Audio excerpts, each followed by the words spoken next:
Hello, hello! Are you ready for a Friday where we're going to be dropping bombs, taking names? We're going to have a drama time this afternoon, and we're going to have a whole big old day of funsies and happiness, my friends. Good morning, good morning, good morning!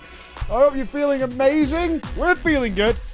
We're feeling good. We got lots going on. I used my board marker today. I wrote a whole board of things and stuff. I drew shapes. I put words on. There was ticks. There was crosses. It was amazing. It was so good. We had a little thinking session on the couch. We were there. That's a good question. Is today Cox Day? Hold on. I don't think he's updated me on a time or anything. Let me just message Jesse. I think it is. I am supposed to be Jesse Cox today. Yeah. It feels a bit like the old Allcraft episodes where you just didn't find out anything until an hour before. Like, yeah, we're live in an hour, right? It's normally when? 4 p.m. Oh, shit. We might be doing drama at 3 p.m. then. See, Bex, this is why you're supposed to be organizing my life. Why have you let this happen, Bex? Fucking Bex. I'm cancelling that headset. I'm cancelling that headset. Bex is fucked right up here by not being involved in organising this shit. Yeah, fuck's sake, Bex. Pedro Jesse. Pedro Jesse. Alright, well, we'll see what Jesse has to say. It's usually at 4 p.m. Alright, so we might be doing drama early today. Who knows? Who knows? When we find out for sure. Ah, good lady Bex. Let's get a tweeter machine out. Sing a song about how miserable we are? Hi, Mike. Hi. 32 months. I just wanted to let you know you're a great inspiration and a national treasure. I'm your biggest fan. By the way, do you think you could whisper me the name of the GM you got to give you the links? Since we know you didn't earn it. Yeah, that's not a first time streamer stuff. Let me go here. Let's see. Good morning, Mike. There we go. Thank you for over 39 months of clownery, rattery, and Warhammer Summer, soon TM. I actually have a date for when Warhammer Summer continues. I have an exact day. And I'm not telling you. I have an exact day. Like, I have it. I have it. I do. I have the exact day. We had our wonderful team meeting yesterday where we had our PreachCon review and feedback, and then we planned out the rest of our year. I have the exact day. Is it this year? It is. It is indeed this year. I know the exact day that we will be booting up Rogue Trader. I know it. I know when it is. I have it. I have the day. I know the day and the time. I have everything that's going to happen. I know when we're starting it. Yeah. Yeah, we're trying. It's not real if you don't tell us. It's not December 31st at fucking midnight. So the plan is to have an estimated data that is going to be flexible and therefore match late? No. Classic. It's gonna be fine. It's gonna be fine. I'm not being a clown. Brother, what's that? Simply bullshit. It's not bullshit. I do. I have the exact day. I have the date and the time that we will be playing Rogue Trader. I do. I have it in my hands. I have it. I'm not telling you. You'll take the piss. Exact day you intend to start Rogue Trader. Clown. Yeah, that is quite accurate, actually. All right, yeah. Looks like a penny. I didn't harass or abuse you at all yesterday. Can I get VIP? Nope, not at all. You only didn't because I turned off notifications yesterday because we're doing story mode. That is the only reason you didn't do it. You had no other reason. I wanted to start today with an article that so many of you sent me, right? I see it contained you yesterday, right? I see I contained you yesterday. You couldn't believe she told us anyway. Exactly. Streamer of mine. Both you and your community are absolutely brilliant. Thanks so much. And Wait for it. For many more months Wait to come. for it. Much love. Wait for it. You know, I mean, I know I should. You didn't call me a clown. attracted to my stepson. Late yesterday, late today. I wonder if you even bother to stream tomorrow at all. Clown. I don't know if we're streaming tomorrow, actually. We'll see. I actually don't know the answer to that. Right, let me mute you for a sec. Get muted, fuckers. Boop. Clickbait. And you. A discussion. Clickbait and you. World of Warcraft hates new players. From Paste Magazine. So many of you sent me this. Right? Not wrong. Actually, that was Chris's take on it. It's like, not wrong, actually. Not wrong. World of Warcraft hates new players. It hates them. I haven't read it, but so many of you sent me this saying, Mike, take a look at this. I'm like, okay. World of Warcraft seems great, but it doesn't want anyone new to play it. As far as I know, game companies hate getting new users. That's terrible. It's the worst thing. They don't want that. Fair? Okay. Very little feels better than successfully tanking a dungeon in WoW. I don't know. There's a few things that feel better. I played Prop Paladin and the plate-spinning dance of managing my positioning, threat levels, efficient interrupts, and damage uptime, all while combating the social pressure of knowing 4 people unaware of my inexperience rely on me alone to set the pace and the rhythm. It was as exhausting and exciting as any action game on the market. They've been making WoW for a long, long time. Over the decades, they have honed that central appeal of tab targeting, group-based combat design to a razor's edge. Your first dungeon may in reality be an extremely forgiving affair, so far removed from the Mythic Plus raiding as to essentially be a different game. Yet that doesn't matter while you're so new. You can't tell. What matters is it gives you a taste. When the boss falls and you played your role perfectly, the satisfaction is so palpable that you understand exactly why so many millions have given full 2 decades to this game. It's a shame then about literally... Oh my god, my kids are ringing me off their new mobile phone. What a fucking surprise. Hello? Hi, son. You sick and tired of lag? Have you've got laggy internet? You can't even move. Okay. Well, I can't do anything about it now, son. I'm at work, but I will see what I can do when I get in. Okay. All right, son. Bye.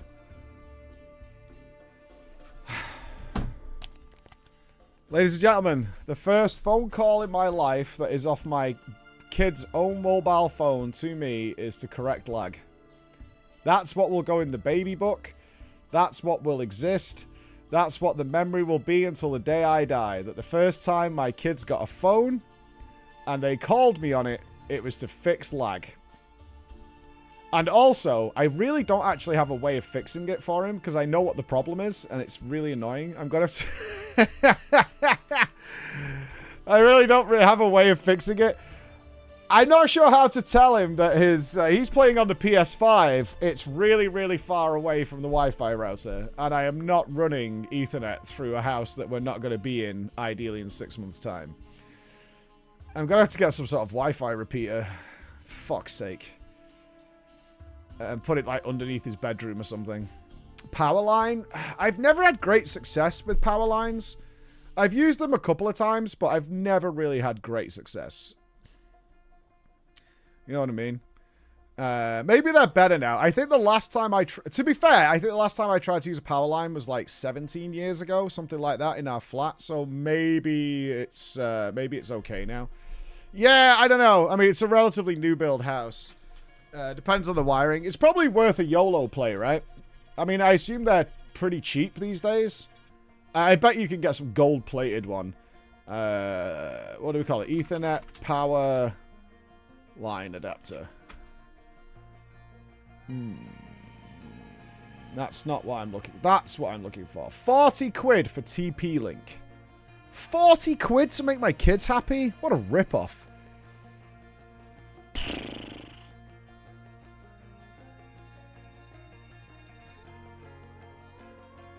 God, kids suck, man. It'll give you gigabit Ethernet. Alright. Alright. Fine. Buy it. There you go.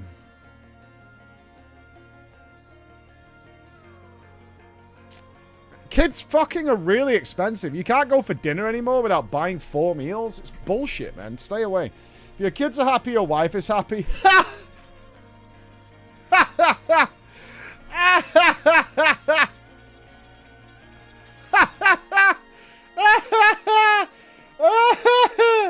Wow. Oh, Jesus Christ. That's comedy. That is fucking comedy. That is comedy. Oh, my God. Ooh. Yeah. If the kids are happy, Emma's happy. That's all it takes to keep the wife happy. That's pretty fucking hilarious. That's special. Oh, good one. Whew. Oh, God. I haven't laughed like that in quite some time. Oh, Jesus Christ. If only. If only. No need to let's get back into the immersion. No need to beat around the bush. The new player experience in retail WoW is an intergalactic disaster. Holy shit. The newest expansion, The War Within, is now out and widely praised. Not according to my YouTube comments. Woke nonsense. Yeah, there's a black person in the game. Have you ever seen a black person in reality? Outrageous. Outrageous. This is nonsense. Nonsense. No. Just like fictional fucking people. Unbelievable. Outrageous. You know what Chris did? So, we don't like moderating our YouTube channel, right? Like, if people disagree with me, I don't really care. Like, that's good for me. Perspective is all good. But we were getting flooded with woke and disability attacks, anti-trans attacks with Wook Lamar, all sorts of stuff. And Chris was like, dude, I'm having to delete like 100 really hateful comments per video, like regularly. He's constantly after going through it all the time. So you know what he did? He added woke and something else to the blacklisted words, and he was like, okay, and that solved like so much of it. It's like, it's just done. He just added those like 2 terms to the blacklisted words, and he was like, oh, it's fine now, it's sorted. Woke and DEI. There you go. Chris added woke and DEI to the blacklisted terms. He was like, oh, that's better. Oh, breathe nice. Breathe nice. DEI, I'm not even sure what it stands for, I'll be honest, but it's about hiring, it's the hiring of other ethnicities and genders to fulfill targets. Oh, here we go. Lawmaster Chris is on the case. Diversity, equity, and inclusion. Diversity, equity, and inclusion. All I know is that Pixie was a DEI hire for the teams. Yeah. Basically, people just say DEI when they want to say a more offensive word. Well, I reckon it's because woke has lost all meaning. Yeah. So, like, now woke doesn't mean anything. They've come up with DEI instead. Yeah. Like, so we're just going to keep getting these continuous terms of abbreviations to kind of, like, fill in gaps, right? You know what I mean? It's just like, oh, shit, this one's lost all its relevance. Like, cringe. And now we need another one to replace it, so keep it going. But what if I talk about Wokpan? Equality, not equity? I don't fucking know, man. Whatever. Something to suggest that it should all be white males or white women. And anything outside of that is clearly some sort of agenda. It's an agenda. It's outrageous. Let's go. It's an intergalactic disaster. WoW is out. WoW will never be the giant it was in the 2000s again. Never say never. But the player base is happier than they've been in a long time. Revitalized by Dragonflight's excellent new movement mechanics and the narrative momentum of the brand new 3 expansions of the World Soul Saga. I would love to tell you about any of that, but I can't. Oh, here we go.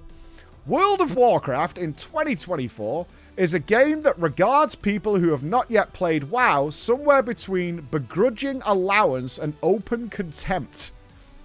From the opening minutes on the contextless tutorial island... There's context to the island. You crash on a ship while sailing. What do you mean, contextless? What?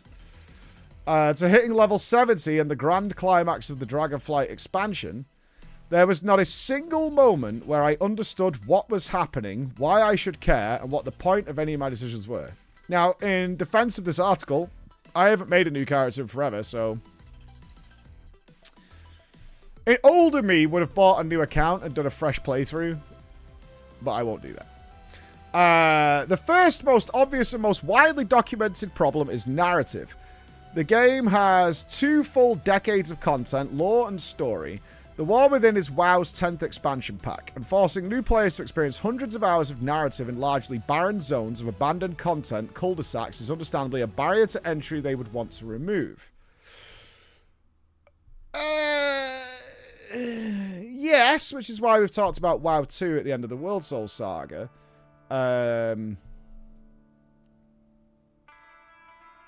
don't see it as a super problem, though. The issue is that you don't see anybody else in the zones, but this seems like an application for skippers. Forcing new players to experience hours of narrative in large barren zones.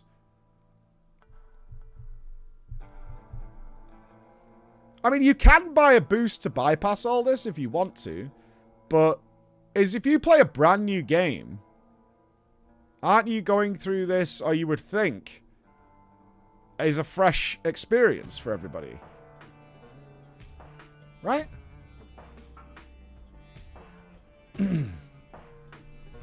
Like, if you're saying this is a brand new game for you, your first visit to Orgrimmar, Stormwind, to Westfall, whatever, and then going wherever you want to do.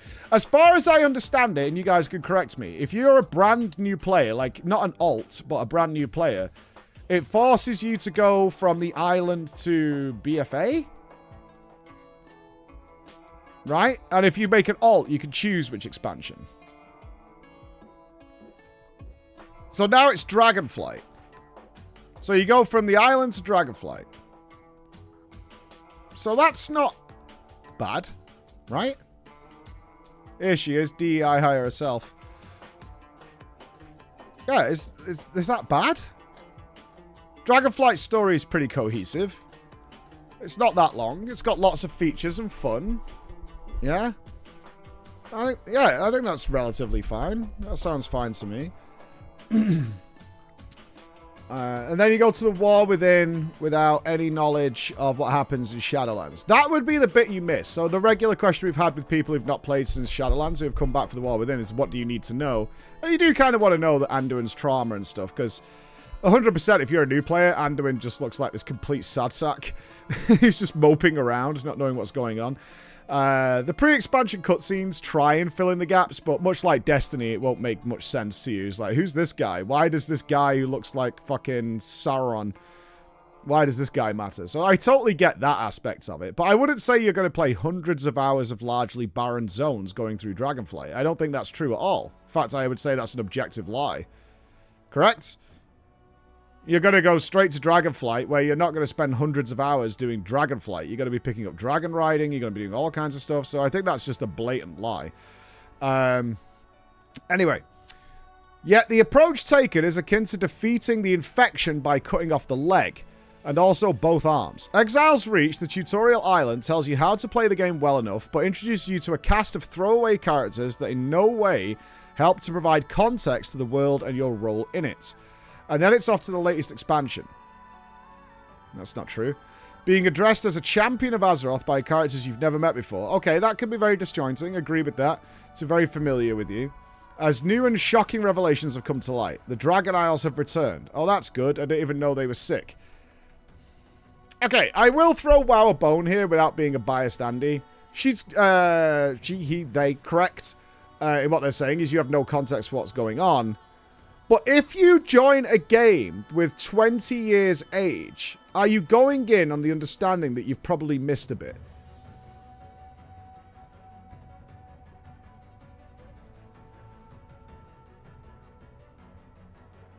But I have to say, similar to what I experienced in Destiny 2, where it tried to fast forward to the story, one of my complaints was, I have no idea what the fuck is going on whatsoever.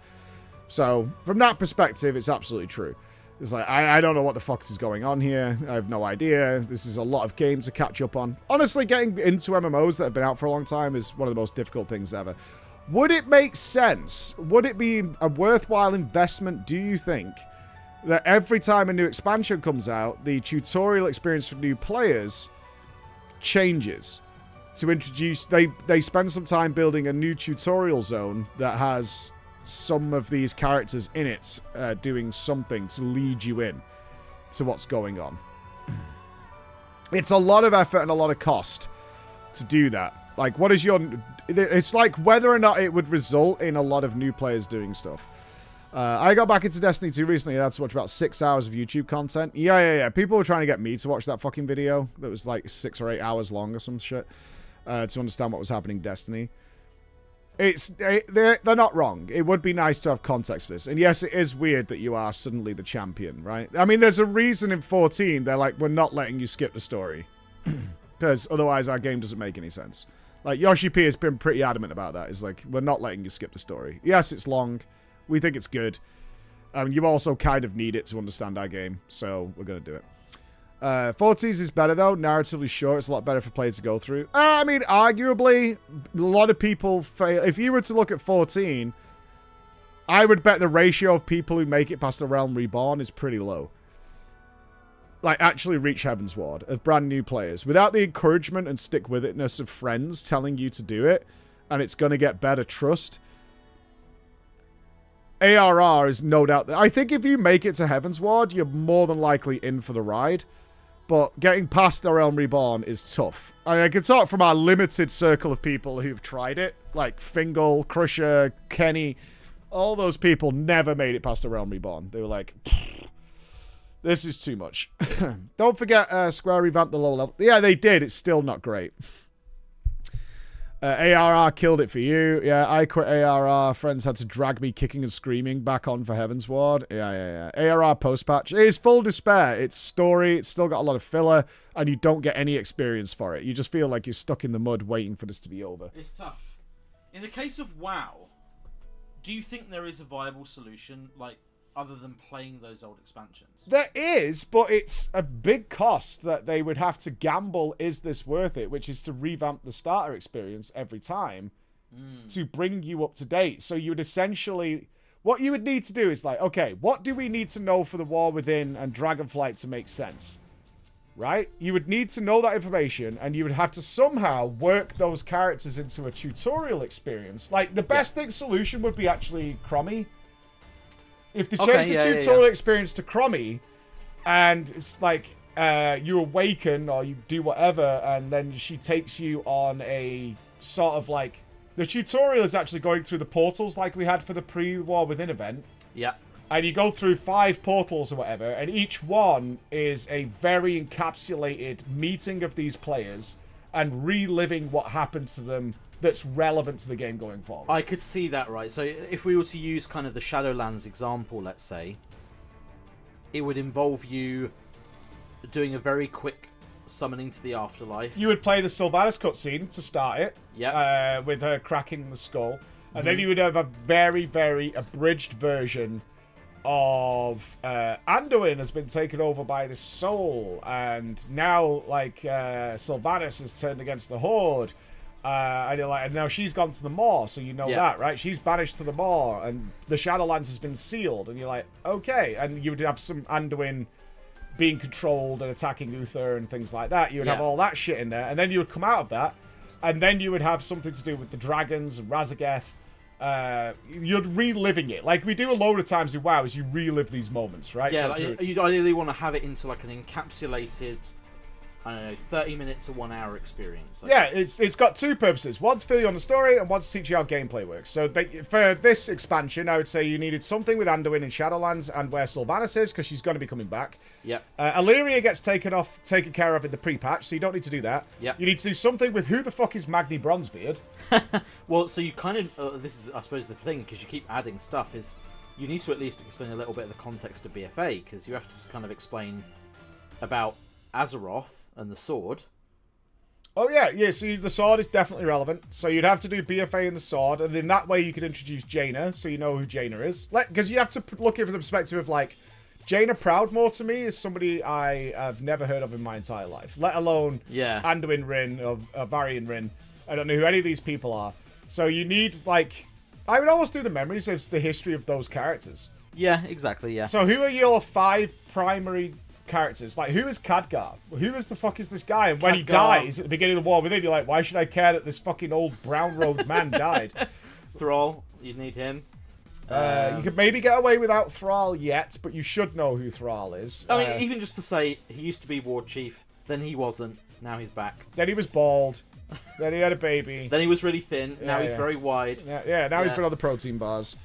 Yeah, like if you pick 5 characters, and within them you can have sub-characters. Like Thrall, you could kind of mix in with Jaina. Yeah. Those two could go hand in hand, right? Of like, they've been together and done loads of shit together. Like, you don't need to explain who Garrosh is. At least we don't think so. No, I think anything before BFA probably isn't now relevant. Yeah, Rathian is explained a little bit in the Hallowfall story, if you bother to do it. But it's, yeah, you kind of want to meet these along the way. So that could be part of Anduin's section, would involve Rathian in some way. Right? So their side memory that you find out about Anduin's journey is that he had this dragon friend, Rathian, and a little bit of... A dragon roommate, if you will. Yeah, a dragon roommate with Rathian. You can mix them in that way, but you want 5 central characters. Each one serves two purposes. One, who is this main central character? We need to know who they are for the current expansion in Dragonflight. Because you need to, you'd also have to include the aspects. Can you do Dragonflight without knowing who fucking Alexstrasza is? Oh yeah, because they're going to play through Dragonflight, right? So, yes. Yeah. Okay, that's fine. So you'd have to give at least some basic summary of who the aspects are. You're probably going to have to explain a little bit about what the Titans are. Like, it is kind of... I don't know what the Titans are. I genuinely have no idea. You know a bit about what the Titans are. I have no idea. You've done... I can tell you now, I am not memeing, I'm not exaggerating. The Titans, from what I know, are big rock men who are the first things that lived on Azeroth and created life on there. And it went wrong, which is why we fight, what's-his-face at the end of Ulduar. And I know that's the knowledge I have from there, is like the Titans seeded the planet, and life, as we know it on Azeroth, is actually a mistake. And that's why... Well, that's correct. That bit's right. Yeah, I mean, there are nuggets of correct information. That's what I know of the Titan. But yeah. I want to be clear. It's not because of, like, some thicko. It's like I ignore all the story because I didn't like it. Never into it, which is fair yeah, and all I know is literally the dialogue that comes from bosses. Because that's what my focus in WoW has always been, is the bosses. So when the bosses have big dialogue, that's when I hear about some of these characters. Yeah. What I would say, though, I mean, we talk about resources being kind of the big issue here. If you're making like a separate zone and stuff, sure, but I think if you're having like a chromey intro scenario, you're really going to just be going through the existing map. Well, what I would do to avoid wasted resources, same as what Guild Wars 2 has just done. These are the 5 that are relevant for Dragonflight going into the War Within. And remember, if you have to play through Dragonflight, if some character is dealt with in Dragonflight, you don't need to do a scenario for them. Yeah, because that's going to be part of that expansion. So whatever you those are... You do have to account for the fact that when they go through Dragonflight, they're not going to be doing the endgame experience. No, they're not. I mean, I think you have to play through the campaign, but probably not. As soon as you... I assume as soon as you level, you can go to the War Within. Probably. So the likelihood is, if you make a new character now, do you cap midway through the last zone or even before that? Yeah, probably before you've even done Razageth. Which is why, actually, I mean, I've said this, they should do this for every expansion eventually, is I think they should kind of take those raids and make a streamlined follow-a-dungeon style experience that people can solo once it's old content. Do you know what makes more sense from a resource point of view? Is a Chromie Hall of Memories, which you could put in the Cavern of Time. Yeah. And instead of this, like, we have to revamp it every expansion, is they create mini scenarios that update you on the story that are evergreen, because they're all about evergreen these days. Yeah. So, and that way you're just like, okay, we've made this to summarize, because Dragonflight needs a summary. You kind of need to know who Viranoth is. You kind of need to know who Iridikron is, because that's going to be relevant. Iridikron's definitely coming back, right? So right. So you need to know, and you need to know that they went to this. You know, they went back in time to get this Dark Heart, which because Zaltath is actively using it during this expansion. It's kind of an important plot element. Right. So, and you wouldn't hit that, I don't think. If you were a new player now, you wouldn't even meet Iridikron, I don't think. No, because you wouldn't do any of that stuff, because that doesn't happen until the raid, so you wouldn't even know. Yeah, so for each expansion, when you're coming to the end and you're making the new expansion, you make a scenario that is the abridged summary of the story that you relive in a simple way, with followers maybe. So you do have a mini raid fight against Razageth, you have a mini raid fight against whoever, And then it finishes with Farak, and you get story elements in between there, about 20 minutes, something like that. You've obviously got cutscenes which you can play already. Those are already in the game. And you have the choice. They already have that as well. It's like, do you want to watch the cutscene? Because we made cool cutscenes. Yeah. And then that's the one that they can use for new players. Like, it's made for the current players to catch up and get ready, who come back just before. That would make more sense. And then they're evergreen. You can use them there. Will this scenario have rewards? Yeah, knowledge. Knowledge is its own this is the reward. point for Ripple, right? I mean, you say it's a story nobody cares about, but that's something they want to change, right? You have to kind of make that step. Is if you want to change that, you know, Blizzard has to be proactive and say, okay, how do we make people care about this story? That's all you can do, right? Nobody will do it. I don't think that's true. I think I would do it. I would actually totally do it. It would be a one-off thing to catch up with the story. But if you can utilize that for all new players going forward forever, because you can go back and do it. So you've got literally a Caverns of Time that's full of portals. That's like, it just says Dragonflight. Yeah. It just says the Burning Crusade. It just says Wrath of the Lich King. And it's all there, and you can go through and play it. And that way you can go down and do it. You can add rewards, because it's World of Warcraft. A fucking, you know, historian title or some fucking shit. Whatever. But, I don't think that's a complete waste of resources. I, in fact, think if they put that in and they literally had... I don't really know what the story of Vanilla WoW is. Well, there wasn't really a story of Vanilla WoW. I mean, one of the reasons that Vanilla WoW worked is it was more like little vignette stories in each zone, just with kind of it was like a world story, not... Yeah, if you've never heard of Illidan, you would want to know what happened in the Burning Crusade. Yeah. You would want to know what happened with with Legion. Because Illidan's coming back, because Metzen said it in an interview, right? Yeah. Illidan is coming back. Which we all knew was we all knew it was going to happen, but he's been through such an arc where you go bav, whatever she's called. You need to go back, you need to know what happened in the Black Temple. You also need to know what happened in Legion. You need to know all those things. So I don't think it's a bad idea. You know, they'd have to do a cost analysis, but I don't think it's a super bad idea for Blizzard to be like, let's make a Caverns of Time section, which gives you an abridged story of the important characters of each expansion. And you can go and play through it at your leisure. We can use it for new players. We can do all those things. I agree. I think having that, and especially a way to incorporate the end game parts of the story, because they're so much more important now. Like, when you think about it, most of what happens in an expansion happens after you cap, in terms of narrative.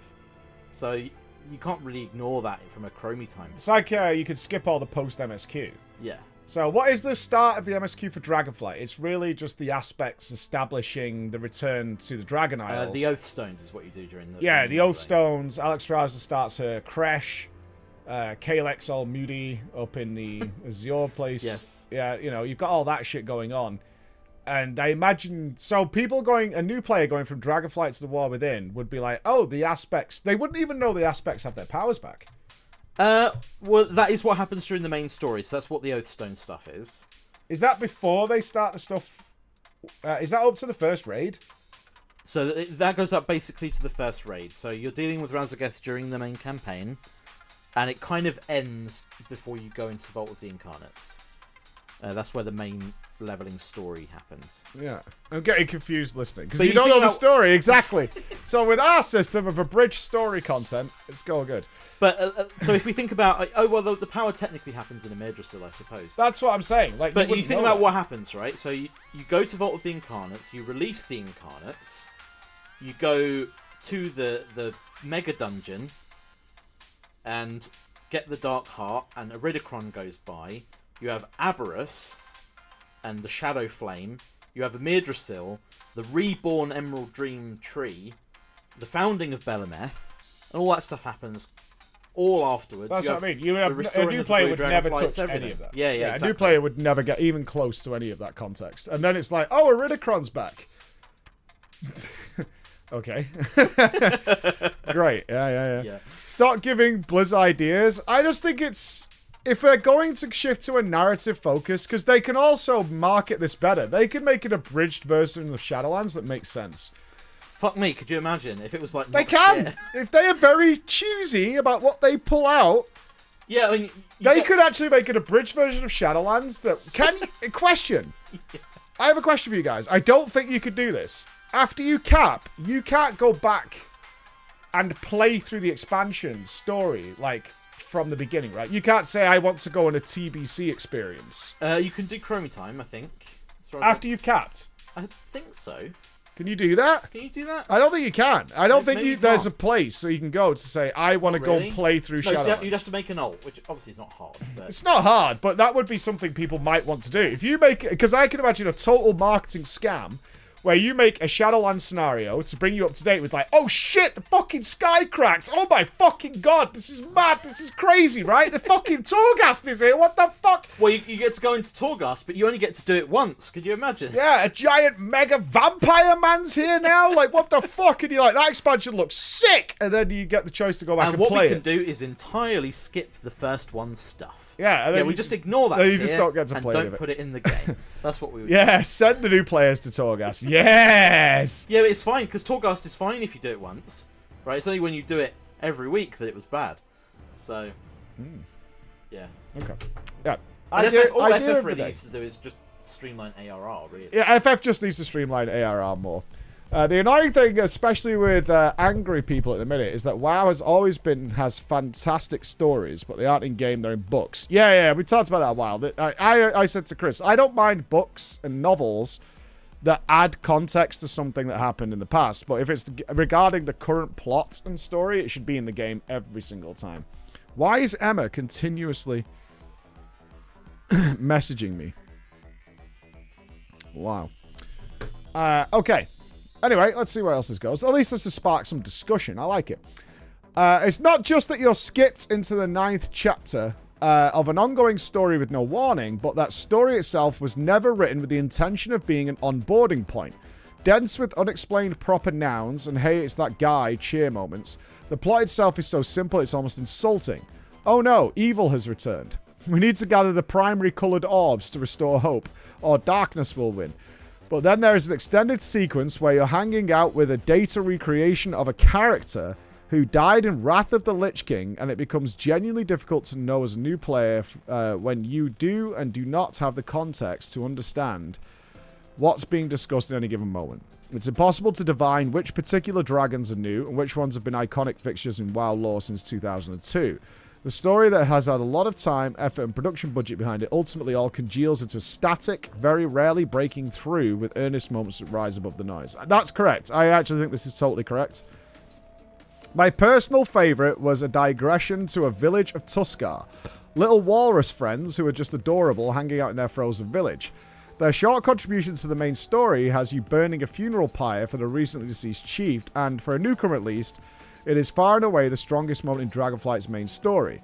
Just the right mix of quiet, charming, melancholy, and with absolutely no sense that I felt like I was missing something. But it's not just the story. Anyone starting WoW today know that they aren't going to follow what's happening. Personally, I think if you want to play through the game in order, Blizzard should at least make it easier for you to optionally do so rather than be completely impossible. But there's far more fundamental problem, the level scaling. Level scaling and the level squish were implemented for the exact reason that you skip straight to a recent expansion now. The game is just too big. And with much like the narrative, they achieved their aims to the letter. To compare it to 14, which contends with similar hurdles for similar reasons, but finds itself on the other side of the fence, 14 stretches its ability to roll out for 6 expansions and 90 levels. So unless you're deathly efficient, it's going to be at least 150 hours and 150 hours? Rookie numbers. And 4 expansions before you have an enjoyable and challenging rotation. Okay, I'm not sure. There's a lot of hyperbole in this. Despite earlier content staying in the duty finder permanently, on the other hand, WoW has you playing your spec to a baseline level of complexity within a matter of hours, which is an exponential improvement in approachability. Maybe it was a right choice. Maybe this was the right choice. And all it cost was the total destruction of the entire game's world, reducing its sense of identity into an unending sludge of pure content. It's hard to exaggerate how destructive this single decision is. Every enemy from 1 to 70 takes basically the same time to kill, unless you forget to upgrade your gear and fall behind the curve. There is no pushing harder into higher level content to test your luck, no stomping the early zones that used to give you so much trouble, no difficulty peaks or valleys that gives zones a sense of unique identity, no reason to explore whatsoever. There's more than enough XP to go around, and none of the gear you find in the world is going to come close to what you can find in dungeons. And under no circumstances will there be any partying up in this multiplayer game. Just follow the markers, make the number go up. Line go up. It doesn't do anything but make it all go up the same. It's a choice that feels insulting to everyone who works so hard on the rest of the game. The world is simply designed with too much care and intentionality in its layout, art, and even the flow of its questing zones to be rendered this meaningless. It's like a game that has annoyed you for having the audacity to play. See, that's the hyperbole that's not necessary. This is a difficult choice that all MMOs, at least the top tier... I mean, I'm kind of glad this discussion's come up, because it's really what we talked about recently in our Changing Faces of MMOs video, is which way do you go with this? On the one hand, you could go the FF14 route. It's robust, but it takes a long time to get where you're going to go because they stuck to their guns, they're happy with what they made. The other hand, which is a more combat-focused way, which is World of Warcraft, is to accelerate you up to current day so you can play with your friends quicker, but it has drawbacks. There's pros and cons every single step of the way as to what is the correct choice. I suppose one way you could play this, but it would be a complete resource hog and unnecessary, is that the player gets to choose, right? So you complete something like Exile's Reach in current context, and then you get some sort of choice. Do you want to play through this canonically in order? So you essentially start with, like, you go through vanilla, TBC, blah, blah, blah, blah, blah, or do you want to do the accelerated version? And I would guess, even in how hard that would be to implement, most people would choose the accelerated version. I kind of suspect that's what would happen, is most people would choose the accelerated version and try and get to... I don't know many people who start World of Warcraft who don't want to get to endgame as fast as humanly possible and don't give a shit about anything else. How am I getting weaker the more I level up? Yeah, it's a weird disparity that I don't super think should exist in leveling zones. There was something cool back in the day about going back to a zone that you struggled with. I remember I struggled a lot in Red Ridge Mountains on my first time playing through WoW, because there was like some elites running around. There was these like alphas that kept wandering around that were like stealthed, and they would regularly kill me on my very first character. And then I came back like 10 levels later and they were grey, and I just eradicated them. And that felt really cool. That did feel really cool. It's like, you motherfuckers that cost me so much. Yeah, level scaling is... It was a solution they came out with in Legion, I believe. Because they wanted you to play any zone in any order. Like, in theory, it made sense. Because they wanted to spread those server loads, right? So they were like, you can play any zone in any order you want. And the game will scale up as you go.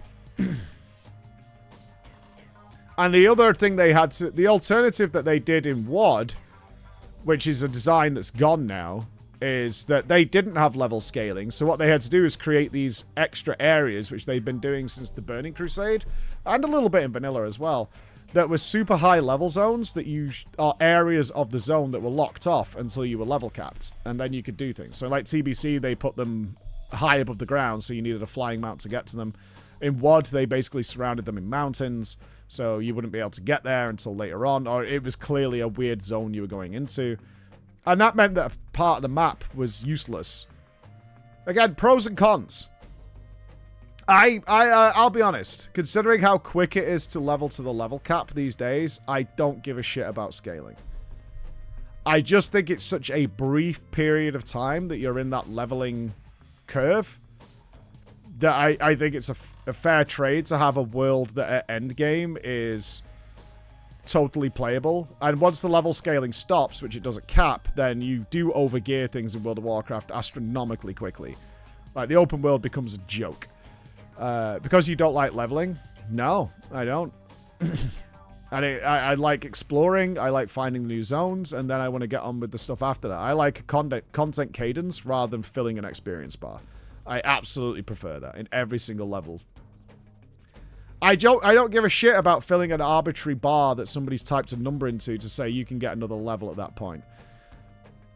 I don't give a shit.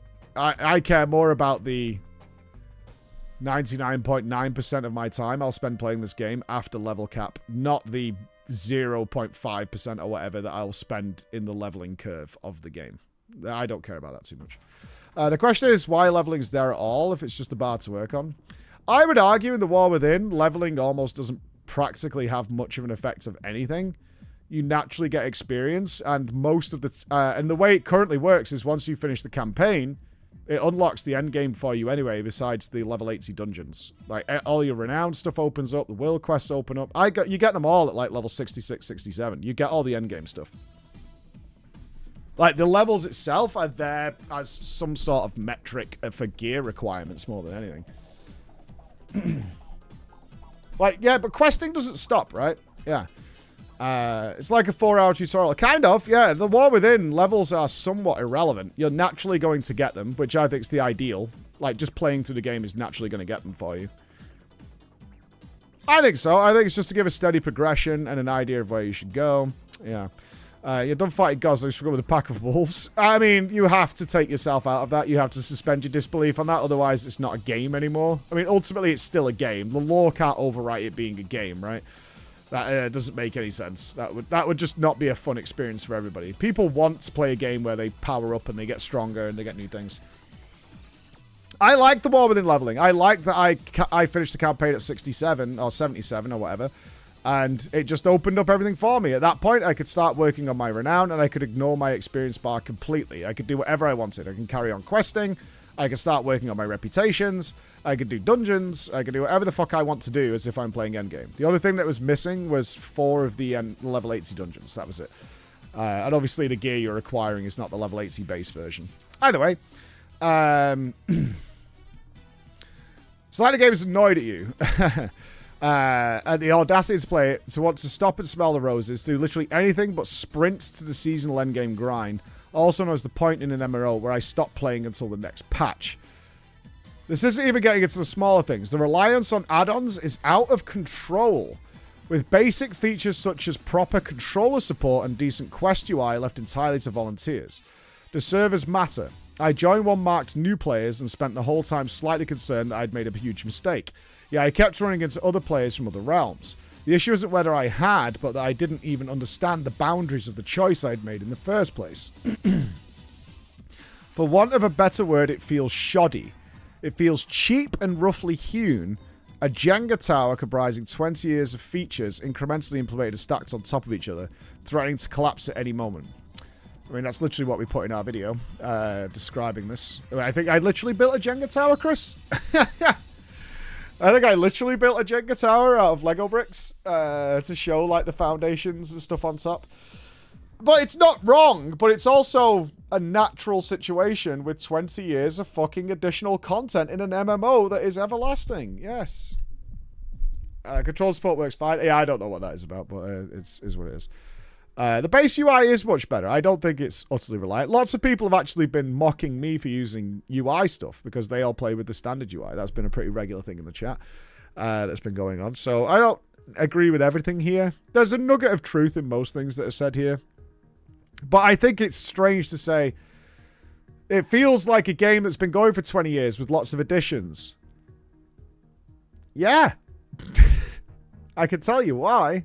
It's a game that's been going for 20 years and has lots of additions to it.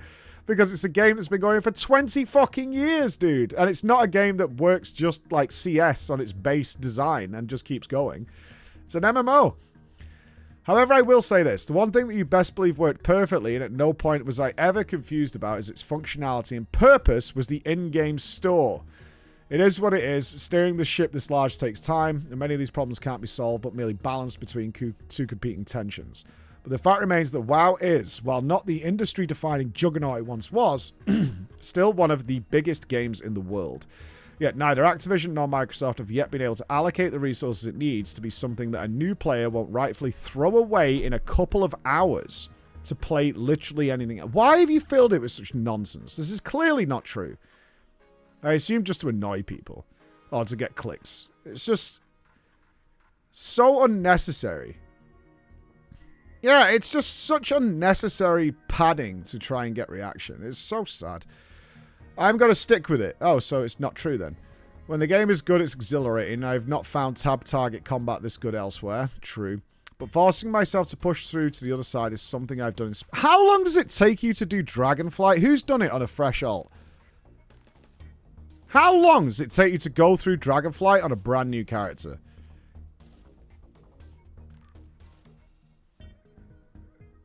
Yeah, a few hours.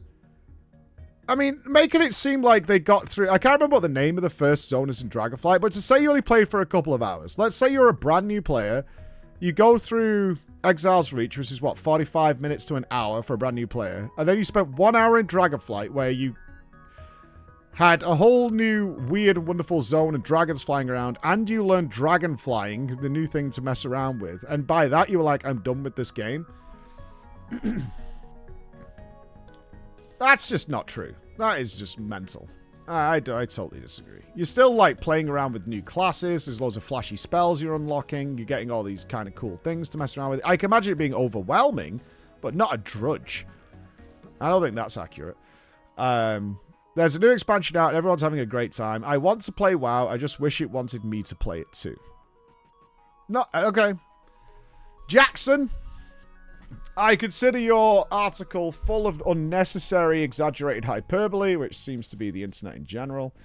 But at the same time, there is some things they could do to make it better. For sure. 100%. I would really like abridged versions of the story.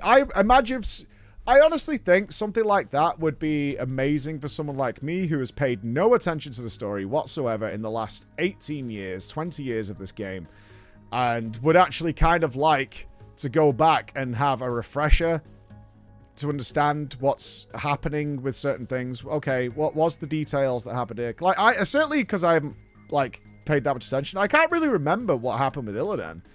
He went to space. Illidan's in space.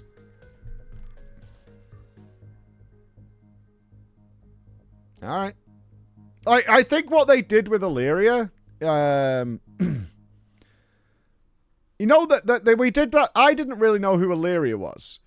And now I know they did that little room that had all the memories that were important to Illyria. And that was great. It took like 5 minutes. It played the important things about the sun, about Terralion.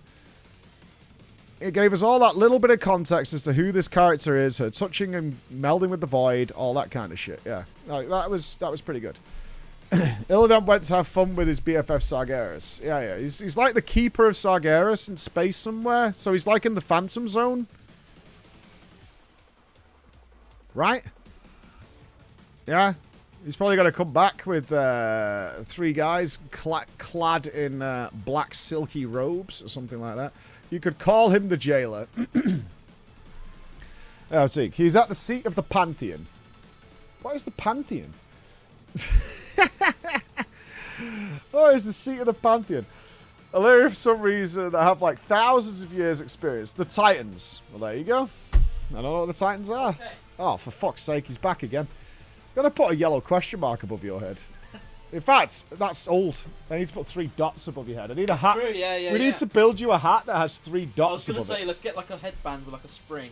Yeah, like for 3 fucking dots above Chris's head. Like, that's what we need. Hang on, he's getting the mic again. He's into this. I'll just give you a bit of a summary. Alright. So the Titans are like big cosmic gods. Sure. Right, of which Surge was one of. He was originally a Titan. So why is he a demon now? So he was like the Titan that went out and killed stuff. So right? he was like the god of death. Kind of. He's Khorne. So his job was to go out and enforce justice. Oh, so he's the Popo. Kind of, yeah. So he went out and did that, but he started to realise that there was kind of no purpose. So he fell to chaos, essentially. So he is Khorne. Kind of. Well, no, Khorne was always chaos. I mean... He's more like Khan the Betrayer or something. So, who's Slaanesh? Giggity. I don't know.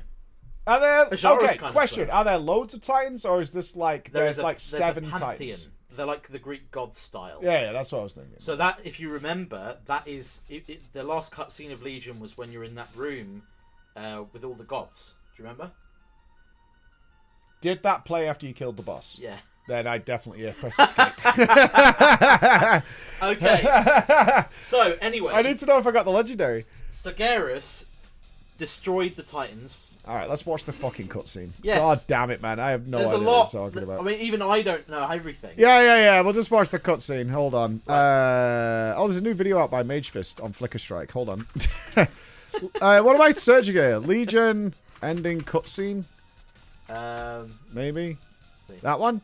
That's where he stabbed the thing. Argus the Unmaker, that's the Argus one. the Unmaker. Yeah, why put a good cutscene at the an important at the end of a raid boss kill when I've got to check my loot? Like, absolutely fucking preposterous decision. You have done well, mortals. Hold. Who is that? And who is that? Is that Slaanesh?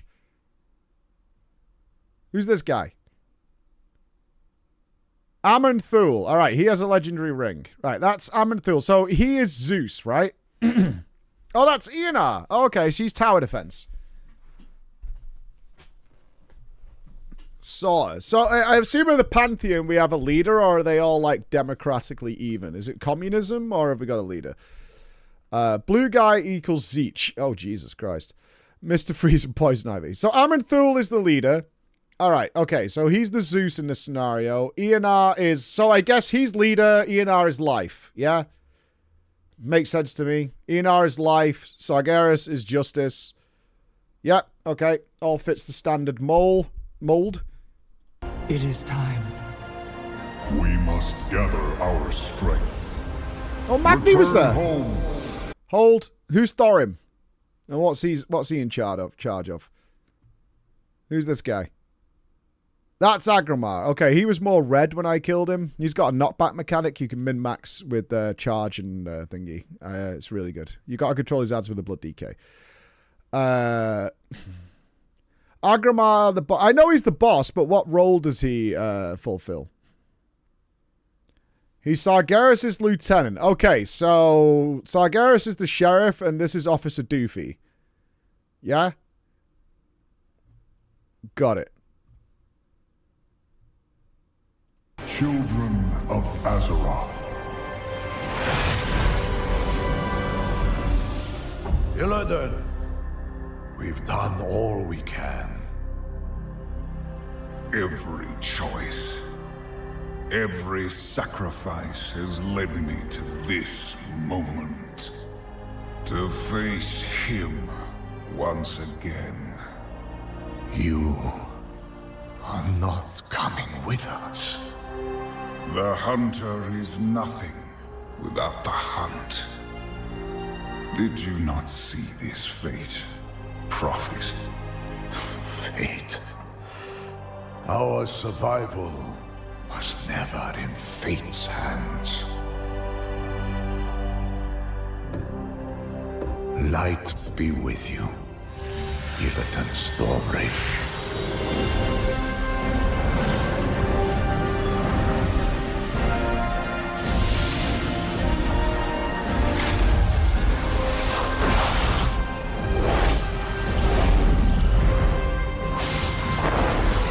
Brother, your crusade is over!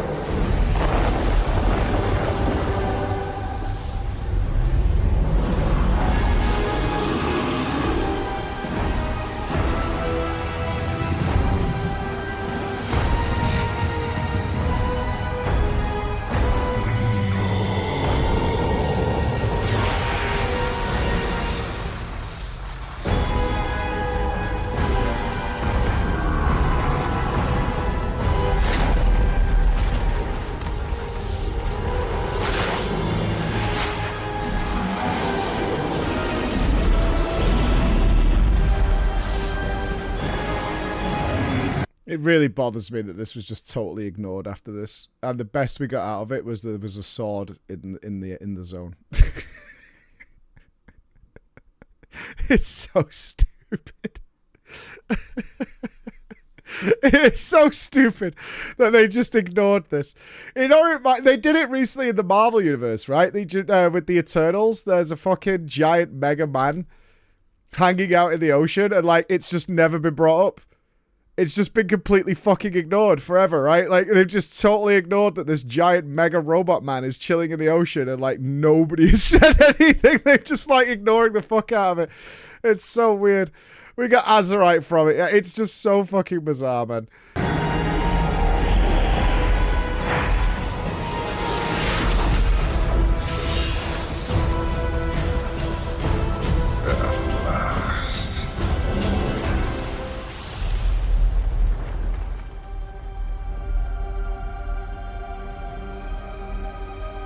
So what happened? They're just staring at each other now?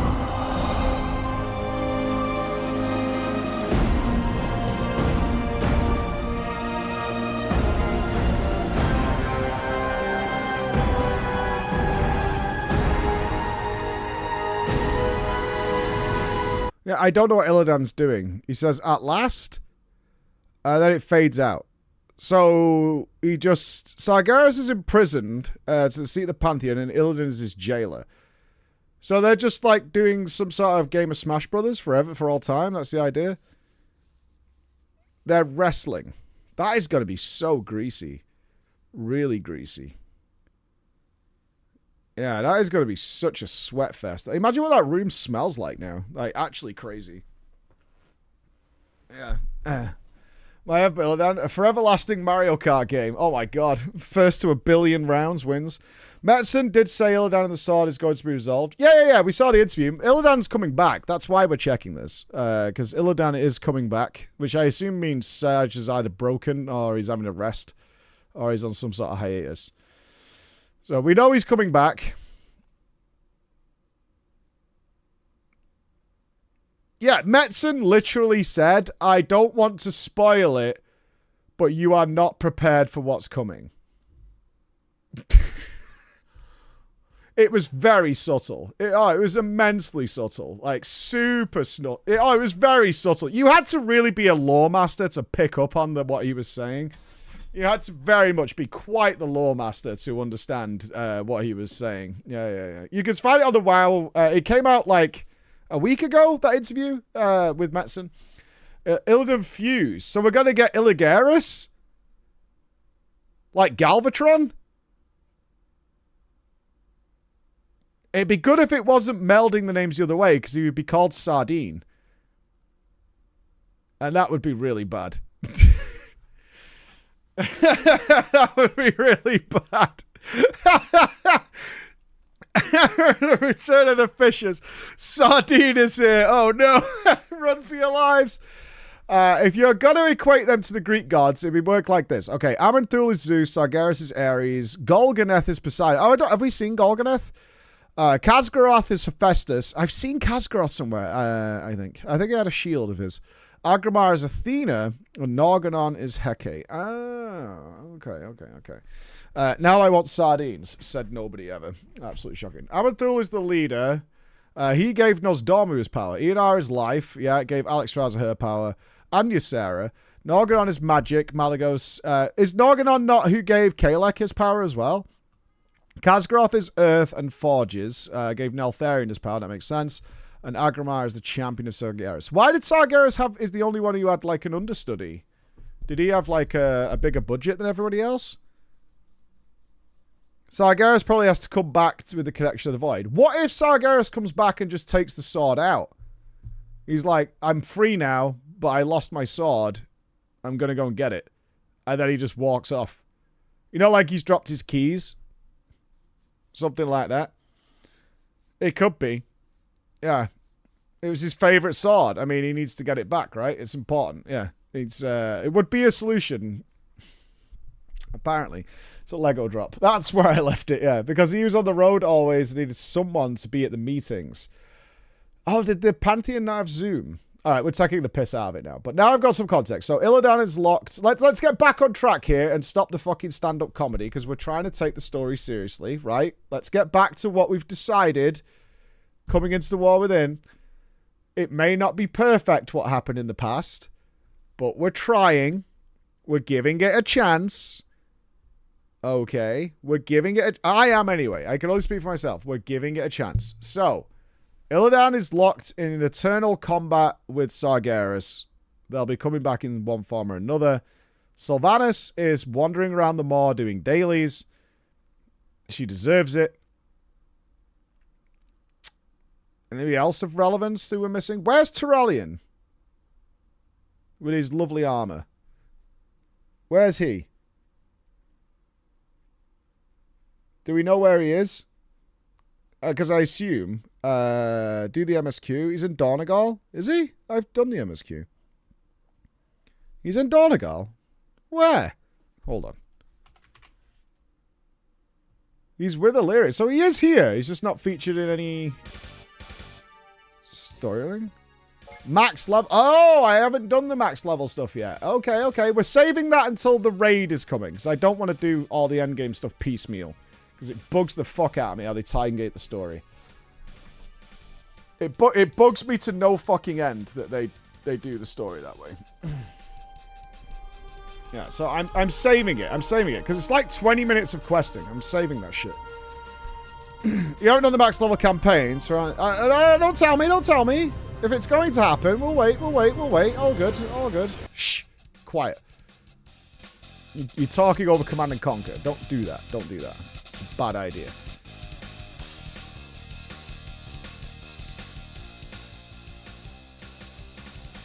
You wish it was 20 minutes? Well, that was the feedback when the Nesta story unlocked. Also, the reason why Sargeras started his Burning Crusade is not like Chris said. Chris is full of shit and possibly the worst person to advise you on this. You should consider locking his door and never letting him out again. Kind of harsh, but alright. It's because he encountered the Void and the Void Lords and basically learned that the only way for these beings to come into reality is through unborn titans. That is why he started his Burning Crusade to burn and murder every planet, aka every Lovecraftian. Alright. Okay. Wait, there are unborn titans? So these aren't just like immortals, essentially? Oh, Chris is from the old lore. Ah. Azeroth is a titan. Do we know what the titan of what? And don't just say the titan of Heidelin's crystal, right? The titan of microtransactions.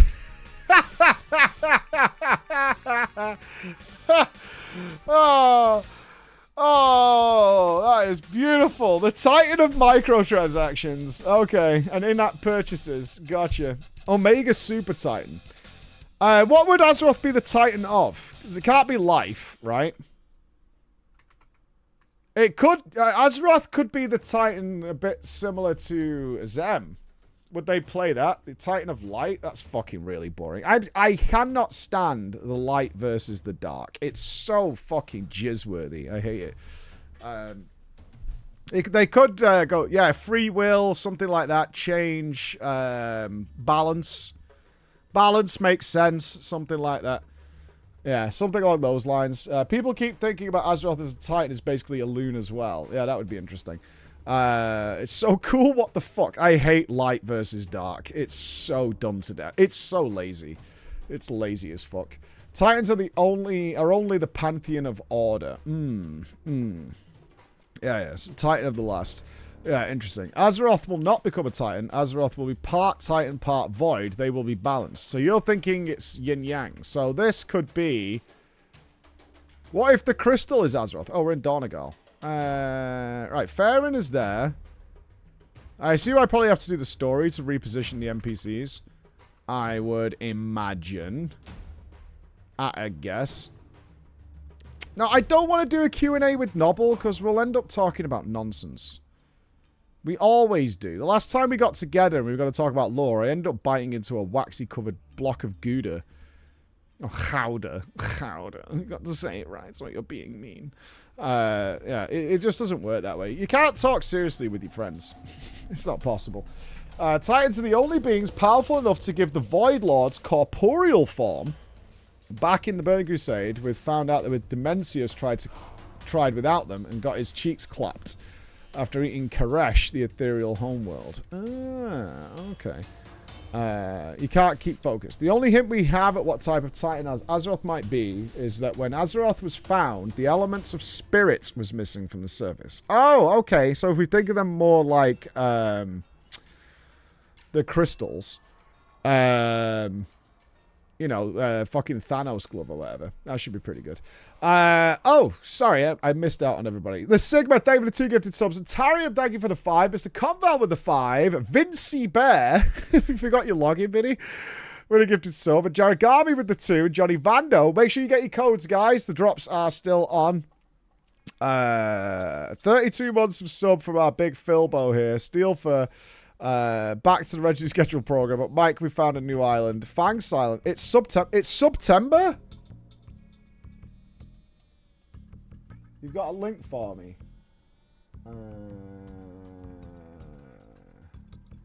What are they doing this year? They keep messing with September and making it weird. Fuck! Ah! Jesus Christ! Thank God. What the fuck? That is an obscene level of white. What are we doing? All right. The most subbable time. It's the most subbable time of the year. They do change this every year. I'm not sure if it's as good as it used to be. All month long, you save on subscriptions so you can get more of what you already love, like epic moments in the chat. Lulz. Who wrote this? What the fuck? Guys, so today we're going to be looking to increase our lulz quotient. So if you can work on that, and we're really going to push our lulz amount to the max. All right, we want to maximize lulz if we can get it, yeah? And also, if you could really turn up your Rufflecopter, that would be 10 out of 10. We're looking for increased amounts of lulz and Rufflecopters to get things going, if you could do it. Yeah. Epic. Yes. You know what someone unironically said yesterday? The 9gag army is here. I really thought I traveled back in time. It was insane. The 9gag army is here. I was like, wow. Okay, here's what sub deals you're getting all month long. So 25% off normal subs 1 month, 25% off 3 months, 30% off 6 month subs. That's pretty good. 20% off merch. And yes, there's more. We're bringing new savings to September table this year. Bonus bits. Uh-oh. Oh, no. And bonus gift subs. Yeah, we want to show we're just as excited about September as you are by offering 10 days of bonuses we will add on to spent bits. From September to 12th till the 17th, we will cheer 10% of all cheers of 300 bits and all power-ups. I don't know what the power-ups are. Asterisk. So 300 bits or more gets you 10% more. And keep an eye out because we may even cheer extra bits from time to time. From September 26th... Okay, so this starts... so bonus bits is from September 12th. Alright, so none of this is happening yet. Okay, this is in the future. Alright. I'm not wearing a cosplay. With a bonus gift sub finale. So cap off to finish September this year. For every 5 gift subs purchased for a channel, we'll add on a bonus gift sub. Asterisk, asterisk. What are all these extra asterisks? Like, does this just say not really? But be on the lookout because we'll also be periodically giving out additional gift subs to support your favorite streamers. Even though you'll be getting that. Okay. Valorant is the official partner. Stash. Discount supply, merchandise. Bonus supplies only to new 1-month community gift subscription for purchases of 5 or more. Bonus gift subscriptions are granted to community at the same time. Whatever. Okay.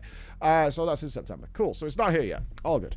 Perfect. Right. Game plan for today is we're going to have a fun day. We had a serious story day yesterday. Salute. Big story day. Yeah. Very, very serious. We're going to have some... I want to do some fun gameplay and we want to go down and we're going to literally hold a gun to some spiders' heads because apparently it's very important that we do not let these filthy spider fuckers get away with what they've got. We need to hold them up. We need to be like the mafia. Is your LVI frame for HP somewhere? I think you could still download it from my Shadowlands UI pack, but honestly, it's not great, right? It's full of bugs. You have to do updates.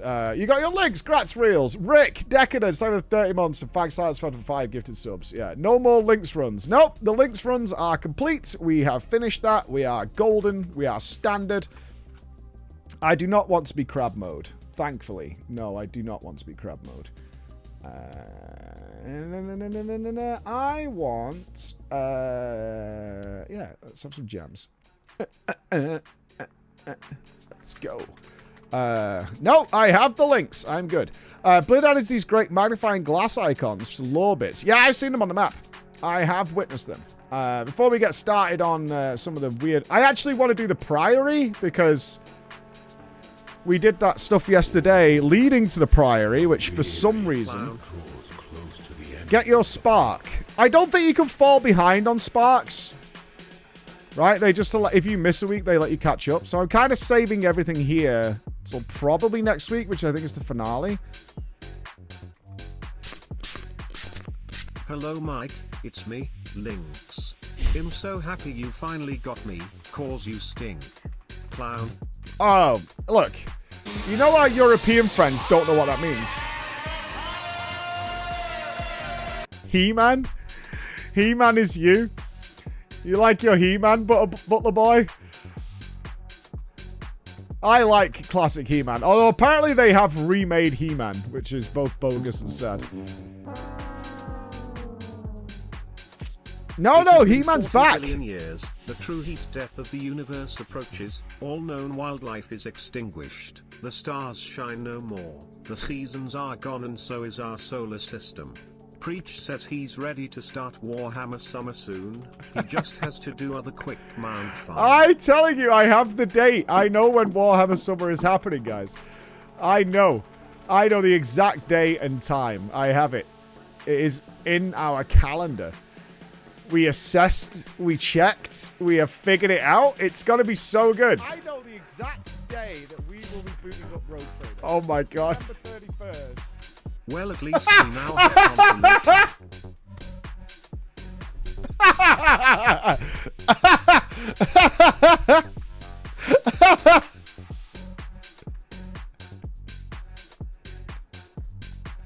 You absolute bastard.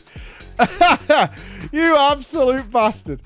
That took so little time. Jesus Christ. That took so little time to be...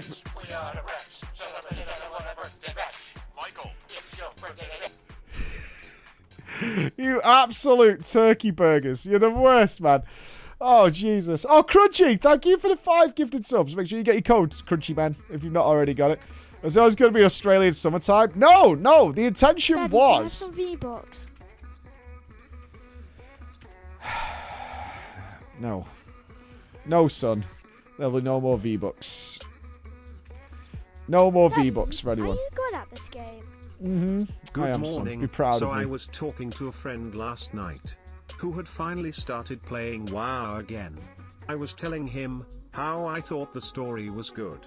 He skipped it all. Didn't even know what happened in the first cutscene. Match. That's okay. That's okay. That's okay. I was sharing feet pics with people, alright? I was sharing feet pics with people. Kingdom Hearts Summer 2025, yep. Jesus Christ. I don't know why there's a foot fetish thing circling us. I say as I walk around on Zally toes, but like genuinely. I swear I was sharing feet pics with people, alright? I was sharing feet pics with people. Shit, that was the wrong one. Yeah, it's not fair, man. It's not fair. No smoke without fire. Nope. Nope, nope, nope. Oh, we are gonna... Okay, I won't spoil things. There's more things. Yeah, there's more things coming. Oh, Ziggs, thank you so much. Thank you. Now, I want to wrap up this quest because I think this is why I don't have Sojourner, is I forgot to do this thing up here. Even though it's in this zone, it's actually from the other zone. Strawberry. Let's be honest, your team hates the fact that you accidentally said summer instead of year. No, I was always Warhammer Summer. Always. It was my idea for Warhammer Summer. I take all responsibility. I'm a responsible streamer. I'm an adult man. I know when I know all the things, right? That's what I know. So I take full responsibility for all that stuff. Just like MMO December. Look! You've always got to adapt. Always. Things change on a dime. Look at this year alone. I had to be fucking on the other side of the planet for 20 hours and then back again in order to do other stuff. Things happen. Things change. We've had 3 fucking big MMO expansion launches in the last 2 months.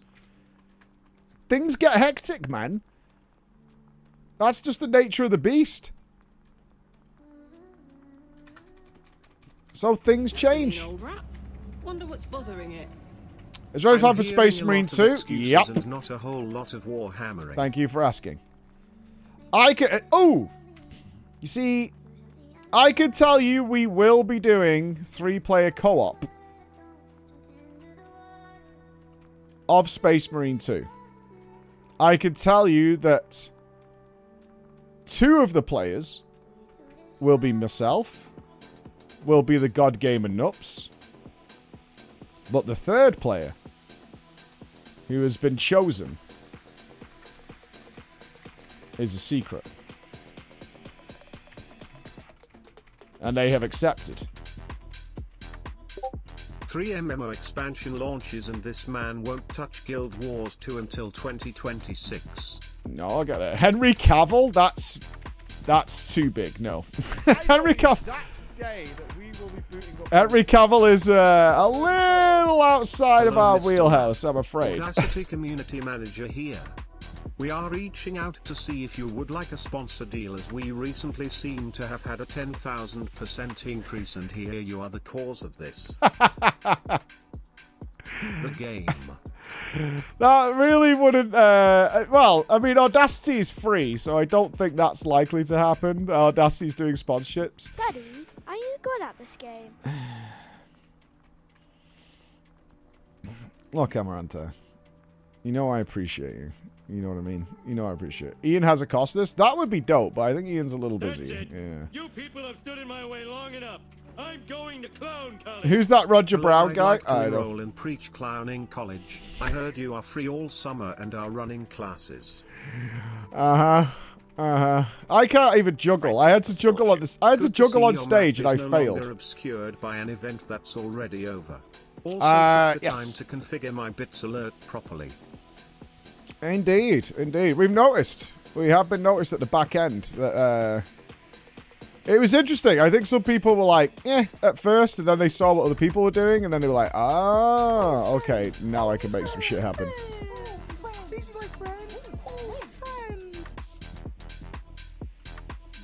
That's the parasocial play, isn't it? Yeah, we've got the audio normalized now. Getting better every day. And you'll now notice it no longer overlaps. The new Warhammer game with you. You wish to play? It is not you, Tiers. I'm sorry. I can't be mingling with people like yourself. We riot. Not Josh. Josh is not big stream, man. We always keep it low tech at Breach Gaming, as you know. Please don't play sounds from when I started doing YouTube, man. I was a younger man. I was a younger man with less ability and... I was a younger man. I have nothing amusing to say. I just like the song. You know you can play it yourself, right? You could... Can we not subscribe with Amazon? Yeah, you can. Of course you can. But if you're Primes with somebody else, it won't let you do it with anyone else. But yeah, if you have Amazon Prime, you can always subscribe with Amazon Prime. You clown. You clown. Hi, Mike. Random question. Can you name some other things you enjoy so I can ruin them with Audacity? Thanks in advance. I refuse to tell you guys anything I enjoy. Yeah, I fully don't want to tell you anything I like. I can tell you, great personal achievement. I ran 9K yesterday. I'm almost there. I'm almost there. I did 9K. I'm almost there. I need to add about 5 minutes. I actually... You know what's really sad, though? That 9K is the furthest I've ever run continuously in my entire life. So it was pretty cool. But I stopped. Not because I was actually, like, tired. I actually felt like I could keep going. But I started getting a very weird pain in my left calf. And I was like...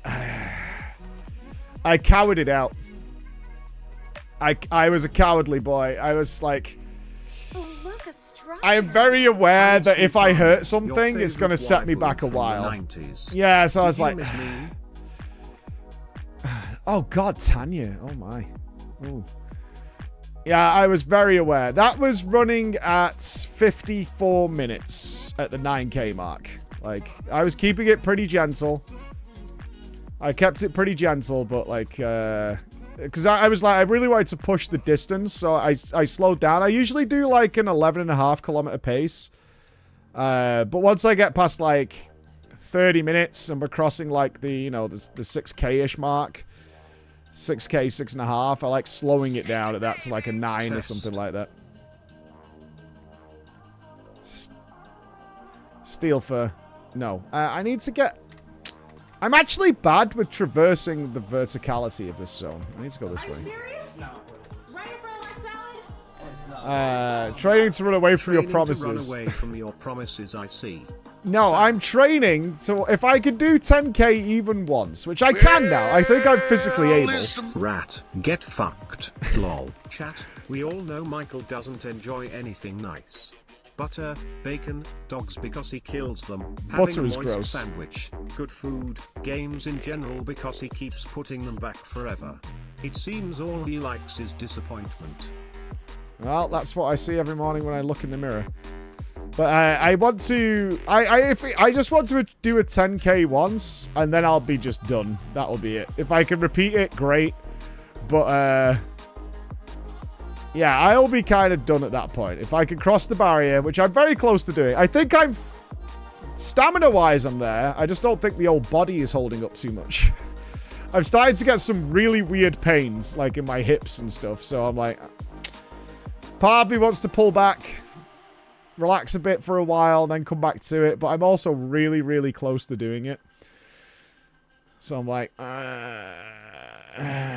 It's an extra 5 minutes to do it once, and then I can chill for a bit. Your hips weren't having it? Yeah, the hips not happy. Is everything okay at home? No. No, it's not, actually.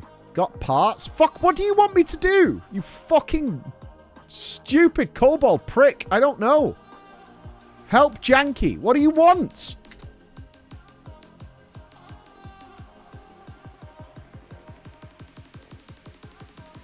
Get parts. Janky wants to set up a new business in town. As a runner myself, I'm letting you know now that in a few months you will start needing nipple tape. It's here, but I was just there. Exact day that we will be booting up Road Trader. December 31st.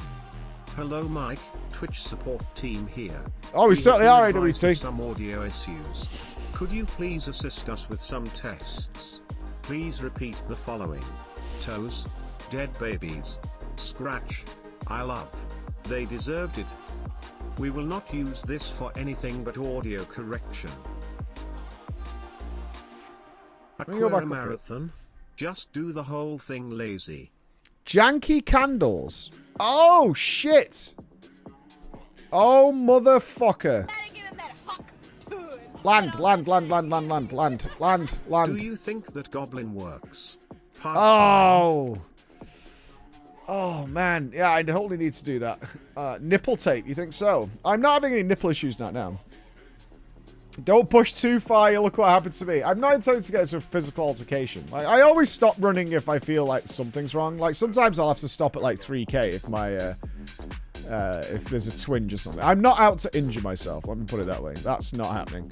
I have no need to injure myself, so I'm not going to. If I feel something weird, I'm stopping.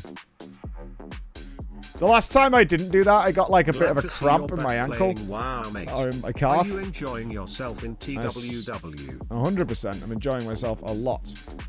I felt a little twinge, crampiness. For TWW. What's going on here? Oh, I need to go back. I need to go all the way back. Okay. And I got like cramp in my calf.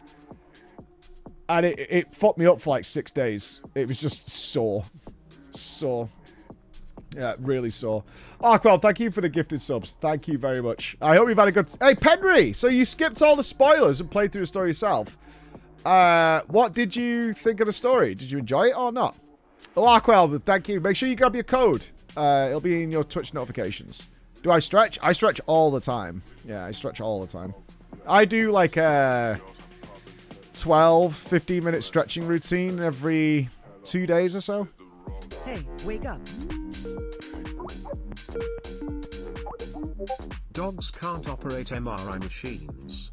But cats can / what do you call a dog who meditates? A werewolf. Dickhead. Jump see on the working. Yeah.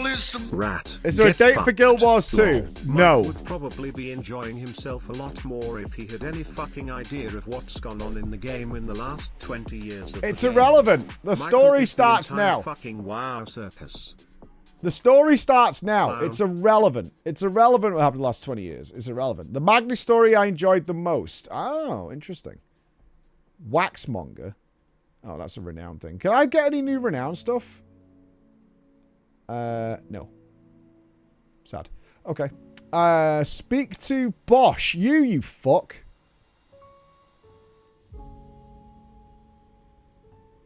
Is this for the kobold who's around? I'd be happy to help topside, but with shipments delayed across the board, I can't let it go for nothing. Tell you what, do me a favor, the parts are yours. Talk to Brax.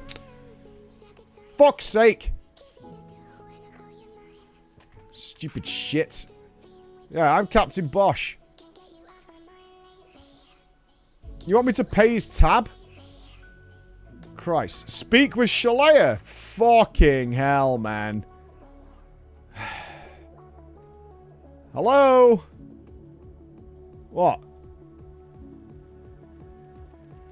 Speak with the machinist. You're hurting me. You're hurting me. Where's the machinist? Is it up there? Where machinist? Zoom it in.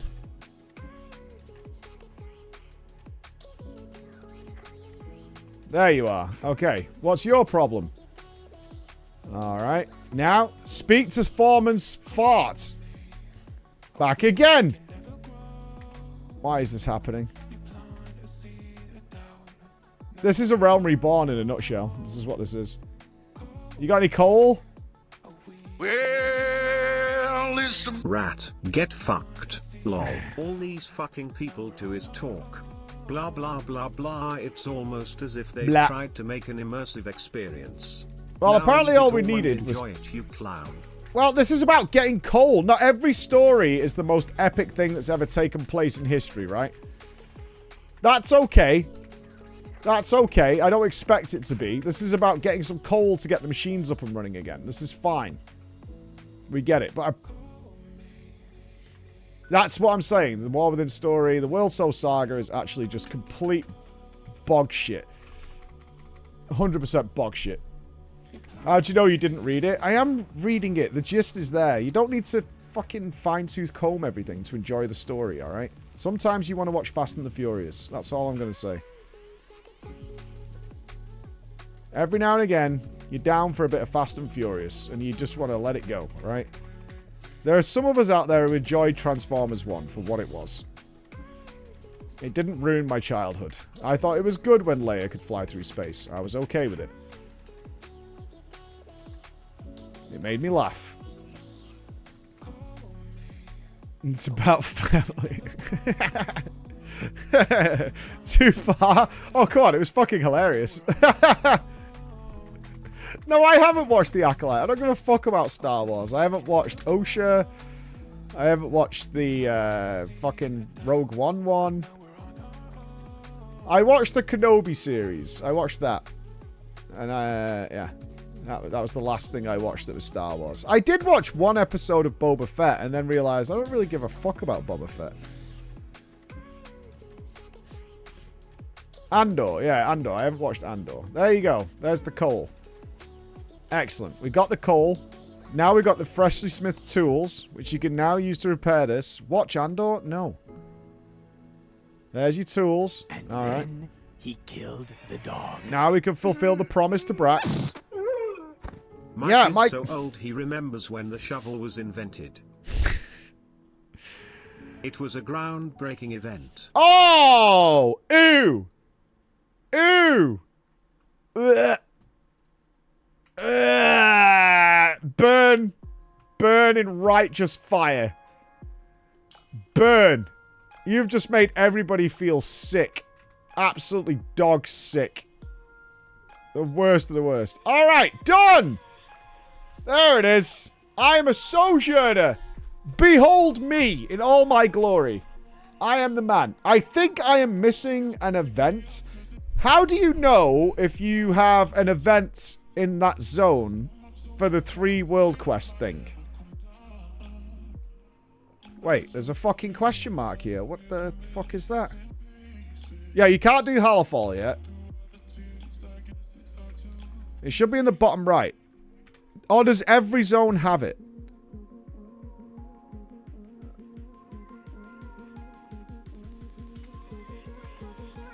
Yeah, I know it's do 3 world quests, but is it based on... Does it rotate around or anything like that?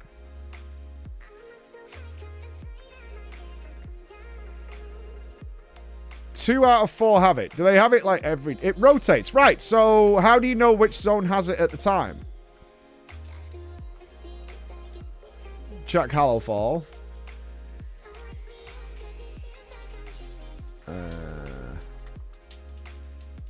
That's what I'm saying. Is there some marker that says there's a special event in this zone? Check for event. Okay, I'm looking. I don't see an event. It's a locked icon. In the north? Upright. Ah! Oh, that's what you're... So you're looking for the padlock. Okay. Complete 1 world quest in Hallowfall to unlock it. Okay. Cool. So I think we can leave the Ringing Deeps now. I completed Hallowfall today. We don't do Awakening Machine every day, right? It's a weekly, I would guess. So why is this hanging around? I've already done this.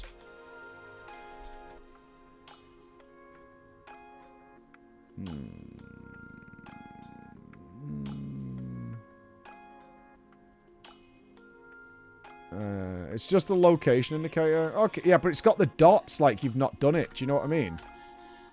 It's got them obnoxious fucking dots.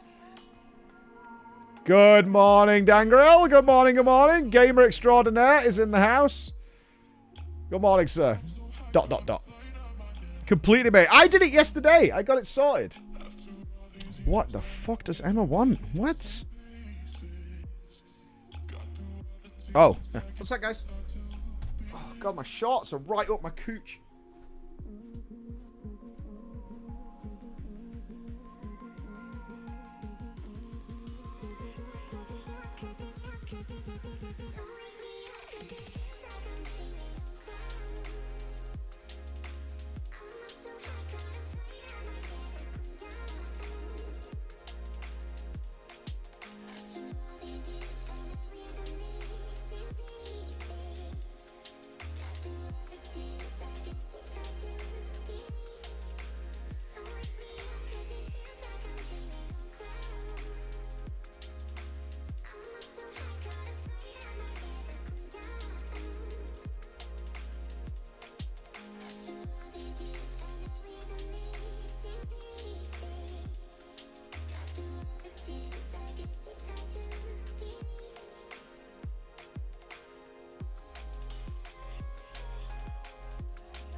Chris.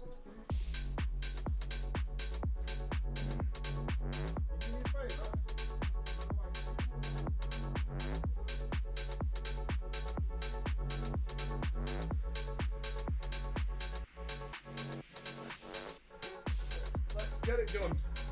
They are clear. I just don't want some lingering shit to be floating around down there.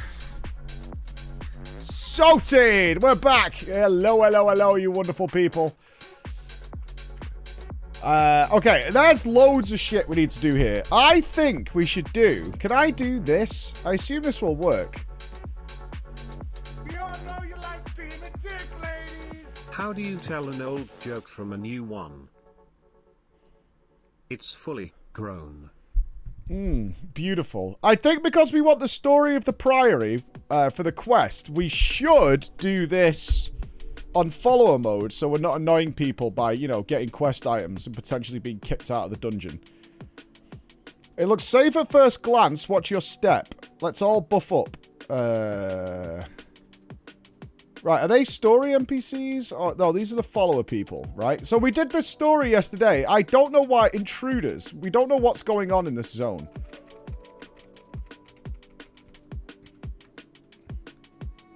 Arathi footman. I think I can pull everything. It's fine.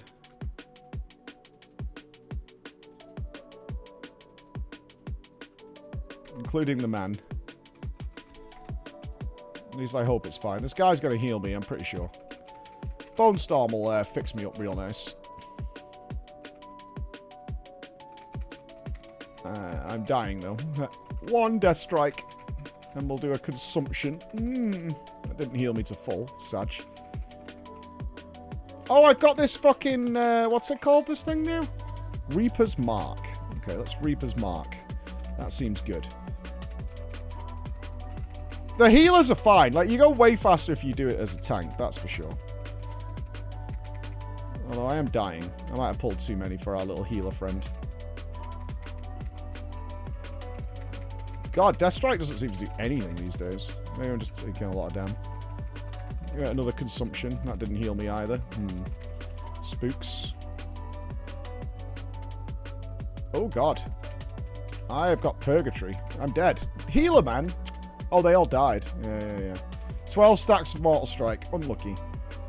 I just want to know why these people... It's not explained in the quest why these people are angry at us. What did we do? I assume they're extremists because these are the people whose, like, parents have died or whatever. And they're pissed at us. I'm guessing that's what it is, but some sort of... This hunter is getting wrecked. What a noob. No, we better not overpull for these NPCs. Yeah, I mean, it follows with the... let's disorientate them. Try and kite out this Mortal Strike. 3, 2, 1... And we're good. Because it's like the brother died and blah, blah, blah, blah, blah, blah. You know what I mean?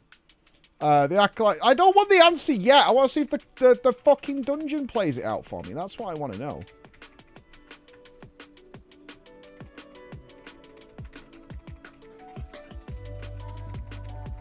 I got this hunter last night. Shield slam. Can I get knocked into the fountain so we never get knocked back officially? He killed the dog. Today at the bank, an old lady asked me to check her balance. Perfect. So I pushed her over. So stupid. That is so stupid.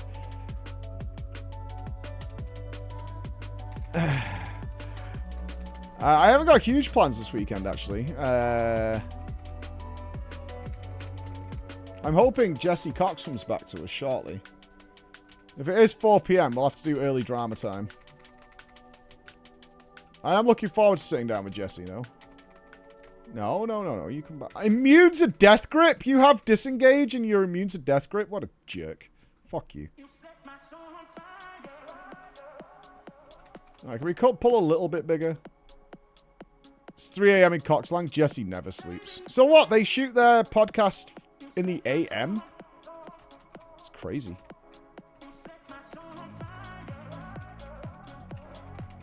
That is anti-YouTube. The best zone for me has been Howlfall. It's not perfect. Like, we did all the story yesterday. There's definitely some remnants of old WoW storytelling in there, which are a little rushed and unearned. But the main story stuff is very good.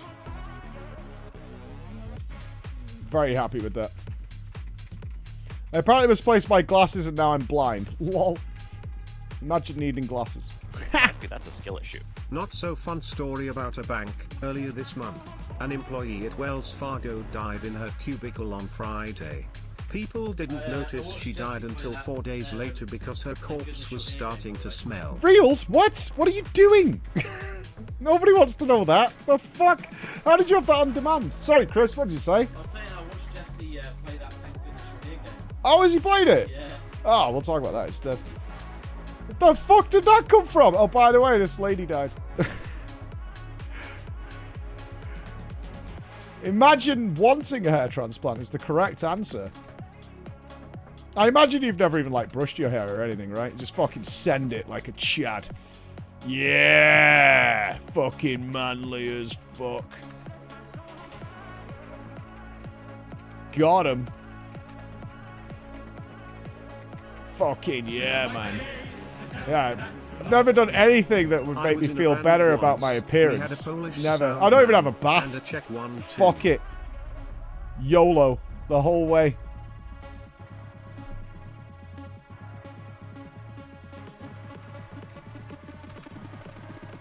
I'll just keep it fucking as I want it, man. I'll just keep it going, you know what I mean? You say I could do nothing at Wells Fargo Q for 4 days. Yeah. You gonna talk with Jesse today? Yes, I think so. I haven't got a time, but apparently it's usually 4 p.m. So it should be then. We're gonna be doing, we're gonna have a little mini podcast. Like I said, I'm hoping to have him here in studio. Whoa! In the next couple of months, when he's over in the UK. Yeah, the only thing we're not allowed to talk about apparently is Dawn Trail, because Dodger's not done it yet. So. Not like she's had any time to achieve these things, like mad slacker. I certainly won't be calling her out for that, do you know what I mean? Who has time to shower on WoW release? It's gonna be a long time. Is she even playing the game? What is she doing? Just fate farming or some shit? Even that should be done by now, right? You would think so.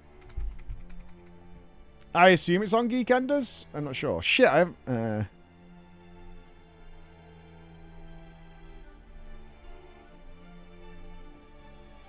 So far, there's, like... Intruders have desecrated the altar. There's been no dialogue as to what's happening in here. Oh, she's been warframing it. Oh, that makes sense. Yeah, if you're into Warframe, you are lost. Yeah, if you've gone down the Warframe rabbit hole, it's over. Might as well just uninstall life. It's the only reasonable way to make sense. Well, I'm looking forward to Soulframe. Like, I think me and Nups in Soulframe are going to kick ass. But waiting we are. Waiting we are. Our time will come. It's Jess's fault she started Warframe. Guilty. There's nothing wrong. Ain't nothing wrong with Warframe. We like a bit of Warframe. Saying that, I was like one of the only people who liked their roguelike mode. I really liked it. The normal Warframe players were like, nope. Just wondering, would we be able to ask a few things of Jesse? No Nope. particular reason. P.S. Can we check that we have a very clear audio of Jesse? There'll be none of that. I will not be influenced. He's trying to sound like him to a blood elf. The battle racials. Yeah, I've been thinking of changing my blood elf. I'm honestly thinking it's time for the warg to come back. I haven't been a orc death knight since Kata, but I think it's time the warg came back. It's the closest we can get to a full warg. Full smork, man. There's something nice about being the full smork.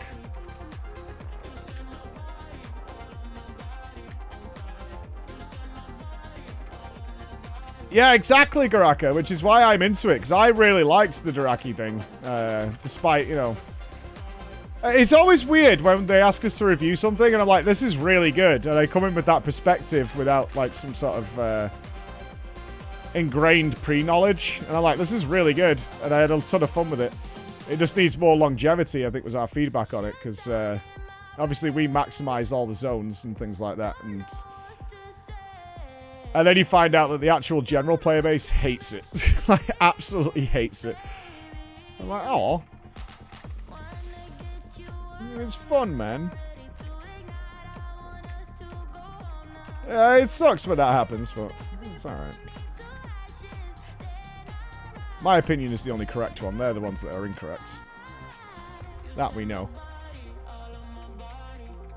By the Emperor's will. Hang on. By the Emperor's will, by my holy hammer. Those who oppose the Emperor will fall at our feet. They have served their purpose, Baron. Demonstrate your worth. Murphy was walked by the Priory from a place of contemplation to an uprising. Why? She has always preached of the strength of the Emperor's will, but to turn against us is madness. So these people feel we've deviated from the Emperor's divine intention, I guess, of coming to her, of the expedition. That's their tagline.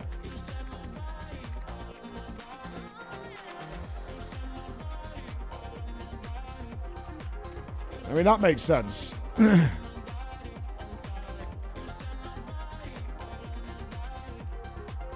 I'm guessing that's what's going on. Yeah, the divine will of the Emperor has not been fulfilled. So they're very different from the dark cultists who think that the light is shenanigans and the darkness is the correct way to play.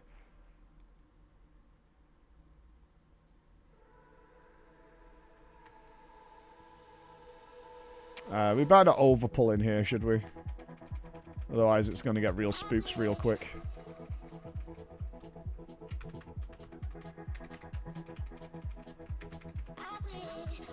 It'll end up with all the NPCs dying. They'll all die to the Consecrate is what will happen. Let me slappy hands to drag them around with me. The guy that's getting channeled in the middle is the dead brother. The second boss was the living brother. Was he? Found the rat in Dornable that sits on your shoulder. I totally missed out on that. It was added by Shit. Grace just for you so chat could be with you at all times. It says here, Murphy says, Belladar is the crucible. It burns away weakness. Its blinding light reveals the strength that the Arathi lacked. Okay. With an army of the Risen, the Arathi will defeat the Nerubians, conquer Khazalgar, and subjugate the world. Oh, so they believe that Belladar is giving them power, and his intention is that they destroy everything. Okay, okay. Okay. The auction house is gone? Why? Is it broken? Well, I assume so, otherwise they won't turn it off.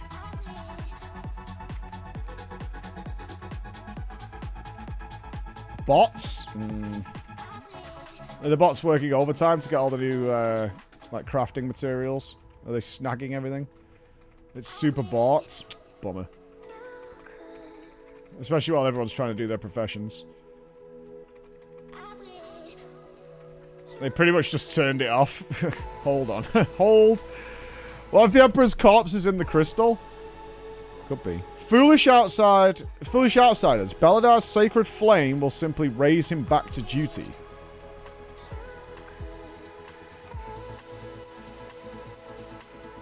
Oh, we need to kill this trash, don't we? Otherwise the NPCs aggro it and die. We've seen that before. It's working in America? Interesting. It's a European thing?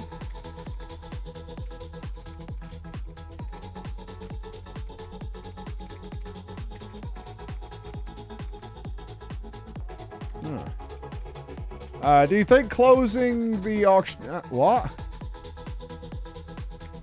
Do you think they intentionally closed it to force players to interact? No. Absolutely not. Yeah, Blizzard's on with it.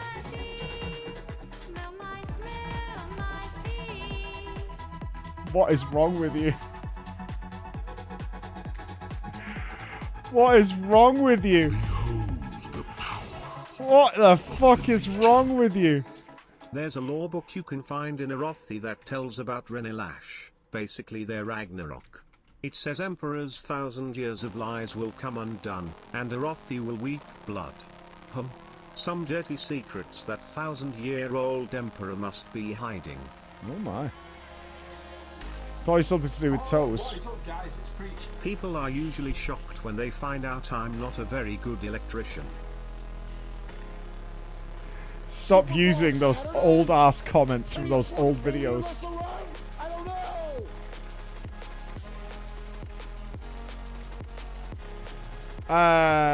Can the group stop dying? Guys? It'd be really nice if you would stop dying.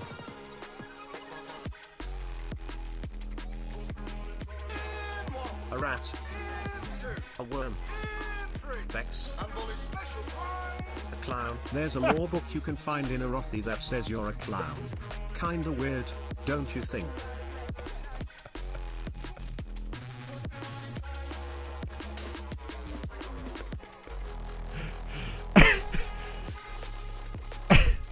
You just look like a penis without a penis. Wise words from the man himself.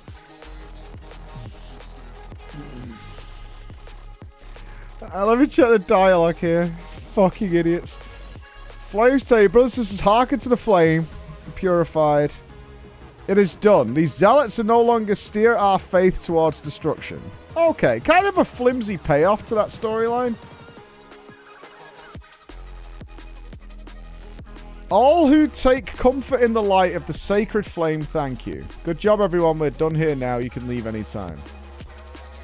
That was kind of a shit payoff to that storyline. There was a lot more room for... There was more room there for some shit to happen. That feels kind of flimsy. Yeah, I would have expected a touch more from that, but alright. We'll allow it. We'll allow it. Let's see if the actual story turning has anything. Don't swear. Why? What's going to happen? Are your kids watching? I hope they're not watching these cunty jizz-filled balls sweating down all over you. That would be terrible. That would be a really bad news. If you were to enter a mature tagged stream and let your children listen to it. But if you're listening, kids, I just want you to know. Your mum wanks your dad. Ask them what it means.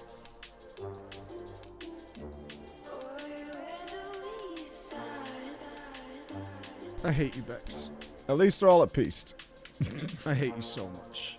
If you see an Apple store get robbed, does that make you an eyewitness? My ears! My ears! Stop! My ears! Why are you doing this? Why would you do this? He killed the dog. I'm sorry. How many ears does Captain Kirk have? 3. The left ear, the right ear, and the final front ear. Will you stop fucking spoiling Star Trek? I got from PreachCon was read the Dungeon Journal. Don't be shit, Alex. Alex will fill you in on every piece of information you need to be a great player. It's usually just stop trolling, yeah? There's nothing worse than when Alex says to you, just stop trolling, yeah? It's as simple and painful as any comment could be. It's just stop trolling, yeah? He says it so casually. And you know, if Alex is at the Race to World first, you know shit's hit the fan if he just says, to be honest with you, they're just kind of trolling. Right, we've got a million delves to do. Let's delve it up. Let's rock and roll. What words do you want Mike to say for the extension? What? No, Bex, no. I'm having a great time, Felio. When it'll run out, we are in the honeymoon phase. It's always worth remembering. We're in the honeymoon phase. So, when that will run deep. I haven't even looked at the Ajket stuff yet. The Ajket stuff, which people are saying is really good. We're going to do that today. I want to kind of round out Hallowfall and make sure we're good. There was a time we were looking into AI for my voice, because it's relatively cheap, but I decided against it. But it seems I've said so many words over the years, it doesn't actually matter, because who needs AI when you can literally just grab my own words? Hi, Mike. Hello. I was just wondering who your favorite Stargate character. Some people's is Jack. My personal favorite is Clown.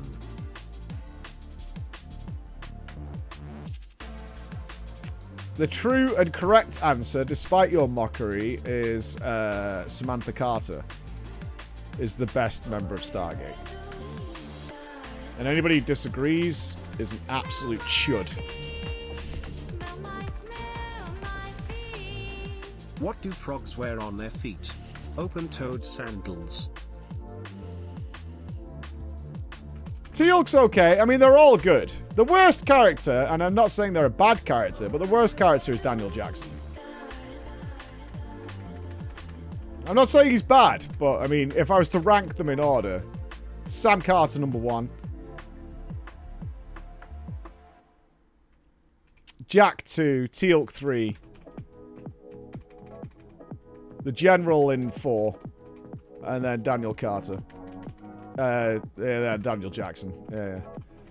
Yeah, he's the straight man, but he's like, he's also like the Uber MacGuffin. And I don't like that. I don't like Uber MacGuffins. Oh my god, the safety dance. Yes, Taiki. Yes, I appreciate that. I appreciate that.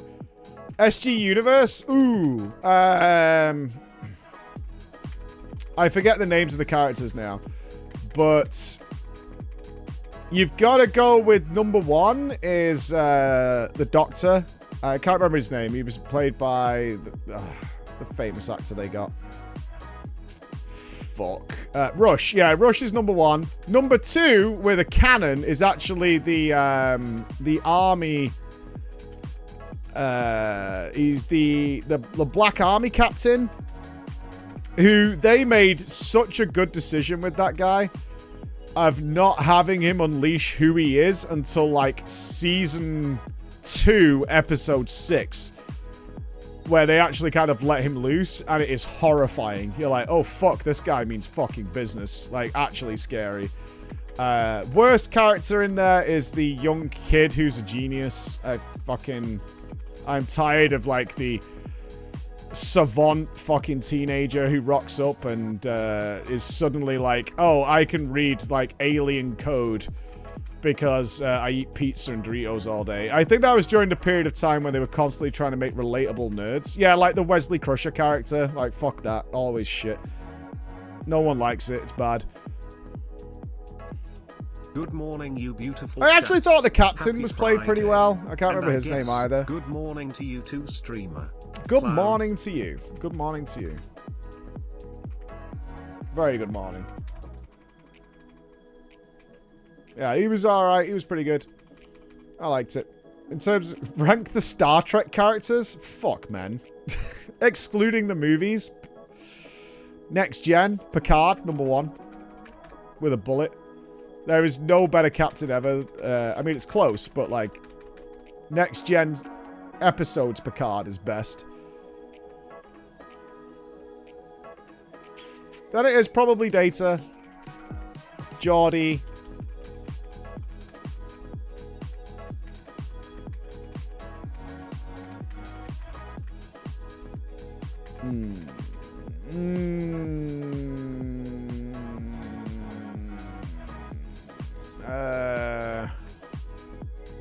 Ooh. I like all of them, but probably... On the other hand, you have different fingers. Riker, Crusher, Worf, no, Tasha Yar, then Troy last. Yeah. Amanda Wolf's head looks like a fanny. Yeah. Tashiar is barely in it, but she's a great character. And I really hate Troy. I don't like selective superpowers, man. And she has very selective superpowers. She can either tell from the other side of a fucking star system that someone's a liar and what they're dealing with. Or she just has no fucking clue whatsoever. And she's like, I can't read him. And then suddenly she's like locked into some sort of immense turmoil with that person. It's all too convenient with a character like that.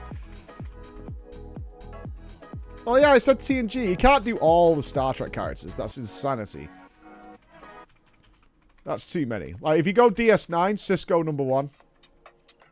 Potentially my favorite ever Star Trek captain was Cisco.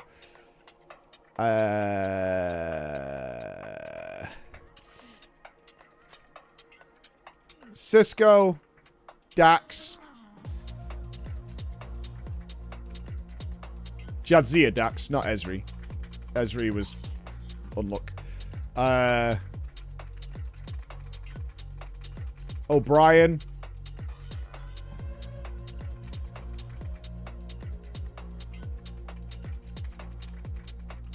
Yeah, Cisco, Jadzia, O'Brien, Martok.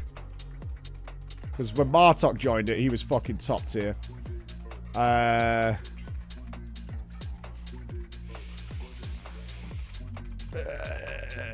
Kira, then Odo.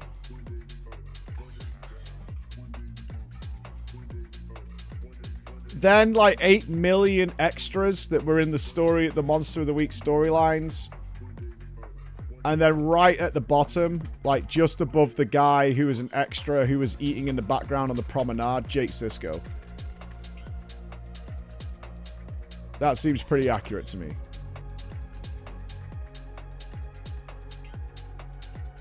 Oh, Rom is pretty top tier, actually. Rom and Quark were alright. Not the highest, but pretty good. Yeah. Yeah, Rom and Quark and the Ferengis in DS9 were much better than they should have been. I give them a lot of credit for that. They actually made it kind of decent. Oh, Garak is actually like top 3. Yeah, true. I forgot about Garak. Yeah, top 3. Not gay, by the way, Copium.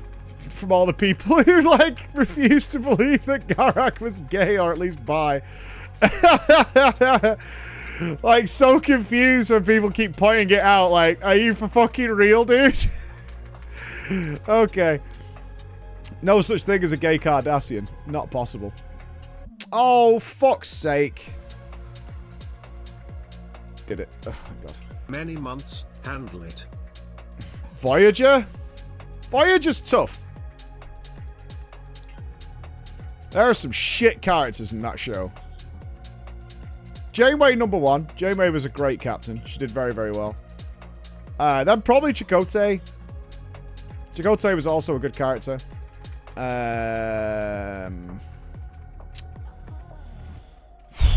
That's tough. Then the Doctor. I never got tired of the Doctor at any point. I was never like, oh god, it's a Doctor episode. His episodes were always really funny.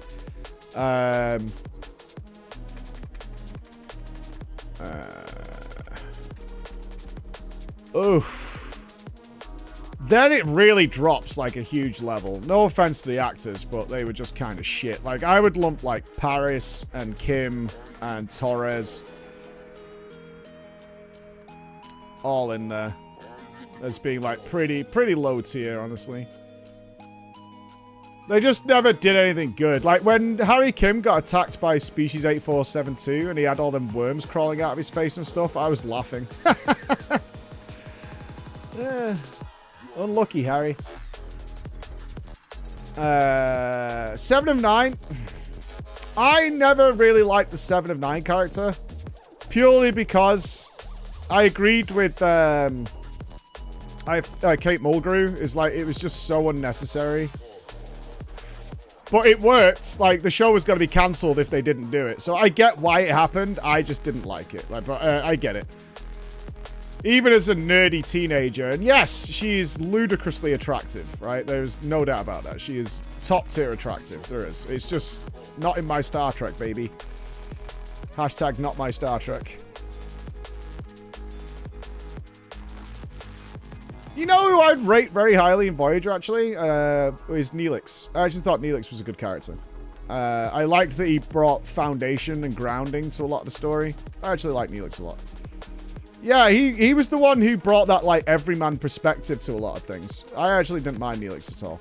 I especially liked when he did break down and he was always trying to be, like, supportive and morale officer or whatever he ended up being. And he when people were getting stressed out, he like held on as long as he could and then completely broke down. And he was that character that if he breaks, we're really fucked up. I liked him. Justice for Tuvix, no, that episode is horrible. Voyager is guilty of a lot of things that tried to fuck with Star Trek canon because it was the move to the modern era that we've had to fucking deal with. If you're a Star Trek fan, like 10 Forward being the name of a bar on a street. Like that intolerably stupid shit that they started doing. You're like, that's just, it's so dumb. I turned the warp lizards are fucked. I mean, that was when they broke the warp 10 barrier, which should not be possible. That's not how the warp scale works under any circumstances. And everybody watching that episode who had some modicum of the lore of Star Trek was like, what are you doing? Yeah, you can't go warp 10. That's not how this works. There is a warp scale. Yeah, the warp scale is very accurate. It's hilarious how much they've had to stretch what warp 9 is.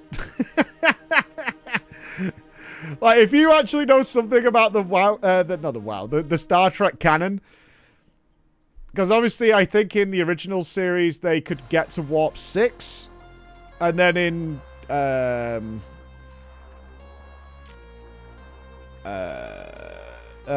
what was the fucking show with Scott Bakula in it? What the fuck was that called? Enterprise. They could go warp 2, I think.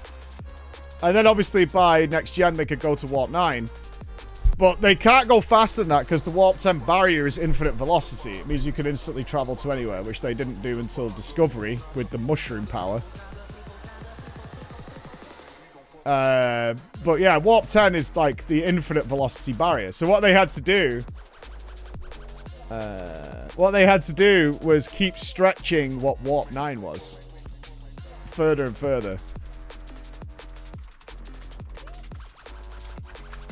So warp 9.1 compared to warp 9.9 is something like 30 times faster or something. It's completely absurd.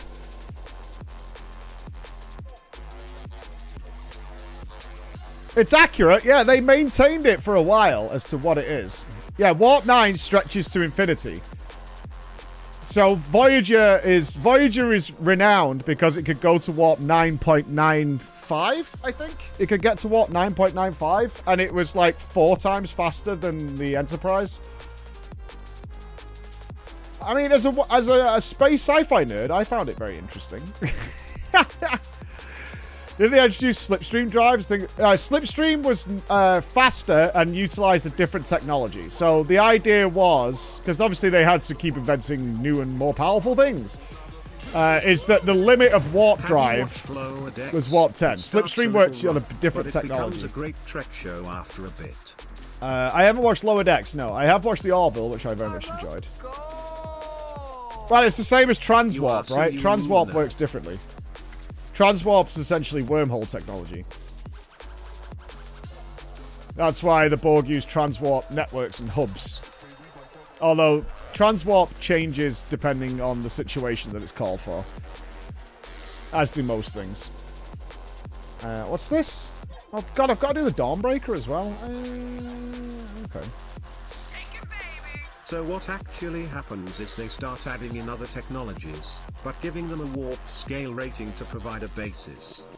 No, actually they stopped doing that because that makes no sense. So the warp scale is pretty set, and in order to go faster than warp, but not be infinite velocity, because then that's instantaneous, right? They had to come up with ways that bypass the idea of warping space around the ship, which is what the warp engine does, right? It makes it so that the space you're moving into is shortened and therefore you travel less If you were to distance. recommend That's what the the warp Star engine Trek does. stuff to someone that never much watched it, which show/order it should be watched? Only ever watched Discovery. Yeah, that's tough, right? Because the correct answer is Next Gen. But season 1 or 2 of Next Gen are really bad. They have a couple of good things in there, but they're really, really bad. And there's a big reason for that, which we only found out about years later, is that Gene Roddenberry turned out to be actually kind of a twat. Well, I think if you don't have the Next Gen basis leading into DS9, because those shows ran concurrently for a period of time, then you're just doing yourself a disservice.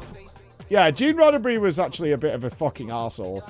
And created tons and tons and tons of problems, especially with Next Gen, which is really kind of a bummer.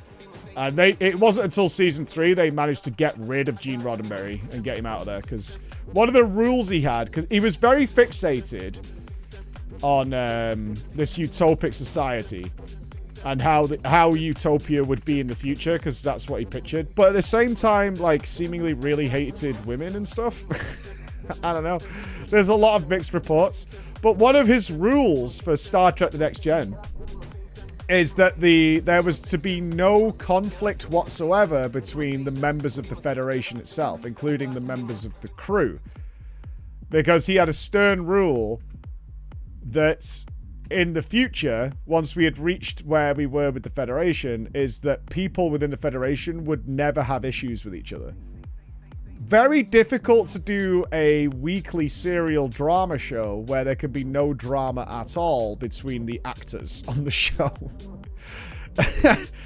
As you can imagine. And that people would all just universally be happy-go-lucky together. For new viewers, I personally recommend going with Strange New World. It's a nice starting point that can get people interested in TOS, since it features the Enterprise under Captain Pike about 6 to 7 years before Kirk takes over. No, I would not recommend Discovery, but I would recommend Next Gen. There are some really great episodes in there. It's kind of interesting to see what the Q were originally. It's kind of interesting to see what the Ferengi were originally. And that they genuinely believed the Ferengi were going to be the main villain of the show for years, and they were going to be terrifying. And they made them look like little goblin people with whips. And people were like, what the fuck? Yeah, that's not scary. It is nice to see the origins of the Borg before they became completely twisted and turned into whatever villain of the week they ended up being. Can you check the staff Discord about drama time? Sure.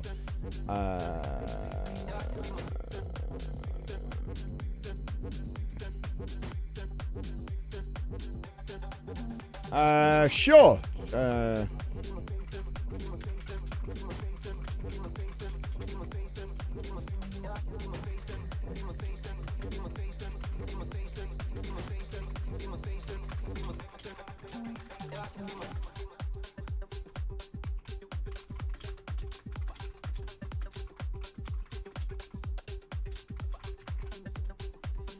Don't provoke the Borg. The first episode of the Borg is horrifying. Like, it's a genuine horror show. It's fucking scary as shit if you're into it.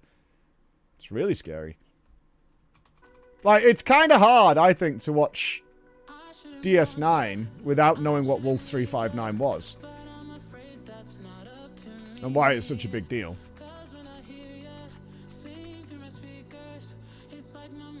Yeah, like, you've got episodes like The Four Lights. All fantastic stuff. Where would I rate Discovery? Discovery is when you've given up and you know you're never getting original Star Trek back. Like, that's just gone. It's over. And therefore you're like, okay. I'll watch this, I suppose. Oh, the first iteration of the Q had them running around in a big, how would you describe it? Chainmail spaceship?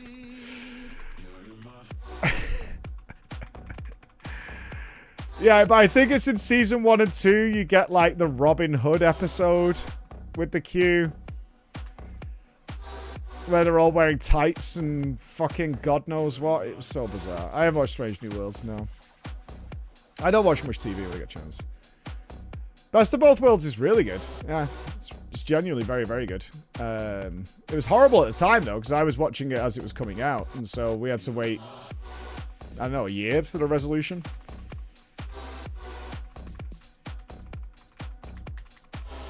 Oh, I'm a big sci-fi guy. I like my sci-fi. Much to the horror, surprising. I was on a train with Jari. And it was me and her the whole way there. We talked. It was like a 5-hour train ride. So we talked for like the vast majority of it. And then this guy got on at some station. We were in Denmark, I think.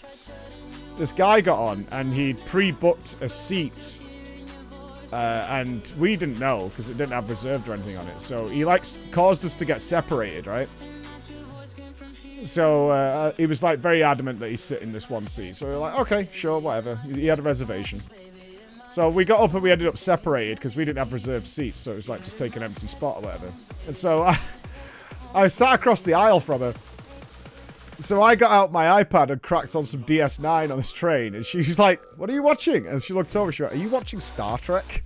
I was like, yeah. She's like, you fucking nerd. And I'm like, as if I'm the fucking nerd. It's the fucking, shut the fuck up. You're an MMO player calling me a fucking nerd. It's like, you're a really fucking nerd. I'm like, you goddamn right I'm a fucking nerd. I don't give a shit. I'll do what I want to do. This is why it's so galling you won't give anime a chance. 80s and 90s I anime is did! some of the Jesus best Christ, stop sci-fi twisting you the will ever narrative. find. I did, I don't like it. That's fine. I gave it a try. Alright? I had a look at it. What more do you want from me? There's nothing else I can give you, alright? I gave it a try. I didn't like it. End of story. Sorted. The fucking clock still turns. The sun will rise tomorrow. Your day is fine. Nothing to worry about.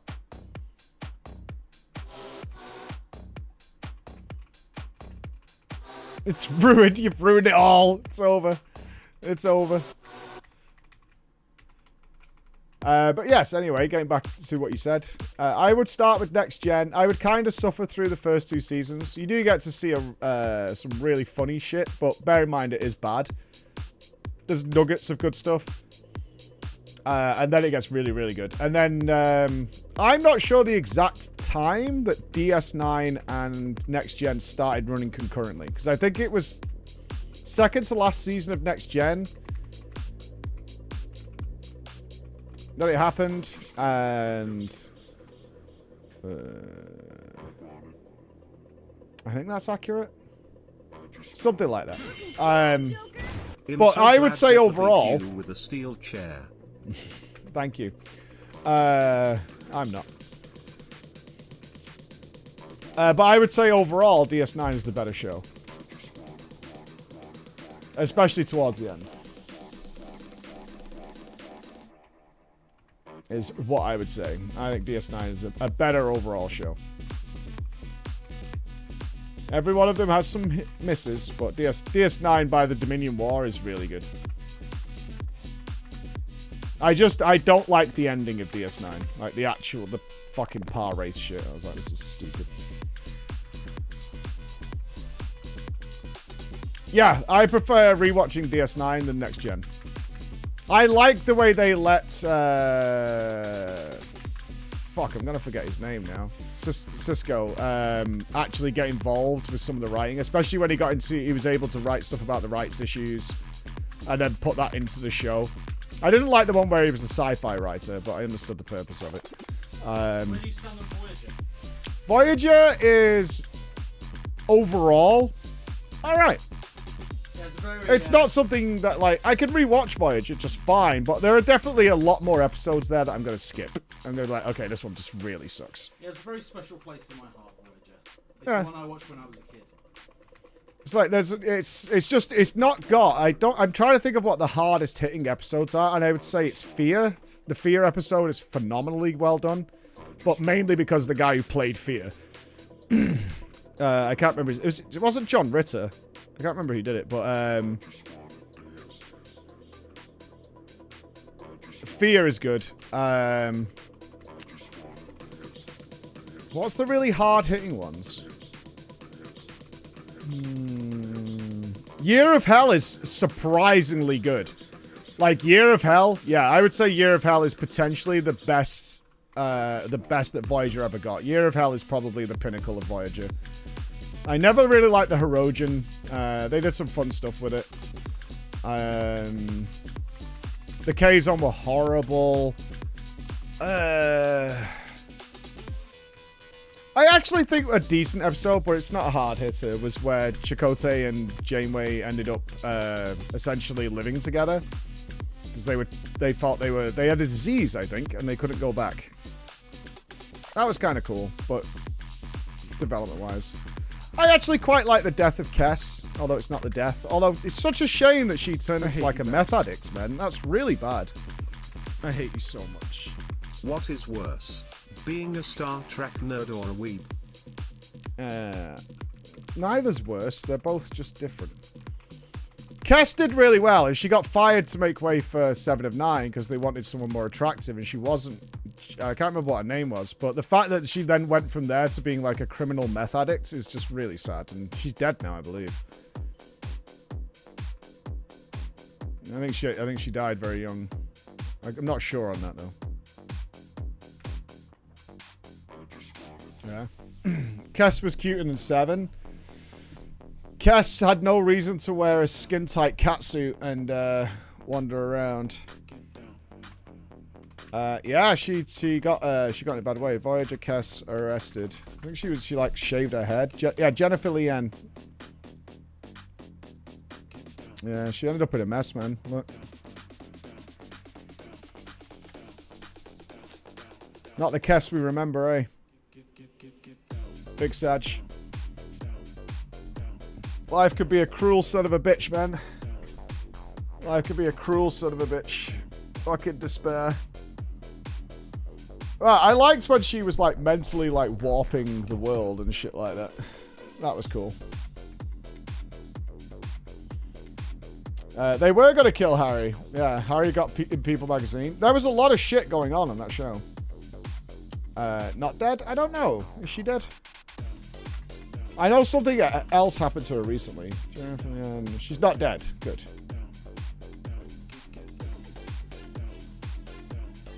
Oh, good. I hope she's sorting her life out. It's never nice to have that happen to someone. Bad news. Belladar spawn in 10 minutes. You haven't got the mount. What do you mean, AWT? What? What's spawning? Update me. What's happening? The Belladar... The Poo Elemental. Where? Where? Quads?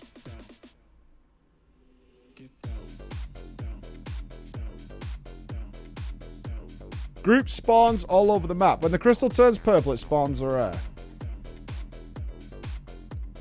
There's 35 spawn spots. Oh my god. Search for belly in LFG. Be under questing or custom?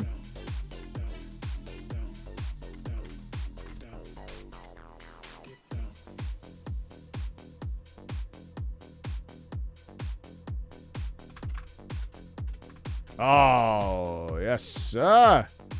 All right, so what's the game plan? We're just going to camp various spots.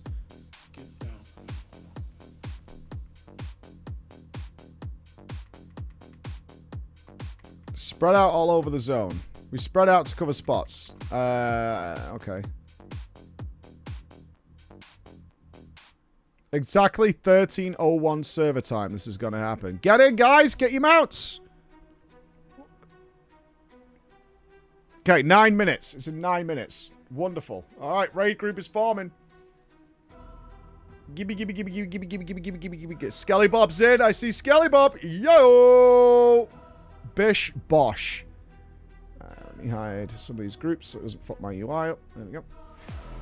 What the fuck? This is for the elemental mount. Say, ah, yeah, in your sleep. So when are you going to give in to the anime? What does that mean? Give in to the enemy. Oh, Blizz, why can't we fucking Pixel do this?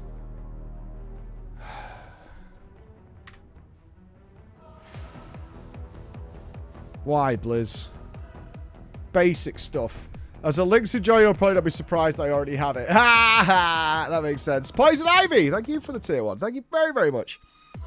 And Appetai, thank you so much. Appetite. Or Appetite. Thank you for the gifted subs. Make sure you grab your pet, dude. The drop is tradable, so you can pressure someone to give you streaming privilege. I have never done that, and I never will. If you have the handy notes, you can see... add-on. You can see the rare icon on the left in the sea. Okay, yeah. I assume this is just a chance to drop, right? We're never getting guaranteed drops with mounts and stuff in World of Warcraft.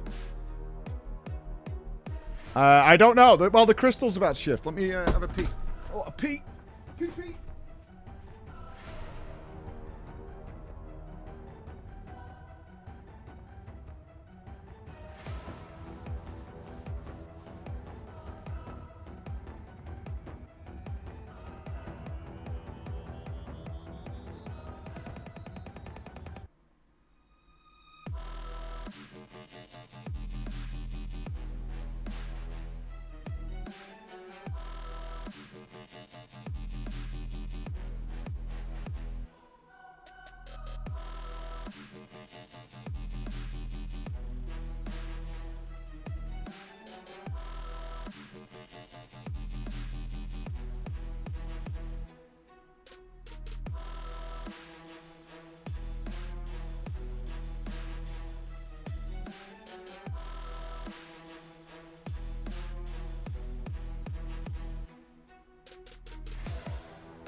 Protein bar!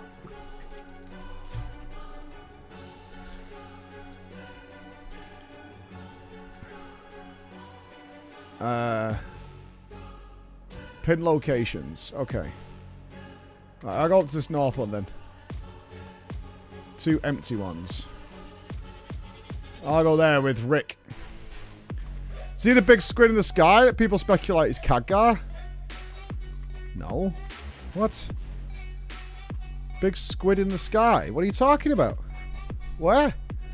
During the void? Behind the big church?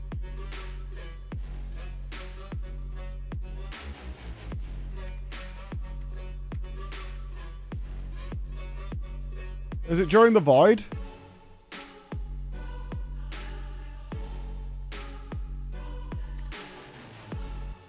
Always? I don't see a big squid. Behind you, literally. Am I looking too high? Hang on, let me land on this hunter. I keep flying past him. Gotta personalize now, Keck. Can I see it from here, or am I behind a cliff? Behind, like towards the crystal. Okay. I've got some time. Could you select it then if you've got a name?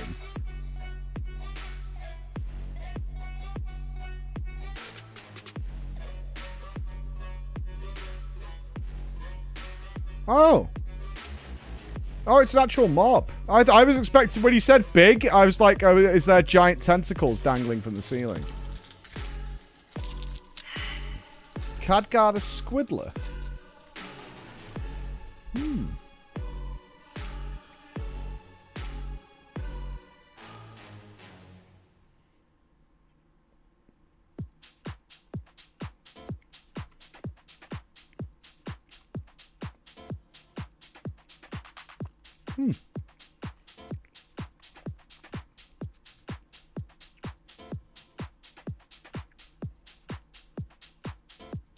Why would he become a squid? Because he died in an explosion. Died, quote unquote. Yeah. Yep, the gift sub thing is definitely still going. It's on for a few more days, I think.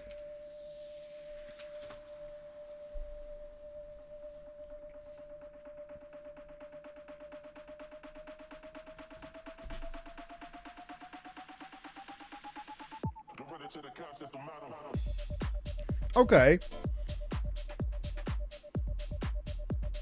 So if he's a, let's suppose he's now been voided. Why is he hanging around next to the crystal? Huh.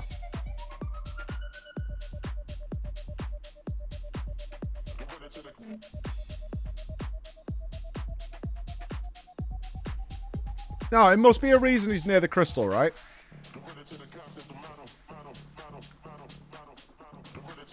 It's a cool... Yeah, but there's a reason he's got to be hanging around the crystal. Unless Belladar, or the crystal, can actually purify the void away. Or is he trying to draw attention that this is more important than we're giving it credit for?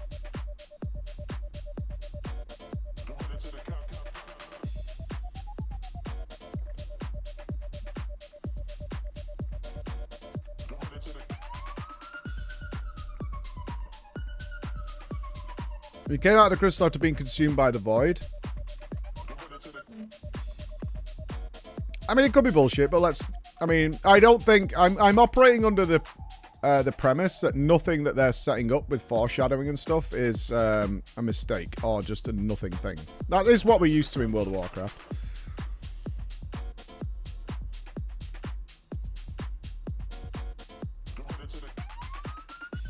They've been adding in little clues and stuff of things that are going on. Huh.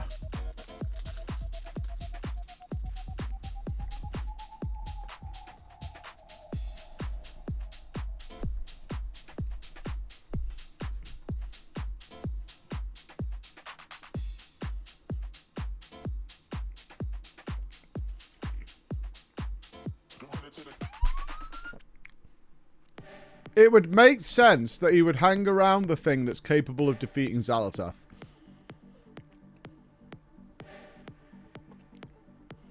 Right? If you couldn't communicate...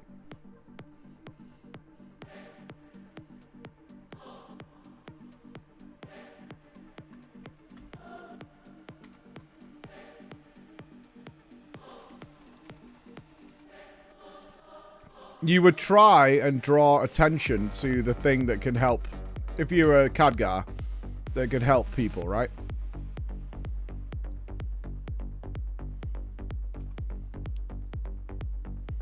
Oh, it's called Baladar's Spawn, lol. I guess the goal here is just to tag it and let people tag it, right?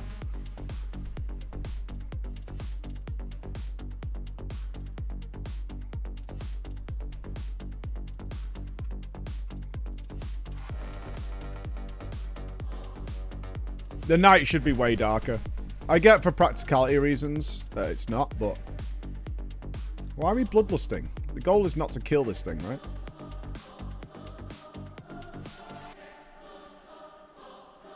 Anyone know the percentage chance for this thing to drop?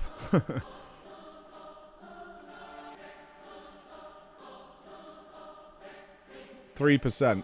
Oh, someone got it. Verona got it. Oh, a few people got it.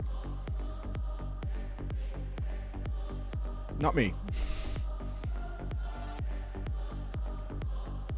Yeah, that one is cool.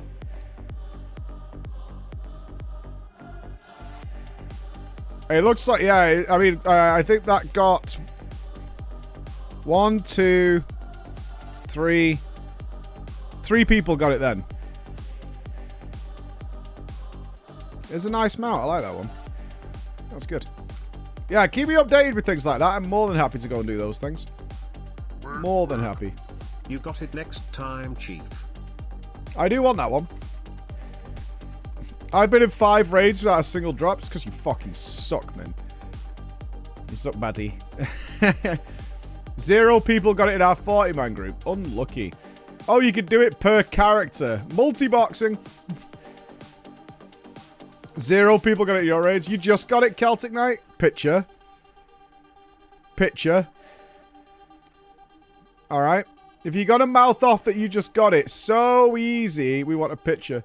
You got none in your raid either? Oh. Once per day per character, and you just got it. Oh, that's fantastic. There's a rare Ashgahet that drops a sick-looking gargoyle called Seisberg. It requires a massive grind, but it's good.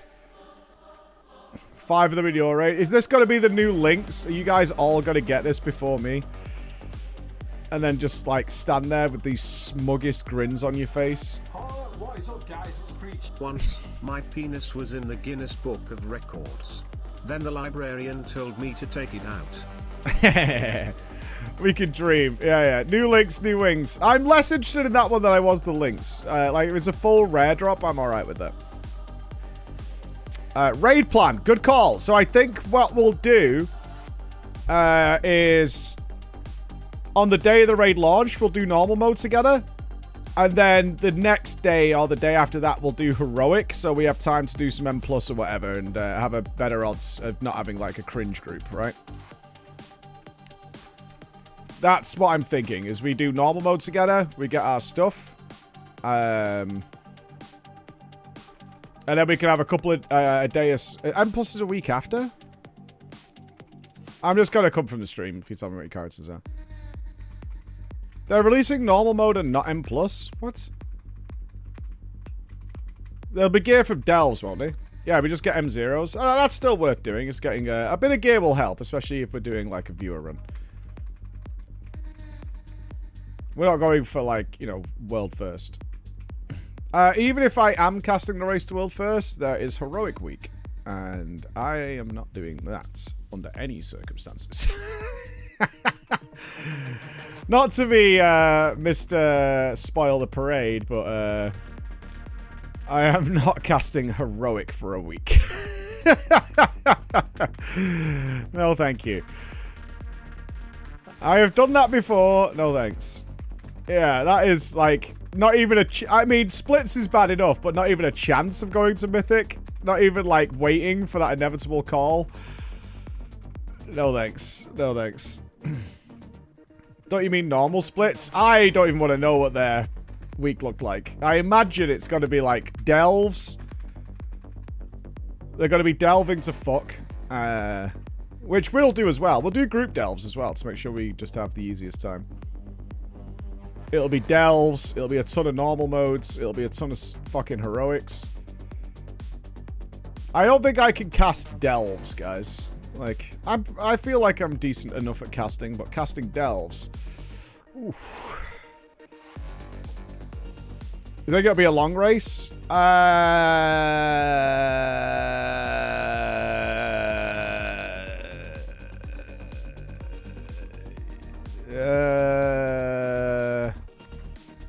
Don't know.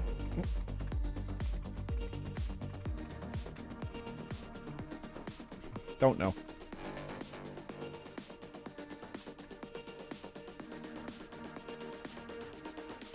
Not sure. Maybe. I mean, I hope so. Quick races are fucking shit. If we have the Savage race and then Aberrist twice, that's too much Aberristing. That is being blue balls to the ends of time. Like, fuck that. So on that perspective, I'll say yes. At least a full reset. I never say never. So if the entire all I really hope for with the Race to World first is that it does go to the reset and it finishes like midway through reset 2. I think that's an ideal race if it finishes midway through reset 2. If we get that, I'll be a happy boy. Abras, I would have loved there to have been a Race to World first for the Emerald Nightmare. Legitimately.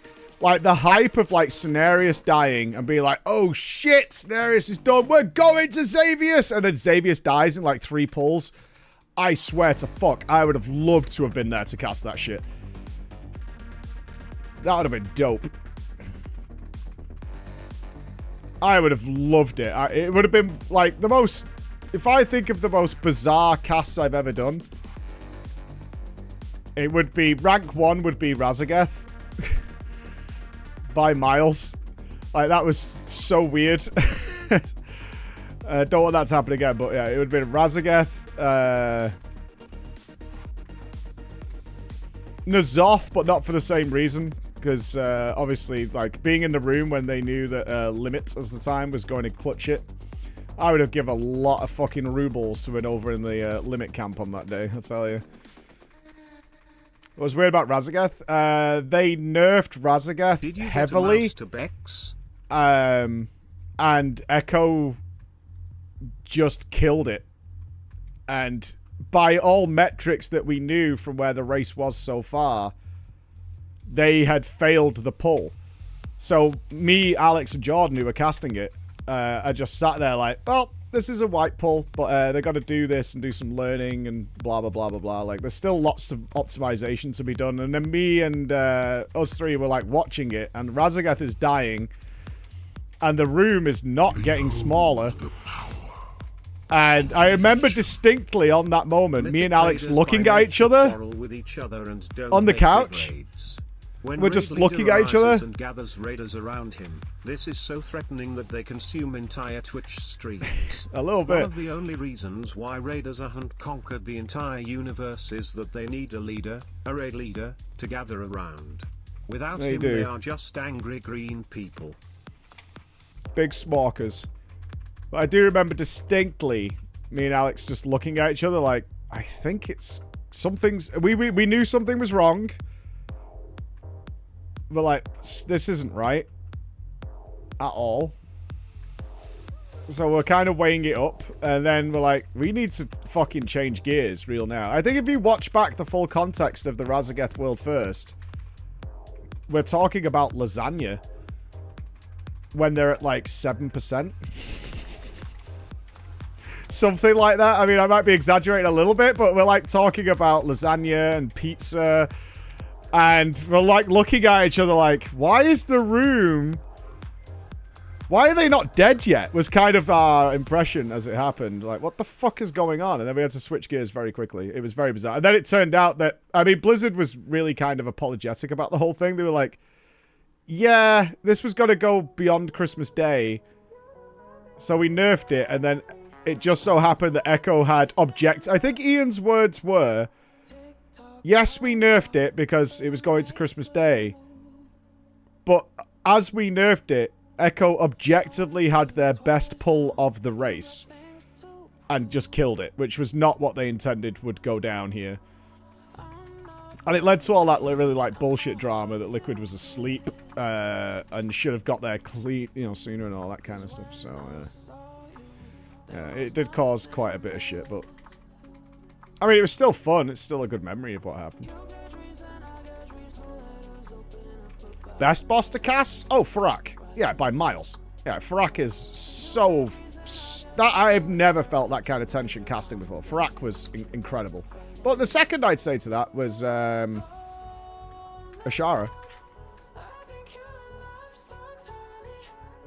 Yeah, it would be Ashara. It'd be Faraka's by far the #1 by a long way, but Ashara. Not only was Ashara the first time I'd ever got to cast any boss kill at all, interestingly enough. I had done 3 Race to World First, and I had never seen a boss die. And it was really bothering me at the time. It was really bothering me at the time that I had done so many Race to World First, and I had never, ever, ever seen a boss die. Because usually they had me opening the show. But as it was when we did the Race to World First under Method, is it would generally... They would start the show to make sure, like, we were getting Race to World First, you know, people set up and things. But we would cast, like, the Americans. And they would just go and do, like, Mythic Plus or whatever. So I would do, like, 2 hours of pre-show. Then they would start, but then they would go and, like, get gear and whatever. And then I would finish my first shift, because usually did 4 hours, and then they would start pulling. Or Method would start later on, and I wouldn't cast that, and they would kill all the bosses. Besides the last boss, so I wouldn't cast any of that, and then it would be like days and days of progression of just the last boss, and my shift never lined up with when they would actually kill the boss. Unluck. So, yeah, I never saw a single progression boss die in 3 or 4 Race to Worlds firsts. And it was definitely getting weird. But obviously, I've had lots since then, so I'm more than happy.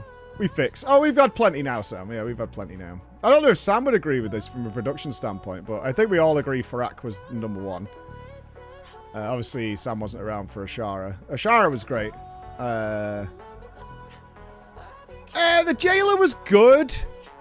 Yeah, the Jailer was good, but Liquid had stopped raiding, so it was more like, when are they going to kill it, than who's going to kill it. And that does take something away from it, like, from the actual casting side of things. Because Liquid had obviously announced they're no longer raiding, so it was... There is something a little less to that for me. The competition's gone. No one else was even close to killing the Jailer, so... I would say of this Sepulchre race, my favorite boss kill was Rygalon. That last minute or whatever of Rygalon was so good. Did I cast Unat? No. Well, yes, but no. Unat was not done in the same format as the Race to World First because Unat was supposed to die in 1 day. Now, I will say this. Blizzard told us that was what was going to happen. They said it was going to be more like Halion. Blizzard literally came out and said that Unat and whatever that fucking raid was called was going to be just like Halion, and the likelihood is it'll be dead before you guys even get to raid in the US, which is what used to happen with those kind of bosses. You'd wake up in the EU and they'd already been killed a long time ago by premonition or someone. Which is why Method decided the best thing to do. I'll be honest with you, I made a fortune on the Unat race and it was awesome. Because of how fucked it was. I made a lot of money. Because Method signed this deal with me, which was that what we were going to do, because Unat was going to be dead really quickly, is instead of casting the pulls in the Race to World First like normal, what we'll do is a post-show at home where we review what's happened through the day should it not be dead, or what the actual intention was is that we'll do a post show where we'll interview the players to tell you what they thought about the raid, blah blah blah blah blah, just because there is a raid and we should have a Race to World First. So what the plan was is that it'll be a 1-day banger. They'll raid through the day, we'll have some footage, they'll just stream the gameplay, and then at the end of the day we will do like a 2-hour post show where we'll get like Mirez and Gingy on and we'll do some interviews and we'll talk about the boss. So they paid me a lot of money for this 1-day thing because it was like a special event thing. And I ended up casting Unat for 8 days on the same rate. Because they built in a thing which is like, well, if it does go 2 days, which we don't expect it to do, we'll just keep your rate the same and we'll just put you on a daily rate. But I mean, at most it's going to be 2 days, so no big deal, right? And it went on for fucking ages. It went on for ages and ages. And I was loving it. I wake up in the morning and it's still not dead. I'm like, well, there you go. Good shit, dude. Yeah, we're going in again. No, there's not that much money in the Race to World First for casters. I think I made, at the time, you got to remember what year was Unat? If I was to say at the time, I had a daily rate of like, I don't know, a couple of £100 or whatever. I think for that I had a daily rate of like 300 or maybe 4. I made a few grand out of that. But like it ended up being so interesting that they made their money back as well. So it wasn't like I was ripping them off or anything. Like people got really invested in it. It was, yeah, I mean, I literally did like 2 hours work. Of course, I did a lot of preparation beforehand as well, but yeah, that's how it went. I ended up getting a lot for a total of about 8 hours work. So about 8 to 10 hours work, I got several thousand. Oh, it was covered, because more the first show, I think, was pretty weak in numbers. And then after that, the rumor was starting to spread that... I can't even remember if the first boss died on day 1. The council or whatever the fuck it was called. So I think by day 2, a lot of the community was now really interested in what the fuck was going on in this raid. Like, why is it not dead? And then it all came out about, like, half the Method roster was not... and I think the same for Liquid. They were at, like... They had booked the MDI, the Mythic Plus thing, for the same time as the UNAT raid. So half their raiders were taking part in the MDI and couldn't play. Yeah, it was a total farce. Like, it was everywhere.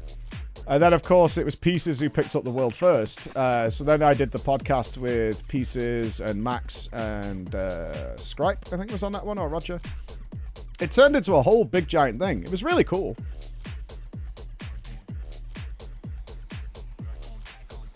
Yeah, so it was great. Were the other half banned for XP pots? No, I was at the time. So, yeah, that was fine.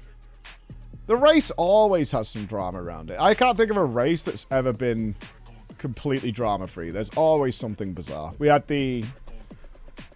that nerf / needed nerf, but didn't seem needed at the time, nerf on Farak, where, you know, fucking pulled into the middle of the night. We had Sepulchre that had, like, people burning out mentally. Ashara with its add-ons and outside raid leaders. No, that was N'Zoth. N'Zoth was the big addition. That was when Scripe... there's an interview on YouTube you can find. Which is me interviewing all the Method players. And I turned to Scripe and I'm like, now Max is doing the outside raid leading and they won. What do you think's going to happen? And Scripe looks at me with the most depressed face ever and he went, I guess I don't play WoW anymore. Like, he was like, this is what's happening. He looked so depressed. He was like, yep, I guess I just don't play the game anymore. I guess this is what I do. Yeah, it was a bit of an oof. I mean, he's embraced it now and he's really good at it. But at the time, that was like, yep, this is what we're doing. I think he didn't even want to come on the couch. I remember I started that interview and Scripe wasn't there. And he, like, trundled over midway through the interview that I was doing. Yeah. No, I don't think there's ever been a race without some sort of drama. Jaina was the 2 healers thing, which the community was completely disgusted by. It was 2 or 3 healers for the Jaina fight, and people were absolutely roasting the devs that that's how it was done. I hope he still plays. Yeah, Scribe still plays. He just doesn't play in progression. And obviously, if you're a progression raider, that's what you want to play. But he knows his duties lie elsewhere. You know, owner of Echo. He knows what he's about. It's just the first time you're told, like, you're not going to play. That's obviously disappointing. Like, you know it's up to you. You either give up or you don't play, so... Yeah, Eternal Palace. There was a couple of big dramas in Eternal Palace. One was the 3rd DK. People really, really disliked when we saw Noggy turn up as Blood, wearing all the most bizarre corruption or whatever it was that we were buying at the time. A Madrasil. A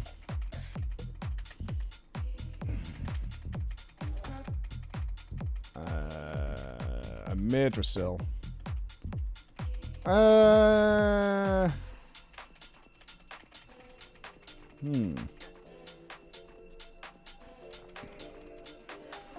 No, if I was saying Madrasil, it was the nerf. The nerf was the big one.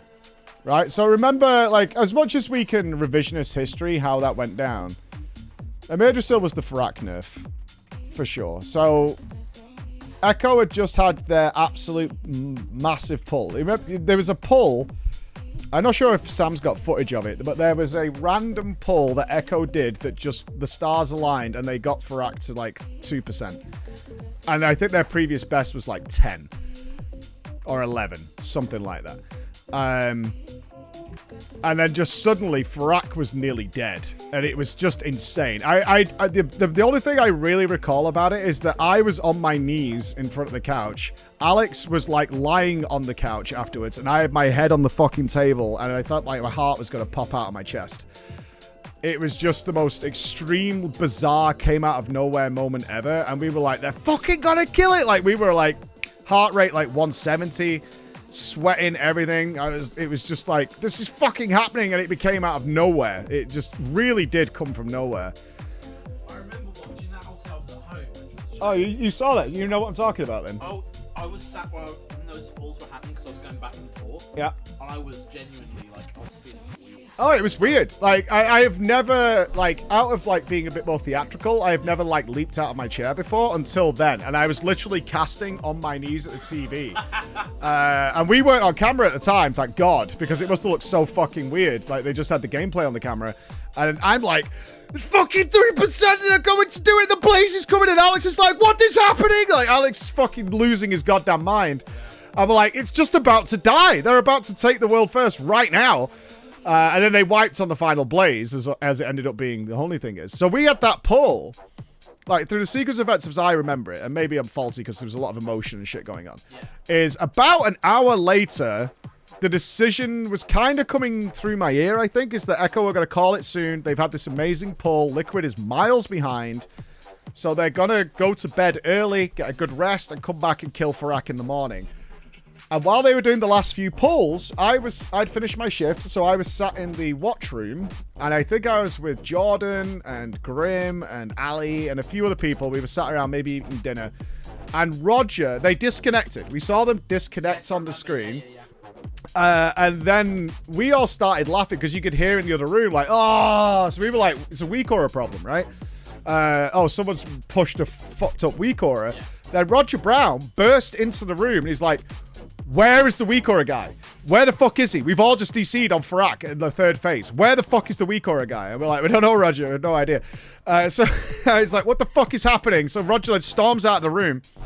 And we were all sat there going like, oh God, this fucking weak aura guy's going to get his ass chewed out. But then it turned out that's not what happened. In fact, Farak had just been nerfed pretty heavily. I think it was like 15% boss HP or something. And at that time, it was like 10 or 11 p.m. in Sweden. So we were obviously like, what the fuck? We've literally just seen the boss go to like 2 or 3% or whatever it was. And now they're fucking nerfing it. 5%? Yeah, now they're nerfing it. And Liquid's about to start raiding. And the Echo guys are already tired because they've been raiding all day. And they've just had this best pull. And now you're nerfing it literally as Liquid's seen exactly how Echo is doing the fight. And seen every element of the fight practically till the end. And now you're nerfing it when Echo is about to go to sleep. So then Blizzard, because they had some communication with Blizzard, was saying, we have nerfed it, that shouldn't have DC'd you. And then they got into like a back and forth about whether or not that should have caused the DC or whatever. But it was like, whatever. Oh, we need to do the secret event here, don't we? Oh no, it's unlocked, I think. No, it's locked.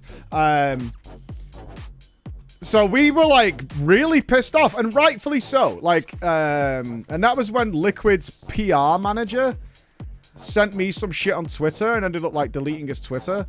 Because I called it out. Rightfully so. I don't regret this. Like, at the time, it absolutely seemed like complete fucking bullshit that this would happen. It seemed like such bollocks that literally is Echo stopping raiding, you're now nerfing the fucking boss. And then he tweeted some real... But then it turned out, like, people... After he tweeted me and I fucking pointed him out, it turned out that guy had been tweeting all sorts of mad shit about Scripe and ended up fucking... The PR guy had to turn his Twitter off. What a fucking idiot.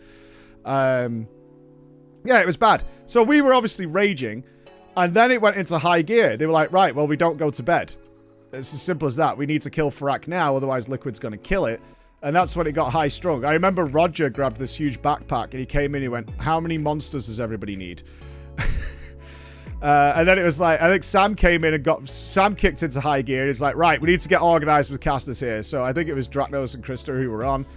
It was like, right, they're going to take it till then. Alex, Mike, we want you back at 4 a.m. to kick off, or 2 a.m. or some shit. To like pick it up, and we'll do like 2-hour rotations so people can take a break because we're going to be going tonight. Like, it went into overdrive. Pizza arrived within like 25 minutes. It turned into a full degen party. It was that nice and scuffed as fuck. Yeah, like, how quickly did pizza arrive? It turned into the most ultimate LAN degen night ever, so quickly. In the space of about 25 minutes, the place was full of energy drinks, pizza, everything. People were going outside in the freezing cold. We're talking Sweden with snow. It's cold as shit, and people were regularly going outside to freeze to wake themselves up. I remember Kush and Clicks came outside to freshen up by standing in ice, essentially, outside. They were like, okay, because you were, we got this, we got this, we got this. We need to freshen up. We need to fucking go for it. Like, yeah. Cold is awesome. Yeah, so, like, regularly, like, the players were coming outside and standing in the cold, like, waking up and getting shit going. It's like, we got this. We got this. We can focus up. We can fucking do it. We can do it. And I was hype as fuck, but then the tiredness did set in because I'm old. I think we finished, like, 4 a.m., Sam, something like that. Scripe finally called it because the players were like, we're dying, Scripe. We need to stop. We're just fucking up our tomorrow at this point. We have to go to sleep. And so Scripe finally relented. Yeah, 4 a.m. was time of death. Yeah, it's like, we have to go to sleep. I gotta say, none of us slept that night. I know I'm not playing and I'm just a caster, but obviously I didn't want the boys to lose. None of us slept that night. I think most of us went back to the hotel and just lay there either watching Liquid stream or just refreshing the scoreboard to see what was happening. Because we were like, they're gonna kill it, man. I remember I eventually fell asleep, and I think I was back in relatively early, and woke up, immediately picked up my phone, even with my eyes barely open, and just looked and saw it was not dead.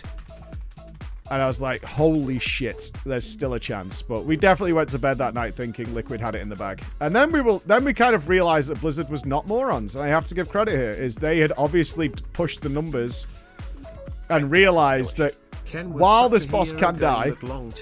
Wasn't that the day after he was really... It was. Really Ken walked back into hell. Like, Blizzard had obviously crunched the numbers and gone, okay, Farak is technically killable right now, technically.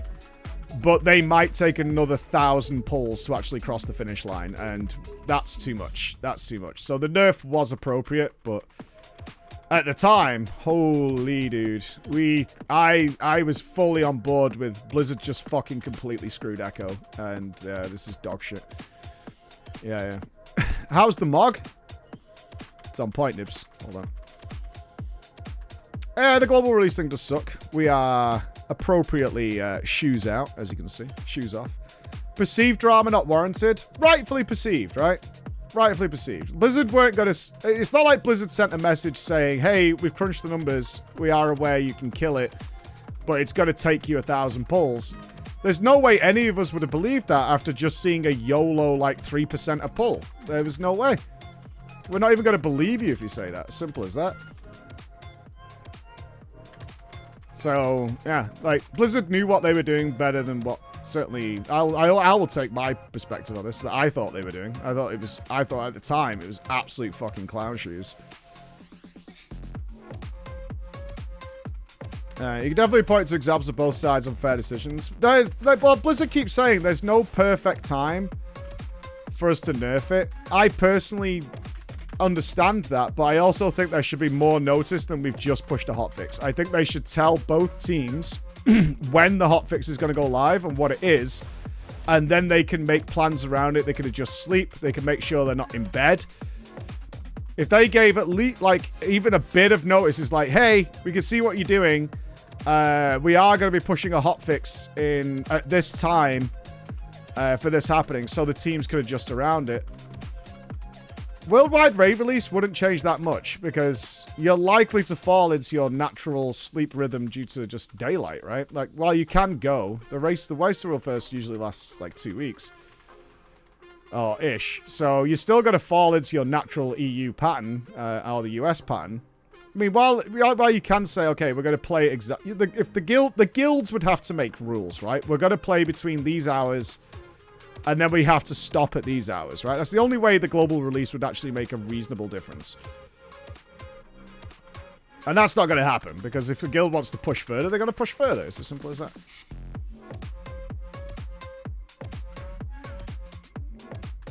It only matters for, like, a really shit short race and the reset. That's the only time it'd really matter. What am I doing now?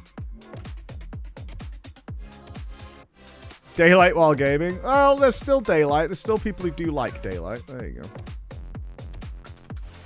I think a more reasonable solution is you just give some heads up, some advanced warning that we're going to be changing this and this. Like, certainly on the last boss. Or if you've got another Tindril that is going to be taking, obviously, a lot of time. And probably needs a nerf, let's face facts. Tindral was, what was a short race? Aberrus. Yeah, Aberrus was clown. I'm not taking away from Liquid killing it. They played better. I always have to be aware of, like, there's some hardcore Liquid fanboy who thinks I'm shitting on Liquid for this, which I'm really not. Liquid played better. But, a 2-day race is just not worth it. It's just absolutely not worth it. From the player's perspective, right? The players... The amount of preparation you're about to see during Heroic Week that these players put into the Race to World First to get 2 days of raiding. Aberrus was 2 days. Like, technically it's 4 days because they included the Heroic splits in that timer. But Aberrus Mythic lasted 2 days. Like, it's just a waste of time. That was one solemn after party after the Aberrus race, I tell you. That was a solemn evening. That was a very solemn night. Of people being like, yeah, it's over. What about the Echo modifying their game files to get around measures put in the game to make auras private? Do you think we'll see people do this? Does it say something? It's interesting that whoever gets revealed first is doing it is always the thing, and I don't speak for the other team. What I did like is that we found out that there were certain things that both teams know about, which would have made life easier, that they both refused to use because it would have changed the race forever. And that came to light during... the one with Neltharion in it. Whichever raid that was. Is the overlays thing. Is that both Echo and Liquid completely knew they could use outside overlays, and neither of them fucking wanted to do it because it's bullshit. And it was a road they neither of them wanted to go down, considering how annoying weak auras are already. Like, you know, they were both like, this is dog shit and we don't want to do it. But then it got to the public light and they were like, yeah, we totally knew about this. We've known about this for a very long time. But neither of us want this to be a thing. The sooner, in general, the sooner the arms race comes to a complete death, which I don't think it ever will. I don't think we'll ever get a full stop of the arms race of technology versus mechanics. The solution is obviously things like Halondrus, where you don't need a single add-on to do Halondrus. There's nothing it can really help you with. That's considerably better. Hey, Danny. What are weak auras? Behold! Weak auras! Weak auras is building in trackers and notifications for all kinds of things. You get for simple things like, hey, dickhead, you do not have your pet out, and you should. To extremely complex things that track what lots of players are doing. And weak auras, in essence, is a GUI. It's just a graphical user interface. But it's extremely powerful because it utilizes practically anything that the game can output as information, and you can use that in a number of different ways. Blizzard has done some things to counter its effectiveness, but ultimately, it's not... They're still growing with it. Like, I'm not actually that on the... I'm not that against where it currently is at, where Blizzard is trying. They hit and miss. Like we saw with their first iteration of private auras, that people just started using macros instead. What do we get out of this? Boink! I get a coffer key and... What the fuck do I do with these crests, guys? I think I'm capped on crests.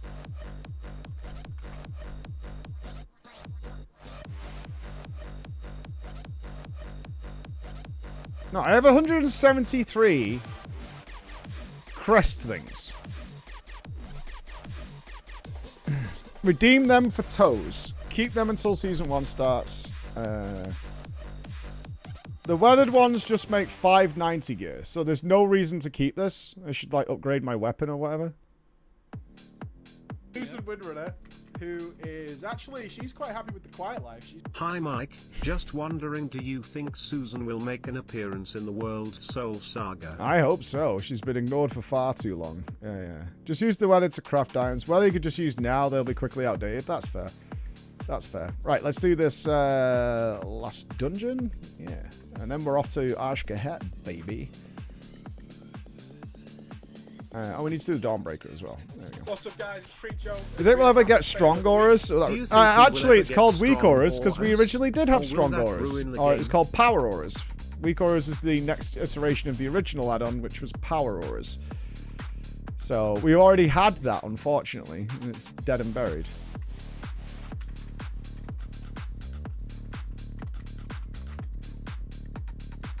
Hello, hello. I do remember AVR. Yeah. Blizzard's been pretty good about killing some stuff. Like, they're fully capable of disabling certain add-on functionality in raid environments. They're just being very careful about where they draw their lines. It'll be a never-ending process of, like, game design versus mechanic difficulty versus what is just good. What the Blizzard doesn't want, and neither does anybody, is to create some mechanic and it's just instantly solved by a weak aura. And so, therefore, it might as well not exist. Like, that's just not fun for anybody, right? It's just shit. If you've got some, like, mechanic that might be really interesting if you do it without a weak aura, but it's way easier and is auto-solved by weak auras, then you're going to do that.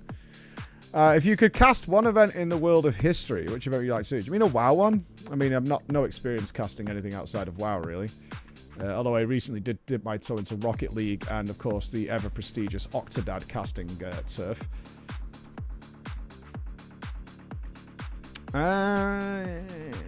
Like I said earlier, I would love to have casted Emerald Nightmare. I think that would have been really fun. I think that would have just been a monumental thing. I think Kill Jaden, though. The original Kill Jaden. If we could have had the Race to World first during Tomb of Sargeras... oh, no. I mean, I'm kind of lying. I'm missing the obvious one. The greatest thing I could have ever casted, if I could, if the Race to World first existed, would have been the Lich King. Yeah. It would absolutely be the Lich King. Being able to cast Paragon, doing what they're doing, and seeing those mechanics develop, that would have been incredible. But having said that, I probably wouldn't have been able to add more to that than what the actual kill video did for Paragon. I don't think. Nighthold Gul'dan. No, because I'm not a huge Nighthold fan. I know a lot of people really like Nighthold. I am not one of them. Nighthold is fine. I like the Gul'dan fight, but there's a lot of Nighthold I didn't particularly enjoy. Fuck off, Raven, man. Well, I'll have you use add-ons, but if you don't, you get damage, healing buffs, say 2-3%. No, nothing like that. There's nothing wrong with add-ons. Add-ons, World of Warcraft is built with add-on intention. It's just where do you tag the line? So what we're seeing now is them trying to remedy a problem that they've been building on for the last 8 years. So it seems very heavy right now, but it's not that bad. It really isn't. It's not as bad as some people make out anyway. Let's put it that way. The arms race is over. I mean, that kind of topped out with the Shara for the most part. Oh, Farron. The Weaver sent you. What's going on, Farron?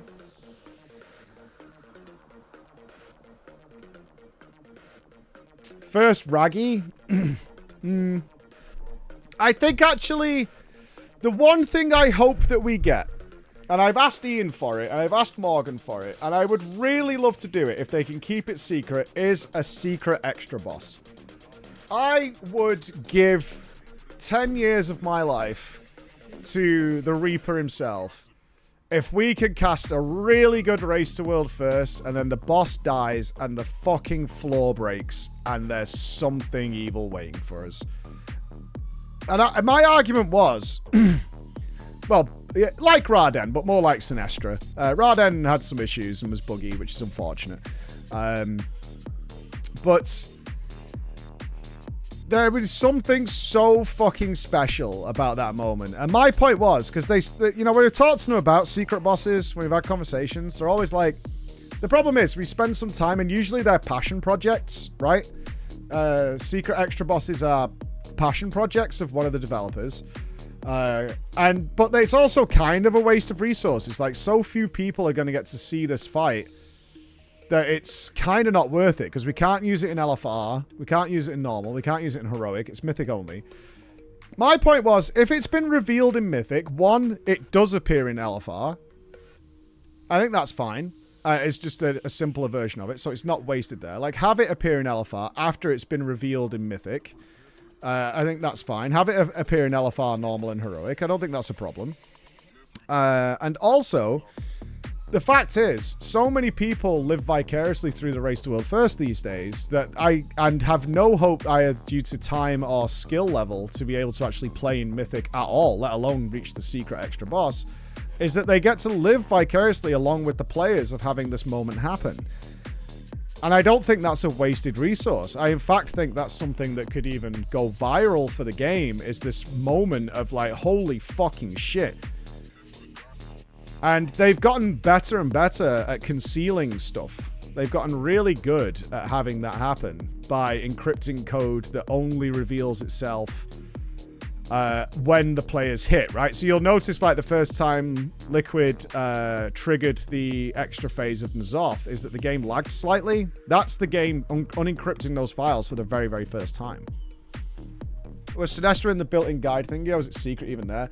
Sinestra was not a secret, unfortunately, because one of the problems they have is that the room exists. And people found the room.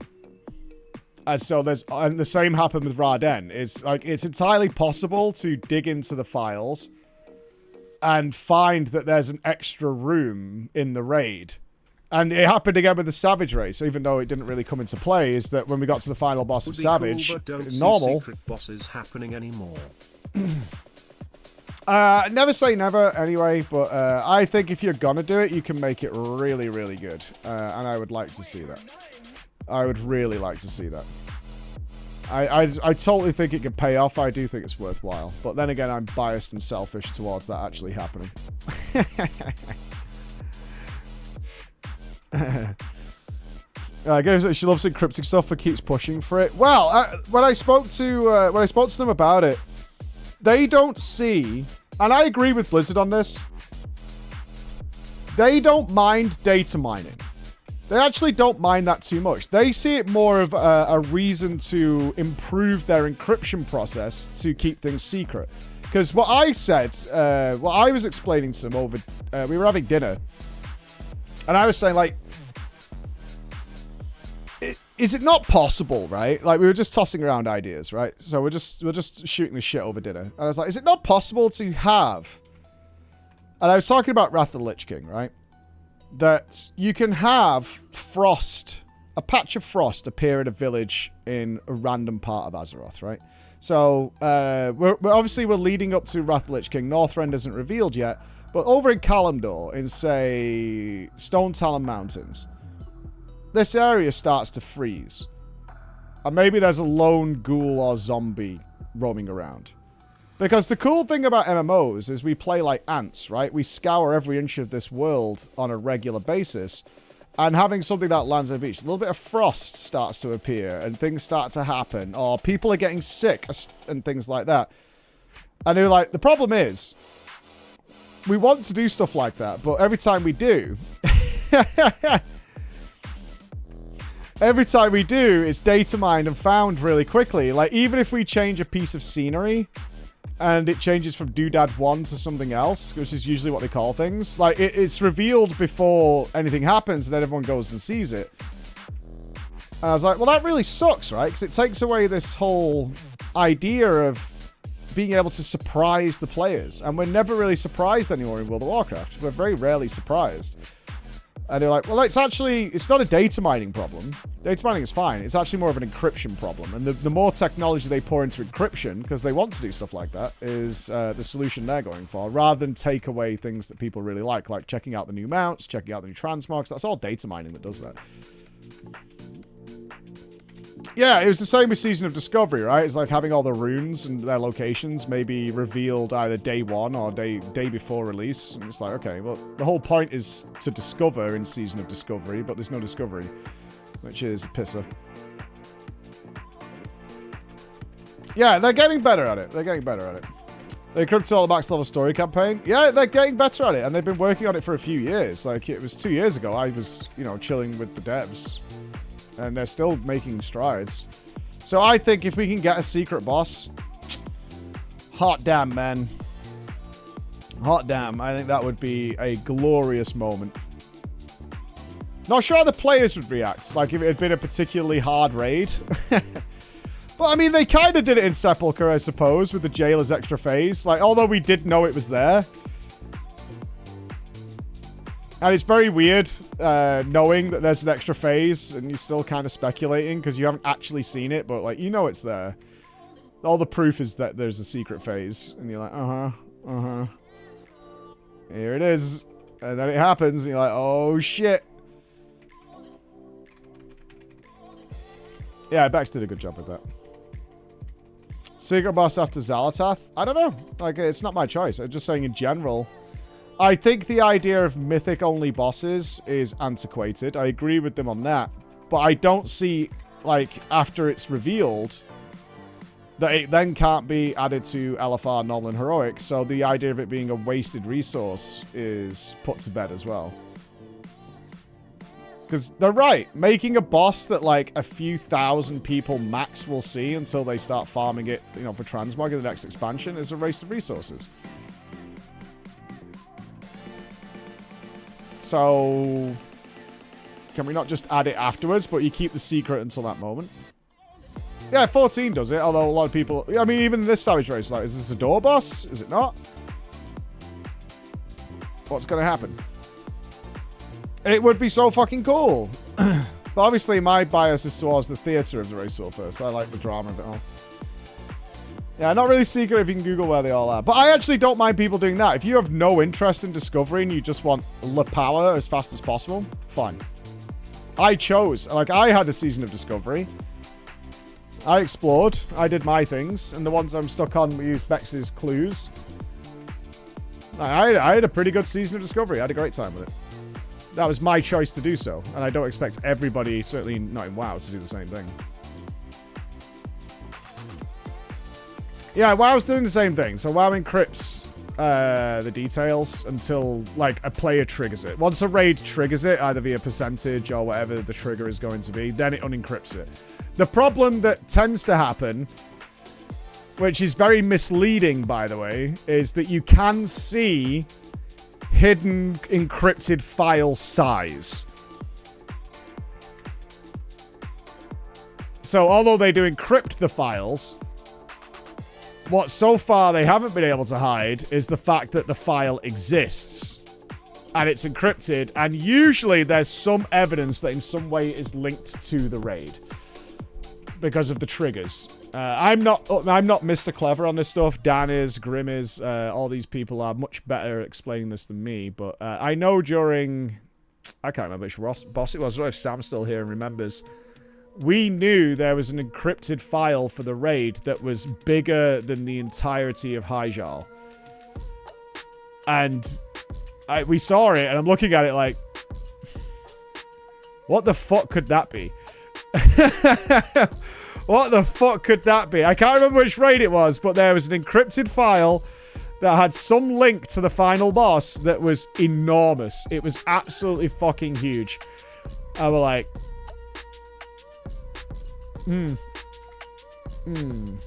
Was it the Farak? I don't think... I'm not thinking of Farak. It was something else. I think it was Sepulchre. I want to say it was Sepulchre. No, it wasn't. It was Aberrus. It was Aberrus. It was totally Aberrus. Because we were like, this raid is falling over really quickly.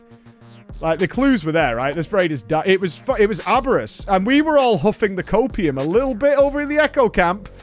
That...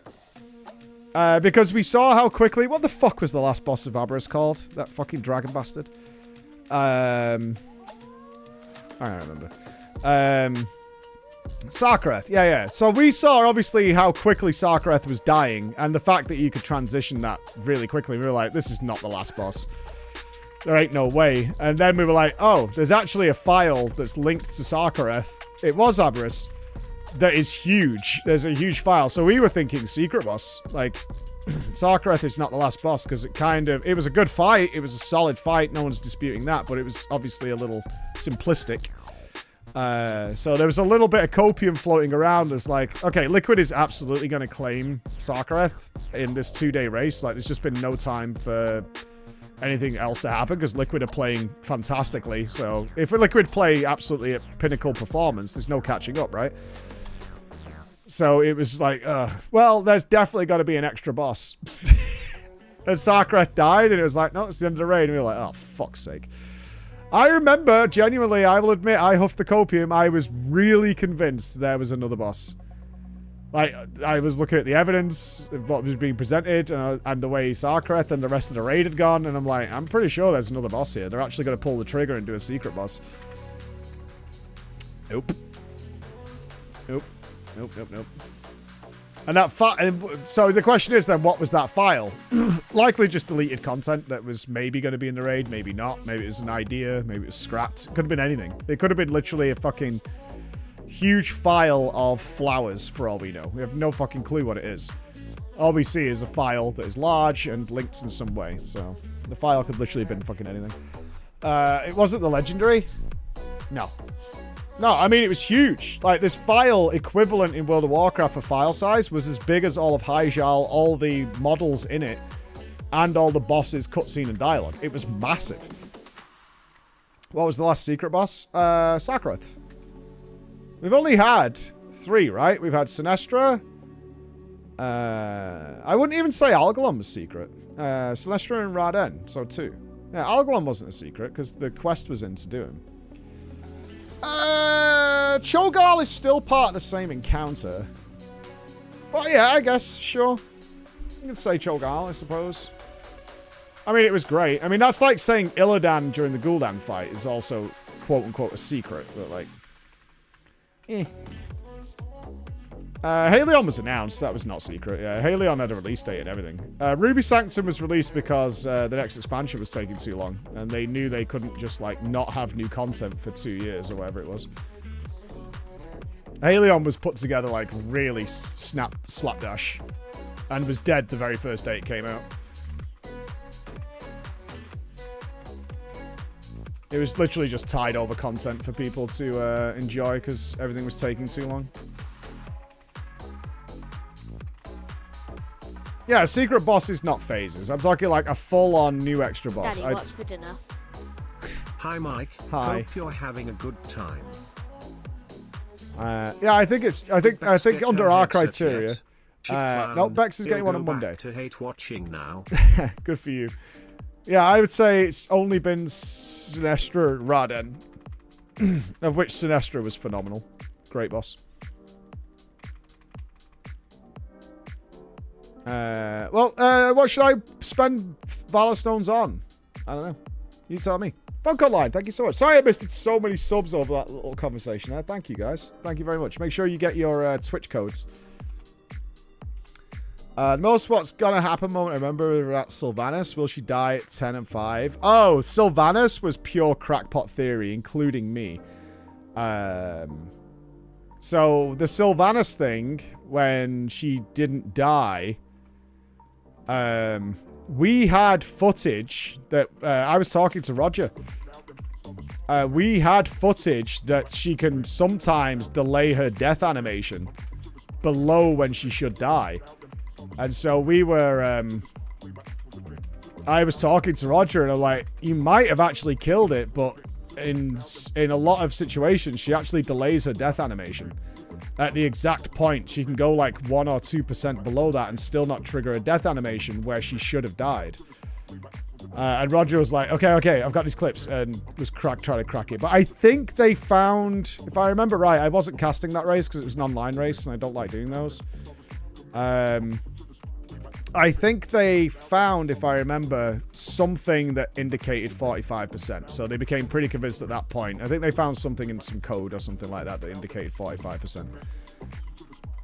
So at that point, they were pretty convinced that, it was going to be 45%.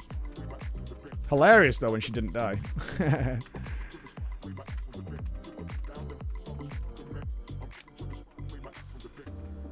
I respect the effort of the Sylvanas fight to utilize the mechanics she had in the cutscene when she goes against Bolvar. Like, I think that is a nice touch. That was a fun race. I didn't really watch it because I was streaming and catching up. Like, I didn't get to keep up with the intricacies of it. Echo tried to cheat. Yeah. I don't know if it's true or not, but I heard the only reason that Echo did not get away with their little plan, which was to wait until the WoW devs would probably be in bed to then utilize their just off-tank one of the things. Is one of the devs was at home watching the race and wasn't feeling very well, so they couldn't get to sleep. I heard a rumor. I have no idea if that's true or not, but like literally was at home, not feeling well, so was up watching the race and watching Echo do it and managed to remote dial in and fix it. That's what I heard. Again, take that with a grain of salt. I have no like evidence of that happening. Yeah, Robin, they strategically planned that just in case Blizzard was going to fix it on them. Outplayed, yeah. I heard it was by pure fluke that Echo did not get away with that. It's hilarious. They fixed it right fucking quick, man. They fixed it right quick. Like, nope. Your opinion so far, you're going to play Mythic Pluses? Yeah. Well, we're going to push normally until Heroic is dead. And then we've got some big game projects for the year that we're going to move on to. As soon as we hit the grind that is towards like Mythic raiding, that's when I'm kind of ready to chill and take a break and come back when there's more to do. I mean, that doesn't mean I won't play. I just won't be streaming it. Does that make sense? Like WoW is always something I'll dip into at home and play around on. I'm kind of good on this PoE league now. But in terms of streaming stuff, we have so many more fun projects and streaming things to do. We're going to be doing those. Ask Sam. Well, there's an announcement from Echo. Oh, in fact, you don't need to ask Sam. The Race to World First announcement, at least from Echo, is on Sunday. The preview is up on their channel. So all the announcements will be on Sunday. Wow. Okay. Everybody died. So I assume we'll get some information on Sunday. You make me sick! Hello, Cloud. Right, that guy's got Ank. Totally not judgmental rat jamming chat. How are you all? I'm good. Just watch my whole team die. You'll learn a lot on Sunday. There you go. That's from Echo themselves. Sunday. I haven't touched D4 at all. I'm a big fan of PoE. And I rarely have time to sink into... I'm not an ARPG streamer, right? Generally speaking. So, I haven't played Last Epoch. I haven't played Diablo 4. Just don't play PoE. I mean, PoE is the king. If you got to play one, why not play the king, right? Oh, he died again. Unlucky.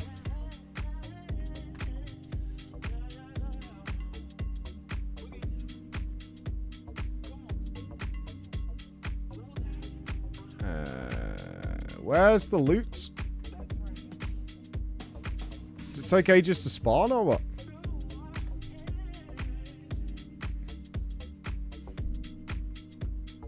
I just want you to know. Your mum wanks your dad. I thought this was a family-friendly stream and left when the Do I miss Mythic Progression? Is it safe to return every chat? day? Thanks in advance. I miss Mythic Progression every day. But genuinely, there's just no real way of me fitting it into my life.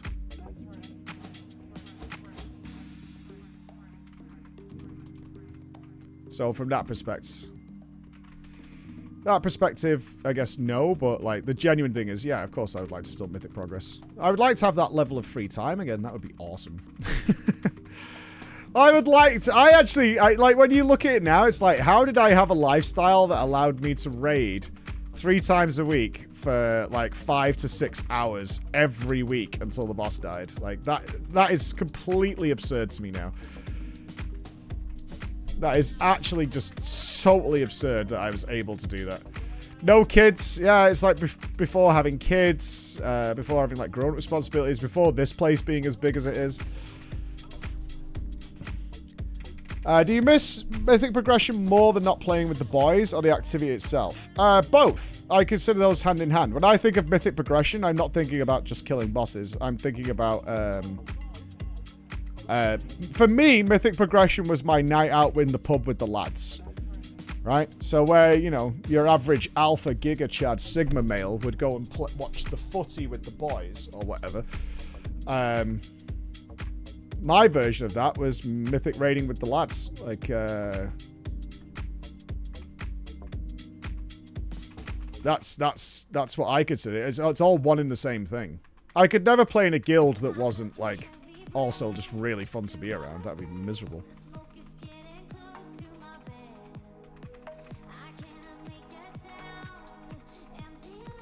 Yeah, right now, all my old guildies and a bunch of other people who, But I'm not going to be raiding with them. I spoke to Alex about this yesterday. He's going to be raiding with them. But I prefer to do the viewer thing.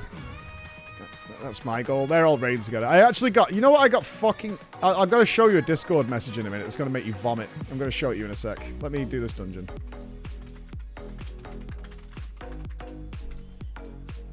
It's legitimately going to make you vomit when you see it. Remind me in case I forget, because I'm obviously in a dungeon right now. Do I have PoE installed? Of course. I have a yoinker that needs kicking. Oh, I don't even think I need to log in to do that. Do we have to check the logs again, Raven?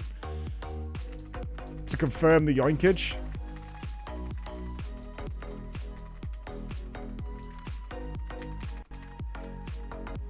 I think we got the boss next. Let's save our cooldowns. Come here, pal. Well, we have a guild stash on PoE for people who want to get in it, but... Although, you know the last yoinker that we kicked, because all the evidence pointed to yoinking, actually wasn't. He got in contact. He was like, I'm really not yoinking. I've sold shit that was mad duplicates, and I put the money back. He was like doing the trading for the guild. So... Although all the evidence looked to be like Giga Yoinker, for sure. He did understand that. It was like, it does... I get what it looks like, but I totally was not doing that. It was like, we had like 5 divines worth of stuff that was just filling up space, so I got rid of it.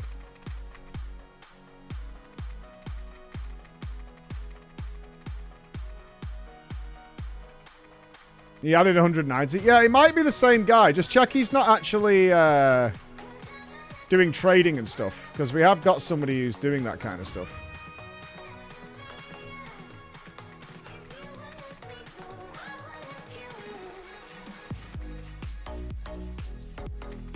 Wow, you actually moved away with Terrifying Slam. What a legend. Hold on. I just want to make sure we die here. Oh, win, I should say.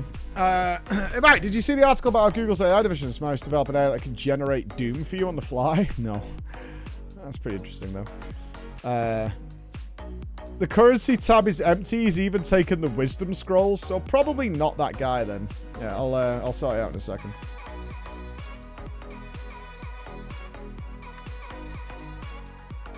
That's he's probably not trading in our wisdom scrolls for divines.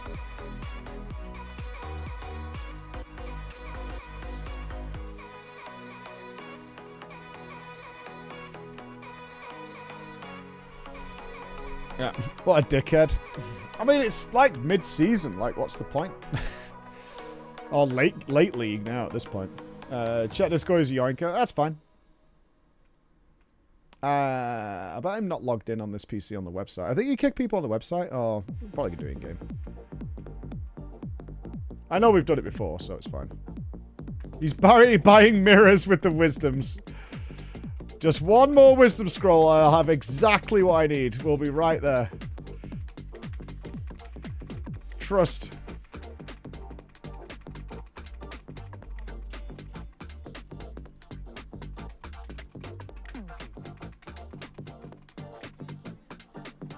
I'm such a good guy dragging all these ads in. Oh, Taiki. Wow. Thank you. Yep, September is coming, so anybody who has like a 6-month or longer subscription, if you hold on a little while, you'll get it 30% cheaper. Mr. Chris is the master of this. He only buys his like main channel subs during September. He buys us the big ones.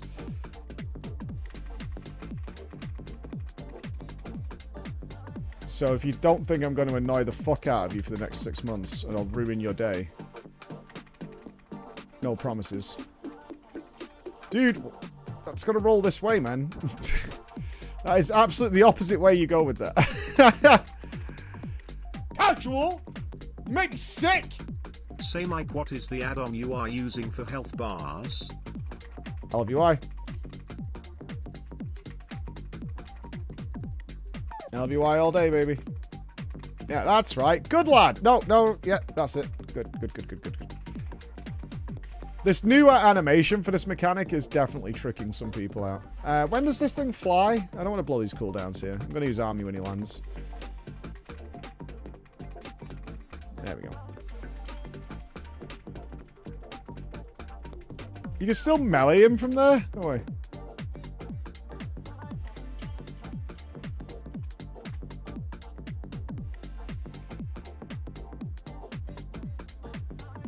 Meow.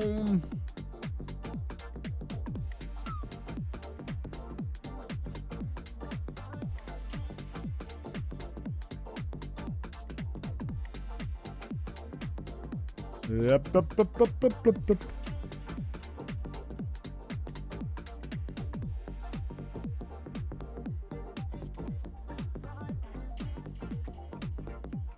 Oh, man's dead. I can't res you. Sorry, pal. I wanted to.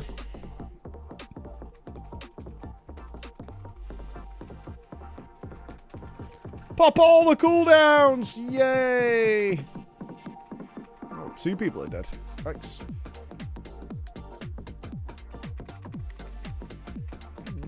35 seconds so I can res you, pal.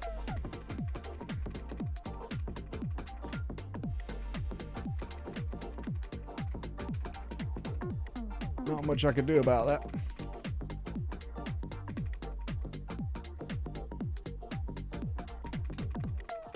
"15 seconds, buddy. And I'll get you."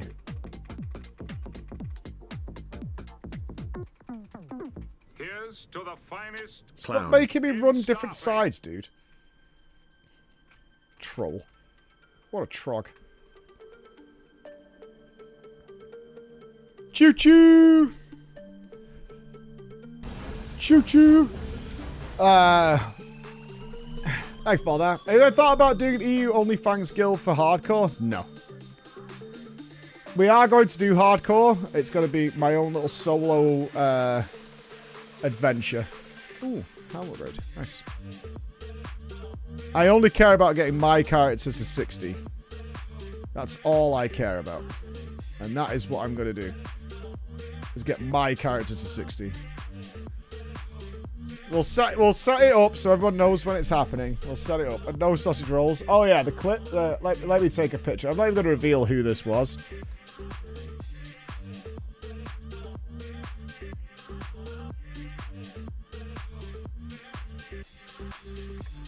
This is the grossest.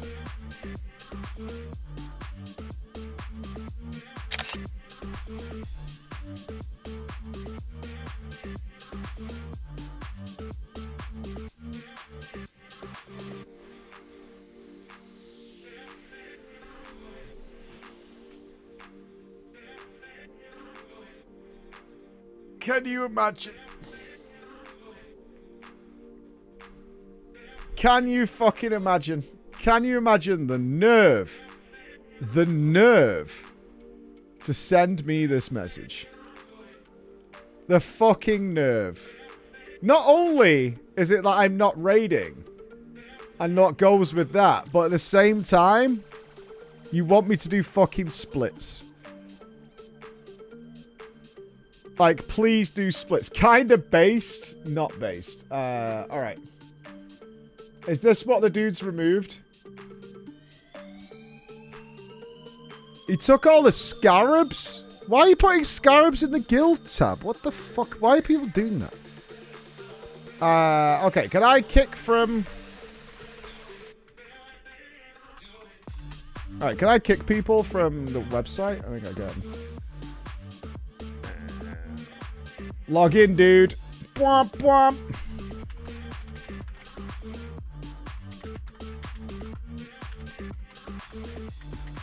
Log it in, dude. Log it in. Alright, I'm in. I've hacked the internet. We're hackermans. Private leagues, game, season.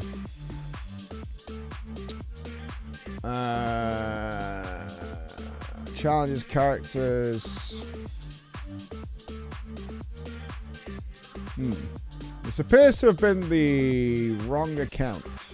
It's not showing me any of my characters. Never played the game. What?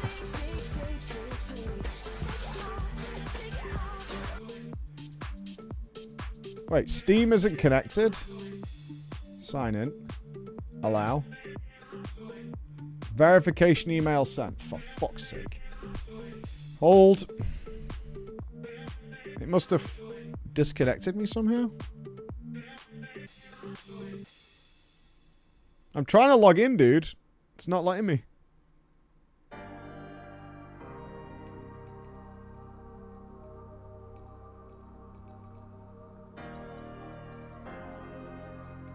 Login, preach. Password, preach.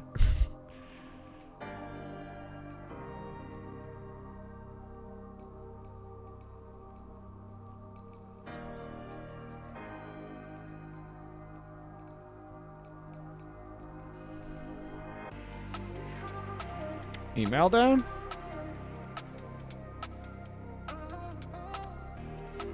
I'm just getting blank pages on login. There we go. Wait, it doesn't go to that email address? Path of Exile, okay. Logging in, dude. I have followed the link. Login required, for fuck's sake. Logging in, dude. I am a human.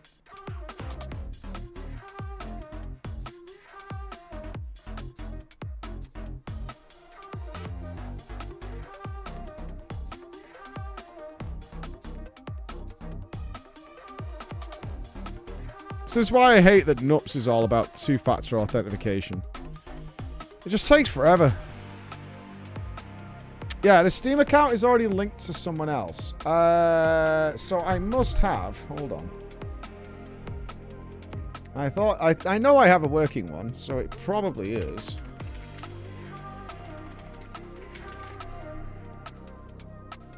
Is it that email address? Invalid login.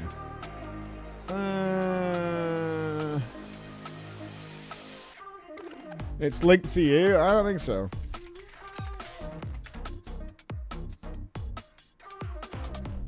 Alright, I'm gonna have to do a forgot password play.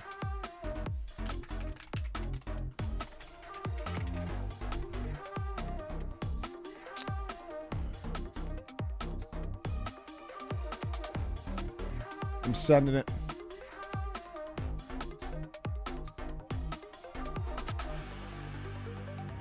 Alright, an email has been sent to reset your password. Bear with me, we're almost there.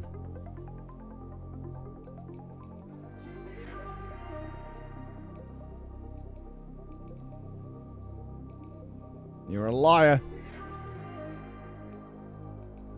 I don't see no email. You received a gift copy of a game from Ravenrib. Your friend Ravenrib has sent you many games. That's fantastic, Raven. Thanks.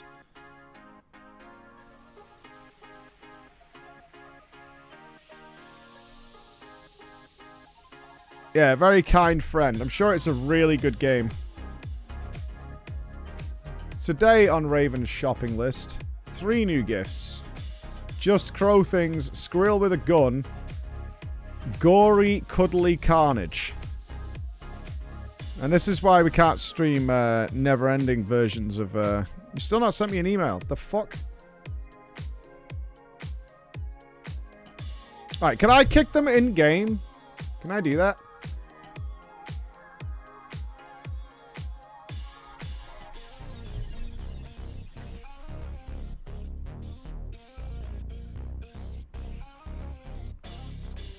You have to kick them IRL. I don't think so.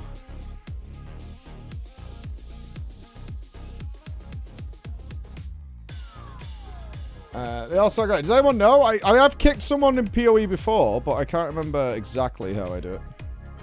I still haven't had an email. Thanks, Kara. Okay. How would we do this? Options, no. We want to kick someone because he's yoinking out the stash. Let's go split guild. Toggle guild chat. I don't think I can guild manage from the game. Unless... Social screen? Oh, hold on. Oh, here we go. Here we go. Do we have a search function? Right, who am I looking for? Andreas.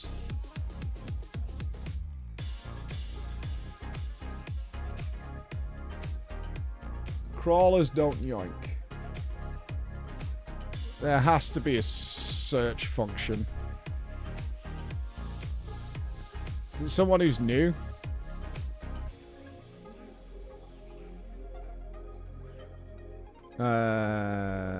Filter guild. Aha! Got him. This is the guy, right? There he is. Got him.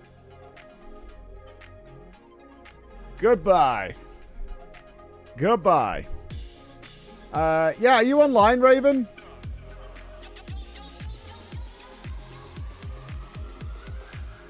It'd be easier if I just make you, Yeah, log on, Raven. We'll give you officer as well, so if I miss something.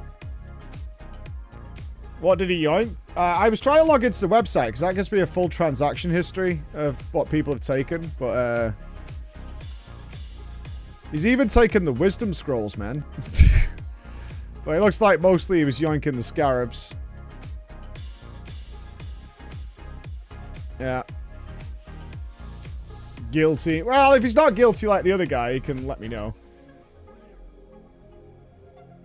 You can let me know. The most valuable, yeah. That's unsportsmanlike. It is. Kara! What are you still doing away? Oh, it's Friday. It's like 10C worth of stuff. Exactly. I have no idea. I have no idea why, but yeah. We'll wait for Raven to get on. I'll give him a promote so we know. Although I don't know what you've called yourself this time. Everybody hanging out in fucking King's March. Do you reckon you can still pass 90s in Mythic raids? For sure. You are an officer, so why can't you kick people?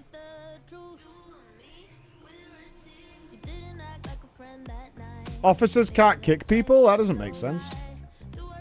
Is there a permissions management or something? You didn't have the game installed. Oh.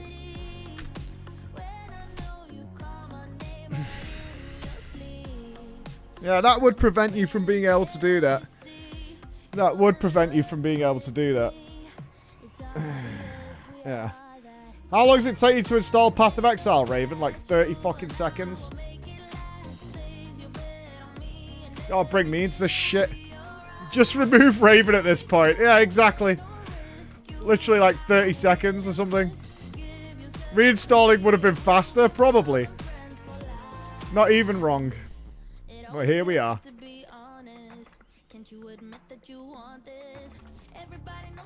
Am I doing the splits? I am not. I will need my gear to raid with you guys. Which is what I actually upset them by saying. They were like, what the fuck?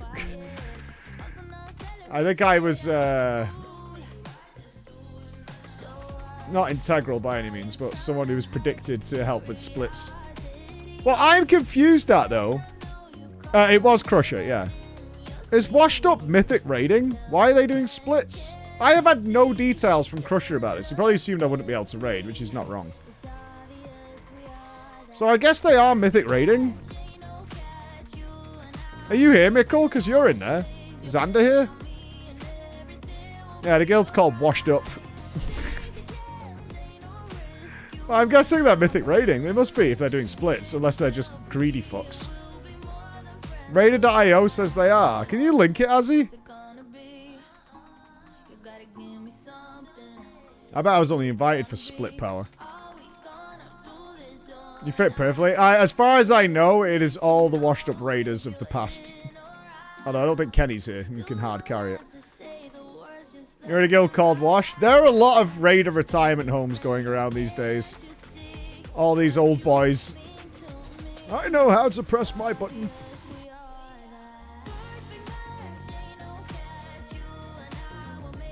They're recruiting. There you go. If you want to raid with the lads in my guild. Guildmaster is Crusher. The officers are Crusher, Crusher, Crusher. Mickle, Mickle, Mickle, Mickle, Mickle, Mickle, Mickle, Mickle, Mickle, Mickle, Mickle, Mickle, Mickle, Mickle, Mickle, Mickle, and Shadowy Lord X, who is also Mickle. There's also Evans, Evans, Evans, Omega Evans. Okay. If that's not the sign of a dedicated nerd fiesta, they're raiding Monday, Wednesday, Thursday. 9:30 till... Okay. We might do early start on the first... Oh, they're day raiding! Blech! No mandatory PTR. You have to have 2 characters. Usual shit. Mature players. We are all boomers with no space for ego. Then how the fuck was I invited? Be able to take and give criticism.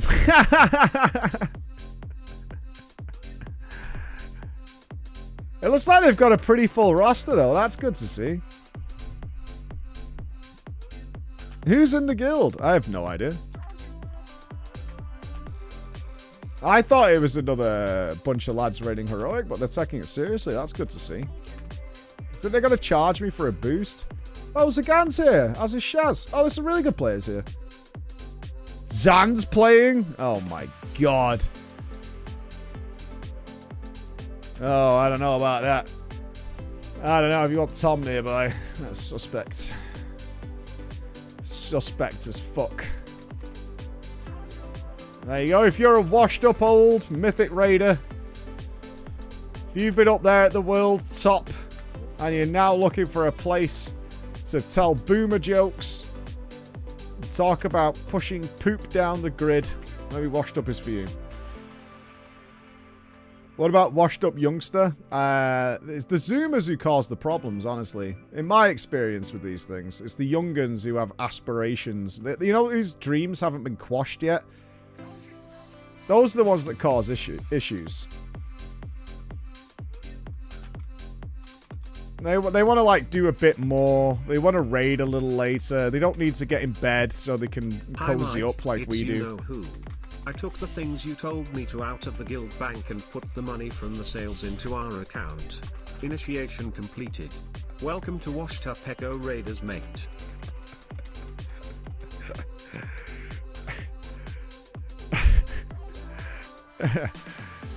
Thank you. You've already cleared Mythic? Jesus, Sentry, what a gamer.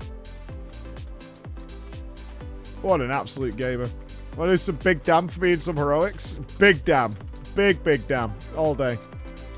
Oh, I can't read that. Murasaki Hasu. I can't read it because of the dark purple and it's lowercase for your name. Murasaki, I got it. Youngers in my raid. Young'uns, they don't know what I went through. Back in my day, I had to farm potions in winter spring. You don't know. You don't know the suffering we all went through back in the day.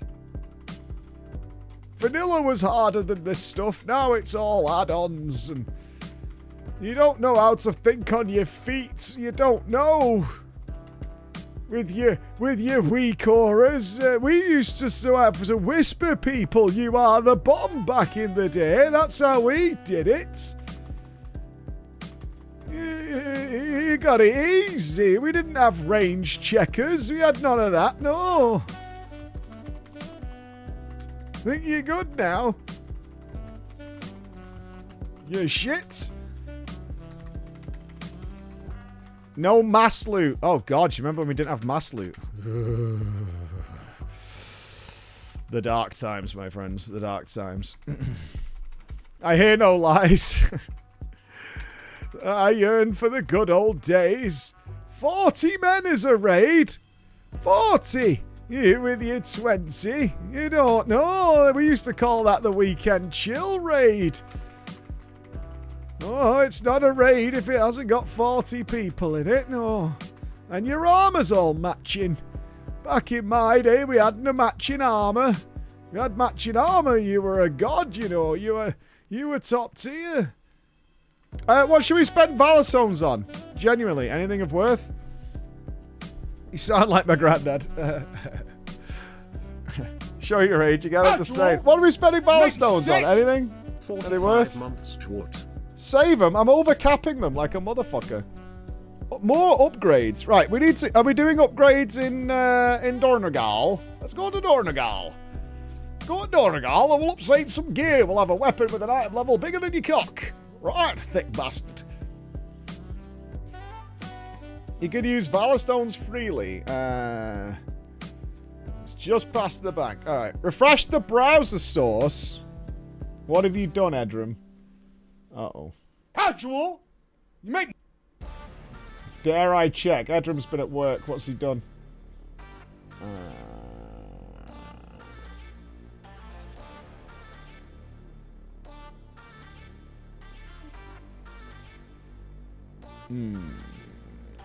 I don't know. Have you guys got new options in the extension? I don't know what he's up to. He's bonking me.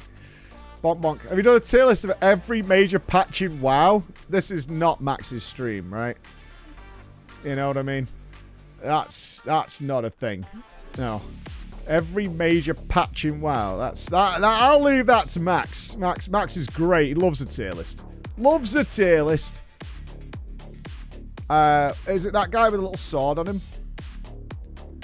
Voice chat best patch. Honestly, we had fun that day. We met an army commander who was going to like lead the raid and stuff. It was pretty badass. Hello. You're the item upgrade man. Can you make weapons stronger? You can. Can you do my epics? All right, so that costs Valor Stones, which I'm capped on. How do you spend the other thing?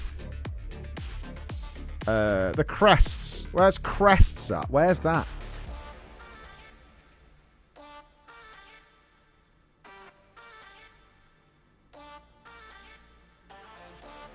Oh, it uses crests as well. Oh, okay. So let's just give ourselves a nice 593 weapon. There you go. Look at that. I'm fucking Giga Chad.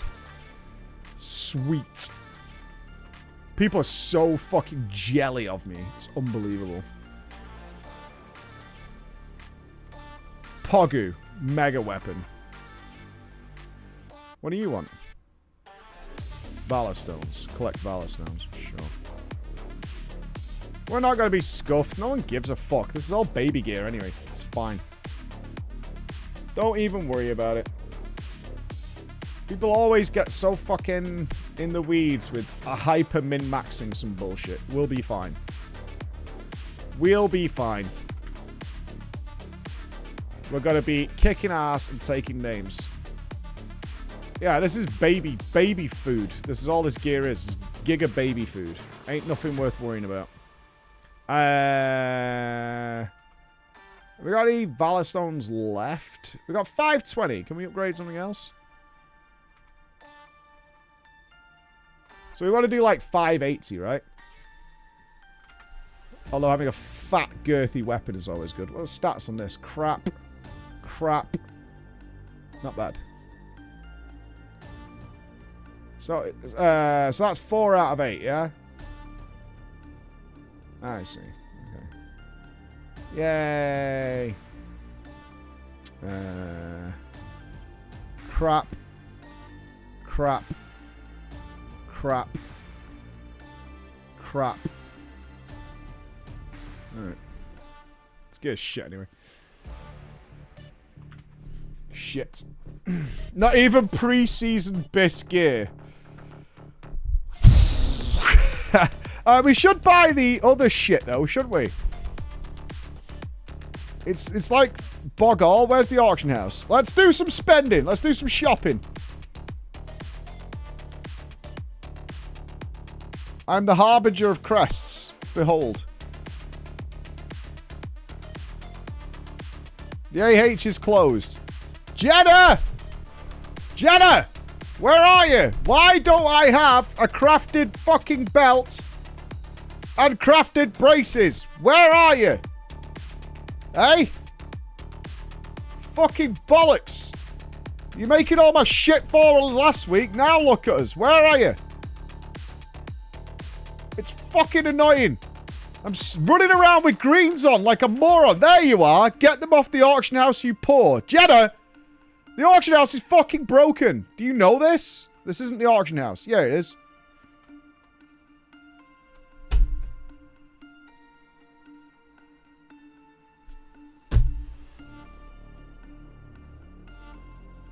Right? Get off your ass and get crafting. I need haste mastery. What is this? Haste versatility. Shit. Shit. Shit. Shit. Shit. Shit. I hate you shit. Epic so good by default. So much. Shit. Closed. Shit. What the fuck? What the fuck? Take you 2 seconds to get a GG belt and a GG braces, right? Get farming? Fuck off. I didn't install OBS to sit here like a dickhead farming gear. Like a fucking moron.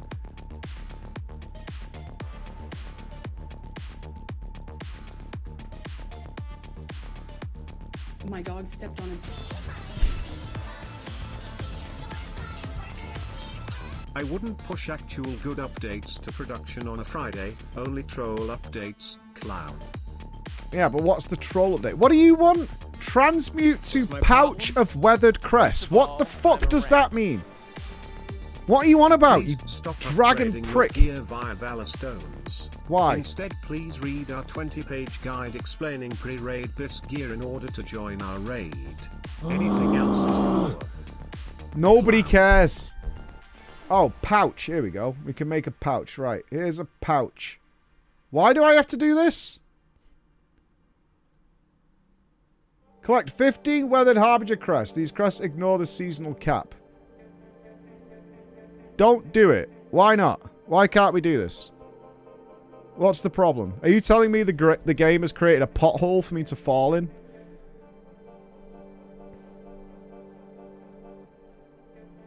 You're downgrading? Oh, it turns carved into weathered. And weathered are the poor people ones? Is that right? Weathered are these ones. Carved are the next ones. So this is a downgrade. You get it back. It's fine. I'm going with Sentry. Sentry knows. I did it. I pressed the fucking button, you cowards. You fucking cowards. I did it. That's right. That's right. Boom. Got a satchel of stuff. Sick. Game is bricked. Restart from vanilla. It's over. And now we've got crests and... Should I open these? Do these then go into my currency tab? Right? What's the cap on these? 180... Right.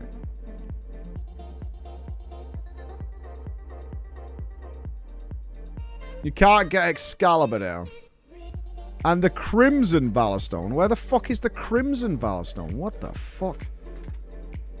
Oh, yeah.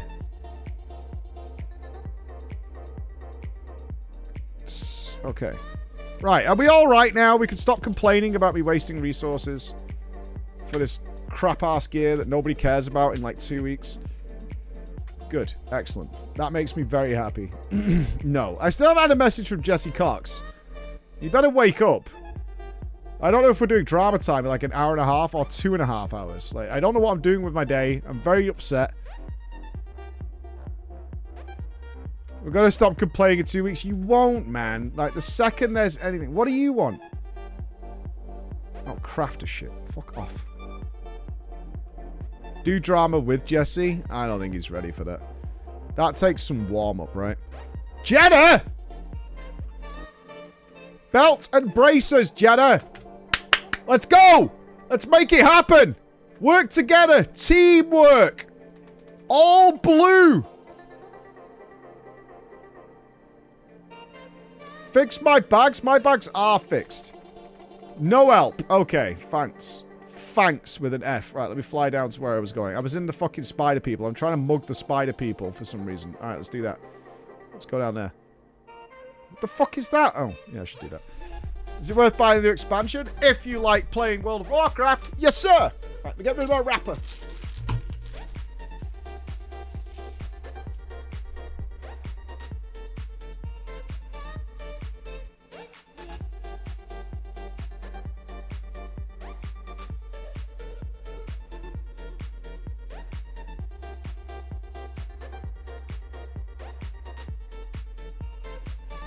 Where is my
dance chat, dance.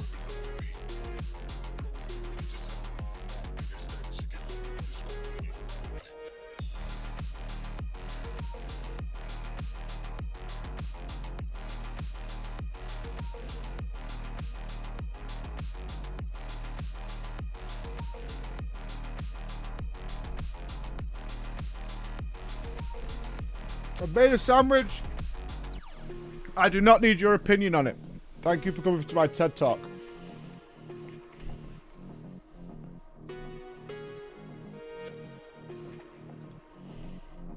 It is chicken and ham.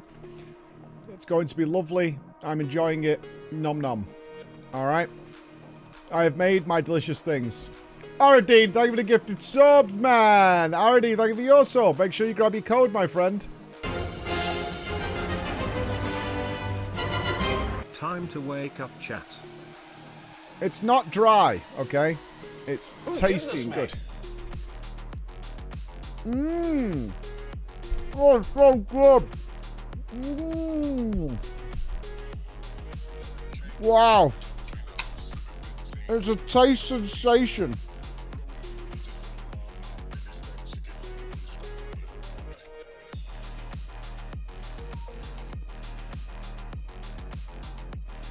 Oh, I'm just chewing. So good. It's chicken and ham. Well, it's a ciabatta untoasted, so it's a little chewy.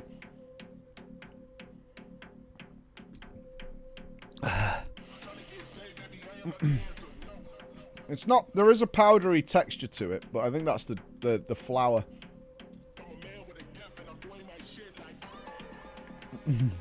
Mmm. Nom nom.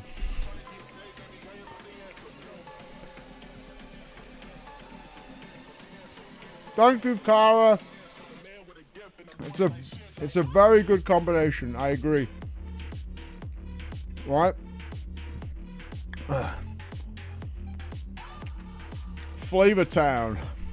Population me. Oh, yeah. Oh, hype trains incoming for my sandwich. Fuck yeah, dude. Go on, lad. Get it down, you Zulu warrior. Touching myself to this ASMR right now. You know what? You guys can suck it, right? You're always asking me, oh, Mike, how did you lose all that weight? And then when you see how it's done, you bitch and complain. So, fuck you. Right? You can't have it both ways. If you want to get in fine physical shape eventually over the course of a couple of years, you got to dedicate, commit. You got to get yourself on with some nice dry sandwiches. Mmm.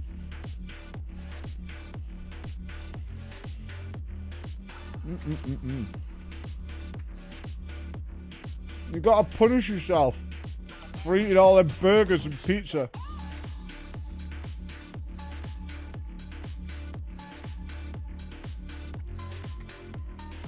It's more like, it's like that kid from the Da Vinci Code who kept whipping himself and wrapping his legs in barbed wire or whatever it is. I've been a very naughty boy. And now I need to pay the price. Get a beer? No, no beer, man.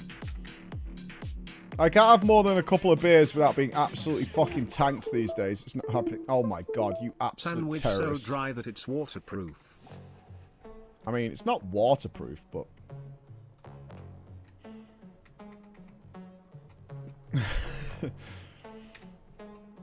I came here for a good argument. No, you didn't. You came here for an argument. Oh my... It's not the same as contradiction.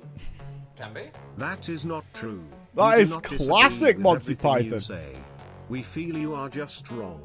That's alright. That's alright. It works for me. That is a great sub sound. That was something like... we were joking about... Fuck, what was it? Yesterday. And that... No, oh, Neil Buchanan.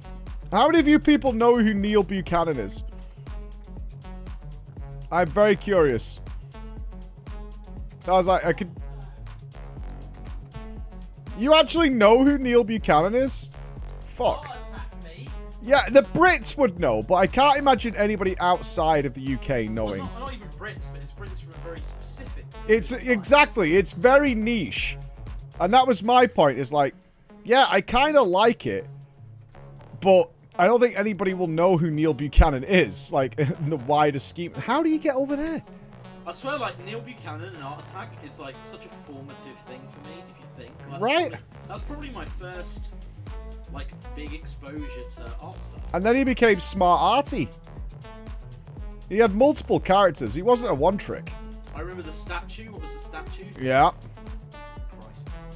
Look in Discord as to why I'm proud health-wise.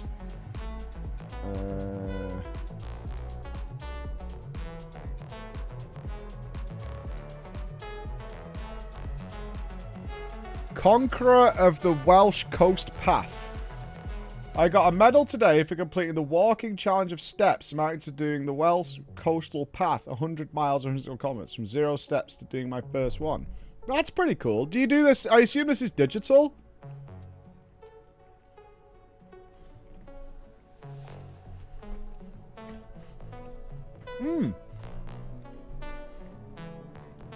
It's an app? Good job, Bex.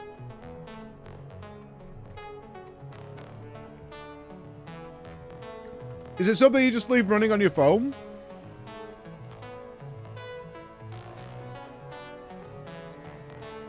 Oh, you're walking to Mordor. Oh, that's kind of fun. Did you have to climb a mountain to do the Mordor one? Okay, I am lost, guys. How do you get wherever this is? Where Anubalith is? How do you get there? I can't find an entryway. Never mind. Ignore me.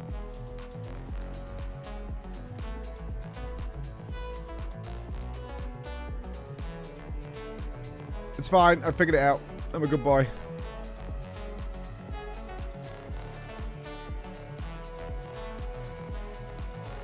I'm a good player. I know what's going on. I can World of Warcraft. I know how to World of Warcraft. Dude, I can find the hole, but I hate my new house. We have to have stealth sex. It's the worst. I've like fucking... I'm literally Solid Snake at this point. It's, I mean, that in multiple terms. It's awful. I hate our new house. I'll do anything. I'll do anything to move house. It's so grim. Give warning. you know what you're in for here. Just...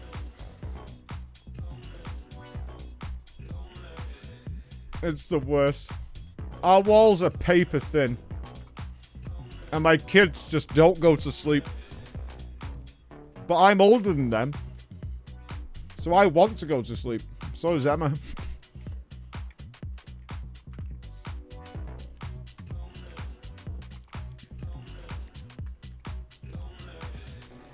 Giga old.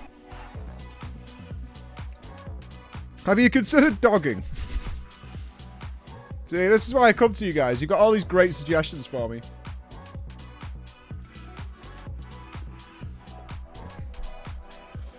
Even if the house was perfect, this is one reason I would move regardless. Hello? Oh, that worked. Hello!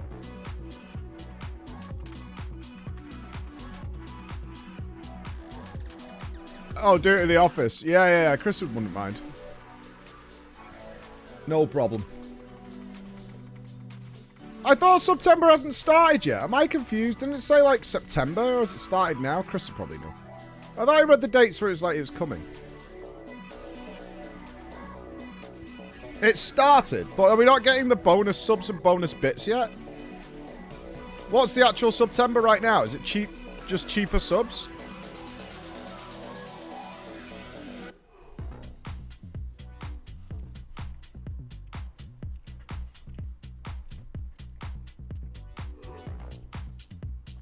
It's just cheaper subs. So when do we get the super bonus? That's going to be like the last week or something?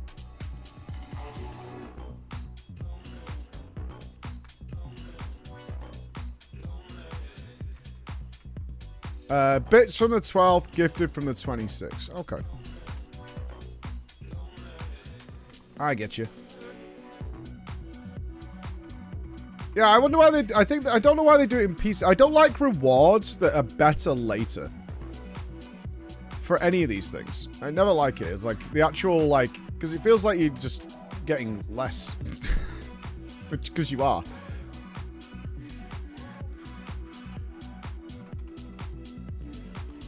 Yeah, the bits could Titan Forge. Exactly. I wonder what we could do with the extension and something else for a big bits bonus. I don't know whether we can... That I don't know. Oh, God. She must have heard me talking. She's here. Hello, you're on stream. Hello? Yeah. I'm streaming. You're on stream right now. What do you want? The wallet? Ah, okay. You having a good day? You've been cleaning all day? And you want me to believe that? Oh, okay. I might be a bit late tonight. I'm apparently sitting down with Jesse Cox, but I haven't had confirmation of it yet. It should be at like 4 o'clock, so probably for a couple of hours.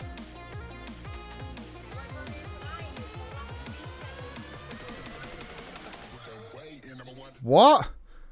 What do you want to do tonight? It's the last Friday before the boys and me go back to school. Nothing. We don't need to celebrate every occasion. We had a birthday this week. No, that was last week. It was this week. It was on Sunday. Yeah, that's like last week, really, now. No, it's Friday. So that doesn't count. And also, aren't we babysitting tonight?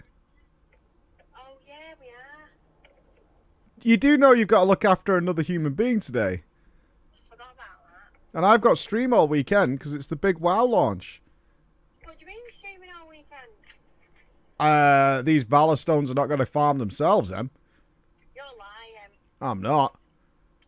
You are. You expect me to not have full preseason bis? Are you lying? I'm not lying. The WoW expansion just launched. Yeah, but you didn't say you're streaming all weekend.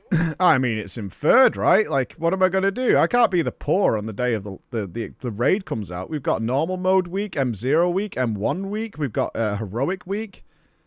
You don't even like WoW. That's what? What are you, MMO champion? Yes, I am. The epitome of MMO champion. Well, I would like to get your thoughts on a couple of issues that they've got issues with. Are you really streaming all weekend? Relentlessly. It's actually, I'm just decided right now, because it's September's just starting, we're doing a subathon. It's starting now. Chris is just putting the clock up. I feel like you're lying. Not. Big gaming. Are you lying? No. What were you hoping to do this weekend? Tempt me away from the stream. Tempt you away? Yeah. I ain't got anything to tempt you away with, I'm going to be honest. So you have...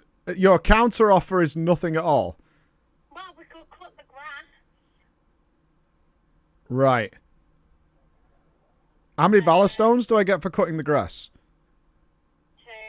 2. 2. Okay. Right. I actually haven't got any ideas for the weekend. Yeah. The audience does not believe that is worth. Sounds not worth. But I'll be home later anyway. Are you really streaming all weekend? Maybe, yeah. Okay. Or did you want to do something special because the kids are going back to school, so we should throw some sort of party? No, I'll take the kids camping. No. Yeah. No. Yeah. I mean, You're not here. You're an absent father. absent father. I'll have you know, I had my first phone call from my son today on his own phone. And what did he say? My PS5 is lagging. Fix it, Daddy. Oh yeah, he came to me and told me. I heard him say, I've had enough of this life. It just keeps lagging. I was like, what's your problem? And he was like, yeah, something's lagging. And I went, you better phone your dad. See, I don't like that you now have the option to say, go and phone your dad. That's really upsetting for me. You can tell him, though, I have ordered the solution. It'll be here on Monday. Oh, Daddy's gonna fix it on Monday. Yeah. And you've got a weekend when you're off school, and then on Monday when you're back at school, Daddy will fix it. That's good, isn't it? Are you trying to point out that I'm a bad father because I'm fixing it after he goes back to school, even though it'll be fixed for all time? So, yes, I'm streaming all weekend. No, you're not. I am, and I'm doing it because of your attitude. I love you. I love you too. I'll see you in a bit. Bye. I mean, is it my fault they can't deliver it till fucking Monday?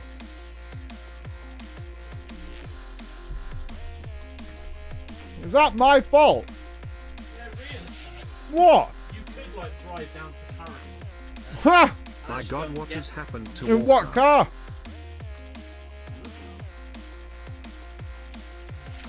I guarantee you, the second I say, right, let's do something on the weekend, she'll be like, right, I've just got to go to the farm for 7 hours, and then we'll meet up and we'll do something. I was like, I could just stream in this time, and then pick me up.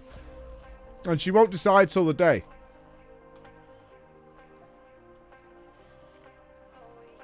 What's my problem? First of all, I'm a rat. So, are you streaming all weekend or not, mate? I will be streaming at weekend, but I'll configure it with her schedule.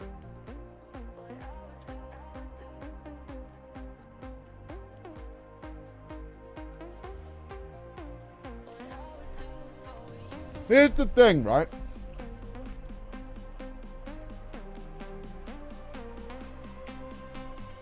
I do not like using every half-arsed event in life as a reason for some sort of celebration. So, Emma's going to her other job on Wednesday. So what she's going to do now, I guarantee you this is going to be her play, right? The kids are going back to school on Monday. So clearly, we need to go and do something special because the kids are going back to school. Despite the fact that we had a weekend in Blackpool last weekend and a big dinner out for my son's birthday. Then when we do that, she'll be like, oh, well, I've got to... What? Breastplate and tinderbox placed in the forge. Is there a clicky here? I don't see a clicky. I don't seem to be able to do things. There we go. And then when that's done, she'll go, oh, well, I'm back in work on Wednesday. It's my last day before I go back to work. We should do something special. Kids, I just want you to know. Your mum wanks your dad. But Mike, if you fix Fortnite and get them noise-cancelling headphones, the kids won't have to hear this.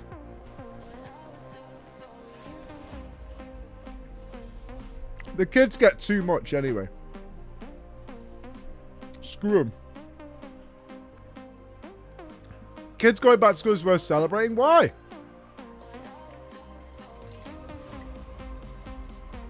Emma's right, Sunday is last week. It's fucking Friday, man.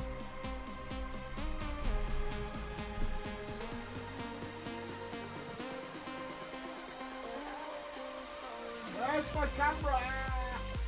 Blackpool is more of a punishment, really. Oh, we had a really good time. Welcome back. The sandwich has been consumed. We are happy-go-lucky. We are all set. Week starts Monday, thus Sundays... Oh, Mina. I hope you've got them all new pens. Do you know what, though? You want to know reality? How much do you think it cost me for their uniforms for this year? Because they've both grown like absolute monster giants.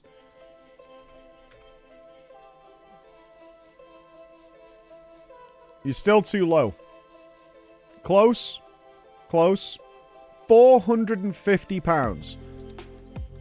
is what it cost me to buy them their uniforms for this year, because they've both grown, and Max's stuff is so degenerate James can't wear it. 450 quid it cost me. No, it's not a private school thing. That's the cost of getting uniforms and shoes and all that bullshit. Bad father on screen alert. Appreciate it. Appreciate it. Just get potato sacks. Oh, then they have to get the sports kits. They have to wear the right trainers. It's just absurd. It's just a... Oh, God, they're so expensive, man. This is why I fucking live in... I don't give a shit that, like, Zoe and the rest of them were taking the piss out of my shorts for being swimming shorts. I'm fucking... I'll wear these morning, noon, and night for my lifetime. It was 400 just for my son's soccer kit. Right, I'll agree. It's just the worst, man. Yeah, the school people are just fucking robbing cunts. I was like, that's more expensive than any clothes I own. And she's like, well, they need to get like 3 sports shirts. They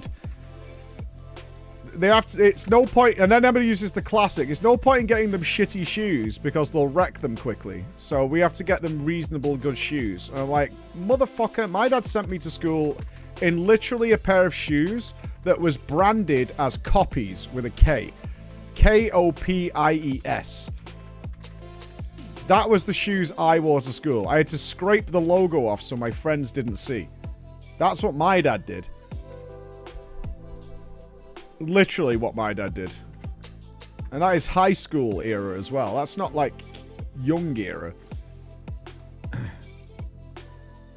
Why does Britland still use uniforms in school? I actually agree with uniform in school. It stops creating some sort of weird environment between the richies and the poories. And stops that sort of... as kids, you do have that element of like, oh, you don't have the thing, then you're a gigapoor. You haven't got the latest trainers. You haven't got the latest fucking tracksuit or whatever. Like, uniform is pretty good. Oh, it does stop it. Like, I never dealt with that in school. Even though, like, besides the fact that my dad was absurdly cheap, and so I did. Because when I was a kid, kickers were a big thing. So people of my age will know what I'm talking about. Kickers shoes. So everybody had kickers. That was the way of differentiating yourself. So that's why I was like, Dad, can I please get these shoes? And he looked at me like an idiot. He was like, well, you've already got shoes. I'm like, yeah, but they're not kickers. So that's why he bought me Copies. He found some Indian man who was doing knockoff shoes on the market. And I think he's like, 45 quid for kickers. Look at these here, just as good. Fiver off market. And shockingly, they fell apart so fucking quickly. Nonsense. Yeah, market stall tactics. My mum did try and explain to him, but he didn't give a fuck. He's like, I am not spending 45 quid on shoes for you. You only grow out of them. You dodged the bullet. That's, yeah, I have actually no issue with school uniform. My kids don't either. Annoyingly, my kids don't like taking their ties off because they have to wear ties at school. So when we're out and we're chilling, I'm like, you can take your ties off. They don't like doing it. They want to wear ties. Yeah, I know. They're like, I like having my tie on. I'm like, that's really odd. That's a bit odd. Those who buy cheap buy twice. There's no bigger demonstration of that than audio equipment in our job. And cameras especially. I have spent way more than I should have over the years trying to cheap out on cameras. Like, this will do. It's fine. It fits the thing. And it's the slightly cheaper version of the one that's recommended. And it always causes problems. Always. So this is exactly why you should have bought the other one, because it doesn't have it. Ties are a pointless thing. I don't know. In the right occasion, like if you're dressed to the nines, I think it does look nice, at least for guys. Let's face it, we don't have much stuff that's like really nice compared to, generally speaking, the ladies. I think guys suited and booted does look quite cool. Not if you're going to like a normal night out, but I haven't got an issue with it. Why aren't I playing Frost? Because people who play Frost are poor. Cool dudes spread disease and STDs like me. All my friends are married now. Oh no. Size and socks make a show personality. Yeah, I'm not a multicolored sock kind of guy. Like the fancy socks. I'm not a fancy sock kind of guy. No, it's nice to be dressed up a little bit. On the right occasion. I don't mind it.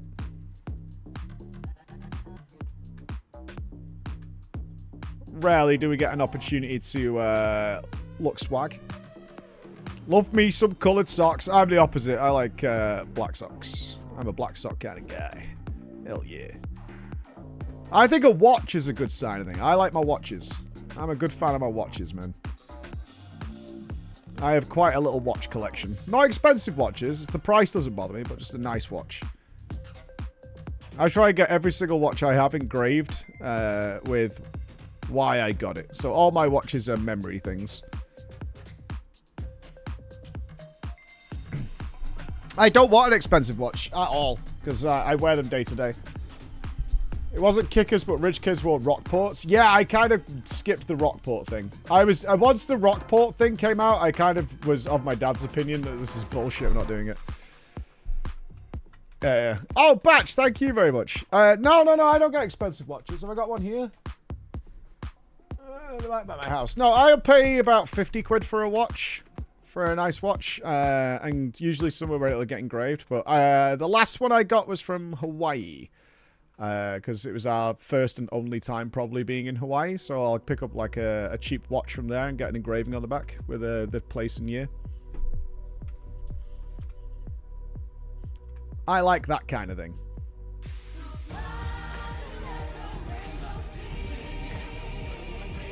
Watch out, he's a timekeeper.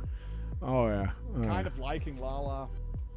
I do try and pick up a watch from any interesting place I go. So I got one. The one before that was from Sydney because I met several of you in Sydney and spent time in Australia. My first time there, so I got a watch from there.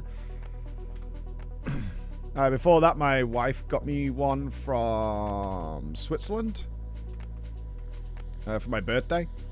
Yeah, Durnsby was with me there. We went to the watch shop. I was only in Sydney for 24 hours, and I'm like, guys, I need to go to a watch shop. It's important that I go to the watch shop. All right, I guess. We found one, though. It was good. Oh, I got Emma got me a nice one. Not super expensive because she knows I do not like spending money on shit like that. She got me the cheapest, is it Tissot watch that she could get. I just took a sit down while we waited. Sorry. Yeah, Tissot. Yeah. So she got me a Tissot watch. And I don't like it, actually. I don't like the banding, so I'm going to get it changed. But she got that for my birthday when we did the Race to World First in Switzerland. And she gave it me on top of the mountain where the kids were going to ski. It was nice. Tissot. There you go. Tissot. Yeah, the brand and shit doesn't matter to me, like, whatsoever. I don't care. It's more the memory aspects that I like of it. You thought that talk of sausage this morning. Oh, Ciala Nosy came. Oh, we got the cheaper subs. Thank you so much, guys. Oh, it's not gifted yet, though. Wait, there's not a fucking thing up, is there? Fancy Emmerich doing his thing. Thank you so much. Welcome, new subs. And, yes, if you want your own custom notification for yourself, new subs, then you can get it there. Do I like anything expensive? Oh, no. Graphics cards? You want answers? I think I'm entitled. You want answers? I want the clown. You fucking arsehole. BTW, can I just add I am loving this extension. It is so much fun. Uh-huh. Thank you, Ed. Yeah. You might as well check out our extension and have some fun with it. It is very fun. That's why we made it, for you to have fun. It's there for you. You get free ones. You don't need to pay to use them, unless you're a abuser of it. The abusers. Tomu, thank you so much for the 5, man. Wow, thank you very much, guys. You're making me really suspect, though. When we get gift sub waves, I'm really terrified. It's making me nervous. You're making me very nervous. Yeah, you're always making me fucking nervous, man. You're always making me nervous. Makes me very suspect. If Twitch use it, they're compensating for all the work. It's actually up to us. So we are going to release the extension publicly, but it's not feature complete yet. You have more toys coming. There is more toys to be done with it until we're happy. Obviously, as you've seen in the last few days, a lot of fixes. Like, now it no longer overlaps. Did you notice? If somebody has a longer sound, it no longer starts playing before that happens. Edwin fixed that today. Volume has been sorted, so we don't get blasted anymore. Although, I tell you what, we've built it with other streamers in mind. So we have left the option for those guys who want, like, air horns and shit blaring on their stream. They can have that if they want it. It's not something... We've put a lot of functions in that I wouldn't use, but we think other streamers might want to use. Some subs smile. Oh, vacation over. I got you. Far Through the World Soul Saga, do you think a stat squish will happen? Oh, midnight. Yeah, I think by the end of this expansion, we'll be due a stat squish. Super Brawl Saturday? Can you afford to pay me to wrestle around? I don't know. Oh my god. Wrestling promos is something I hadn't even considered. Oh my god, if I was going to put a wrestling promo sound up, it'd have to be the Ultimate Warrior, right? It would have to be the Ultimate Warrior. Frankly, that's a skill issue. Speaking of extensions, I had to hide the Civil War extension because the overlay was incompatible with the NVIDIA RTX video enhancements feature. It prevents NVIDIA from detecting the active video and allowing me to enable AI-based HDR. That's a thing for Edrum. I don't know whether there's some option that stops that happening, but any feedback? Any feedback? Genuinely, with the extension, if there's any feedback or features you would like, let us know. We are just trying to support you. Because we've got a list Not of our things. fault that the rat sat on your skull is on our hats. That's true. Clown. Genuinely, though. Shrews not trusting in video things. I kind of agree. I don't know whether it's something simple or not. I have no idea. But if there's features you're like, oh, I wish I could do this, or I wish I could do that, then be sure to let us know in some form or another, because, you know, those are the things we want to do. Oh, yeah, the Ultimate Warrior is the best, man.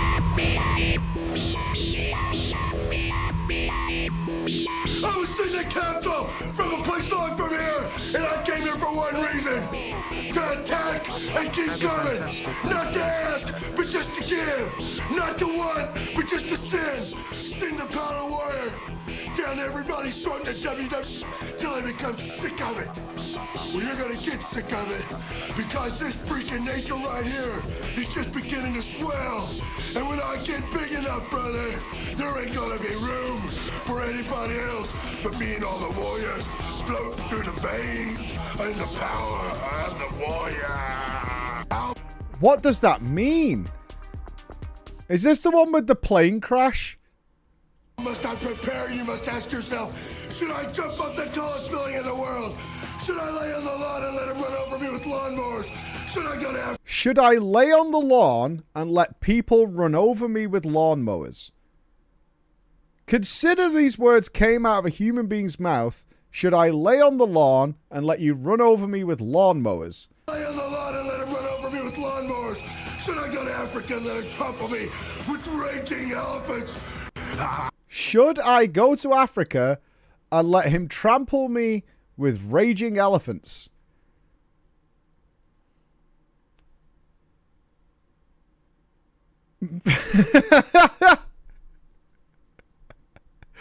This man's spitting bars. You can feel it, dude.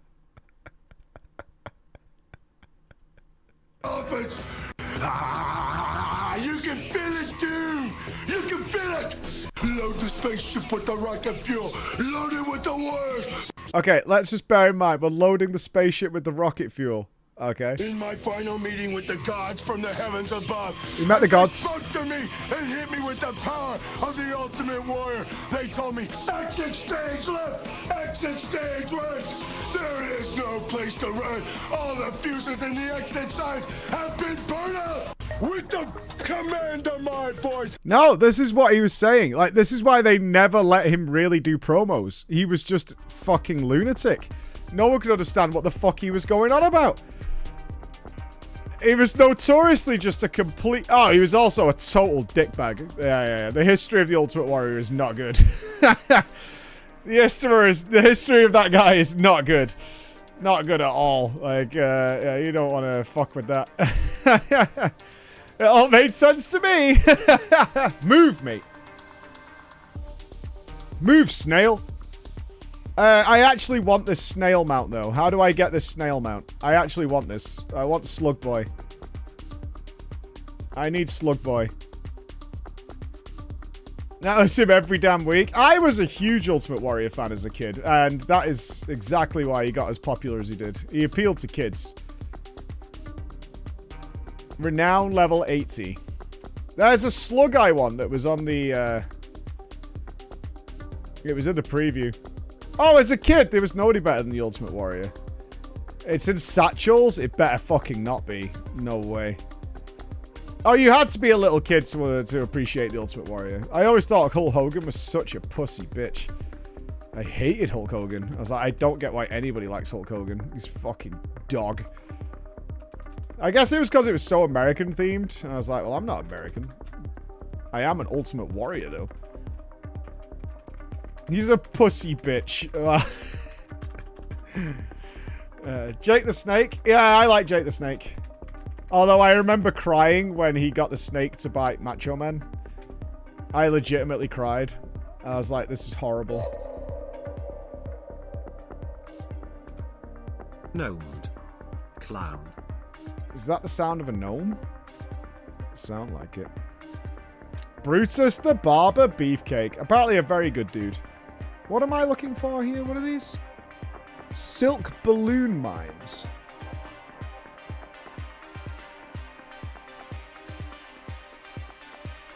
Oh, it's a flying thing. Yeah, I remember this.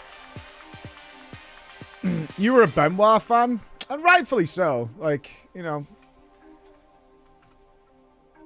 Obviously what happened to him and his family is absolutely horrific. But being a fan of his is not a mistake at the time.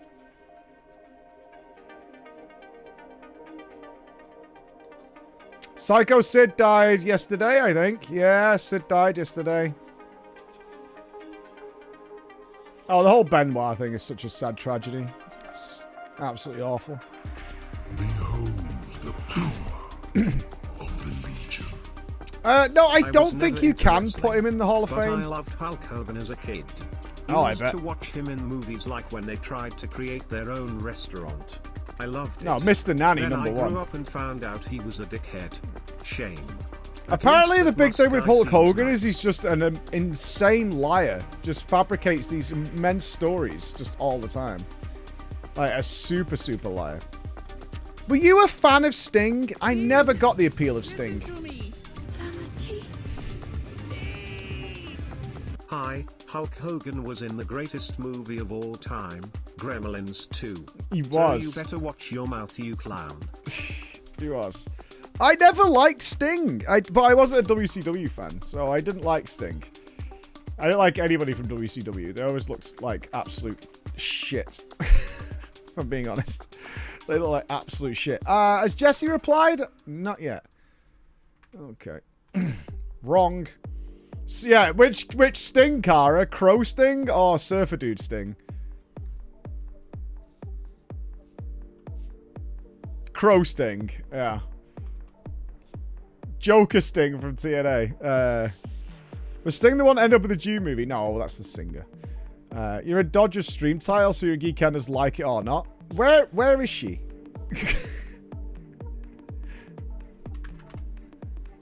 Is her channel just Dodger? What's her channel? Dex. Oh, it's Dex bonus. Yeah, of course it is.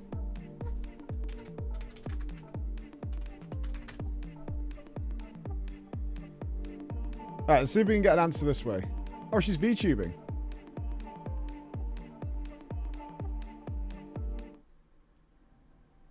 Oh, it's follower only mode. Fuck's sake. Suggest a charity cause organization with your bit. Oh, that's pretty cool. I see. Assassination. Here we Got go. it. Okay.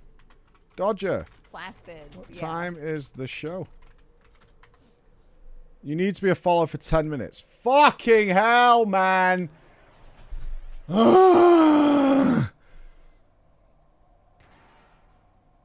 Okay, what are my... Who's a follower? Can you ask for me? Thanks, Chris. She's going Warframe at 0.5 miles an hour. Wants to know what time the show is. Yes. So I'm kind of relying on Jesse to put me in touch with Preach. Is Preach in chat right now? Yes. Yes. Yes. Yes. Yes. Say yes, somebody. Talk on my behalf. Yes. But he isn't a follower. Yes. It's not funny. Oh my goodness. Okay. Preach. Hello. My name on Discord. Oh God, don't do is, this. Hold on. Let me double Yeah, check yeah, again. don't do that. It should be Dex bonus with a 0. It's something personal, bitch. DEXB0NUS. If you want to send me a friend request and I could send you the blurb, I had messaged Jesse being like, hey, put us in touch. Wait, what did she say? It's not, oh, it's 0. What did she say? Oh, yeah, that's true. Okay. Here. All right. It's just Preach, right? Yes, I preach. Or is there more to the name? Just Preach? All right, I've sent it.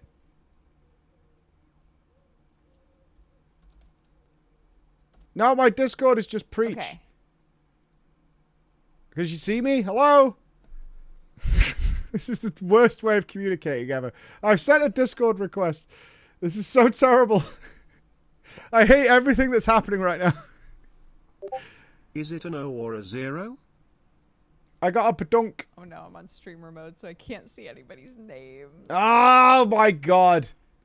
Oh my God. Right? That's what I'm saying. I VIP'd you. Preach. I'm VIP. Okay. I still can't talk. This is just the most fucking useless shit ever. Preach isn't a boomer. I am. I'm full boomer. I've sent the Discord request. Tell her to accept Discord. There we go. Okay, contact made. Olu.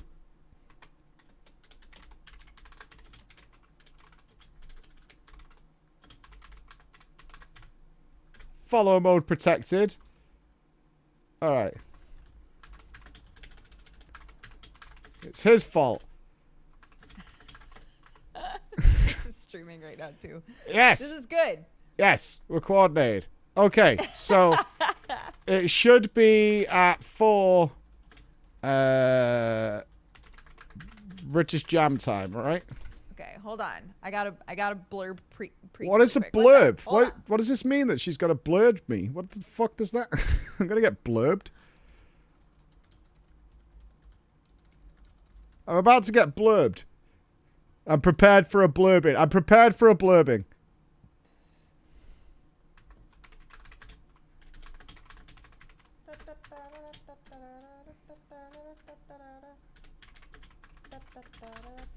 Excellent. All right. 4 p.m. We are confirmed.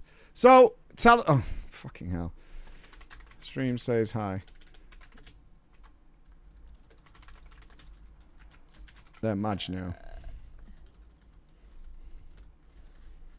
Yeah, stream says hi. I told you. Like, stream says hi. Right, Bex, can you put out a tweeter x.com, gonna give it to you, degeneration, suck it, that we'll have to do drama time in 30 minutes, and we're doing the Jesse Cox thing at 4, with La Dodger.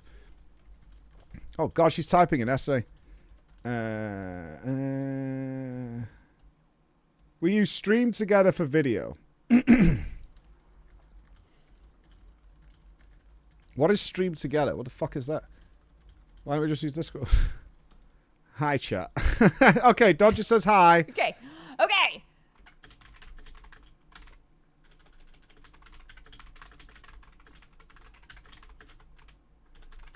Watching both channels is good comedy.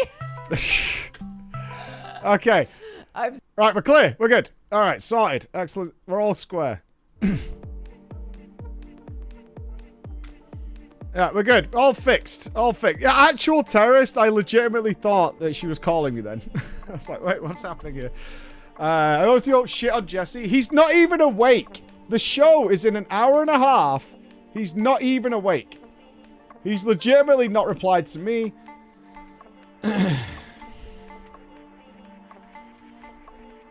It's just poor. It's poor and it's American. Look at me and Dodger working on British time. I've got it all square. We've got it all sorted.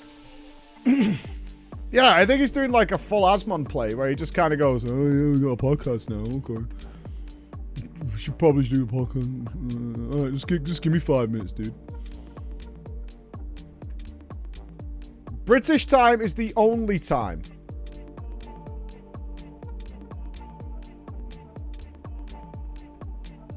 You know what's sad? They know that as well. He spent the night doing M1S prog. Who the fuck does M1S prog? Just do it. What? What do you mean? Just kill it. M1S prog. That's messed up. You haven't done it. Shut up.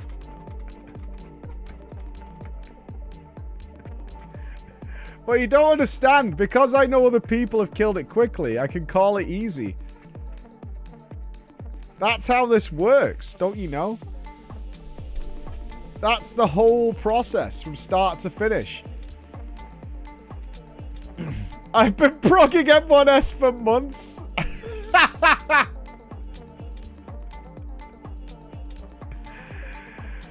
Nightmare. Nightmare. I've been stuck on M1S now for a month. And I don't know what to do. It's too hard. Tuning crystal. Where tuning crystal? Do I have to click a thing? Click a thing. You've got the tuning crystal. Give it me. Savage is easy because other people killed it quickly. Statistically, it died fast. It's very easy. Simples. When? Oh god, there is something I forgot to put on the schedule. Shit. Oh, it's just come to me. Oh fuck. No, I haven't put Eden Savage on the schedule.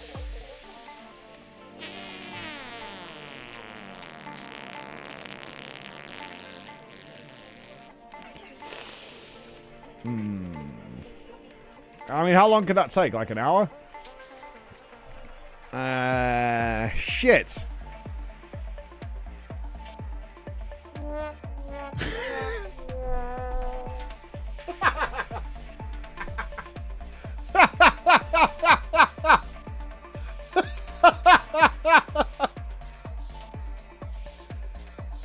I have no idea when I can fit that in.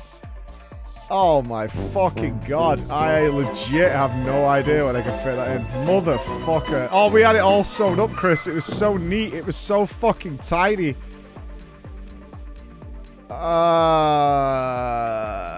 It was so good. We had it all square. We had dates. We had times. You bold prick.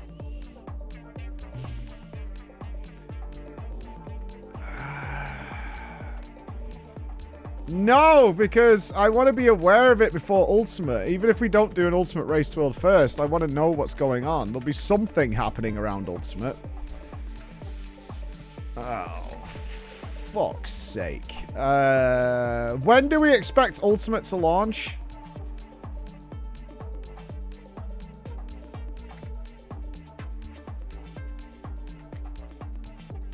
November.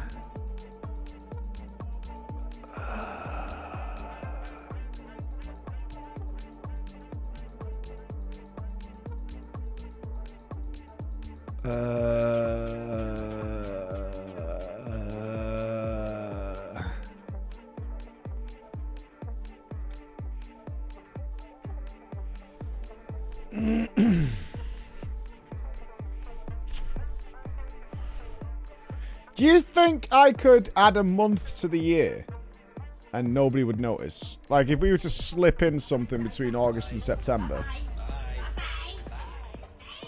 Is that Jordan I see at the window? I don't like the sound of that. Oh. Yeah, Febtober or something like that. Like, we just slide... If we're going to slide in a new month, that would be fine. Maybe is it 12 bosses in Eden?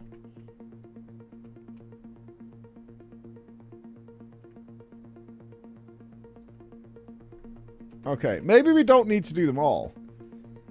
Maybe we just do... like...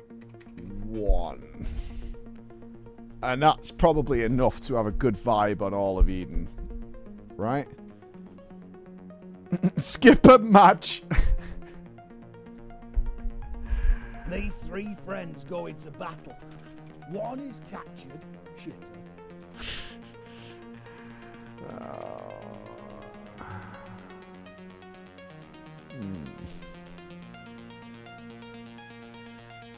One flies away. Coward. The one that is left becomes hero.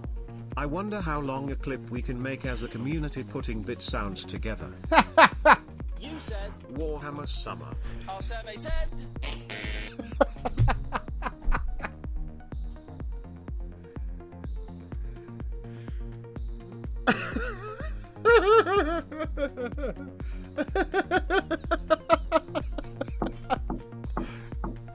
Looks like it's gonna be Warhammer Spring.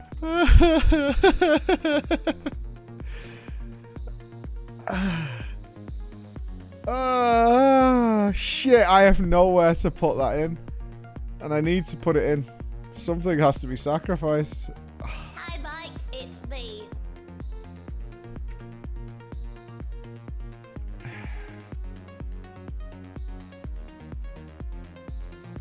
Something must die.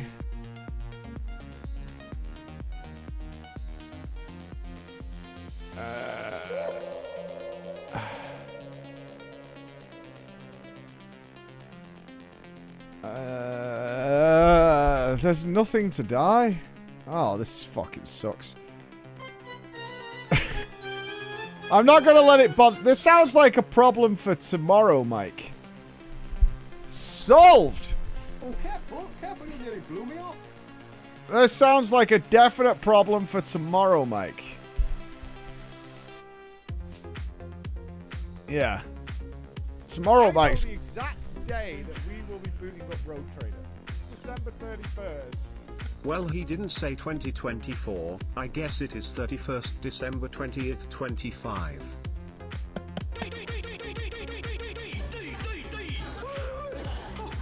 It's rather pleasant. It won't be Warhammer Summer. There's nothing I can kick off the schedule. Rat, get fucked. Lol. I mean, you could easily sacrifice WoW and do it now. Better for the stream nodders. No. Congrats on the links, Mike. Now I just checked and the Meat Office UK says that autumn starts on the 22nd September. Won't be much of a Warhammer summer, will it? I mean, the UK will have had more sunny days this year than you'll play Warhammer games. Look, it's not Warhammer Summer. But the entire Blizzard culture comes across like they've done something positively good. / say it, it's easy, Warhammer Winter.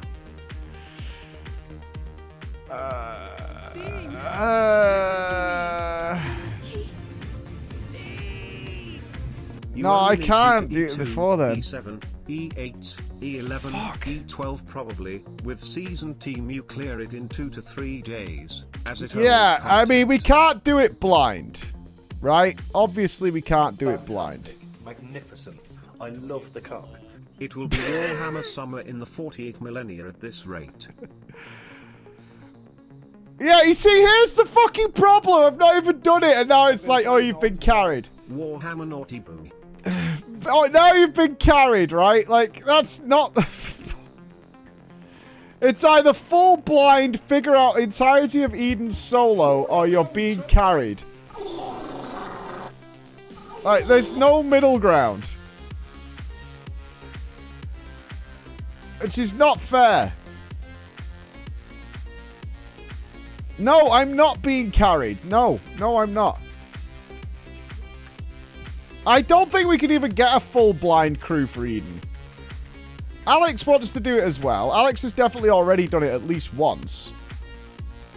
Alex will probably be raid leader extraordinaire. In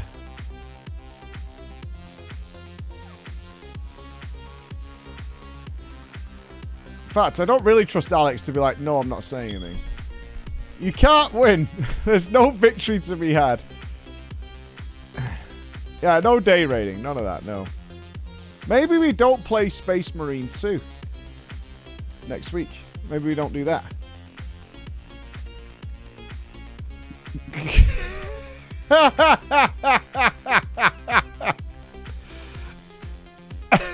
Take that back. Take that back, you fucking animal. That is a brave choice. No, I wouldn't do that either. We've got Space Marine 2 is organized and done. Everything I have coming up is organized and structured. Literally everything I have. Okay, I'll figure it out. I'll figure it out. I mean, if anything, it's Emma will be unhappy.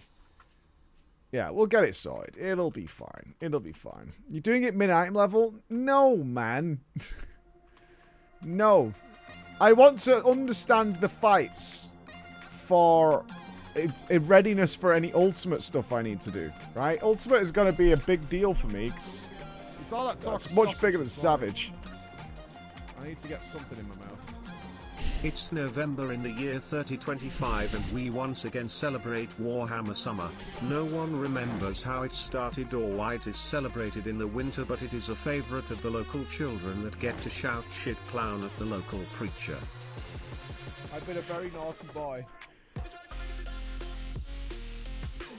It's gonna be fine, dudes. Believe me, it'll be fine. We're gonna get everything we need to get done by the end of the year, alright? We're gonna clear the heroic raid. We're gonna clear Savage Eden. We're gonna smash Crusader Kings. We're gonna smash Rebirth. We're gonna smash Warhammer Summer. We're gonna get it all done. We're gonna get it all done. We've got loads of time. Of course you don't, you Bezos. We've got so much time, actually. We're relaxed. We're relaxed. It's all good.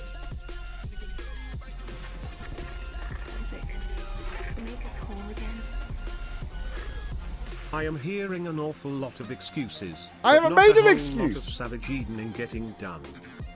I'll talk to Jordan. I'll jock to Torden. I'll jock to Torden, and I'll talk to Alex, and I'll see what he's thinking. And we'll draft in some. I'm really annoyed. I was so happy that we had everything squared away. I was like, cool. The schedule is rock solid. Everybody in my team knows what to do. They all know what they're working on and getting ready for. It was all so neat and tidy. It was really good.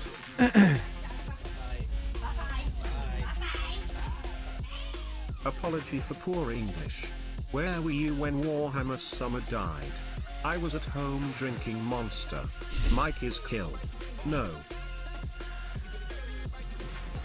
It'll be fine. I'll figure it out. Sounds like Emma needs to make a new bed in the office.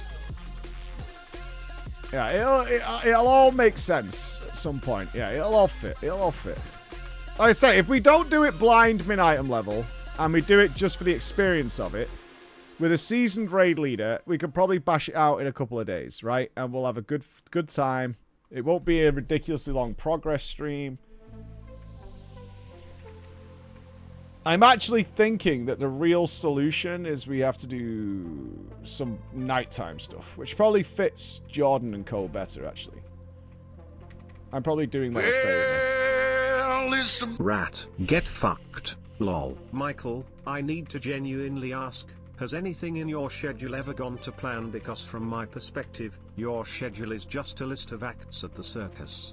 Now juggle for us again, you clown. We hit every schedule. What do you mean? Clown. We've done them all, right?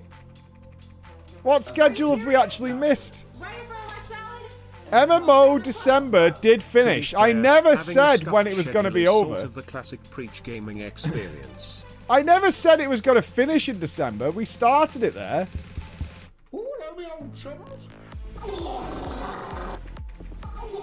Oh, not enough time to fit everything in the schedule? Trying to find time where it doesn't exist? Well, as our goblin compatriots say, time is money. So could this, in fact, be just another case of poor? No, it's just it was just a slight forgetfulness on my part. That's all. A little forgetfulness. That happens. There's a lot happening this year. All right? There's a lot going on. And it slipped my mind. Not like you guys were asking about it either. It's been 84 years. And no Warhammer Summer.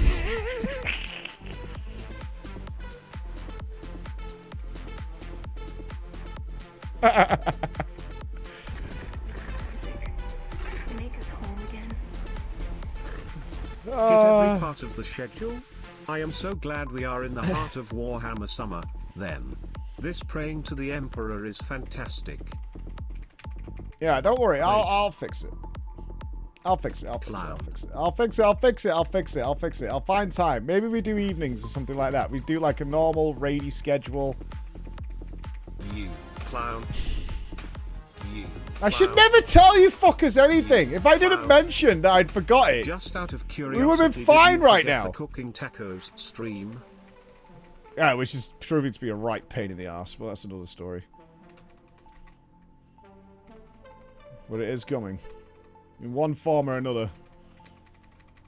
Oh, my defile, man.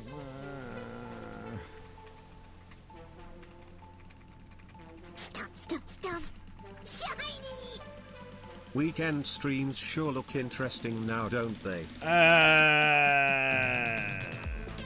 I need to communicate with some other people before we figure out how this is going to work. But it will work, I'm pretty sure. Yeah. We just can't do it like min-item level full blind. That's what would have eaten the time, right?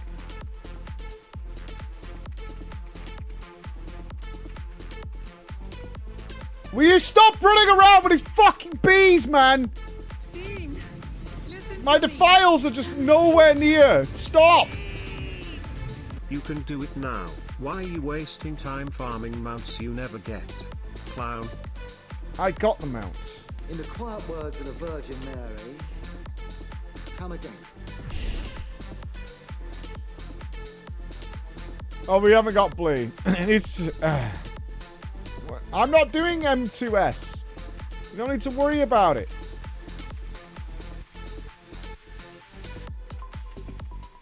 It's all fine. It's all fine. I'm sure there's only a couple of fights in Eden that'll take us a little longer to do. And it'll be all good.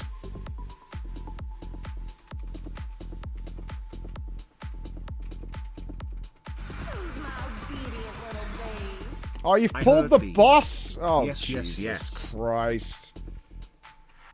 Oh, there's lots of ads up. Man.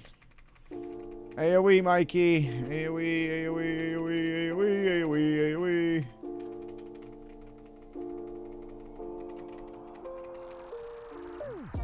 We're good, we're good. Oh, there's more bees coming in. Oh my god.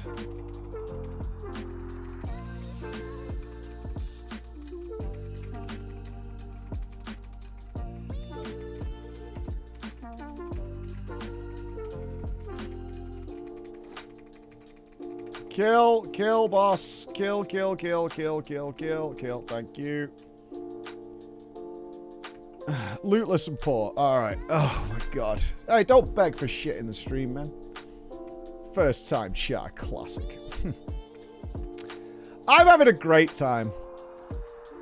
I'm having a wonderful time. I'm definitely not. Mike. Michael. Mikey. Hello. Mike. Schedule. Mike. How is the schedule? Michael. Schedule. Mikey boy. Schedule? Imprisoned for 10,000 years. And no Warhammer Summer.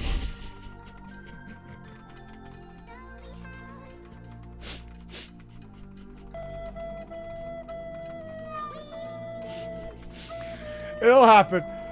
I don't know why you keep trying to organize flavorful events for this ungrateful chat. Thank you.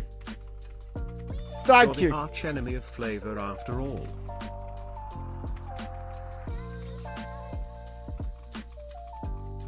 I try so hard. No, I'm being carried. I am glad I am working from home today. Not sure this is my boss's idea of working long. You're getting too quick at taking my voice clips, man. You're getting like masterful at it. You're getting faster than Chris ever is. Yeah, don't worry. Well, at least we've got a busy year, right? It'd be fucking dog shit if it was like, oh, I don't know, we're just gonna play whatever, you know, no matter. I mean, nothing to be excited for, right? Think of it that way. This is the joys of not being a one gamer, right? Is we get to have this environment where there's too much going on. And for the most part, it's all structured and perfect.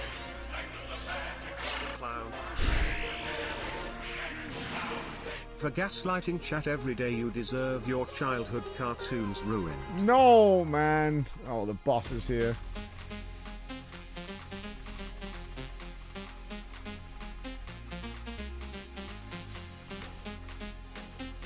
I'm gonna have to kill the little Speaking of old FCF content, jokes aside, I think you would have a blast redoing Bosia raids. You blasted through the mat and quick pace No, and didn't I really can't. get You want me to go understand back the and do mechanics, other raids? which Are you out I of your think mind? You'd love. Are you actually out of your fucking mind? You want me to repeat raids? Like, If it what is in kind of winter, fucking is it solution really is that? Warhammer Summer? Also, if it's winter, is the first game going to be Winter Assault? Clown. That seems like a good idea for you, eh? Busy year? Hell nah, man. Busy decade at this rate of Warhammer Summer. I'll take a busy decade. That's fine. That's fine. Molten Core Blind. What's to learn from Molten Your Core Blind? childhood cartoons are public domains anyway by now. No licensing issues. Oh yeah, we'll have drama time in 10 minutes. We'll drop it like it's hot. Drama time, Jesse Cox podcast. Big. Oh, I'm sorry. Did I break your concentration? All good. Schedule. A plan for carrying out a process or procedure, giving lists of intended events and times. Or in the case of clown streamers, a complete pack of lies. I don't think What that's do you fair. mean, you clown? We are looking forward to things you keep delaying with pathetic clown-like excuses if they happen at all. You'd mess up being a single game streamer, you father of all clowns. I wouldn't. I'd have a really nice collection of mounts.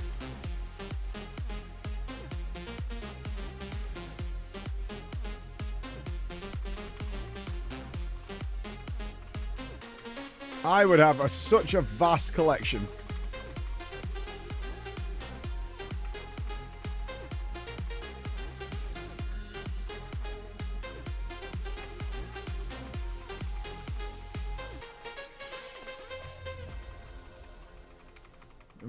Old, kill the bee, kill the bee. Fucking warlocks chasing me on the damage meter. What year is it, man? Move!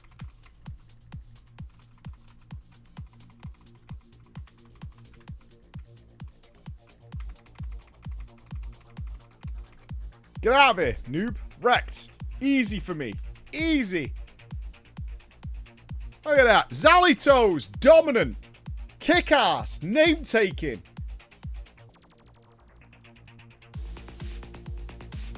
All day, every day. All day, every day. Every year is Warlock year. Warlocks can back the fuck up. Bottom. Warlocks are flavor of the month. What do you mean? The Warlocks are super flavor of the month. They're always flavor of the month. Can't have a raid without Hellstones. Can't have a raid without Gateway.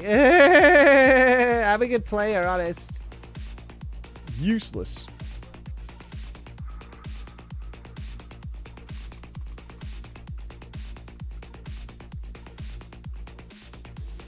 Warlock sucks in vanilla, but you've got to have Curse of Elements.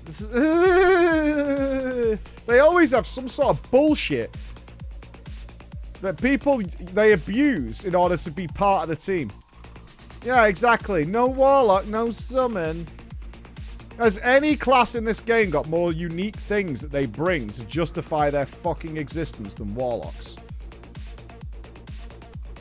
Even if they did fucking total dipshit damage, you still have one.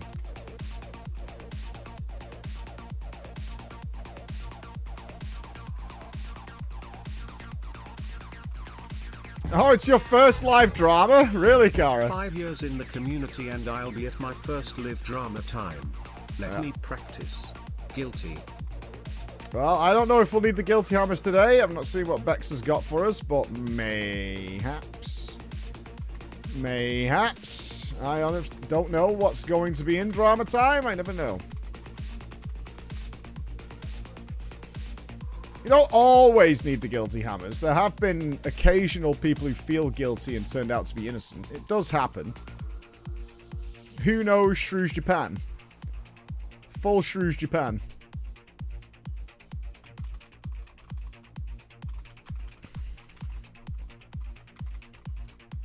Oh, I'm definitely going to need to stream tomorrow. Oh my. Oh me. Oh my. Yeah, we literally don't have an innocent emote. We should have an innocent emote. I think the contrast could be nice. I think we should have one. I think it's about time we added one in. Sometimes, it's rare, but sometimes it happens that we have somebody who's innocent. It does happen. I like how my mother got to be part of drama before I did. Hey, they talked to Bex if your name's on the list. If your name is on the list for drama time, you check with Bex. Nice. I think you have been in K-Bon. Are you sure you haven't been in one that you've missed? It's entirely possible.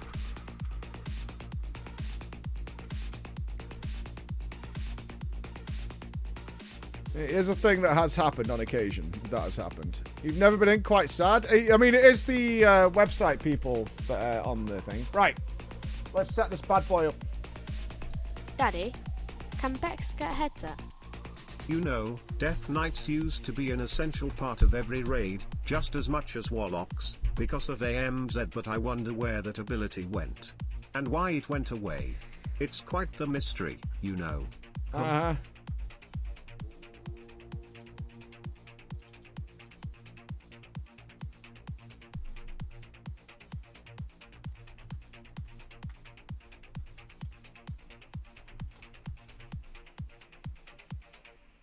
There it is. Preach the LYNX tamer. Preach the LYNX tamer. Alright, what are our stories for today? What time is it? 14:56.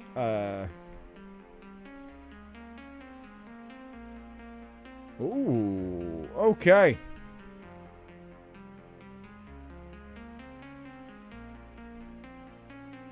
As somebody who wants our advice. My.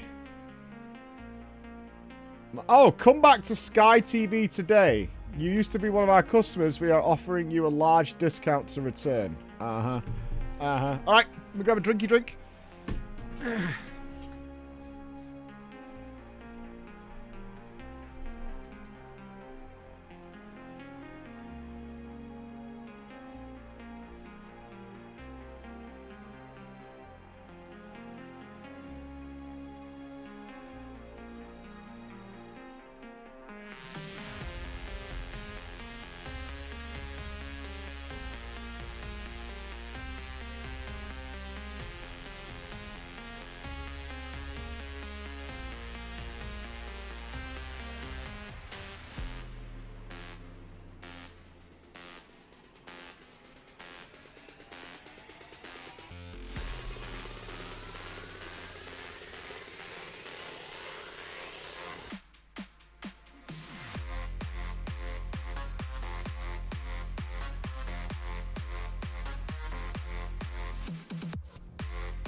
don't know.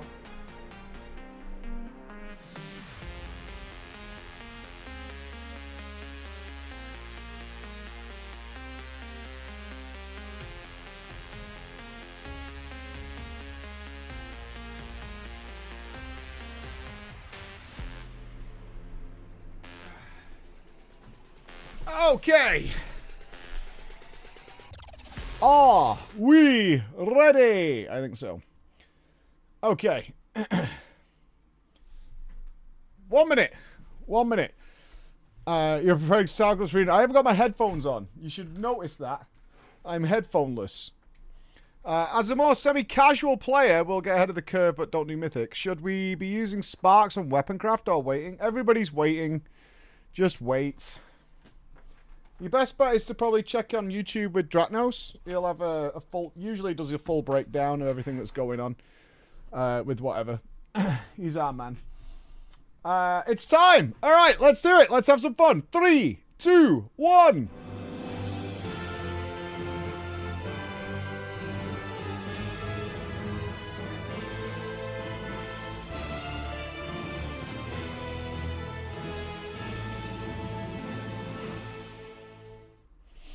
Holla ballers and a brofist to you and to everybody who tunes in usually to Drama Time live on a Friday at 4 p.m. It has not only been a 3 a.m. Drama Time, a special edition that happened during the launch of The War Within, but this one is at 3 p.m. because exactly 1 hour from now, I'm going to be sitting down with Jesse Cox and Dodger for a little poddy podcast with the dudes to throw it all down. Although we're not allowed to talk about Dawn Trail. No talking about Dawn Trail because Dodger's not done it yet because she's playing Warframe and she's become addicted. And apparently that means we're not allowed to talk about Dawn Trail in her presence. Wah, wah, wah. But hopefully, fingers crossed, Mr. Jesse Cox will be live here in person at PG Towers in order to sit down with me and have a cuddle snuggle and talk about Dawn Trail and all those wonderful things. He's going to be over in the UK soon, so it should hopefully happen, but we shall see. We shall see. He's on a busy schedule. So, Drama Time! If you are first time, I imagine we might have some first timers to Drama here, or they've all abandoned ship because they thought we were changing game. One of those things happens on Twitch all the time. Drama Time! What is it? Well, from around the world,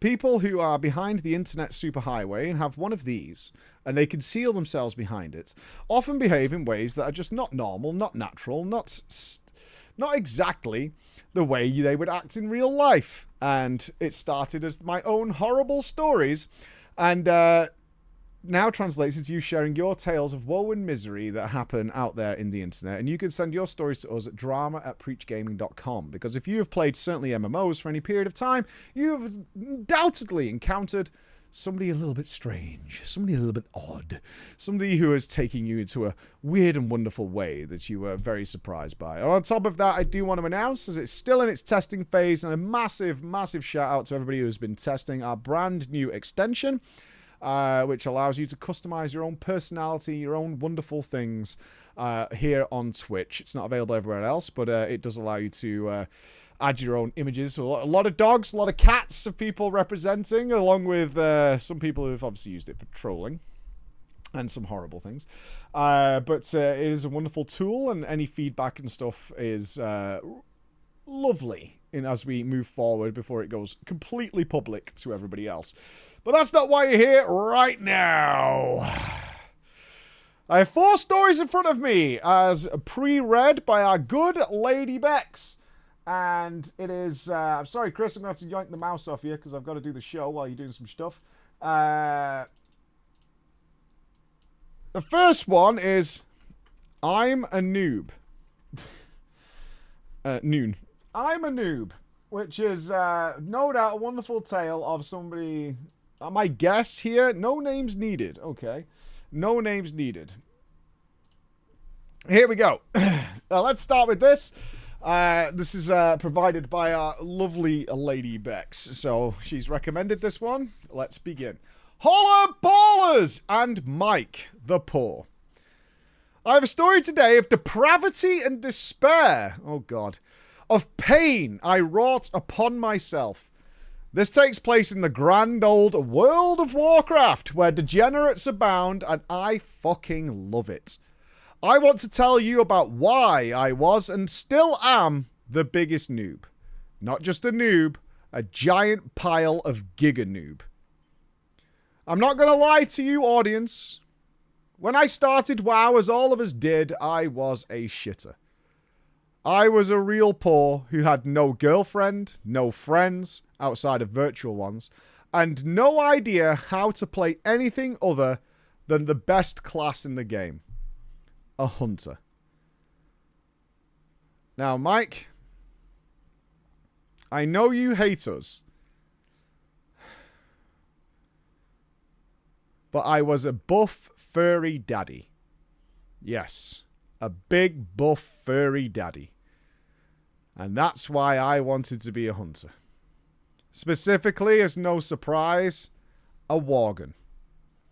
As soon as I saw it, it looked amazing. I mean, and really, that's the only thing I cared about, because I'll be honest with you, ever since my uncle got me my first console, I realized I am shit at video games. I just really liked hanging out, looking like an animal with other people, I guess, without them judging me. Being a worgen, no one could tell that I was a furry daddy. But back to me being a shitter. I was and still am. I firmly stand by the fact that clicking is the best.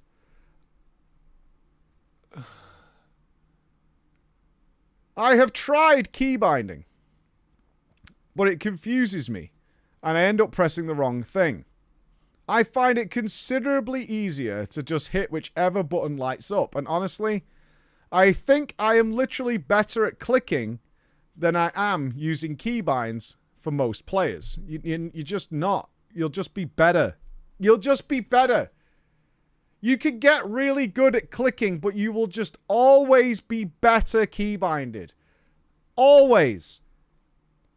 Always. You'll just be better if you learn to keybind. Even if you are Johnny fucking on the spot with clicking, you'll be better if you keybind and get used to it and just play that way all the time. You'll just be better. I guess you'd say not much has changed. I started World of Warcraft in the best expansion, Shadowlands. Oh, fuck you, you're trolling me. Genuinely. I had tried WoW before this, but I, unlike most people, had the best time in Shadowlands. And for me, Shadowlands is the best expansion. That's right. I originally hail from the lands of Eorzea, where instead of being able to be a big fluffy worgen boy, I was the Bis race Lalafell. I guess you could say I Lalafell in love with Lalas.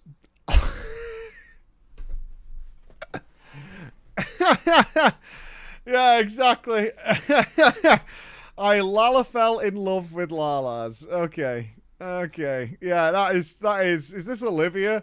I feel like I know who wrote this story. It is puntastic. Are you a furry, Olivia? It was also during FF14 that I realized that I had a furry soul. I started WoW back in the Shadowlands as a break from Eorzea, and I honestly didn't mind it. I love Covenants. I mean that genuinely. I loved that it was a meaningful choice that told me more about my character. I didn't want to be a sultry vampire baddie. I didn't want to be a baby-faced uwu mommy. I loved the light so much that I was going to marry Kyrian. I didn't want to be a fugly, piss-stinking pleb like the Necrolords. There was only one choice for me. The fairies. Night Fae. As I said, I was a hunter, and I loved changing my pet to match my glam. I didn't really care what pet was Bis. When other people were thinking, what would our Lord and Saviour Roger Brown do? I was thinking, I hope this makes me look as delicious as a Greg's steak bake. This is Olivia.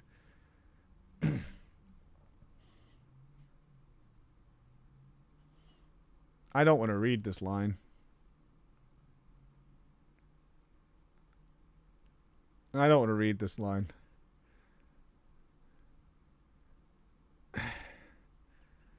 I will tell you though, Mike, I fucking love beans in my mouth. I just thought you should know that I think it's disrespectful that you hated the beans. Now, getting back to WoW. My pets were very important to me, even though I hate animals. In real life, because I'm allergic to anything pleasant, except their fur. Wait, you're a furry who hates animals? I know, Mike, I'm a sick freak. I get it. I had some great battle pets too. I had several cats. I'm a cat daddy. I love their little whiskers and their cute little paws and the way they go meow, meow, meow. My pet was often a dog though. I had several dogs, but I don't know how to use them very well because every time I see a dog, it dies. I just keep killing dogs.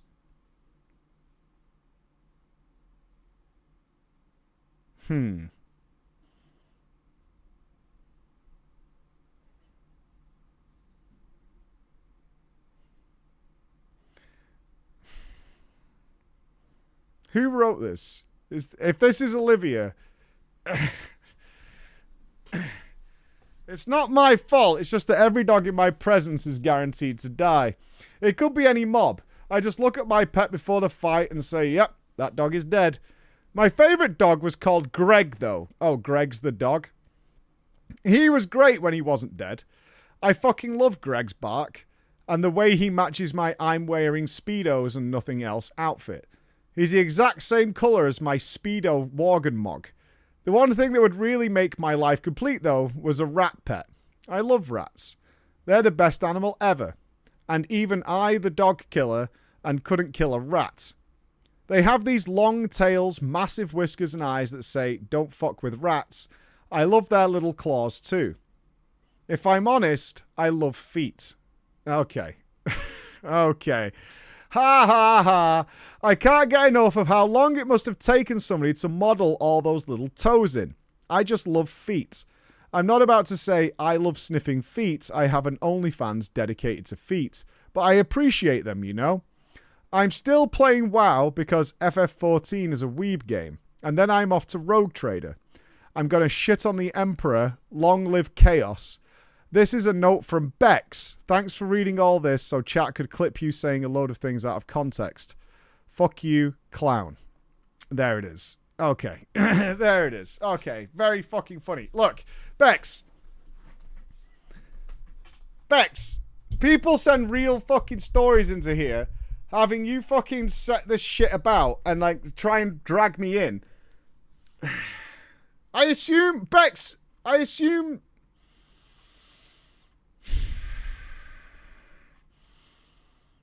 don't make me... Your job is to pre-read these stories so I can have the authentic experience and improv a little bit and do my thing.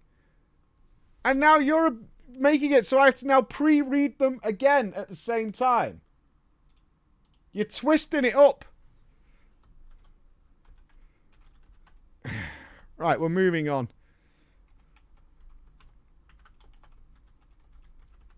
Well, I mean, cancel the headset or what? I am not typing anything. Oh, God. Hold on. Right, okay. Hilarious, hilarious. I can't wait to see what goes on.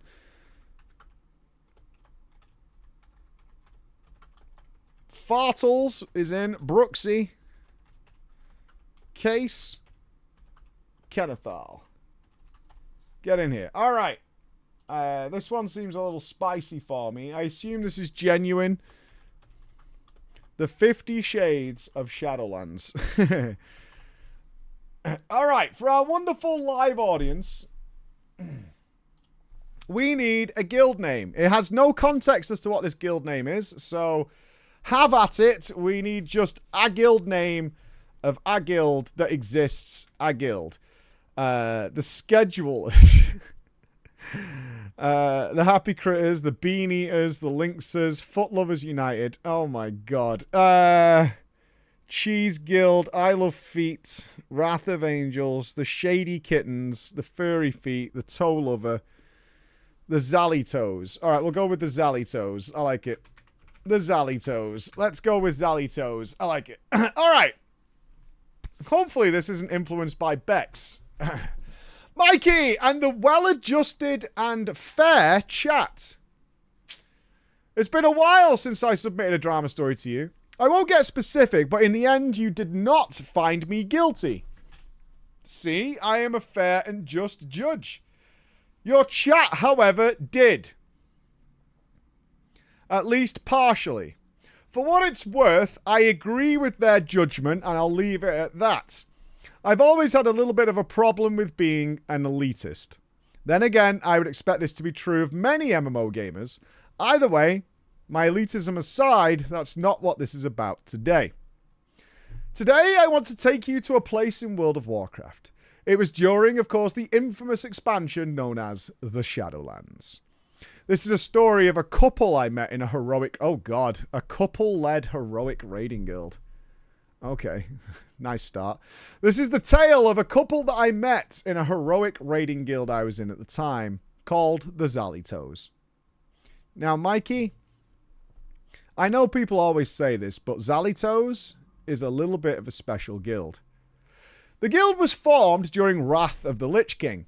It has changed hands of ownership many times and gone through many, many phases. Allegedly, as the story goes, it started out as some sort of roleplay light raiding. But as time went on, it largely lost every single drop of its role-playing history. But because of its old-timey roots, there are some quirks that make this guild a little different in modern context. First, the Xalitos still, in 2024, requires you to make a written application post on their guild forums. You know, it just dawns on me, I have no idea how you apply for a guild in 2024. I don't know how that works. Like, how do you apply if you don't write in? How do you let them know? How does that happen? Ironforge.gg, Discord, but I mean, surely you have to write something about who you are and where'd you come from and all that kind of... I'm about to find out. Okay. Mike, just because this was a normal thing in 2008 and the guild leadership are sticklers for tradition, there are about 400 completely inactive members and alts that on this list have not logged into the game for 11 years. That's really sad. That's like a cemetery. Jesus Christ. Their characters aren't removed because the leaders want them to have a place to call home should they ever return to the game. Oh, that's quite nice. I like that, actually. The problem is, this has caused us guild member limit problems. It restricts the amount of alts we're allowed to bring into the guild for the active players. Oh, that's really sad. Yeah, you can't do that. No, sorry, you can't have a place in the guild on your currently playing active alt because we've got a place for this 11-year-old player. Like, that is really tragic. You can't do that. Also, this is not that weird, but the guild's average age is over 47 and has many quirky characters.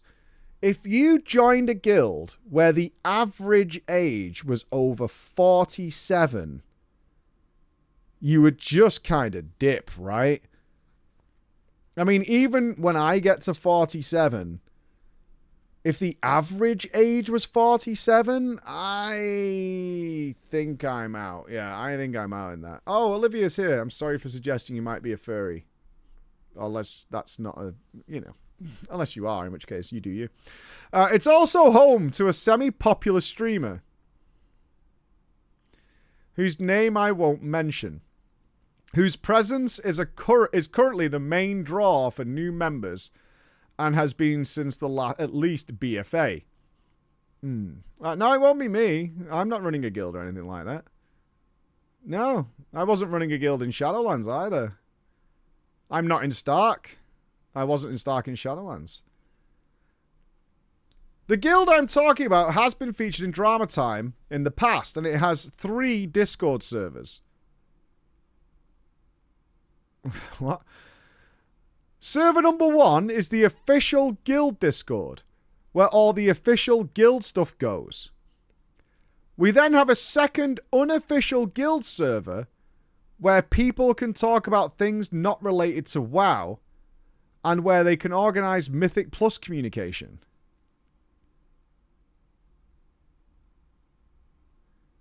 Why?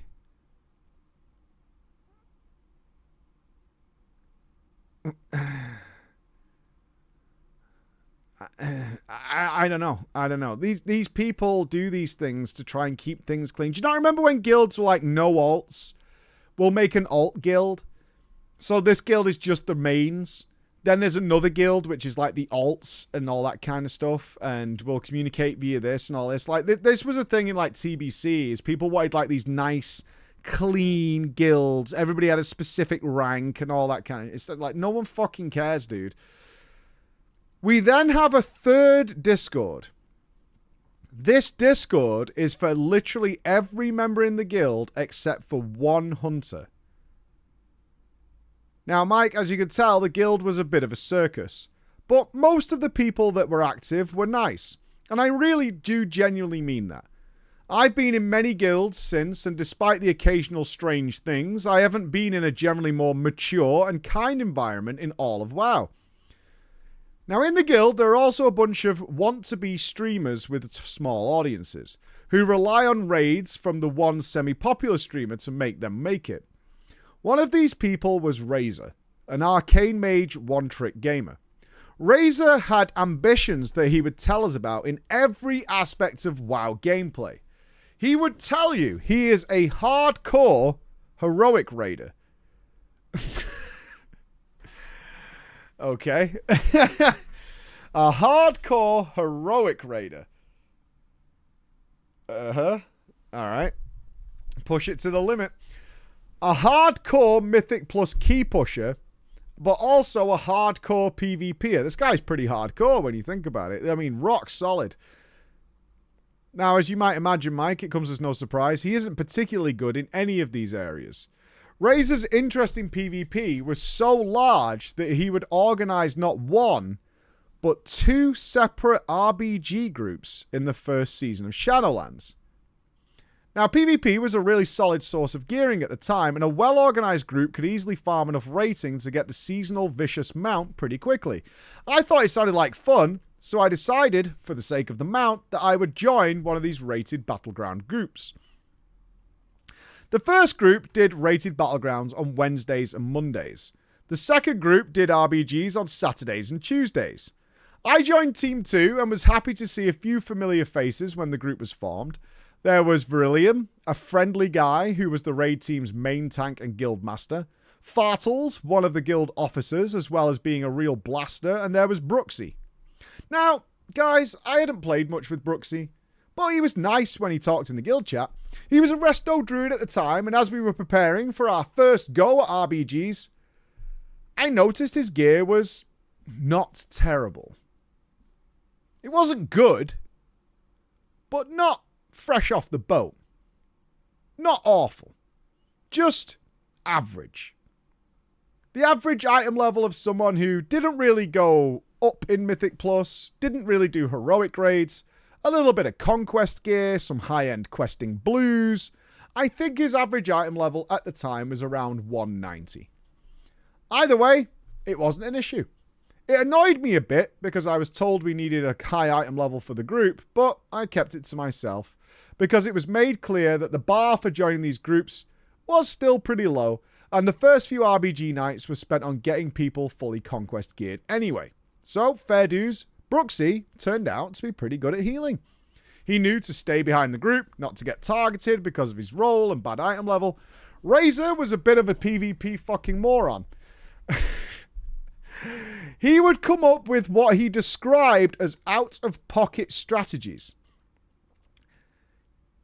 He said he had a brain for battlegrounds and strategy and could see things before they would take place. Wow. I will admit, sometimes it worked, but most of the time it didn't.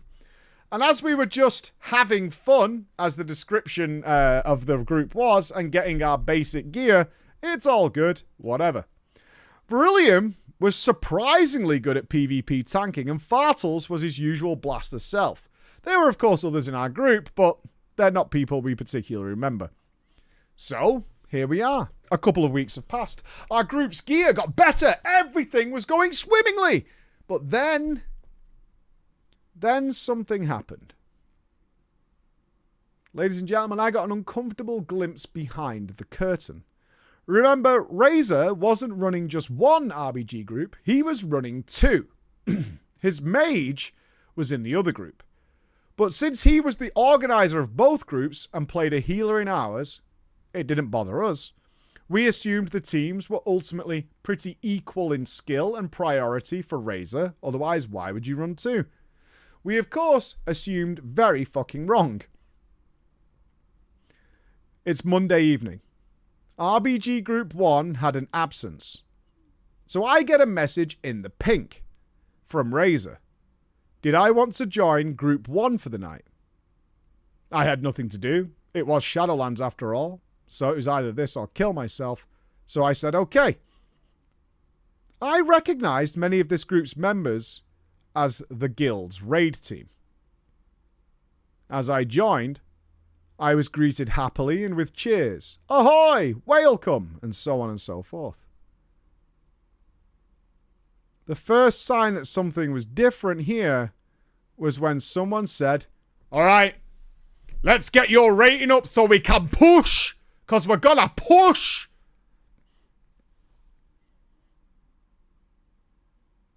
Nothing like this had ever happened in Group 2, and I wondered what they meant.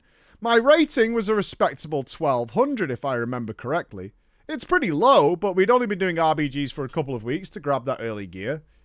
I checked, and this group's rating was about 1500. A pretty significant increase. As the game started, I noticed things were a little different here. It wasn't just Razor organising silly strategies. People were analysing the opposing team, checking their profiles on Raider.io, and strategising without him. I started getting weird assignments. I was assigned with a group of people to go somewhere, so I followed along. These strategies weren't silly. They weren't funny. These guys were dead fucking serious. These were real strats. This group was sweaty and serious, and they wanted to push that rating really hard. After multiple victories and a couple of close defeats, the night ended with my rating in the 1400s and the rest of the group nearly at 16. The people thanked me again. Nice mate, did good job, good job. And as the raid group disbanded, I was left on my own, struggling to realise, why was this group so different? The following day, it was Team 2's night, which I joined, and we were back to the silly, goofy, no can do wrong, casual, friendly strategies. The message in the chat, of course, was the same. Let's all have fun, ladies and gentlemen. But I wasn't having fun. I had seen what organisation could do. I had seen people work together. I had seen people try. I had been a part of people doing well. I had seen what the grass was like on the other side. And that grass wasn't just a bit greener. It was just better grass. I couldn't play with the pause anymore. I stuck around since that's the best I could do.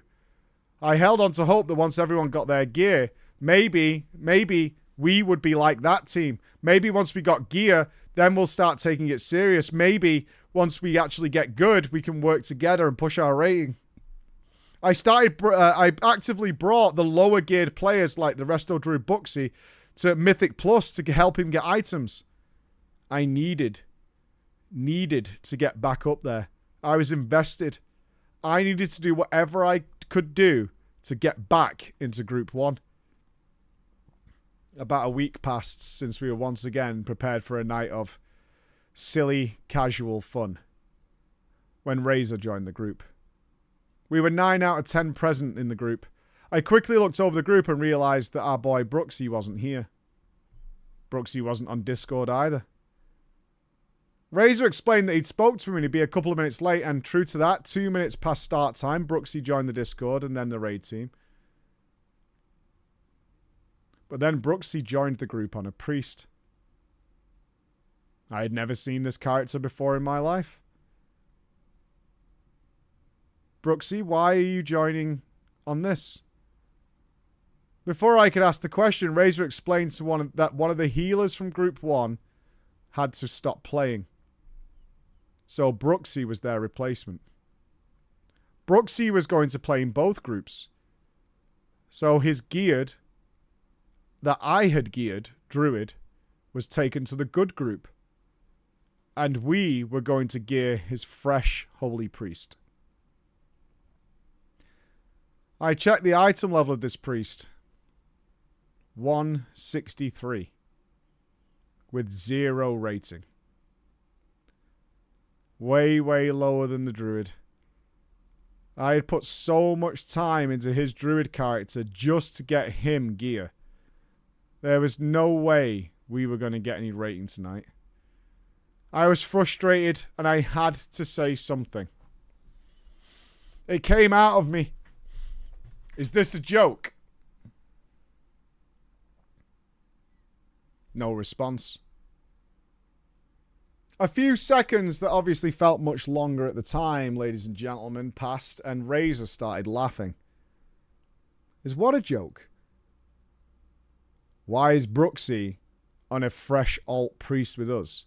If you needed him to heal group 1, can't you bring his priest there instead of taking away our best geared healer?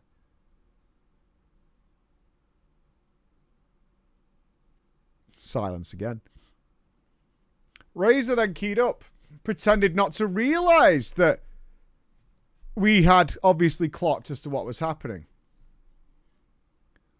I don't understand. What's the problem? I didn't have enough pull in the guild to change things or do anything more than have a little tantrum, but Fartles? Fartles did. It seems to us like you're using our group as a feeder for the other group. We've all put effort into gearing up Brooksy's druid, and the second he was high geared enough, you have yoinked him to the other group. Brooksy, of course, then attempted to defend Razor by saying, guys, I'm still playing with you. Gear isn't that big of a deal. I'm still the same player.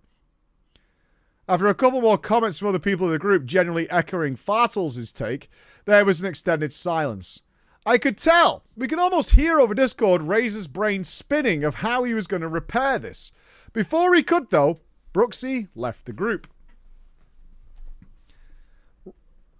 Soon after that, Razor keyed up. Hey, guys.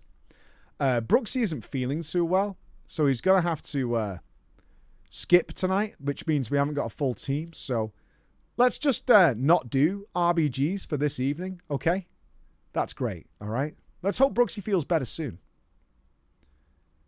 As soon as he'd finished speaking, he disbanded the group. Verillium then re-invited me to a different group. We were then joined by Fartles and the guild leader, Case. As Verillium said, M+, let's roll. I did feel bad for Brooksy, so I sent him a Discord message, apologising if I seemed hostile and explained that I had no ill feelings towards him as a person, but Razor clearly had set this group up just to gear people up for his main group, and he had got caught in the middle. Brooksy said he didn't want to hear from me right now.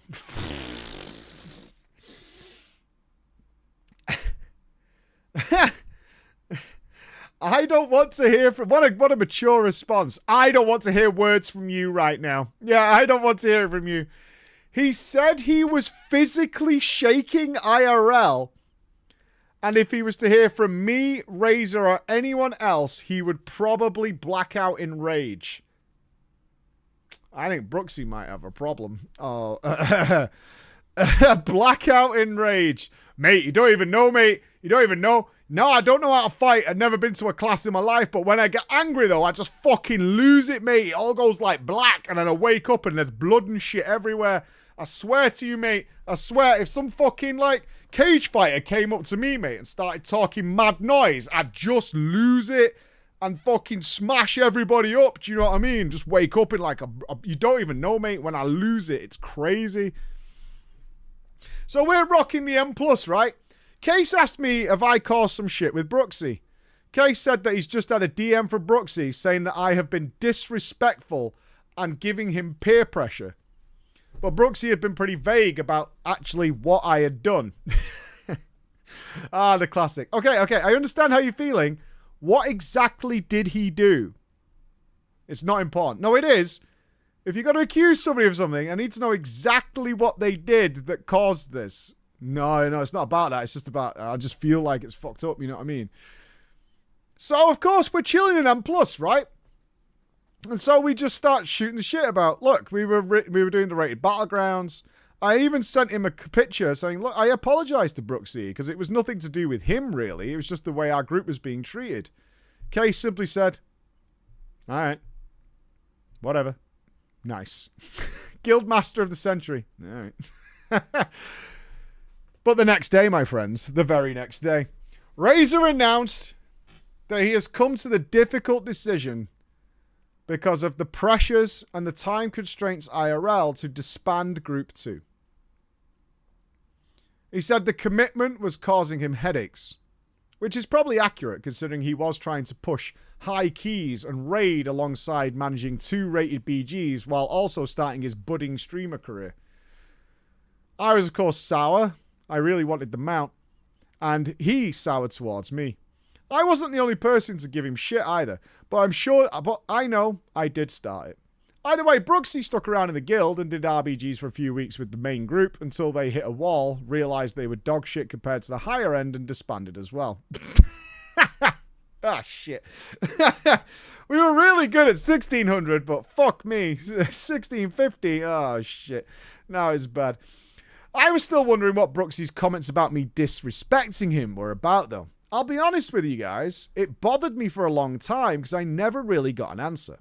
So, let's shift gears a little bit. I promise to you all listening right now, this all circles back together. But it won't be clear how at first. Shadowlands, the first major patch that was definitely going to rescue this entire expansion, was Korthia and the Sanctum of Domination. Round of applause. We all remember that day Korthia came out, don't we? And all our opinions changed when we were saved and we were rescued. You remember? Wasn't it wonderful? Oh, yeah. We were all rescued. What a pit we climbed out of. Yeah. So good. Do you not remember the Domination gems? They were fun.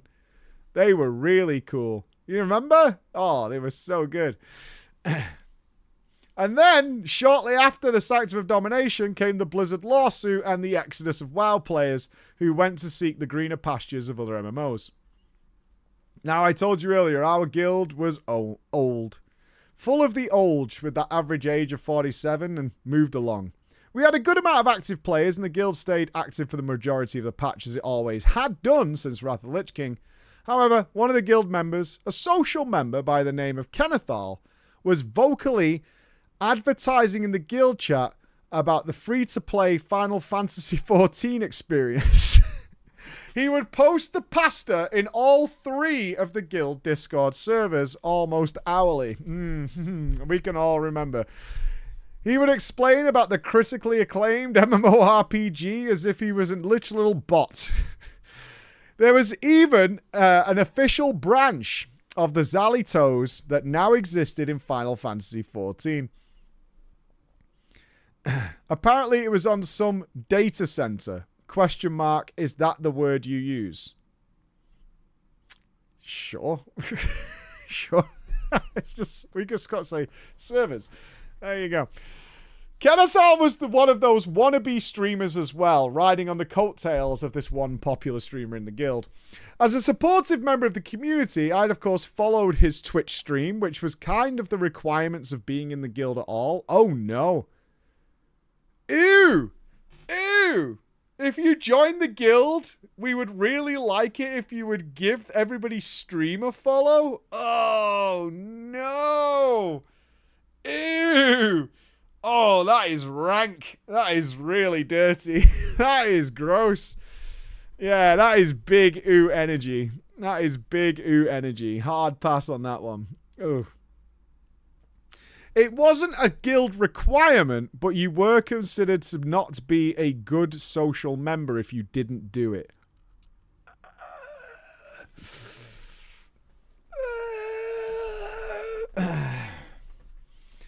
Of course, that meant that I could see when he was streaming. And he was streaming Final Fantasy to 2 viewers on the regular. I don't mock people's view account. We all came from somewhere. I, of course, didn't watch the streams, though, since that weird weeb game was not for me. But one night, after all the spam, I cracked. And I tried out FF14's free trial. Mike, like you, I'm not a big fan of anime or manga, and I'm afraid that the style of 14 was not for me. I was consistently annoyed by things. The lack of swimming. I should have waited. Invisible walls, piss-poor jumping physics, and surprisingly, I really hated the community. Uh-oh.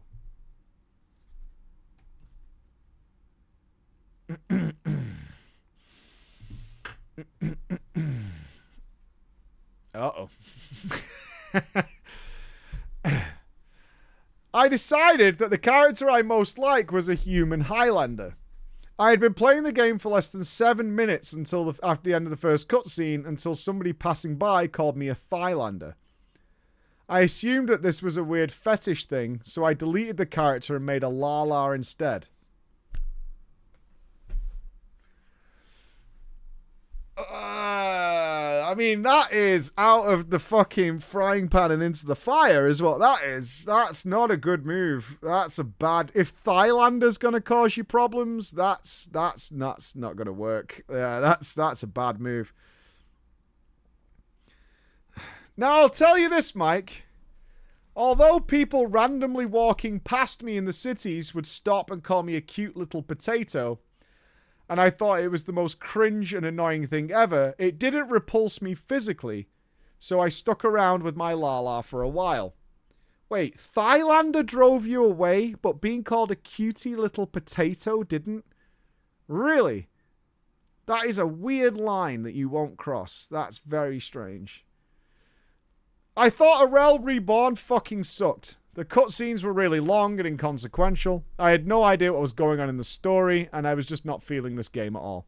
I was streaming my gameplay to a few of the guildies, though I doubt any of them were actively watching, as it was included in the guild that if you are available, is just to stick the stream on to boost viewer count. Oh my god. This is wretched. This is wretched. It was at this point, though, when Kennethal joined the Discord chat. Hey! You're trying FF14? And you're a Lala, a little potato! Yeah. Gotta be honest, I'm not really feeling this game so far, though. Don't worry! It gets really good really fast. The start is a bit slow, but when you get to Heaven's Ward, you can't stop! I tried to change the conversation and we moved on to talk about different things as I played. Kennethal was being overly cheery as explained how important the game had become to his whole life. I simply sat there going through the motions of fetch quests, moving back and forth between locations. It seemed to me that Final Fantasy XIV was a talking simulator. Nearly every quest I did was to go somewhere and talk to someone and then teleport back to talk to someone else. Ah, good times.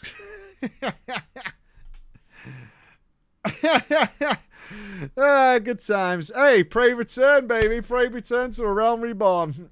Pray return. Classic. Absolute classic. I was getting a little frustrated with all this back and forth. I wasn't killing anything and I was getting annoyed. So I did something. I did something bad, Mike. I did something really bad while Kennethal was watching my stream. I committed the cardinal sin.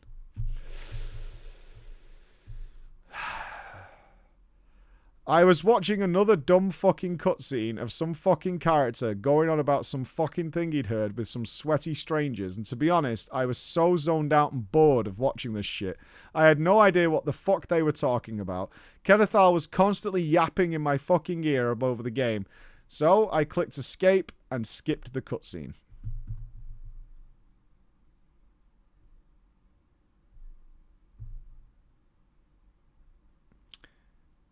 Kennethal immediately stopped talking. Based. Kennethal immediately stopped talking. It took about 30 seconds, but then Kennethal said, "Sorry guys, I have to go," and left. Now, Mike, here is where it got really weird. About 3 hours later, the Guildmaster Case sent me a Discord message. Apparently, Kennethal had joined a Discord call he was on and vented about how disrespectful I was being to him personally. I didn't know what he was talking about, so I explained Brooksy. So I just explained Brooksy by Brooksy what had happened in the other Discord server, similar to what I'd done before. After I told him that I quit after I skipped a cutscene, Case simply replied, "Oh, that's what it was." That game is very important to him and his social growth.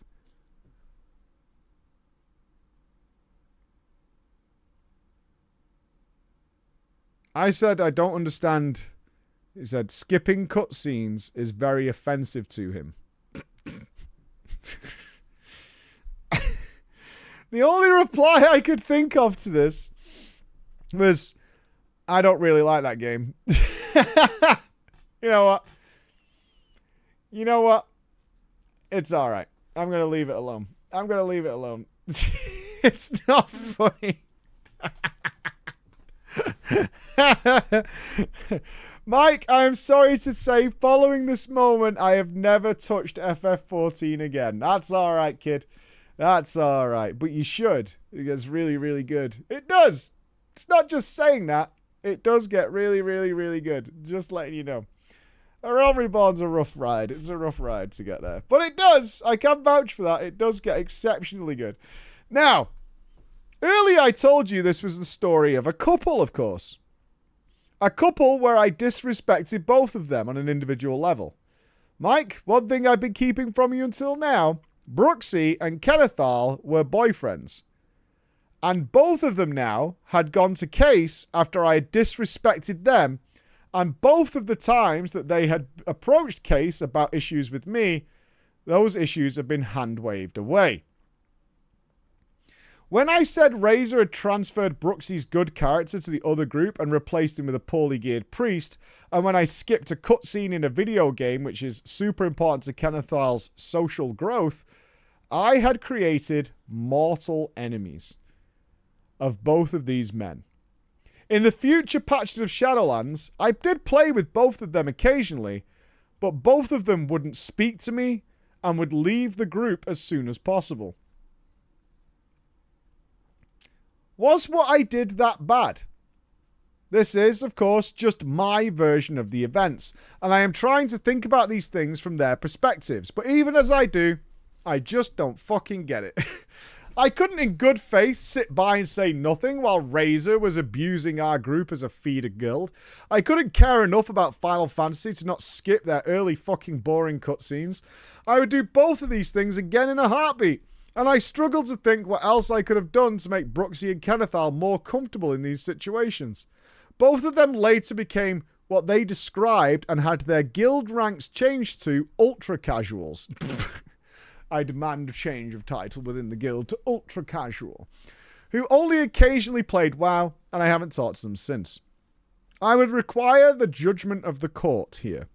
Thank you for reading my story. I hope it wasn't too long or disjointed. I just had these memories of Shadowlands that didn't seem significant at the time, but now I can appreciate the drama involved in them.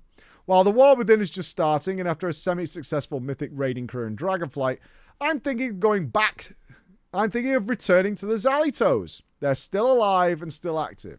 And who knows, maybe they'll have some more stories for me. I declare you not guilty. No, you're not guilty.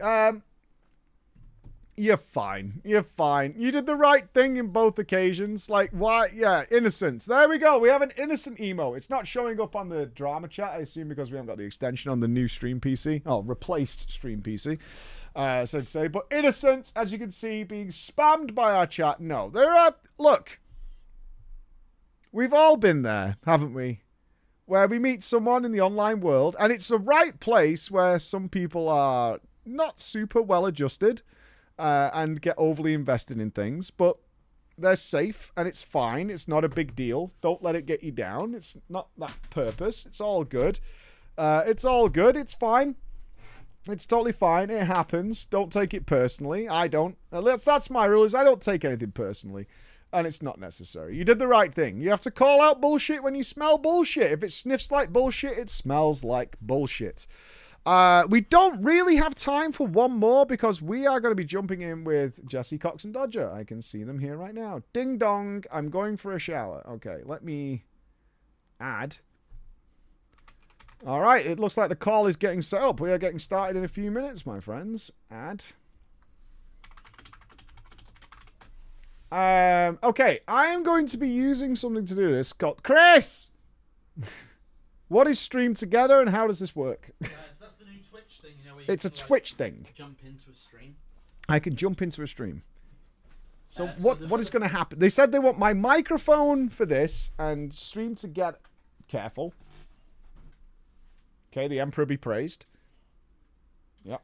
It's more just a question of how we're going to do this with two PCs. That's the question. Well, our stream's coming from here, so surely we jump in there and I can just kind of probably NDI a view for myself. It's kind of like more of an audio thing. Yeah. Well, I've put my mic in there. They're doing audio through Discord. Oh, are they? Yeah. Oh, okay. That makes sense. Yeah. So I'll join the Discord call on here. This one. I'll join Discord on there, like I usually do for podcasts. All right. And then I can listen on mine, and they take my camera feed from here. That should be fine then. So how do we do a stream together? So it's in the... I imagine they'll invite you, but if you go to the browser, I have it open.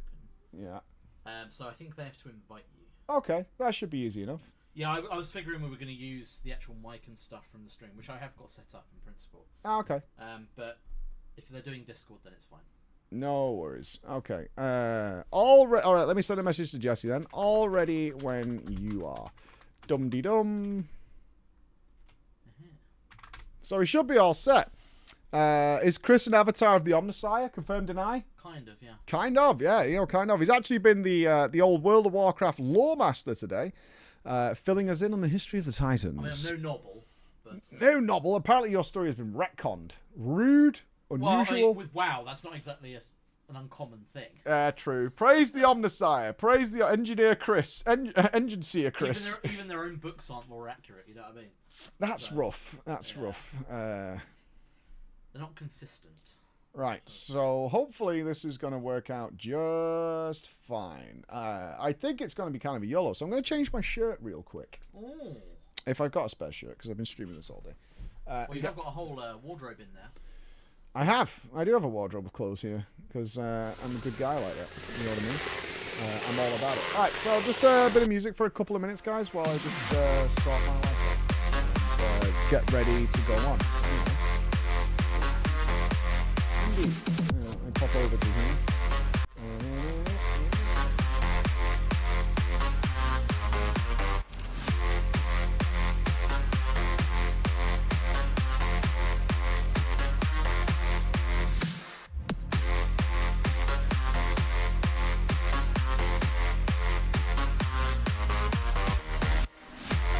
That might get changed.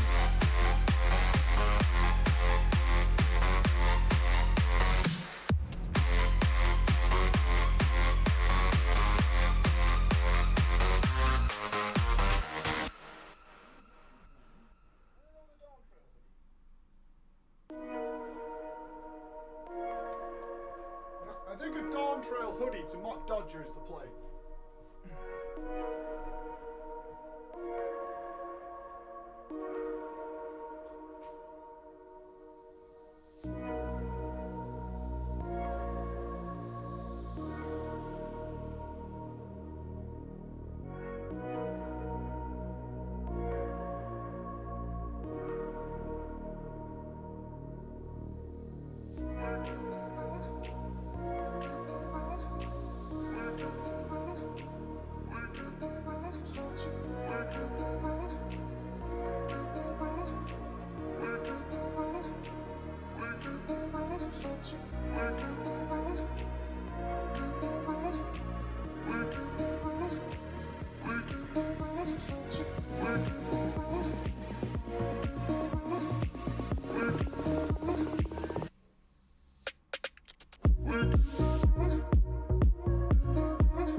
lying there for fucking 4 days. No longer. You dropped it off on Saturday. Yeah. What a dick.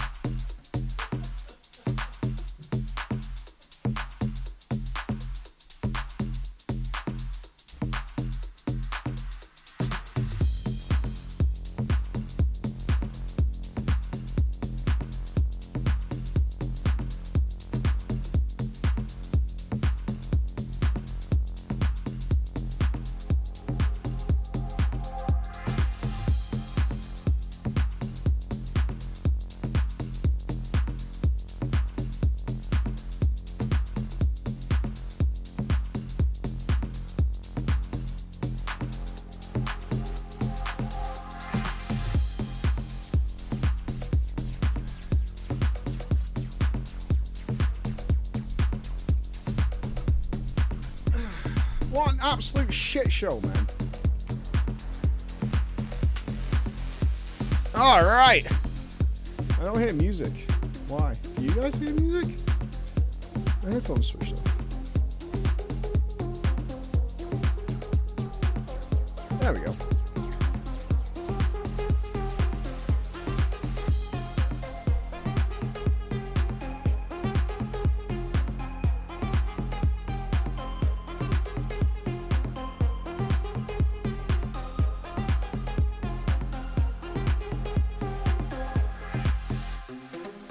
I'm just going to test something real quick.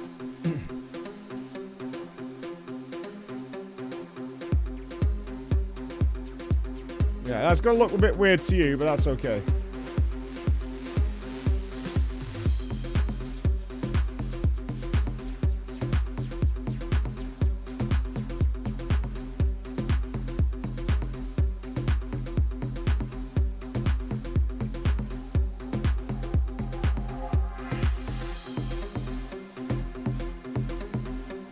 Oh.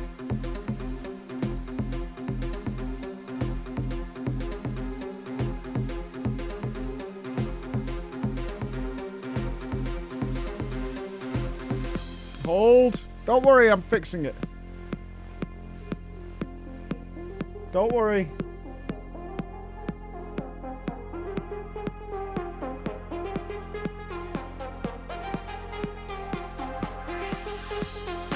Okay. Alright, should be good now.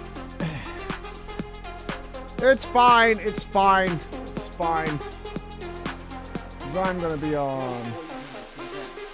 No, yeah, I'm just projecting this scene onto here. That's what I want. There we go. Don't look handsome, everybody. Definitely. Alright, call's coming through any second. Fabulous. A real circus look. I've never done a podcast where I'm like fully on my stream. That's always been odd. I guess I want to... We'll probably want to capture them and project it through the NDI. So if you capture it on OBS... Yeah, that should... I don't want to be full screening me for the whole thing. That's really fucking weird. Carsa, thank you for the 2 gifted subs. Yeah, I got music on. They've not started yet. We're starting in a second. Dodger says we're starting in a second. So we've got a couple of minutes of setup and then it should be fine and dandy.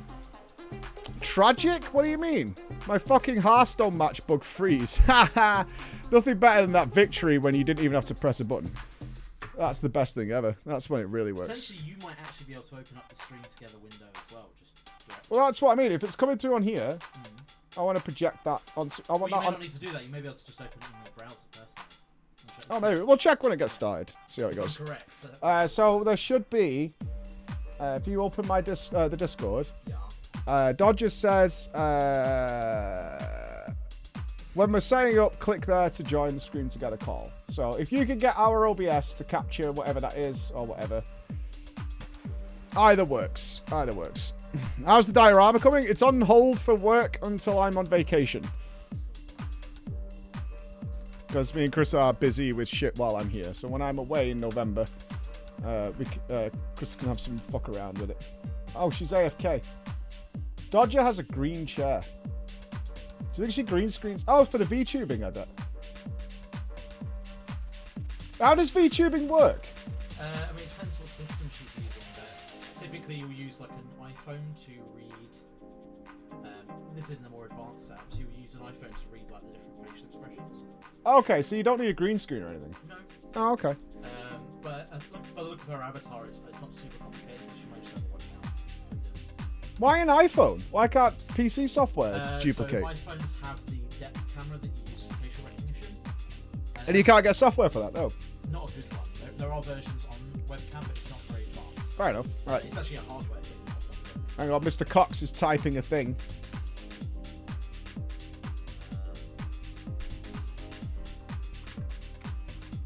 Haven't been invited to the stream yet. Yeah, they're still setting up. This is about as I expected a Jesse Cox podcast to be. Just send it. It'll be all right.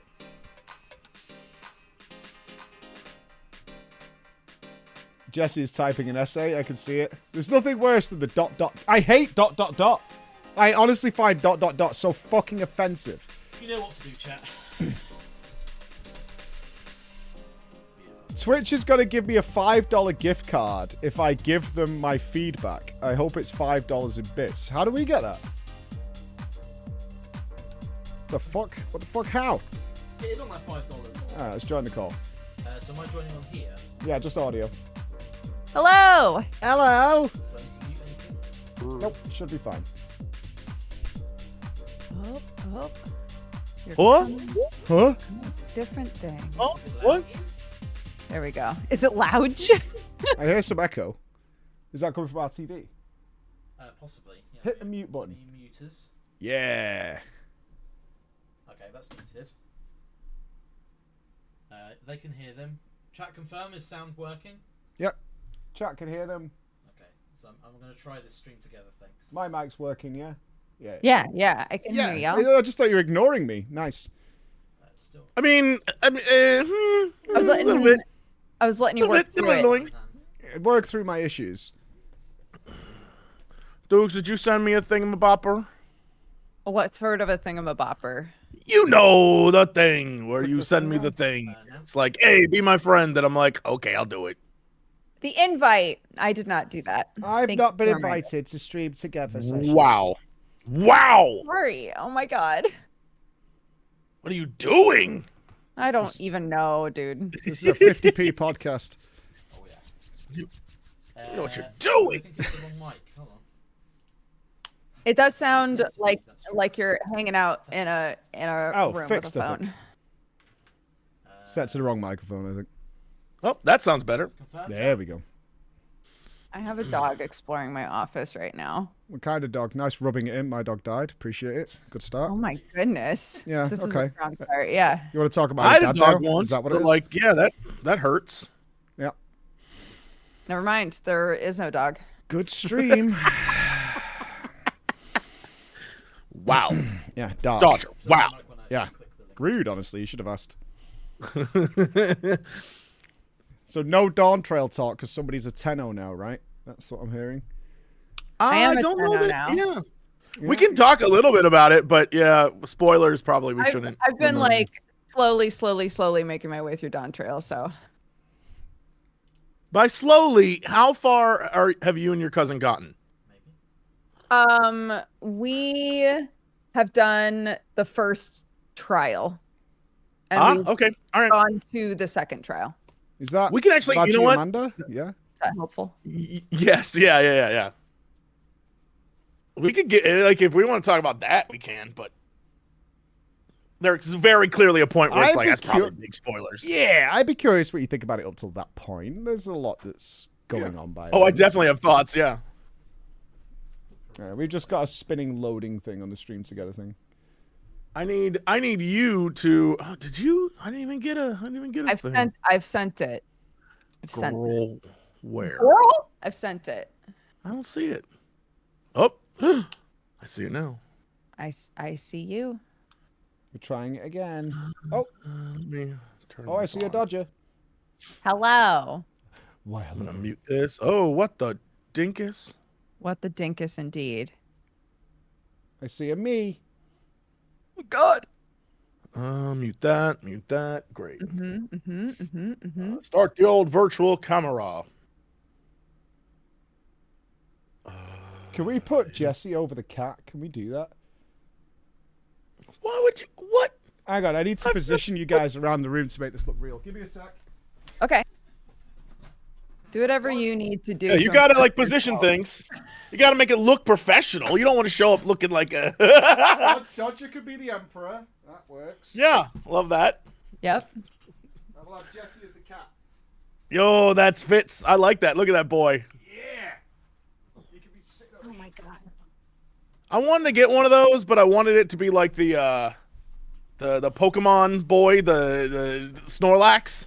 Yeah. Like a huge Snorlax. Oh, I want that so badly. I was so lucky to get this one. I was so happy. It was like the last one. Oh, look at Dodger rubbing it in. Wow. Wow. Wow. That's mean. I said there That's is mean. no dog. That's mean. That's rough. Even the same colors of my old dog. That's nice. Wow. Dukes. Kind of an attitude. Kind of an attitude. Yeah. Kind of cold and dark. That's a cat. Those paws are so small compared to that chunky body. Little legs. Physics makes no sense with that dog. Yeah, it is like a little Dodger dog. I like that. Yeah. It's like a Lalafell dog. Just these little limbs Yeah, like, hanging off this physics chunky make no little sense. potato body. We have talked about how I'm Lalafell shaped. That's true. 100%. Yeah. You Pure 100% Lalafell. pure potato. My legs do this. Yeah. Oh, Jesus Christ. No knees to be accounted for. You have to walk funny so you don't chafe. It's like fucking swinging around. Yeah. Yeah. She's in the second zone, not the trial. Okay, my chat is explaining that you don't know where you're up to in Dawn Trail. You did? Dodger, do you know what a trial is? Do you mean a dungeon? Is this entire fucking podcast going to be the two of you trying to roast me alive? Because I can just No leave one's now. roasting. I'm asking questions. We want to Can a know where man we can ask talk questions? to. Yeah, because the implication is like, so do you know what you're talking about, or do you actually not know what you're talking about? Of course I don't know what I'm talking about. I've just started it, dude. In the trial, what happened? Yeah, what do you think occurred? Are we just spoiling people on shit now? Is that No. The rest of the world is way past you at this point. I hung out with a bunch of birds. Hanu. I helped yeah. birds. Oh, you mean Wuk Lamotte's trials to become the leader, not the active trial of fighting a monster, is what you mean. Oh, that makes so much more sense now, actually. Okay. Yeah, that fits. I'm not talking about like game systems. I'm talking about the story. Right. Where am I in the story? We're on the same page now. Yeah, I wasn't. So you've played for 35 minutes ish. Yeah. Yeah. Okay. I've done what, chat, like 4 hours, 5 hours of the game. Okay, I'm on the same page as you now. I thought you were much further along, and yeah, when you say trial, I assume trial. I mean, I'm with you. Yeah, I'm with you on this one completely. She's gone. Let's talk about it. Did you like it or not, Jesse? Go quick. Oh my God, I have so many thoughts. I have thoughts too. About the trial? Like, I don't... What, do you want the whole thing? I mean, we've got like probably 30 seconds. I think we could go through everything. Like, Living Memory was really good. I liked it. It was good. I have a lot of thoughts about that because I'm convinced that I'm right, and the next expansion is gonna be like the Avengers, and it's gonna be awesome, dude. Yeah. And I'm so excited. However, I think there were a lot of flaws in this expansion. Some things didn't make sense to me, and I think some of the pacing was weird, but I enjoyed it overall. There you go, 30 seconds. I agree. That's my summary of your comments. Mixed review was warranted. It was fine. Yes, agreed. Yes. Agreed. It did hit that 8-7 mark. I understand there. Everyone's absolutely correct. It's a fine game, but it's not perfect. Yes, I agree. Yeah, but the gameplay's really good and the raid is sick. The whispering. Hi, you're right. Fuck, she's got headphones on. Fuck! Oh no! Why did you guys bother whispering? I thought you leave your headphones off. Assume if I had the headphones off, you could have talked full volume. We were giving the theatrical impression of being sneaky. Yeah. It was all for the theater. Yeah. You know? Showmanship. We were selling it.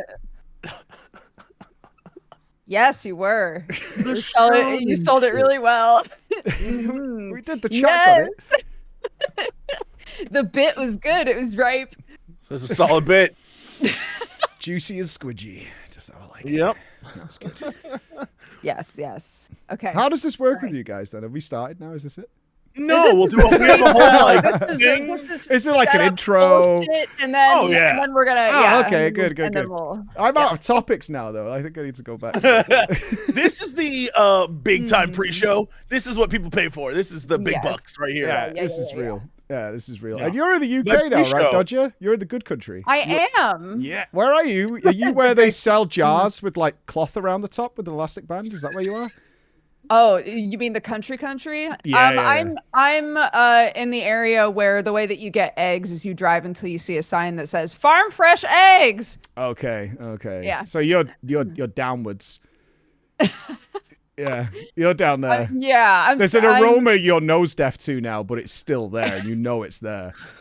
Dude, yeah, my life is like it's a lot of they're doing some farming. Everybody close the windows so we don't get chaff from the hay in the house, that sort of shit. Yeah, it's Interstellar, but IRL. It's happening. It's big time. Close the windows, dude. There's spraying going on. I don't like it down there. There's strange accents. There's some really weird accents down there. You can't understand everybody. Dude. Yeah, they're very comfortable with being covered in soil. I'm not down with it. I don't know what to do about these dumb... It was fine when it was just me and Jesse. We could just be like, yeah, we're just two little garbage men. But like now, the titles, our titles, they just refuse. Anyway, whatever. What do you mean our titles are titles? Look at our titles on the stream. You can't see shit. Go to the stream. Oh my god. No, I can't click that. This is a shameless promotion.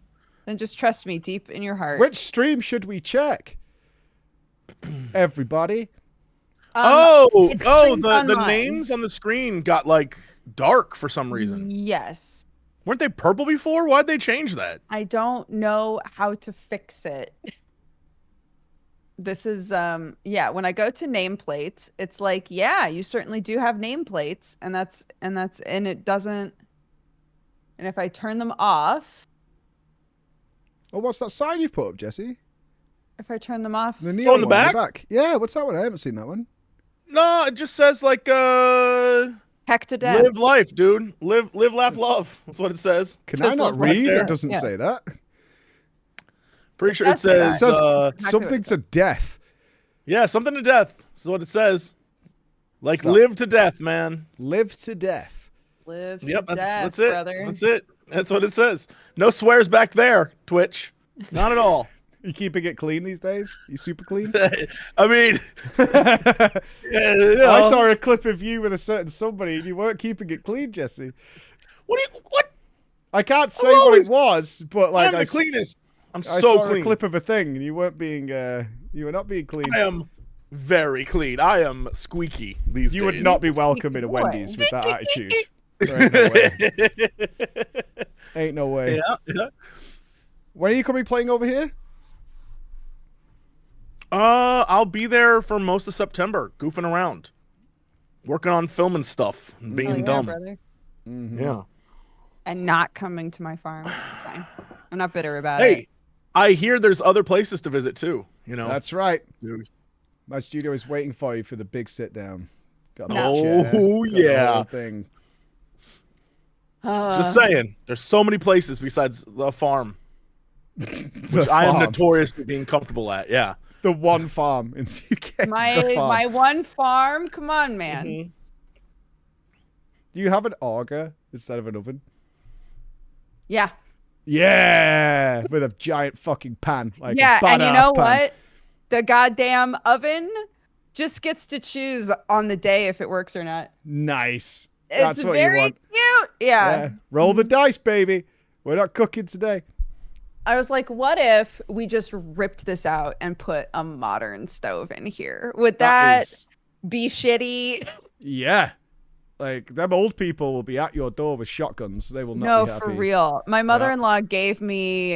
We should probably just start the show. My mother-in-law gave me a like Aga cookbook and was like, "I've dreamed of having one of these my whole life. It's been nothing but a pain in my asshole."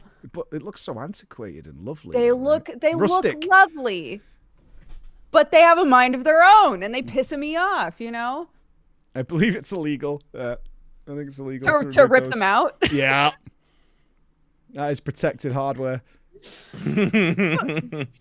I'm sure there's plenty of people out here that I could call and be like, "Hi, I have an Aga and it doesn't work sometimes. Can you please fix it?" And they'd be like, "I would love to." So I should probably just do that. Yeah. Microwave, right? Or not. Or just cook everything in the microwave. Yeah, that's free. also a good shout. Yeah, I'd get you a cookbook for microwave recipes. Crisp. I'll put it right next to the Aga cookbook. Put a poster over it. They'll love that. Yeah, buy an air fryer. GG, done. Oh my god. Okay. Fantastic. Chat, how do we sound? How do we look?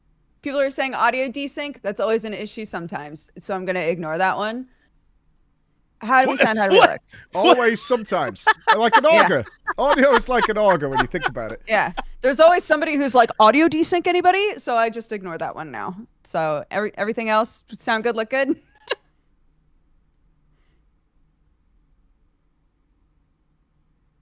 Fantastic. We still can't read Jesse's nameplate. There is nothing I can do about that. You know what? You know who I am. Oh! You can barely. Yeah, you know who I am. Don't worry.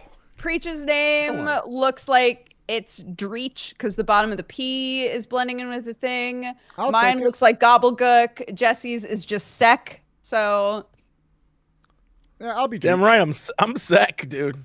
Damn absolutely. Right, that won't have the Middle I'm America ruining my merch because it says Preach on it.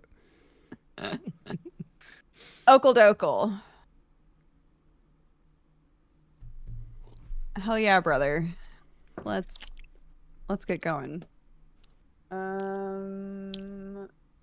Here we go. We're gonna mute and we'll run intro in just a sec, guys. Thanks for your patience. See you in a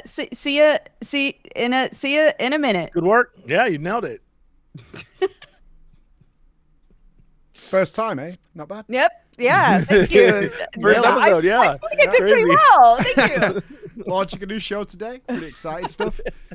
Yeah, we still got some kinks to work out. You know. Yeah. I mean, it's a rough first start, episode. You know, it's trouble.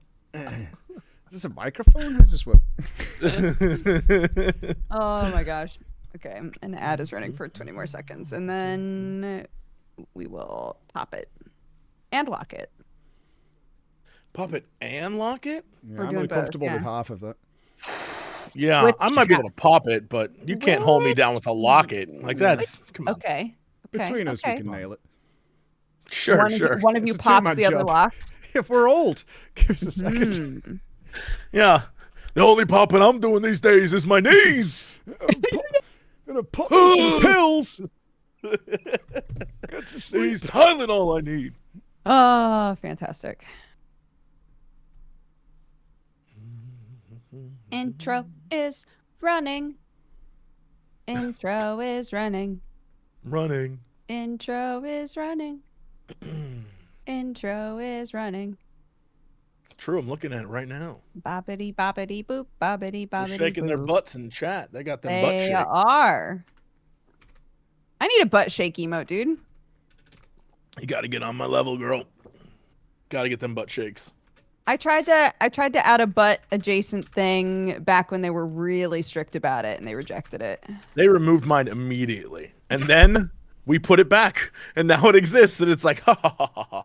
Incredible. Yeah, I have a variety of butt shakes. A whole slew of butt shakes. Gotta have butt shakes. Oh, is that Jesse's? Oh, yours has to be faster than everyone else. Right? Yeah, yeah. That is a rapid twerk. Coming in a couple seconds here. Hello, everybody, and welcome to Geekenders. Oh God, the show button was still on. It's fine. Hello, everybody, and welcome to Geekenders. Jesus Christ! What? We got this. This is fine. It's gone really well today, I think. A piece of my equipment just fell off of the table, also. So we're just crushing it today. Hello, everybody. I'm Dodger. That's Jesse. That's Preach. Hi. And we're doing a Geekenders. Preach, how are you? I am awesome, and this is So welcome. I am. I'm really good. I've had a really good week. It's been great, and I get to see Jesse again. I've never met you though. You've never crossed paths, Miss Dodger. I know. Yeah. What's Do you that not all leave about? you don't leave the farm, right? You're stuck in mud, like a motor's around you or something. I do love the mud. Yeah. Mhm. Yeah, Do you think That's not even a joke. Is that I know that deep down you're really. like, I love the mud. I love the mud. Like a little piggy out there, just going mad in the mud. I believe it. When the camera goes off, it's like, oh yeah, I'm a mud person. Oh yeah, just like cover yourself in mud. Like Every day's I love burning, it on man. my feet. Yeah, Yeah, that's what it is. I believe that. That's Nothing exactly couldn't it. even convince me otherwise. Yeah, I hate the summer because we don't get enough rain for the mud. the dirt's too dry to put on your body. No, I understand. Yeah, It's unfortunate. Yeah. yeah. Bring your own water and my own jugs to make it work. But yeah, I am awesome. It's been a solid week, surprisingly. Yeah, I'm Little bit. glad. Yeah, we had a WoW expansion launch. It was good. Jesse's. I'm worried about talking to him about Jesse because I don't want him to sniff the heroin pipe ever again. Thank you. First off, thank you for that. Yeah. But I'm also living vicariously through people right now because I'm trying to suss out whether it's good or not. So I'm glad you're on because I know you'll give like an honest estimation. But my version, I've realized, of watching people play is not the vast majority. Watching Krendor play World of Warcraft is like watching a man. He'll get into his zone and be like, wow, look at that lizard. And spend 20 minutes looking at a lizard. I'm like, okay, I'm not getting an accurate representation of what this game is. Not really. I've watched this man be like, look at him. Look at his eyes. Look at his little eyes. Look at him. I'm like, what? Play the game, dude. No, that is him playing the game. That's an MMO, Yeah, right? you're Everyone's right. doing their own thing. You don't worry about what everyone else is doing. Do your own thing. This is such a top 10 in the making. Top 10 lizards. Oh, it's going to be so good. And lizards. Oh, dude, I spent guarantee- 1 hour with Krendor, right? And he was like, we're going to do this fishing thing. It's going to be great. And he had me film a solid hour on my PC in like 4K of me fishing. And then he went, I can't be asked receiving the file. And just said, don't worry about it, and left it. I was like, so what are you going to put up there? And he's like, I'll just put me fishing instead. I'm like, okay, Yeah, I guess sounds that's right. what we're doing. Yeah. All That's right. the exact experience. Yeah. That's Yep. it. He's like, fuck it, the file's too big. I'm not bothering. I'm like, all right, okay. But he took 40, I'm not joking, he took 40 minutes finding the right fishing spot. He's like, what's your favorite expansion? I'm like, I don't know, TBC. And he goes, okay, let's find a good fishing spot there. It took ages. And then he was like, I can't be asked. I'm not doing it. Not bothering. All that sound. I believe everything you're saying. It sounds 100%. accurate. That sounds right. Yeah. No. That was my first time talking to Krendor. I was like, oh. Wait, that was your first interaction, was a fishing with Krendor? Yeah, I met Jesse like a million times, probably more than he remembers, because I was just getting started at YouTube when we first met. I was like, oh, Jesse, I really like you. And he went, move out the way, pleb, in BlizzCon. You know what he's like in real life. He's like truly antisocial and True. rude. I did. Yeah. That does sound like me. Yeah, but for everyone else, After I had my people push you aside, I was like, I fought through them to get to you because you had that circle of people all suited. Right. Yeah, it looked like Yeah. Evil Within or something, like the agency was protecting you. But I got in there and I just was like, oh, how's it going? And you went, I just walked past me. Spit directly in your face, right in and my walked eye. away. Like it Yeah, was so yeah, accurate. You just spat right in my eye. And then That's just because I do moved it on. often. That's because I often spit directly in people's eyes. I want them to know that I hate them, that I look Yeah. down upon them, and the best way to do Bringing that's a him little spit. expectorant. Yeah. Every single time. Yeah, it was great. Plus, I just like spitting. It's one of my favorite things to do. I So spit that's- everywhere. Yeah, I was gonna say. So that's why you came back, right? That's why you came to say hello a second time. Well, Right, yeah. No, the best thing ever was when I randomly text him saying, yo, can I use your studio? We met like 3 times for 10 seconds. Can I use your studio for like 5 hours to do interviews in? And he was like, yeah, no problem. And then he made me walk through a maze and was like voicing like, where am I? You'll never find me. I'm lurking around. Like I was walking through an empty building in LA. I'm like, where the fuck is he gonna be? Down some weird corridor. Yeah, it was great. It was really good. That's how I hide from people after I spit on them. Uh-huh. I gotta get away, because people they're mad these days and about. then you run away. Yeah. Yeah. People don't look at being spit on the same way anymore. Back in the day, it was classy. You got spit on, you were like, "Thank you, sir, for your water." These days, everyone's a little angry about it. I don't know. I know, I especially blame in America. OnlyFans. Like they just give you water for nothing. Yeah. Yeah, I really do. Porn Times have has ruined it. changed. It used to be a nice scene. It used to be a nice, gentlemanly, classy interaction Yeah. between people. Now it's all weird. You used to be able to spit on people and they say, "Thank you, sir." Not anymore. What's happening? This country's gone to shit. Morality's ruined. Full shambles, man.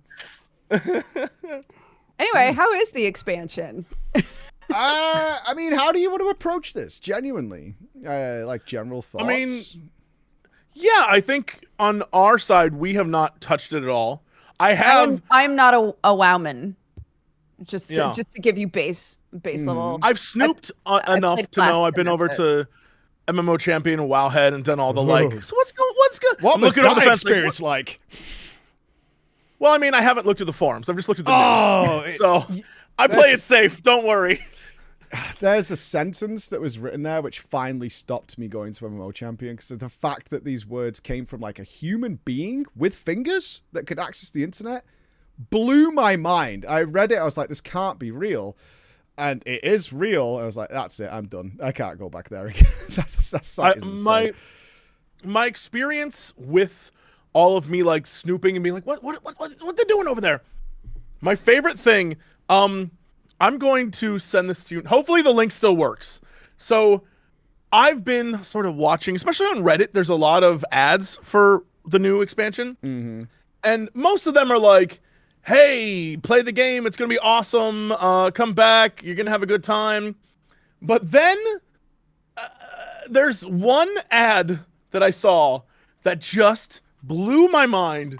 And it is genuinely one of the most insane things I've ever seen in my entire life. And I must stress to you, I need to find this link for you guys because it is I feel like this is a truly competition crazy. now. I'm now looking for the sentence because I'm going to one-up you big time. All right. I hope you're ready for this. Yeah. Although you would think I would have it on hand right now, but apparently I got 8,000 emails this morning and they're all spam and I have to scroll through them like a crazy person to find this. Yeah.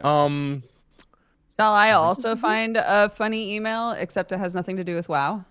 Go for it. I think we should all Fantastic. share our funny emails. Okay, let's see. I don't read What my kind of email emails. do I have? Wow.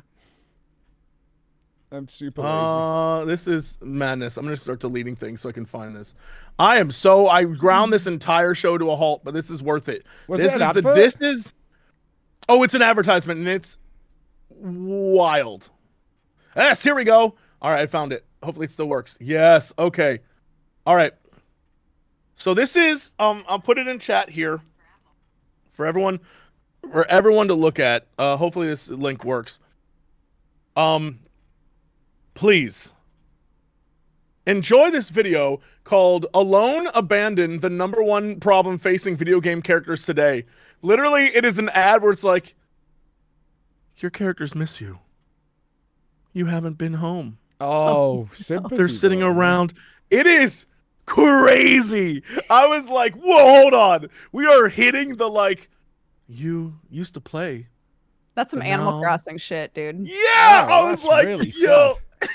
They missed their mayor. I didn't click It's any this- of these adverts. Like I see them all the time, and I didn't watch a single one.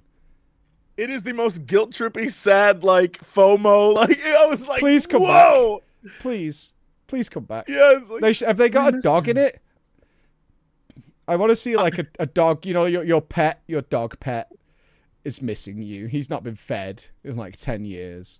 The fact Please that come one of the lines is forever imprisoned wherever you last logged off. I'm like, yo, Oh, Yikes, dude. digital hell is where you belong. yeah, you left your friend, your 15-year friend, in a void, never to be played with again. How do you feel about that? I was like, whoa. Damn. Out of all the things I saw promoting, I was like, this is the craziest. This is insane to me what this ad is, but I absolutely love it. It's like Did it the work? most emotionally manipulative thing I've ever seen in my Did you entire think about life. your characters though? Were you like, they're right? Little haven't Jesse's played not been played with. Like, No, I was like, F that guy. Nah, I'm all right. That's just bits. That's just bits and data. I don't care.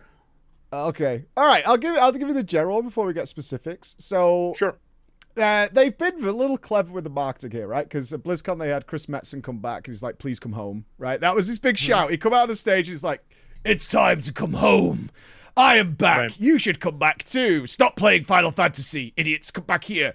And so a lot of people did hear that. I heard, a lot of people came in. It was like, when I saw Metzen, I was like, okay, I need to come back. But they kept it a secret up until like 4 days or 3 days before the pre-early access launch, which is a whole thing in itself.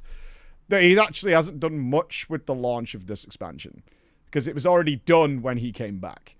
So the War Within was already being made, and we're inferring a little bit here from his interview he did that they released really close, because I think everybody was under the impression this is like a Metzen-led saga, which it is, but when he came back, they were already making the War Within, which is what's just launched. And so he took it and took some things out and moved it in a different direction, but we're not going to see the Metzen full influence until later on, because that's when they were making the later content, right? So everybody was coming back, Metzen-led, really exciting, but it's kind of not really at the start. It is the first time they've done a narrative-led expansion, and that is awesome, because their story is really good. And obviously they've seen the Exodus to FF14 and how people are like crying and being all emotional, and they're like, okay, now millions of people have realized you can get that in an MMO. I dismissed it for years. I was never into the WoW story, but they've seen that. They've replaced a lot of the writing team. They've got new people in. And now they've got a really narrative-led focused game. And its biggest issue is that World of Warcraft players have been trained since day one that if anything pops onto your screen, like a cutscene or a quest text box, is you are the fastest gun in the West on your escape key to get rid of it as quickly as humanly possible. Mm-hmm. Like, get that shit out of my face. I don't want to watch it. I'm out of here. And so they've done some cool stuff. Like, if you don't read any of the story, they've voice-lined loads of things. So even if you instantly skip, the character will then talk to you to tell you the gist of what's happening, because they really want you to know what the story is. And that was a good move. And then, obviously, the response I got was, I don't play WoW with sound on. So I was like, at a certain point, they can't win. If you're not going to read or listen to the game, then there's only so much they could do. One thing I really liked this time is they didn't change the gameplay much at all from Dragonflight, the previous expansion. They were like, this is good. We don't need to fuck about with this. They put some talents in, but they don't really do anything. They're like passive talents, so you get something as you level up, but it's neither here nor there. And the story has got no fat on it at all. Like, it's very streamlined and very new. It's very different than any World of Warcraft story I've played through. So for that, 10 out of 10. I think they did a fantastic job. It's not the best story ever written, but it's really good for World of Warcraft especially. When you talk about the voiceover stuff, one of the things I always, and I even think Final Fantasy 14 should steal this. WoW always takes the best from other MMOs and sort of incorporates it, and I feel like the thing they should always do is in Guild Wars 2 when like dudes run around, they just talk to you while you're doing missions. Yep. So it's like, yo, I don't have to sit here and read a thing or sit through a bunch of cutscenes. I feel like everyone should just take that idea. It makes everything so much more simplified and like, oh, I don't just have to stand here. I can like, we're moving, we're doing things. Yep. Is that what you're talking about? Is that what they've taken and put in WoW? Yeah, if it's important to the story. So they've really made it so that they'll run and they'll run to the quest and they'll talk for only like 15, 20 seconds. But that you will get the gist of why you're here and why you're doing it in there. Gotcha. They'll also have the voice box above them as well. So they're really like, we get it. You're trained. We have trained you for years to skip and go as fast as humanly possible to get through the content to get to level cap. So now it's like, okay, you probably read this if you did, but if you didn't, this is why we're doing this, and it's important. And that's nice awareness, honestly. They're trying really to hard. be able to really see how their base plays the game and be like, okay, how do we work around this if we want them to actually pay attention to the story? I know my partner, Sam, he was told when he started playing, everyone was like, make sure you turn off chat because you don't want to get spoiled. And he was like, spoiled on what? I've never played WoW and worried about getting spoiled on shit. But he got a few hours in and was like, I'm so glad I had chat off because there really? was stuff that I didn't want to know was gonna happen. So yeah. Ah, okay. Yeah, I didn't have that experience, but then again, I don't really read in-game chat. Obviously, streamers, right? Our chat is over on the other side, so I wasn't really paying attention to that. But again, it's no fat. It's really short, so they've made a choice that, like, you have to do the campaign because it's narrative focused. They want you to do the story, and you can finish that midway through the leveling if you just do the story. If you did, like, no dungeons or anything else, you will finish way below level cap, but they open all the end game for you immediately. Levels don't really mean anything in the new expansion. So if you want to start working on the end game stuff, you could do that long before you level cap because it's about the story and then just go and do whatever the hell you want to do. That was great. However, there is some phenomenal stuff happening in The War Within. And the main story, we'll call it the MSQ, is really tight. It's good. There's no fat on it. It all makes sense. It's really logical, which is worth talking about later. But the old WoW is still there. And if you do the side quests, you will hit one that's like, damn, this is amazing. Like, they've put so much stuff in, which is stay a while and listen for people who care. And it's extraordinary. They've considered the setting, the light behind them, and they talk about important things that make you care. And then you'll do like 4 of them, which are like, oh, this is old WoW, which is just completely rushed and unearned storytelling that makes no sense whatsoever. It's like, hi, we're these important characters. Oh my god, they died 5 seconds later. Oh my god, we must seek retribution, and retribution is achieved. And you're like, what just happened? Who are these people? Why would I care? Wait, like, what? Yeah, exactly. And you're just looking around going, I guess. And that feels like oh wow storytelling where it's like, can we make the Avengers in 5 minutes? I think we can. Let's take that challenge and make it happen. Or a storyline that just has no relevance to whatever's going on whatsoever. It's just like, hi, I'm standing here because I'm on a mission and you should help me do this mission. Good job. You helped me do the mission. So Goodbye. there's times when the way that they're developing the story is Marvel, and then there are times when it's DC, and you're like, no, wait. Kind of, yeah. It's like it's almost needed to pad out the zone. You're almost there. Yeah. It's like if you could be, I would like to do a list of like, do these quests, because there's a quest in the first zone that I think is probably the first quest that's made some people cry. Like, it's really good. It deals with like Alzheimer's and old age and things like that, and you don't see it coming. And then by the end of it, you're like, oh my God, like this is, I've never really had this feeling in WoW. Like, this is new. And then suddenly the next quest is like, did you know I need 12 butterfly wings for no reason at all? They're right there. You got to get those butterfly wings, dude. Yeah, you need them. You've got to get them. Yeah, so they're not quite there yet on that. It's significantly better. And if you just did the ones that clearly are like the modern WoW stuff, way better. Infinitely better. You know what's even better, though? The cutscenes are not, like, massive exposition dumps. You know, you play WoW sometimes and you get a cutscene and it just, like, drops a whole bunch of story on you because they're kind of designed to appear on websites for people who haven't played the game. So it's like we have to start here. Yeah, we have to start at A, but we kind of need to finish this cutscene at H. We need to get a load of stuff in instead of it just going from A to B and being a little thing. I don't remember if you were at... Man... It was definitely a BlizzCon. There was some conversation that like a bunch of us were just having with, I think, Taryn Gregory at the time. And it was about the cutscenes and the process of making the cutscenes. And how really, you're absolutely correct. Like for most people, going through the game is skip. But people want to see the cutscenes because the cutscenes look cool. So at some point, the team was just like, all right, we have to put a lot of information into cutscenes because that's how most people are going to enjoy the story. So... And I'm glad that it moved away from that because it very clearly after, especially all the Dragonflight stuff that I saw, it was just like, we have gathered together, my fellow dragons. And you're like, oof, bro, oof. And those cutscenes are some of the coolest things they have. And to waste it on a scene where it's just people talking is, like, you could have done that in-game, in the in-game engine. It didn't need to be a cutscene. And so I'm glad, like, some of the stuff I've seen online looks great. I'm like, oh, that's cool as hell. So... I'm happy they're actually showing cool things rather than like, and now our characters will chat about a thing you just did. Like, okay. And especially really hyper accelerated storytelling. The Dragonflight is probably the worst offender. There's a character called Viranoth who's a baddie and she's an ice dragon. And she's like, hey, I hate you all. And then the next cutscene, which is, if you play the campaign straight through, it happens within minutes. And she's like, maybe I don't want to be a bad guy.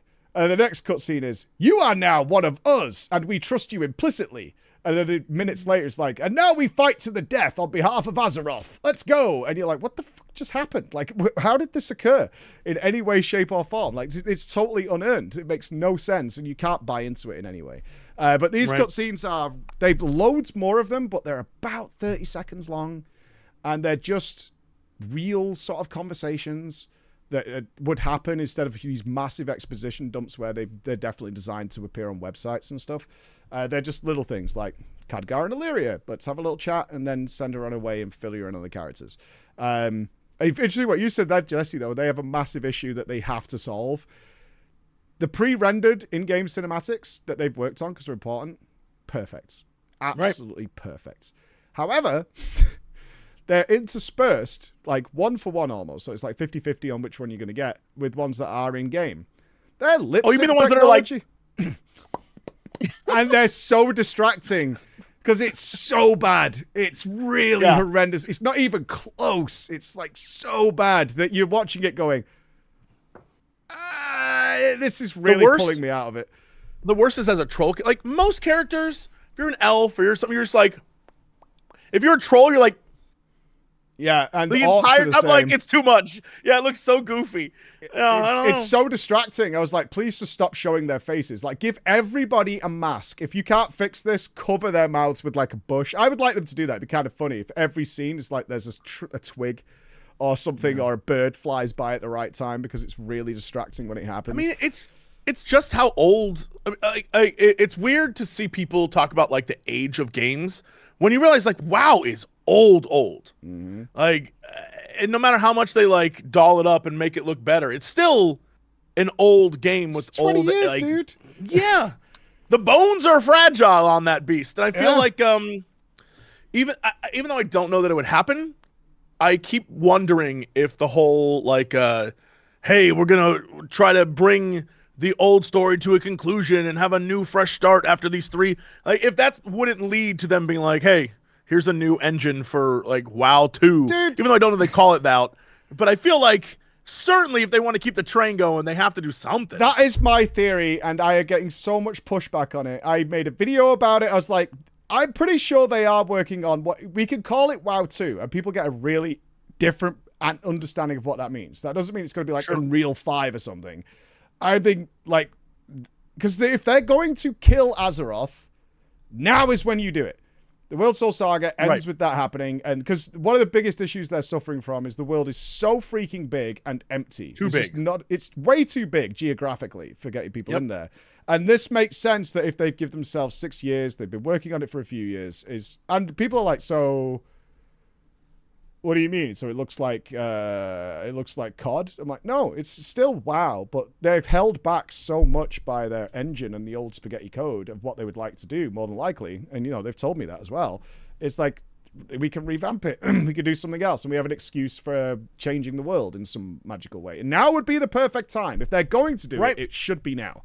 I mean, and it's a, like, Metzen, even if you go back to him talking, dude's like, hey, it's gonna be the end of a story so your grandkids won't have to play it kind of vibe, and all of that. Yeah, I think you're absolutely correct. I think all of it points to they're hiring people to do work on new stuff, and it seems like all the sort of hiring things, the notices, even though it's like, oh, is this some sort of like survival game or that kind of vibe? I'm telling you, I guarantee behind the scenes they have to be, because it's 2004.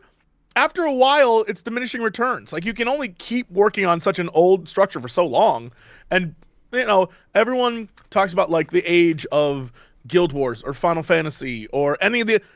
They are young in comparison. They're 10 years younger for the most part. You're talking the era of San Andreas is when it came out. Doom 3 is 2004. Like, that's where this game came from. Halo 2.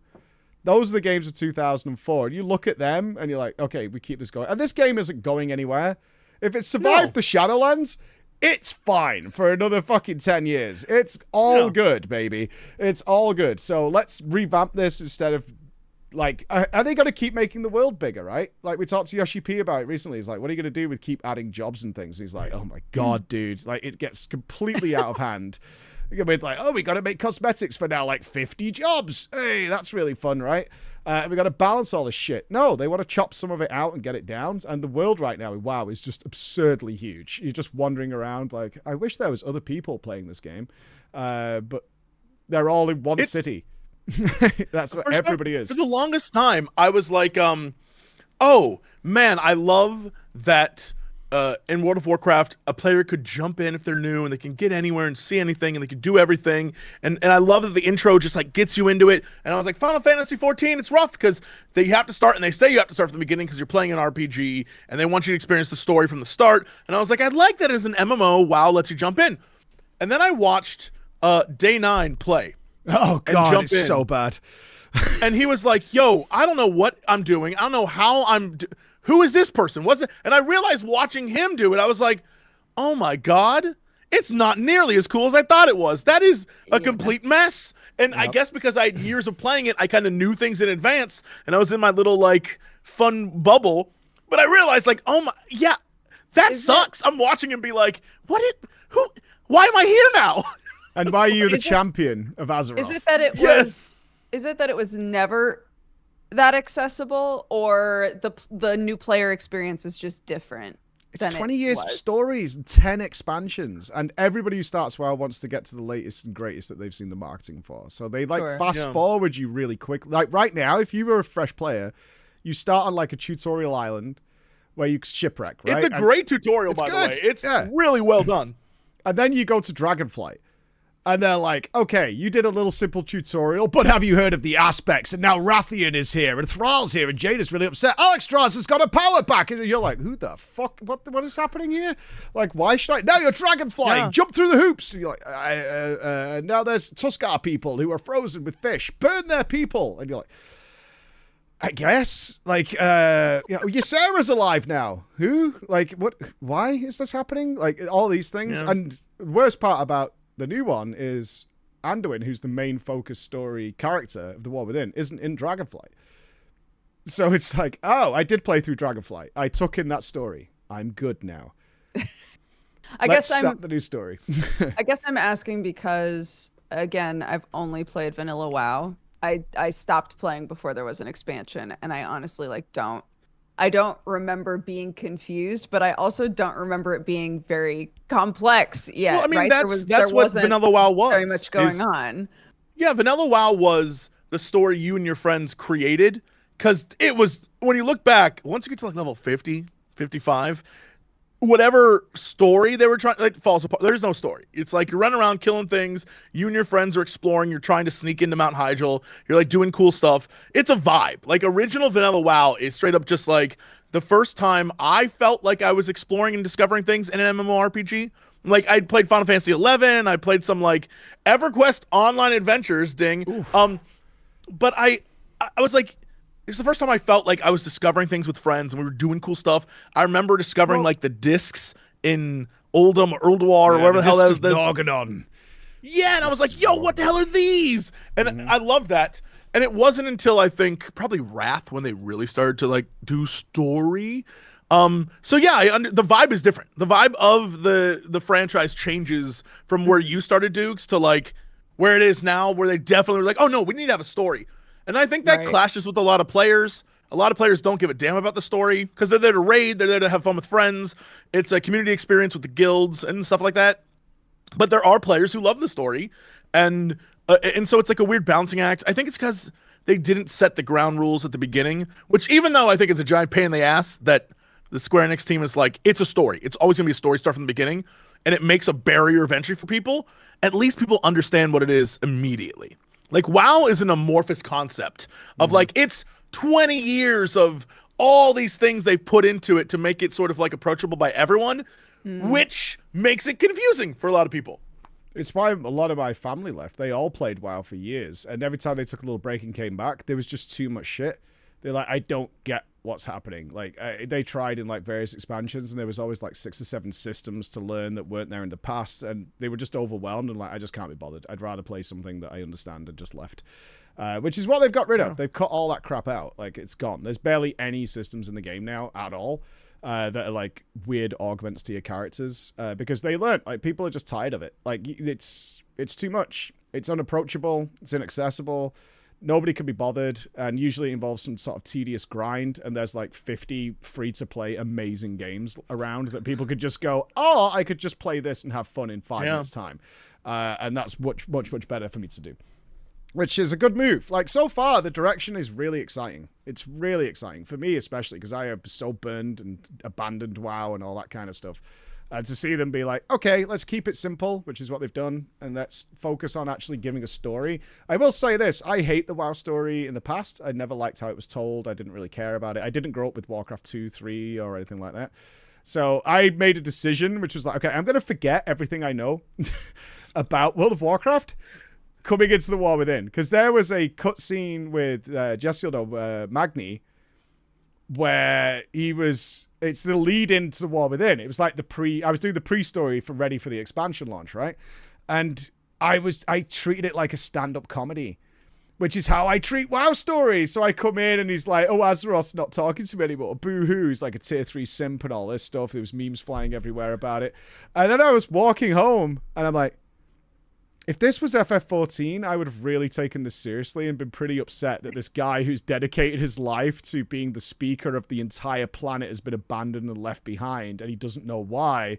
There's something similar in the Shadowbringers expansion, where Hydaelyn's disappeared, and people are devastated. Like, what have we done wrong? Is she dead? Has she abandoned us? And all this. And I was like, it's kind of a similar parallel in the story. But I treated it this way because everything I know about the WoW story is that it'll be full of plot holes. Something comedy is about to happen in 5 seconds' time that makes no sense. And I'm just going to be like, oh, this is stupid. So I came back and was like, okay, I'm going to forget everything I know and treat these characters almost as if this is the first time I've met them. And that's what I'm going to do. And that was the best decision I've made, because it was infinitely better, because they have gone to such lengths, you know, to remove plot holes. Because there was stuff I did do the alpha testing for the game, and there was a whole storyline thing with like these Arathi people who are a bit xenophobic, and they're scared of the Void because of their god, and they were like, oh, I don't like Illyria, she's got some Void in her, I don't think I'm gonna like this, like the Void is really bad. And they had this whole storyline with it, and they've cut it out because players can play characters that are influenced by the Void. You could be a Shadow Priest or a Void Elf. So they've chopped all that out and then actually added extra dialogue in, because somebody must have gone, it wouldn't make sense that you'd be scared of Illyria if you're stood there glowing purple with Void pouring out of you. That would be really weird. It's like, we don't like this girl. But you, who's pouring out of Void energy, you're okay. Like, that wouldn't make any sense. And they've done that in a number of other ways. And there's a ton of foreshadowing of weird stuff happening, which I don't think we've seen before in WoW. Like, there's Jesse, you'll get this. There's a weird squid thing floating around in a place that you can't reach called the Guardian. Love it. Yeah, and everyone's looking at it today going, why is that there? I will say the one thing I'm very pleased with, again, having played none of the new stuff, I'm really pleased with the fact that, like, when I saw some comments that were like, I don't know that I enjoy the fact that they brought back, like, Naifu to be the villain. Here's what I'll say. I love that. I'm so happy they were like, we're going to reuse old stuff and bring back old characters. Because one of my biggest pet peeves with WoW is they constantly are like, here's something totally new, and there's about 18 characters you're not going to see that probably should be here, but we're going to ignore them for new. And I'm glad they're like, no, the villain this time is someone that we had from the past, and like, we're going to bring that back and deal with it. And I'm actually so pleased with that. Just like, thank you. Thank you for, if they could end this 3 arc by just wrapping up loose threads, boy, would I be so thrilled about that entire premise. Yep, looks like the plan as well. From the interviews, they've teased it. Well, it's like the most hammer-on-head subtle tease ever. That Illidan's back later on. He's coming back. They've dealt. I think everybody's there of relevance to the the longer story. It's not a case of like why, like you're saying here, is like, shouldn't Khadgar be here because this is kind of a big deal? Shouldn't we call him like, hey, you know what? The shit's hitting the fan here. We should probably call this guy, and they just don't. That they've already mentioned the dragons are probably on the way as well. So I think that's probably what Metzen's. From what I could tell, and again I'm inferring a bit here from his wording, is he came in and they were kind of making the WoW expansion, and it's like, this isn't going to work. Like, if you want people to come back, we have to do something big. We have to do something bold. We need to change the direction. We need a roadmap. We need everything going on. And that's when it changed direction to what it's doing now. And it doesn't seem like they've missed anybody out. Like, there's a few people not there yet, but I kind of think they're coming. And nothing I've seen so far that's a bit weird, I don't think isn't intentional. Usually I could put stuff down in WoW to like a bug or like, yeah, that's probably just a nothing thing that they've thrown in. And 99% of the time you're correct. This time though, there's a lot of stuff that's happening in the zones where you're like, pretty sure this is intentional and this is actually setting something up, which is great. I actually had a theory, which is kind of why I do hope you play it, Jesse, because we had to sit down like we would do for FF, like we did recently. What do you think all this means? Because there's definitely things that we're discussing.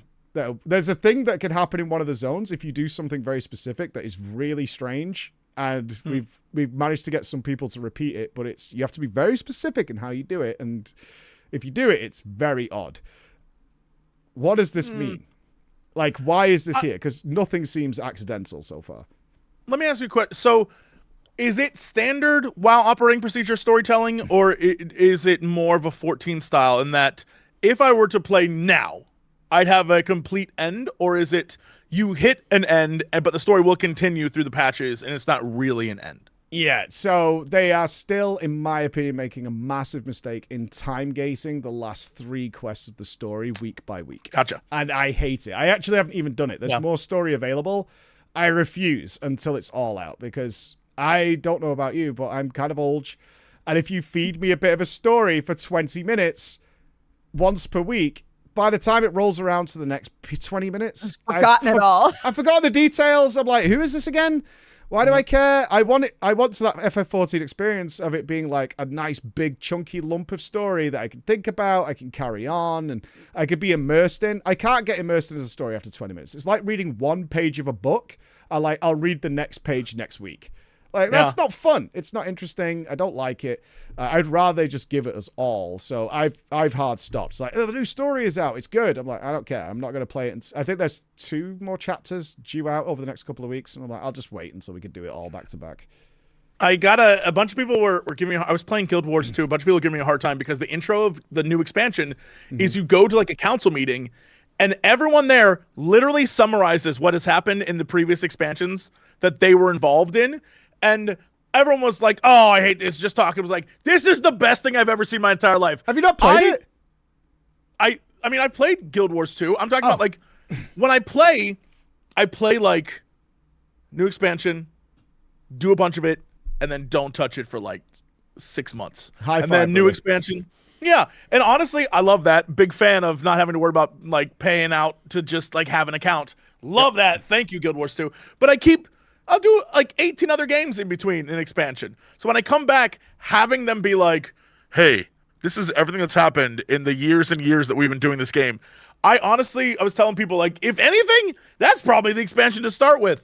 You jump in, they tell you, here's a bunch of stuff that happened. We're doing something new now. We're going to go a different direction, but like, this is why we're doing it. And I was like, okay, I love that. I'm glad it offered it for people.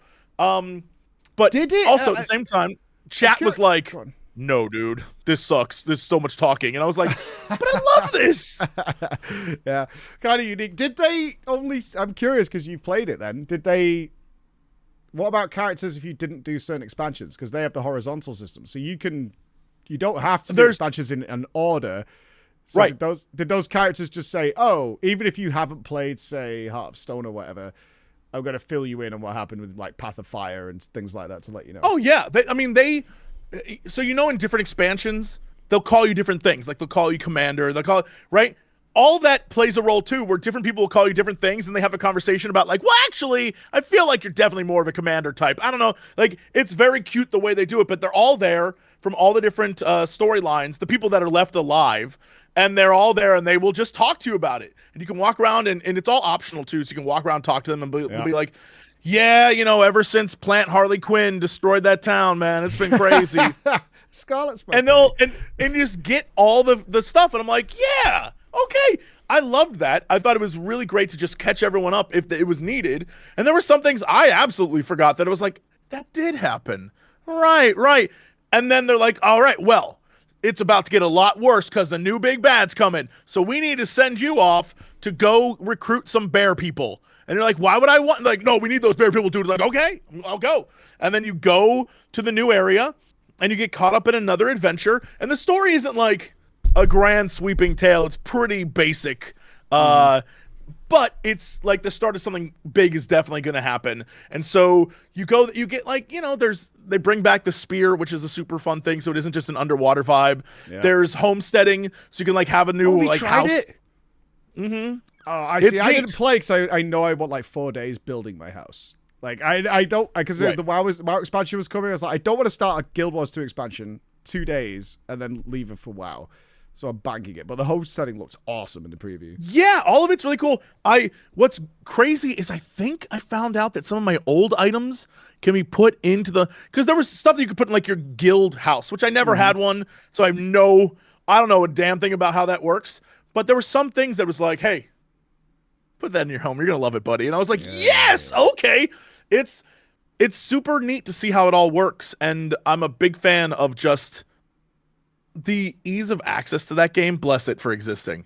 Like, you do not need to be a smart person to play Guild Wars 2. It is 10 buttons max for a lot of people. And you go in and you just do the whole thing. And if you want to be good, there's a very high ceiling to be good. But to access it, it's pretty simple. Plus, free to play, unless you want to buy the expansions, in which case, by then you'll know if you like it or not. So, like, if you haven't played before, give it a shot. It's one of those ones that, like, is constantly on my PC that just exists. And if I'm bored one day, I'm like, yeah, I'll turn on Guild Wars, see what's up. Yeah, I'm not completing the map, though. That is insanity. No, there's no reason to. Now, if you're doing that, then you should get a different game. Like, that's too much. That's like you love Ubisoft from start to finish. Like, you really want to collect all those towers. Like, there's no way.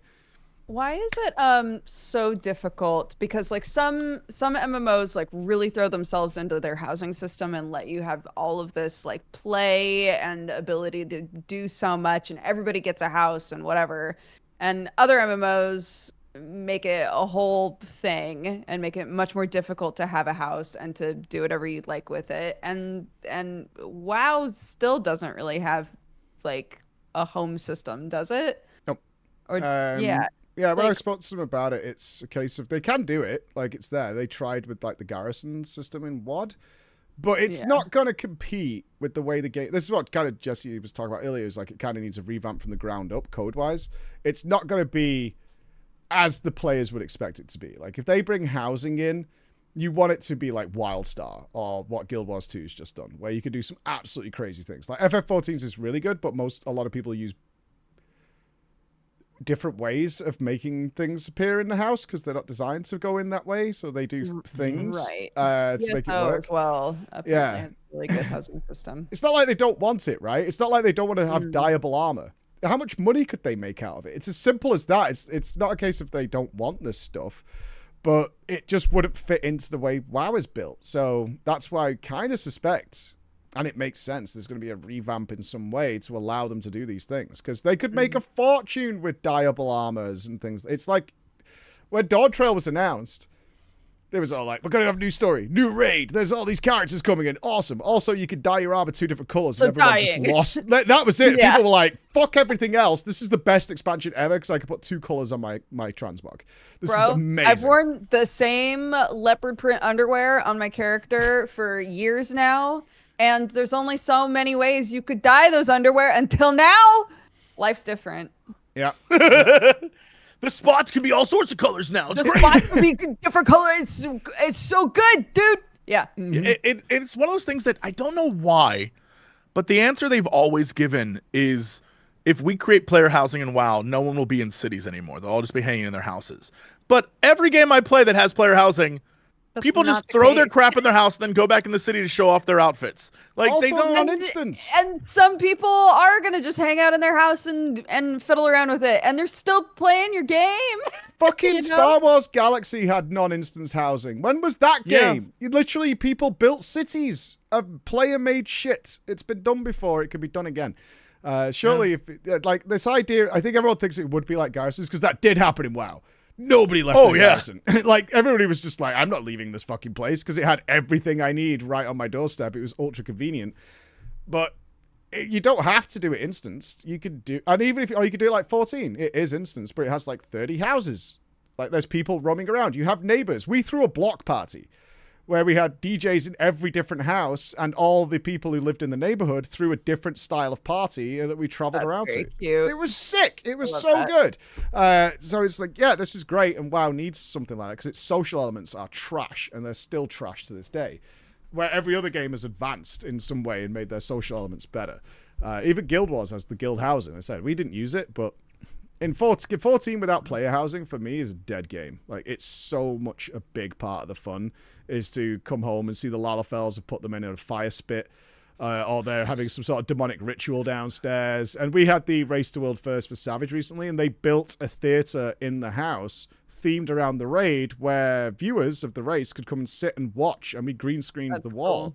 Cool. So, and then we had the casters' characters in a little casting area in there. Like, being able to do that, utterly incredible. And you want shit like that to happen. So yeah, they need to catch up on that stuff. But I imagine Jesse, you played WoD. If player housing was like Garrison's, it's like you could put something in this block and this block. The disappointment would be crushing. The players would be like, no, dude, this is not what I'm thinking of with player housing at all. So yeah, they probably need to do a revamp to get it in. They also sorry.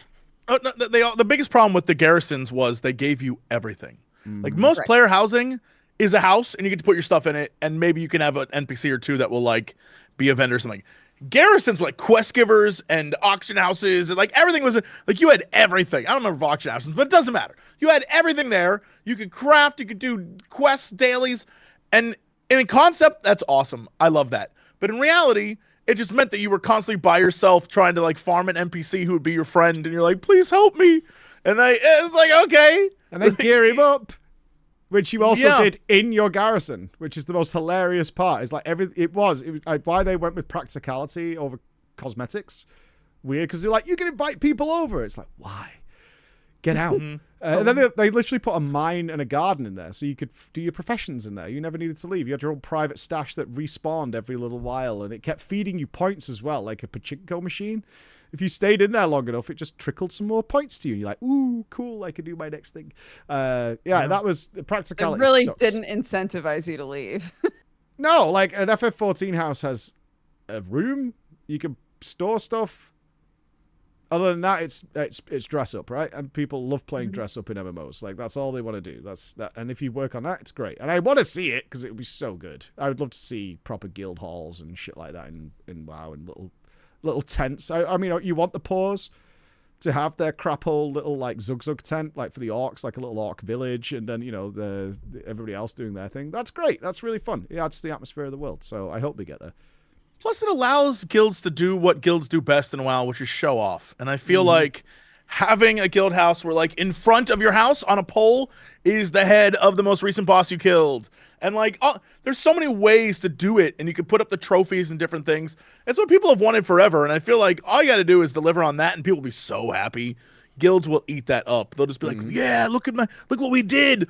And so you get more than just a title. You can have people come over and be like, wow, that's the world first killers of the boss. Like, I don't know. Don't you disrespect the Race to World First, Jesse. How dare you? That's the word. But, like, people would do that. They'd be like, yo, look at them. They got their house is all lit up with cool colors because they killed that thing that one time.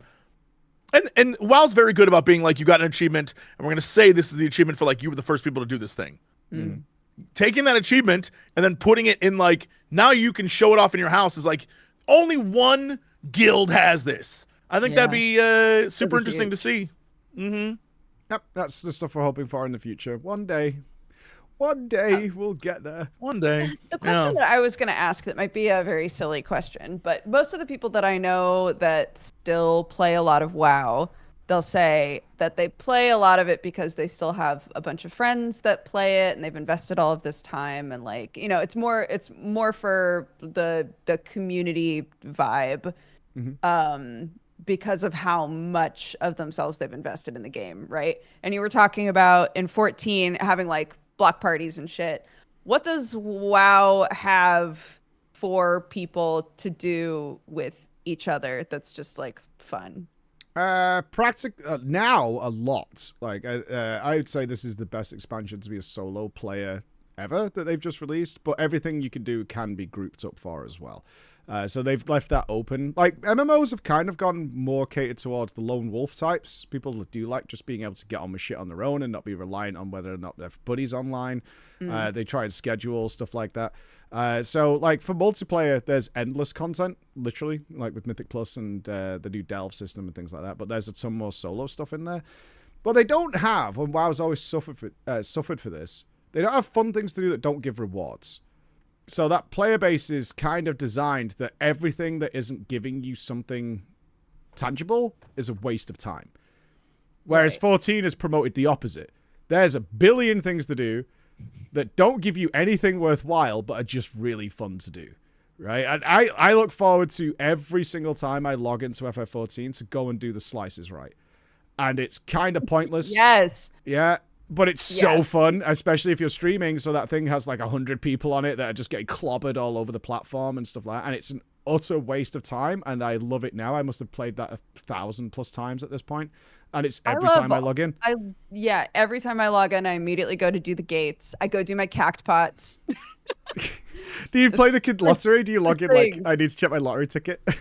Yeah, just the mini ones. You don't do the jumbo? No, because I forget about it, dude. Because they're like, same. all right, check back in by this day. And I'm like, I won't. Thank you, And though. they have in-game glam competitions as well. Like, so they set... It's kind of pointless. I mean, they give mounts. They give you coins, right? So you can eventually get mounts and things. But people usually have millions more than they need. But every week, people religiously log in because it's like, hey, we want you to come up with an outfit that's like summer honeybee themed. Okay, go away and do it. And then you come back and you get judged. You get a score. You failed on the braces or whatever, or the rings. Yeah, it's really cute. Or just play mini games. Octo got super into chocobo racing. That was like his whole life for a while. Just because he enjoyed it. Yeah, there was a time period. There was a time period when, sort of in between that period after I think Shadowbringers, where everyone started playing Final Fantasy 14 and jumping on that train. If you watch those videos, most people are doing chocobo racing. If you watch what people are, it's almost all chocobo racing, and it has no point to the game. It just exists. They really need to revamp it if we're being real. But it's a fun time killer. It's fun. It's fun to just be like, I made my new chocobo and I'm gonna take them racing. Yeah, I enjoy it. I found it really weird. Wow, they built I can't remember his name, Gazlo maybe, Pleasure Palace, in one of the old zones. Ajara, Ajara, and it had a race course that they built, like an actual... Nothing there. And it's totally cosmetic. You can't click anything. It's got a swimming pool. It's got diving boards. I was like, oh, they're doing it. We should have some sort of gambling or something in WoW. They have it in 14, and it's fine. Like, there are some countries that can't do it, so they changed the rules for them. But, like, we have race courses now. We have all these things, like mini RC. All the tech is there. We control RC cars in the game. There's even a game of chess now that came with the War Within. You play chess with Anduin. And you play it like Fort Condor. It's exactly like Fort Condor. Interesting. Yeah, and I was like, are we actually playing the game? And they're like, yep, you sit at a table and you play a game with Anduin. And I'm like, this is awesome. Nothing for the players. Anywhere. Nothing whatsoever. And they tried a snail race thing, I think, in Dragonflight, but it was kind of crap and slow. So I was like, I don't get it. Like, it's just, where's that element of just getting together and having fun? And also that makes the world busy because people are always in the Gold Saucer because there's always something going on. They have a new event, big event every 20 minutes, and then they fill the place with mini games. So there's constant activity and fun going on there. Well, there's none of that. It just seems to skip it over. And I don't know whether it was because of gambling laws or whatever, but clearly FF's got around it, right? Yeah. But also, even in the Gold Saucer, some of those games are just straight jank. Yeah, but that's terrible. They're fun to play. The interesting thing is that I believe, and this I could be mistaken, but I believe the lore behind it is that it's just like one-offs that devs on the team made in their free time to like make these things. So some of them are awesome and some of them are super jank, and it's them just trying stuff. So it's like one dude made, I made this game. And I feel like you got to have that on the WoW team. There has to be so many people who could just make something, which is probably how they ended up with the chess game that's kind of like Fort Condor, I guess. Well, can you believe There's there's probably no a guy was Hearthstone like, let's do it. in WoW? Yeah. There's no Hearthstone. Like, your Battle.net account is clearly linked. They know what cards you've got. You know what decks you got. How can you not in-game? They literally have the deck. You can get the thing and like yeah, literally you should be able to go up to it, sit down and be like, I'm now playing. You go to some ends and it's just sitting there. And I'm like, surely you could click on it and then you're playing it in game. Like that could be an easy thing. There must be some sort of code issue or something. Like maybe it is something that's linked to there, because you would think it would bring up you would have a place in game where you could go and get a game of Hearthstone going with somebody you can see. Yep. And you could click it and it's like, which deck do you want to play? And then you could talk to each other because you're in game and have a little tournament or whatever. Play organized tournaments and all this. The tools for players, that's the only thing I miss from WoW, and it's still not here, and I hope it comes, is FF14 gives you a lot of tools for players to create their own content. Right. Like, there's all these tools that they just add things to it every now and again, but it's really just there for the players to make things and have fun with. Like, if you want to build a nightclub, an ERP club, or a hangout, or a bar, or whatever you want to make, you can do that, and it's all player-driven, and that's been massively successful for them because Discords now pop up, which are telling you, like, hey, we're going on a hunt train. They designed them in a way so you can do hunt trains. They're one of the best things ever. And in fact, I did the wings recently in FF14. I don't know if you've got them, Jesse. But it's like 99 kills of the boss or a random drop. Yeah. And the fact that you can refarm bosses over and over again is a kiss and a curse. Because you end up like stuck there for days, like farming endlessly. But that is kind of better than WoW. It's like, oh, you get one try a week. And that's it. And then you end up like, okay, I guess, but that's what I want to do. And a lot of players want to do that as well. And clearly it's not a problem over there. So why is it a problem? You know, that mentality is still different of like, oh, well, we want to restrict how much you can do or get, even if it's cosmetic. We want to make sure you don't get too much. And then you can try again next week. And then week after and week after. Instead of like, I'm going to dedicate and slam my face into this for 3 weeks. Or for 3 days. And really have fun grinding this shit out. And then, yay, I get it. It's awesome. Really good. And I would like to see more of that, where I can just progress something. Most things are gated in some way. Yeah, it does. So it feels like the same way with like subscription streaming services. The way that, like, if you do WoW versus Final Fantasy as an example, Final Fantasy has sort of like the old streaming subscription service model where it's like, we will release all of a show at once and then not have anything for a little bit. And if you continue to pay your sub, thank you. And WoW is like the Disney Plus model, which is like, no. We're going to release something every week, and you're going to get something new constantly, but it's just going to be a slow rollout. But it makes you paying $15 make sense because we're giving you something, and you're not just like going to wait. Like, it's that weird thing where it's clearly to their benefit, but still like the selling point is like, hey, you're not going to have to pay us for nothing. Yeah, like, that's gotten much better though.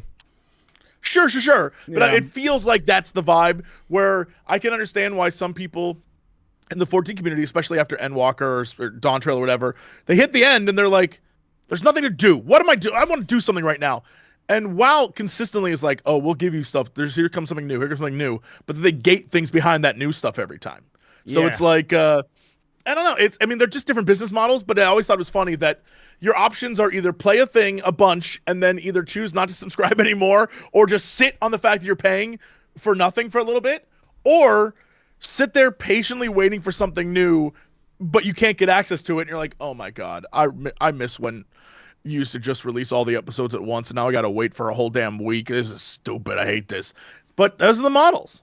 Kind of, and I will say I played I played the new WoW expansion now pretty consistently since the early access Scamboozle. I am still not even done with the final zones questing, let alone all the tracks and things you can work on. Like, there's a huge amount they've put in there for you to work on and mess around with.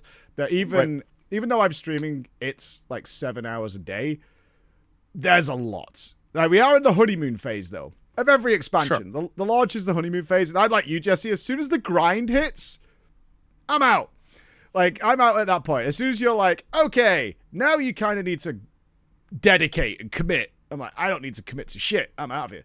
I could go and play something else. I've got sat here and play some and do that, which is the way I prefer to play. But right now, I've still got infinite things to do. So they've gotten much better in terms of just piling content in. I haven't felt restricted yet, but it is there. I know it's there. I know in a couple of weeks I'll probably hit it, and I'll be like, okay, there we are. That's good. But they can't help that, right? MMOs can't make infinite content. Like, it'll just be gobbled up so fast by so many players. Yeah. It'd be so bad. No good. But it's better, Jesse. The story is good. It's very good. I'm here for good story. I'm here for it. I'm going to be a patient boy and wait until... I don't know if this is how modern WoW is, but I think my big takeaway from World of Warcraft is you're rewarded for not playing immediately. Oh, dude. That's how I feel. I said this the other day. I hadn't played at all in Dragonflight, really. I jumped in every now and again to see what the new patch was about and then gone away again. So I hadn't leveled any of my characters. It's the first WoW expansion since the Burning Crusade. I didn't have every character capped before the new expansion came out. This time I had one that was ready. They put in a system with the War Within coming that took you 30 minutes to cap your characters. And I did them all in like 4 hours. I was just done. Like, I all 11 of them done and geared. Like, most of them were geared, right? And I was like, they really... Because at this point, I don't know if you play, any of you both played Mop Remix. There was a short-term event called Mr. Pandaria Remix. They let you just make a brand new character, level it up stupid fast. Like, some people were doing it in less than 30 minutes from fresh. And at the end of the remix, when it ran out, they just let you have that character on the retail game. They just swapped it over. People made 20 to 30 characters. So they have completely given up after 20 years, finally, on even caring how many alts people have. Because it's a losing battle, right? This game has been out for 20 years. People have like 60 capped characters that they've just been playing on casually and leveling up. So it's... Who fucking cares at this point about whether you play alts or not? Which is why they got the warbands thing now, which is really good. So the rewards are shared across all your characters for the first time ever. So that's been... They've seemed to have let go of a lot of the old traditions. Like, oh no, we want everybody to focus on one character only. No, that's gone. That's dead. We're going to time gate everything. No, that's dead as well. Like, you can focus on a bunch of shit. It's fine. If you want everything, yeah, you're going to have to dedicate. It's an MMO at the end of the day, but like, you can either do it, play a little bit, get a bunch of rewards really quick, and then dip out, or you can kind of grind it out and get some silly things for it. I'm impressed. Whether it'll last or not, I'm really interested to see when we see full Metzen involvement, which I think is going to be like midway, and if some of the things that I'm hoping and praying a lot of the foreshadowing of weird stuff that we've seen is all intentional. I'm choosing to believe it is. I am choosing to believe this is not just like crackpot theory, tinfoil, like, oh, I bet that's got some really interesting meaning. And then it's like, no, we just like misnamed a mob. Oh, no. Yeah, right. That might happen. That might happen. But right now I'm choosing to believe that everything I'm seeing, which is really weird and interesting and makes you go, huh, is all intentional. I think it is, but maybe I'm sniffing the balls. I don't know. It might be, but I'm hoping on. I keep getting told I'm riding crazy copium, but I'm pretty happy on it. I'm still waiting on an answer for that tail in that dungeon. It's been 10 years. I got nothing. So it may be a big nothing burger. I don't know, man. It's like, it reminds me of the when they stuck the giant squid or octopus in the middle of the ocean. Yeah. And people were discovering, like, what is that? And he's like, we thought it looked cool. Like that, it could just be a we thought it looked cool moment. Well, it is. Like, I talked to, I'm not going to say his name, one of the devs, who literally stuck, because he thought it was funny. He stuck an enemy below Silithus, one of the zones, just below it, so you could target it, but you could never touch it. And he made it unique because it constantly changed into every model in the game. It just constantly kept cycling round and round, so it was a ridiculous enemy. And he put it there because he just thought it was hilarious, and no one could get it. And then 5 or 6 years later, WoW made Death Knights that could actually drag things. They could move enemies.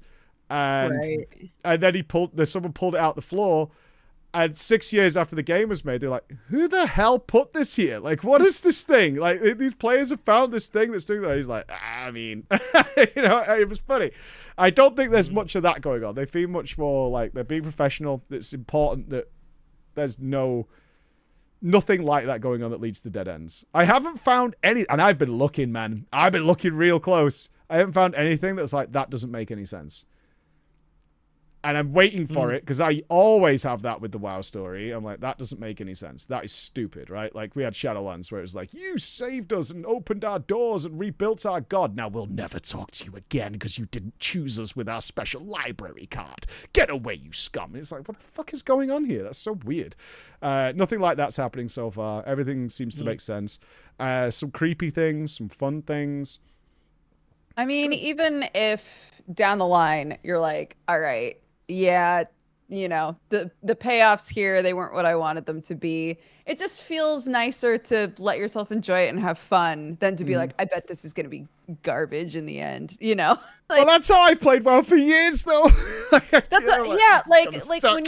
When you were talking about, you know, just sort of almost like to protect yourself, just impulsively making fun of every serious thing, right? It's like building up this crust of like, I refuse to just let myself get invested and time. Like, I think it's nice to just go, you know what? I'm going to just let myself have fun. And if I get burned down the line, I had fun. It's okay. I had fun. I'll never give them another chance. That on the story anyway. Like, they'll be dead to me, but at least I had a little bit of fun. I'm not saying that, but like, if they like, no, next time we're gonna get the story right, I'm gonna like, fuck you, man. Like, we did this, we played this. I took that stand. I said, look, I will forget everything about Magni turning up and going, wounds and champion. We need to do. Every time you see him, like a fucking ridiculous robot saying it over and over again. I'm like, right, I'm gonna take this guy seriously. Okay, this is kind of sad. It's interesting. It's heavy. It's weighty. But if they, like, burn me later on and suddenly we're doing some sort of Goku Super Saiyan shooty laser thing at the old gods, I'm like, oh my god, kill me. Like, I'm not doing this again, man. That's my biggest worry is I am excited about the idea of what you're talking about. I'm excited about the idea of Metzen coming in and doing a whole thing. But the implication is this is a 6-year story arc that will eventually pay off. And the part of me that's like, yo, I spent 15 years in that story arc that was eventually going to pay off, and it did not. So you want me to give you another 6, bro? And so I'm just patiently waiting for what this will be. And then if it turns out to be awesome, I'll jump in right before the next expansion and be like, all right, I'm ready to experience the story that I hope is going to be good. But I'm terrified that I'll be like, all right, let's go. I'm ready. I'll get invested, and then it'll be, you know, 5 years from now, the last expansion is like, my name is Gargamel, and I'm the actual real villain, and you didn't know about me, but I've always been here, and I'll be like, yeah, and I'll just... They call him I was the bad guy, but I was only the bad guy because of this other bad guy. Yeah. Right. So you did play Dragonflight. Interesting. Well, yeah, Shadowlands. That was the end of that one. And really, it's every single one. If you keep going back far enough, the like cause and effect of like there was actually another worse guy. I'm actually the victim, and you should feel bad for me because of this guy over here. Yeah. Yes. Yeah. That was the end of Shadowlands. Which, Jesus Christ! I was actually what's crazy is I could guess that. Yeah. Yeah. I mean, it was well. As you may have heard, not received very well. Like we could say that a misstep in the game at that point. What would you say is the last WoW expansion that was received well? Received well? Yeah. Oh boy. I mean, honestly, and this is just going by having played. I would say the last time people loved universally was Wrath of the Lich King. When Cataclysm hit, people did not like the fact that it was like new and the world changed. After that, you had Mist, and people did not like there was always something someone hated. But if you mean like just generally across the board attitude, I'd probably say Legion was probably the last time because there's a lot of cool stuff in there. But like universally loved is like 20 years ago. I hate Wrath of the Lich King. I am being the odd one out there. Yeah? Because I'm a raider. I was the super nerd raider, and they made everything so dirt box easy that I nearly quit, like very early on. I was like, this is awful. We finished everything in a week. I was bored to death immediately because I did not care about the story. I cared about getting shinies and doing more damage. And Wrath for me was like, this is so boring. I hate it. I'm seeing a lot of people in your chat, Dukes, be like, Mr. Pandera is great. Ladies and gentlemen, you all got gaslit. You got gaslit. Rose tinted, dude. It's so rose tinted. You got so the story, cool. Locations, cool. The actual mechanics and the things happening in the game, insane. If you have forgotten the grind they put in that game, you're out of your mind, chat. That was so gated and so like grindy and like do your 25 quests a week or a day, dummy. Like that was so you are out of your mind. It ended it like WoW has always played this magic trick where it's generally started, including Legion, started horrible, absolutely atrociously badly. But by like midway to the end, it gets really, really good because they've usually stopped putting that shit on you. They've like given up. We don't need these massive grinds. Everybody's complaining. Everybody's bitching. So we're just going to give it you all anyway. That expansion was all right, actually. Yeah, because they get like 8-9 months of a really good game that was out for 2 years. And it's like, so Legion was like that. Legion, everyone forgets Legion started to the biggest controversy of all time. They lied to the player base. They lied to us. They completely lied. They had people grinding shit that didn't fucking work, and they knew it didn't work because they had switched shit off and not told you.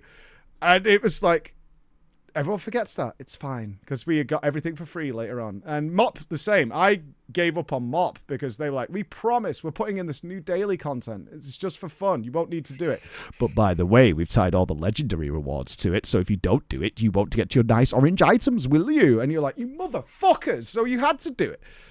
It was awful. It was the worst thing ever. But then later on, Mop was amazing. Mop was so good. But you forget that first 8 months where it's just horrible and nasty. I mean, that's what I'm waiting for. I'm waiting for the ecosystem of WoW content creation to finally catch up to the hype of the game, because it happens all the time. And eventually, I don't know, I'll give it maybe another week. We're going to start seeing videos that are like, top 10 reasons this game actually is ass. And I'm waiting for that because it's going to happen. I know there are going to be videos about why it sucks. The thing is, what they put in those videos will determine if it actually sucks. You know what I mean? There's here are problems, and then there's nitpicking. I think this, even though Dodger's still working on Dawn Trail, and I really want to talk about Dawn Trail with you, but like here we are. Got my shirt on in Dawn Trail. I know. Yeah, like you got the Dawn Trail. hat. I've got the FF14 binder that Jesse doesn't have. I hate you. So oh my god. But like in that game, in Dawn Trail, there are absolutely critiques that I'm like, yeah, no, I agree with you completely on that. And then there are things that are just so clearly nitpicks. They're like, you're just looking for shit to be mad about now. And I feel like that's the same case with WoW, is there are always going to be things in expansions that are like, okay, that stinks. But then there are going to be things that's like, y'all are just, you need content to create is what you're doing right now. Like, this is just you making a video because you got to like hit a quota and make a video this week. And I'm waiting for that era to hit, because that will be indicative of what the game actually is. If people are just nitpicking about things, then that's just content creation for the sake of content creation. There's going to be a one-game Andy, right? That's what it is. Yeah. If you it's like all I play is this, and so I have to make stuff about this. Yeah. Yeah, if I was in that boat for ages, because I got to the point of like depression because I was only making content on WoW. And I was waking up every day fucking miserable because our job is to entertain. Hopefully you should come and see us and people should walk away like, hey, I had a really good day today. It was nice, awesome. We had fun in the stream. And I'm turning up like, okay, I guess we're playing WoW today and I fucking want to die. And then I've got to make a video about this later about how fucking stupid this is. But at the same time, I did it for like 12 months until I gave up. But Jesse's right. And I said this to Ian as well. It's like, yes, I was very angry at you, but at the same time, you did fuck up. But the fuck-ups are only things that you would care about if you're playing this game 9 hours a day, every single day. Right. Like, the overwhelming majority of people don't even see these things. And you're like, this tiny thing is the worst thing I've ever seen in the world. And it's horrible. And it's just ruining the game, for a start. And I was a bit like that for a long time because I was embedded in it. And if you're constantly getting harassed by this little tap on the side of the head, it's not that annoying. After 9 hours, that thing is the worst fucking thing ever because no, people aren't really grinding islands expeditions relentlessly. to get their artifact power to some obscure arbitrary level because it makes your shoulders work, which is what we were doing, right? I mean, that's still WoW's fault. Please don't do that to people, right?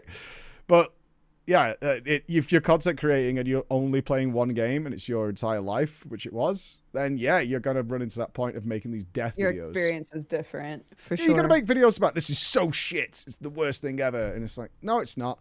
Or you can be Krendor and be like, here are all the new towns and what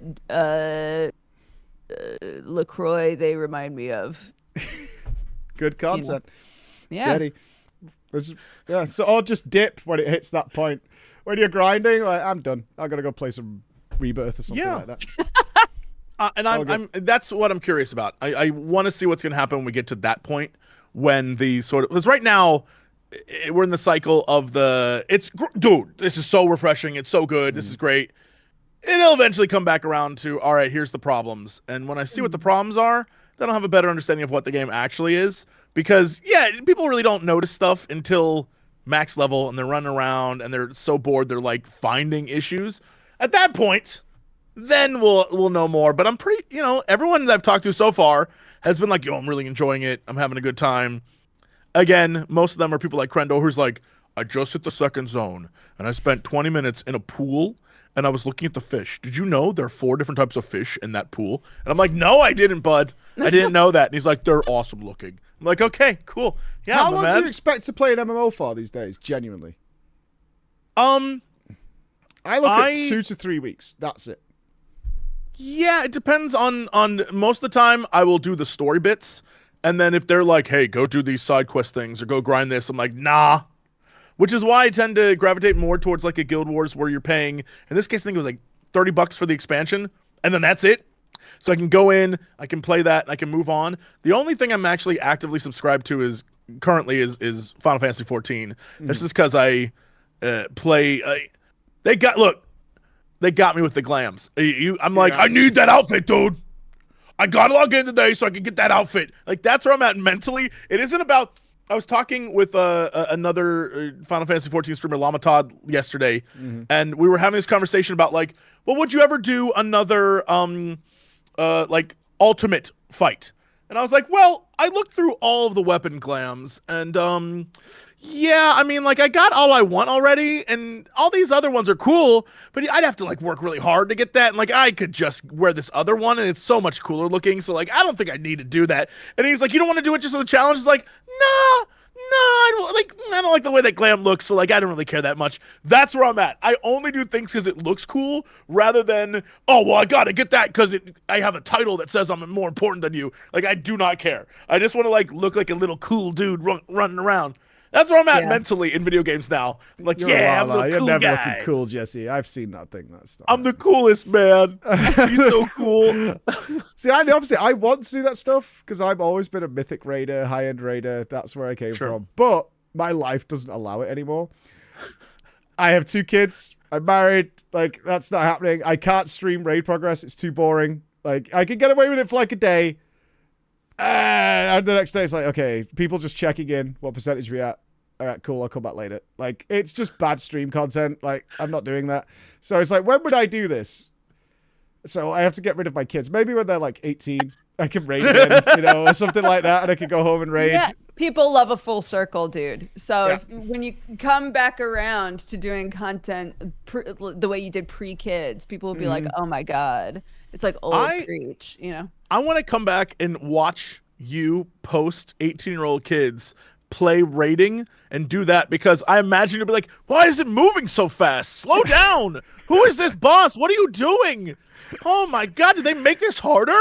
Like, I just imagine that's what's going to happen. Like, it's already there. It wasn't this hard. Dude, my kids are 11 and 9. They play Fortnite relentlessly. And they were like, Dad, play Fortnite with us. This was about a year ago. And I was like, okay, I'm just going to shoot them in the head, right? That's my FPS knowledge. My kid built like a castle with working engineering and trade tracks in about 5 seconds flat. And I was like, yeah, okay, you win. I just left it out. He was like, on the controller. It was like a blur. It was like full Neo. And he was like stood on top of a mountain with cannons and shit. And he's sending down like troops. I'm like, what is happening here? He's like, oh, do you not know how to build that? He's like making slopes in seconds. I was like, yeah. Got one. Open build menu. Scroll and figure it out, right? And I was like, I can get, but I still believe I can get good at this. I have no desire to get good at this. Right. You know that mindset, which is like, yeah, if I invest like several hundred hours into this, I can get really good at it. I don't want to do that, so I'm just going to not do that and just put it down. That was my play. That was my whole choice. And I was like, you guys enjoy yourself. I don't want to do this. I'm not interested. That is me with every fighting game in the history of fighting games. Yeah. I know all the things I should be doing. I'm aware of all the things I should learn and do. I love watching Evo. I love seeing people who are good at it. The last one I played, I was about to say Street Fighter, but I think it was the new Mortal Kombat 1. They had Omni-Man. I discovered Omni-Man had an attack that sent him around the outside of the screen and hit you from behind. And when I realized like how powerful and busted that was all I did. I was like, I found something that I'm going to press over and over and over again, and no one's countering this, so I'm just going to keep doing it. I'm sure I should have learned like an adult to play, but I was like, yo, this just keeps working, so I'm going to keep doing this. I'm going to keep pressing the one button. I'm going to keep doing it, and then I learned one really good like finisher, and that was it. That's all I did, and I was like, y'all, this is easy. I'm feeling good about this game. And I'm sure I should have learned like an adult to play for real, but I was like, nah. Did it work online? Yeah! Hell yeah. Now, obviously, I got to a point where I was playing against people who knew how to play and they just stomped me, Yeah, which they should have. That's the worst. It's like, I feel pretty confident. I've done the PvE mode, beating everybody, beat the end boss. All right, I'm going to try online. And there's just some kid just beats you to the floor like you're just an absolute peasant. Yeah, but I'm used to that. I constantly get defeated by everyone online. I just do not care about learning. I'm like, yeah, like I could learn that. Or I could go play something else, and I will just leave. But I'll try online first, just one time. And then I'll get stomped so badly, I'm like, deserved. All right, I'll be over here now. And that's fine. I don't care. Not to compare your strategies to a 7-year-old, but when I was 7, I would play Mortal Kombat with my brother and his friends, who were all 11 or 12 years older than me. And I learned how to crouch and uppercut, and it was shocking how many 11 and 12-year-olds couldn't figure out what to do if you just stayed crouched and uppercutted. And I won a lot that way, so. Hero play. Yeah. Yeah, absolute hero play. Yep. And then you got called a cheater for doing it. My brother, bless him, eventually was like, I got to teach you how to do a fatality so that you can really flex on people. So yeah, I had a support system, I guess is what I'm saying. Yeah. I still remember my support them. system was Google. Don't you miss being that level of nerd, though? I can still tell you up, down, high kick, up, down, forward, high punch. Sure. It's still the finisher for Sub-Zero in Mortal Kombat 2. And I had to play it without looking at the screen because I played it so much. They wouldn't let me look at the TV while we did verses in Mortal Kombat, and you'd still win. I had to sit on because it was on a high cabinet. I would have to sit on the floor facing the other way, and that was the only way my friends would play me at Mortal Kombat. And they'd give me scuff characters like Kano. Like, okay, it's fine. I'd still beat them, and then they just wouldn't. And then no one wants to play with me anymore. We used to have we had like a little black book, except it wasn't salacious. It was just like the babalities, the safeties, like all of the like non-fatality ones, because I thought they were so funny, and I was like, I can't forget these. Yep, and you need to be able to do the proper uppercut on the pit. It needs to go all the way down. I had them all. I had all my tip books sellotaped together, like that you get free in the PC magazines. It was the Bible of game codes. Mm-hmm. Not anymore. Now I look at a game and I'm like, it's like a shoot. I have it with shooter games as well. Like you look at Shroud playing, you're like, it's good. I gotta try that out, and then you realize you do not have the 8,000 hours of experience behind it to back this up, and you just get convinced. I was like, god damn it, I'm gonna go back to my MMO and click my buttons. I'm good here. It's weird that sometimes I'll play those, like any sort of FPS, if they include anything besides just a gun, I will always gravitate to that. Like Battlefield games, there'll be times where like, all right, we have to infiltrate this area, and I'm like, yo, is that an anti-aircraft cannon? I'm gonna be on that thing. And I'll jump over there and just like blasting planes. I'm like, yo, this is so satisfying. And they're like, we need you on the front line. I'm like, no, dude. I'm not you. I'm good in place. I got this and I safe. love that. Yeah, like I'll get in a tank and like go around and blow guys up, and they're like, "Get out of the tank and shoot!" I'm like, "Dude, I am shooting." Boom, and they're like, "You're useless," and I'm like, "No, actually, I'm preventing them from getting any armored vehicles onto the field, guys." Like that's where I'm at. I love those things. Well, you played the British game recently, right? Did you play it? The fucking Thank Goodness You're Here? Oh, yes. Did oh, you my play God. it? You did play it? Oh, The good. accurate representation of British life in the North? Completely accurate. Funny. Oh, Purely accurate. What a surreal mindfuck that was. That was a whole That thing. entire game is pure goofery, and I'm absolutely here for it. Although I will say, there's some parts where I was like, I can't tell if this is supposed to be funny or the most terrifying thing I've ever seen in my entire life. I don't. Hand guy? Is this some?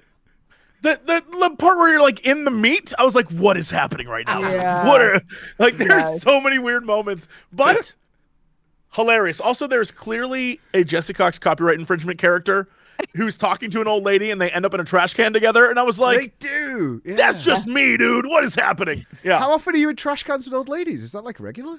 quite often, actually. It is more than you would expect. Yeah, it's my thing. In LA, they call me the trash can lady man.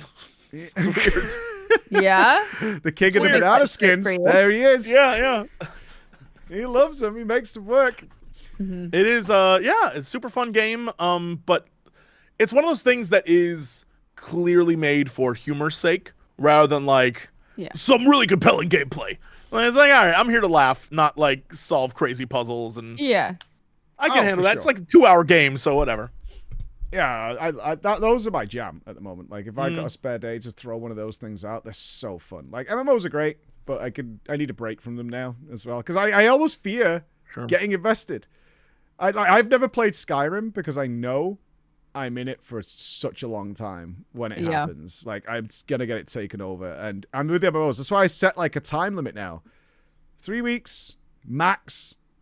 Probably like WoW is like staggered now, so the raid's not even out for a couple of weeks and things like that. And then I'm like, I make a little sheet of things I want, tick the boxes, I'm done. That's it. I'm gonna leave it there, and I've got a terrible. It's like having a little bit of drugs, because there's absolutely a part. There's like just a little bit. There's a part of me that still exists that's like I could just sit here day and night, turn my phone off, and just play. And then when I'm finished, there's nothing else to do. It's like, I'll just level an alt then, and we'll do it all again. And then we'll just do it again and again and again and again and again. I can't do it. Never had that brain. Oh, bless you. Bless you. I didn't touch a different game for 7 years. 7 years. I came out of it like in a haze, time, you know, buddy. like I come out of a fog-filled room, like, what the hell is going on? And they were like, oh, that's new. Squinting at the sunlight. Yeah. They're like, did you know a new Bioshock came out? I'm like, I love Bioshock. Bioshock's my favorite game series. They're like, yeah, it came out like 2 years ago. I'm like, oh, okay. Let's do this. There's a time period for me between, I think, probably 2008 to maybe 2011 where all I played was WoW. And so I missed fundamental games. I had to go back and like catch up on stuff because I only played that game. And so I've definitely been there where you come out, you're like, what? We made advancements in technology? Games look like this now? What is... Yeah, it's crazy. It's great, though. You come out with so many games to play. I'm still catching up to this day. People are like, oh, when are you going to play FF10-2? Because it's like, it's so exciting when you play it. And I'm like, okay, we'll put that down for next year. Or you should play, Warframe. I had never touched Warframe. I know you're playing it now. And they reached out and they're like, hey, check this out. I was like, okay, well, this game is sick. And they're like, yeah, it came out like 20 years ago, Mike. Like, it's been here forever. Half my stream had like thousands of hours in it. I'm like, oh, this is a really cool game. Pretty good. The community is so nice for it, though. Like, they've been so good about not spoiling stuff, about only helping if I'm asking for help. Like, it's been a very, very nice experience considering how long that game has been out. Did you find it hard when you jump into one of the missions with seasoned people, though, and they're done in 5 seconds, and you're like, so, which direction are we going? I have played entirely solo. Oh. Okay. that's good. Because that must be more fun.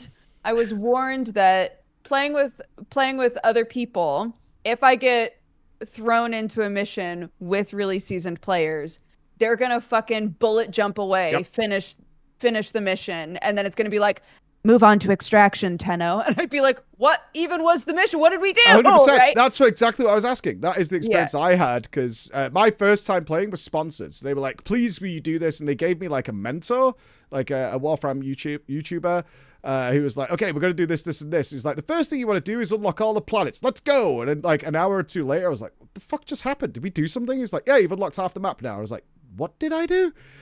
I don't know. I like loaded into the map and then it said mission complete, and then you were just stood waiting for me at the extraction point. And I'm like, okay, right, let's go. And I was lost for a while. I was like, I need to play this game on my own, which is when I had way more fun. Yeah, I was pretty determined to like have as pure of a new player experience as possible. So I turned off gifting. I only played by myself. I was like, I just want to see what this game is like. If you're like, I just want to, you know, be a solo player and just come into this thing, you know. And I've had a lot of fun with it. It is definitely a game where if you don't enjoy just grinding out the same mission over and over again, you're not gonna like game. This is why they're so fast. They know every pixel, every turn. Yeah, at first I was literally combing every map, every mission. I'd be like, well, I have to go into every room, you know. But it became really clear pretty quickly, like, you're gonna do this map over and over and over and over again. The shit that you're farming for, you're actually gonna get it faster if you just do the mission, do it again, do it again. It's like an ARPG, right? It's like when you first play Diablo or PoE, and you're like, I better pick up all the loot and see if it's any good and check this item out. And then you watch the season player and they don't pick anything up. They're just gone. Like, they'd already finished the campaign. Playing it, like, you just feel so zippy and powerful, and it's just, if it didn't feel nice to play it, it wouldn't feel nice to do those missions over and over. But because you do feel really cool, and it has that like Dynasty Warriors element of like, I just killed 300 dudes, you know, like, it winds up being fine to be like, oh, I have to do this exact same mission 8 times or more in order to get all the pieces I need. Fine, yeah, I can do that. You know. How do you feel about being so far behind when we do these? Because I do a lot of new player runs in big games. But like, you can't really become an expert without super investing into it. So there's like a line that I draw at that point is like, okay, I like this game. It's awesome. It's really fun. But to go further, you know, like with the hardcore modding, like, so in Warframe, you could build some crazy loadouts that like specifically target certain enemies. You know, you can mix Toxic in and get these super gems and stuff like that. Is that where you want to go with it? Or is that where you like, I'm okay. I'm not really thinking about that yet. Because again, I'm not like a hardcore player that way typically with games. So for me right now, I love that they have the auto mod option, and I've gotten to the point, just kind of naturally, I've gotten to the point where I'll be like, wait a minute, why isn't it giving me this mod? I really want this mod because I want, you know, the reach for Mag's magnetic thing or whatever. So I'm sort of slowly noticing if it's giving me something I want, or, you know, stuff like that. So I'm trying not to worry about that too much, because I don't see myself being sort of a hardcore end game person really with any game. I don't plan on that. So it's nicer for me to just to go in assuming I'm gonna be casual forever. You know, just agree. Like, how long can I have fun with this if I'm not really taking it seriously? You know, how long is this an enjoyable experience? And currently I'm weeks in, and, you know, playing a couple times a week, and I have a blast. So can I vent to you two really quickly about enjoyable experiences? Because it's been on my mind all week, and I just need to get quick it off my though, because we gotta wrap soon. So go. Sure. Do it. Star Wars Outlaws is a game that has so many things I love. I can sit down in a cantina and play Sabacc. I can run around with my little tiny sweet boy Nyx and steal things. I have factions I can mess with. There's cool weapons to get. There's fun stuff to do. I have a speeder I can customize. I have a ship I can mess with. The characters are fun. I love everything going on in it. Half the missions are forced stealth missions, and it drives me crazy. Oh, no. It is like, okay, I need you to sneak into this base. Don't get caught. And they're like, if you get caught, they are going to get you and you're going to ruin the mission. I'm like, okay, so if I get caught, I'm going to end up in a shootout or whatever. Here's the thing. Sometimes that does happen. Sometimes you sneak into a base, you're knocking dudes out, you're finding stuff, you're being a sneaky scoundrel, you do all sorts of cool stuff, and then someone spots you, and now you're shooting, and you're ducking, and you're hiding, and it's like, cool, fun, video games. But other times, it's like, okay, sneak into this base. And you're like, all right, you're sneaking in, and then someone spots you, and it's like, you've been detected, dummy, boots you outside. Restart. And then there was one moment, and it's the very first mission, and I was like trying to experiment and do different things.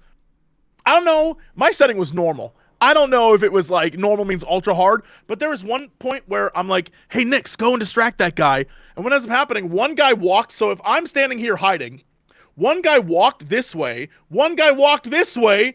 I was like, how do I defeat this? So I was like, okay, I got to try it a different way. So I go, I keep doing it over and over and over again. And one of the things that happened, and this is what pissed me off the most, is that I got a special ability. Because I knocked out guys in a certain way enough times, I unlocked a perk. But then I got detected, booted out, perk gone, have to do it all over again. No. And I was like, what kind of mechanic is this? So already I'm frustrated. Plus any items I loot when I get booted, they are back. Except the loot is random.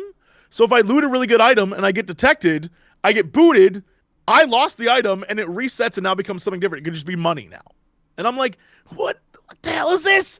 And so at one point, a bunch of guards like bugged and stacked. So on my map, it looked like one guard. But when I got close, 8 dudes split off from one guy. And I was like, bro, what?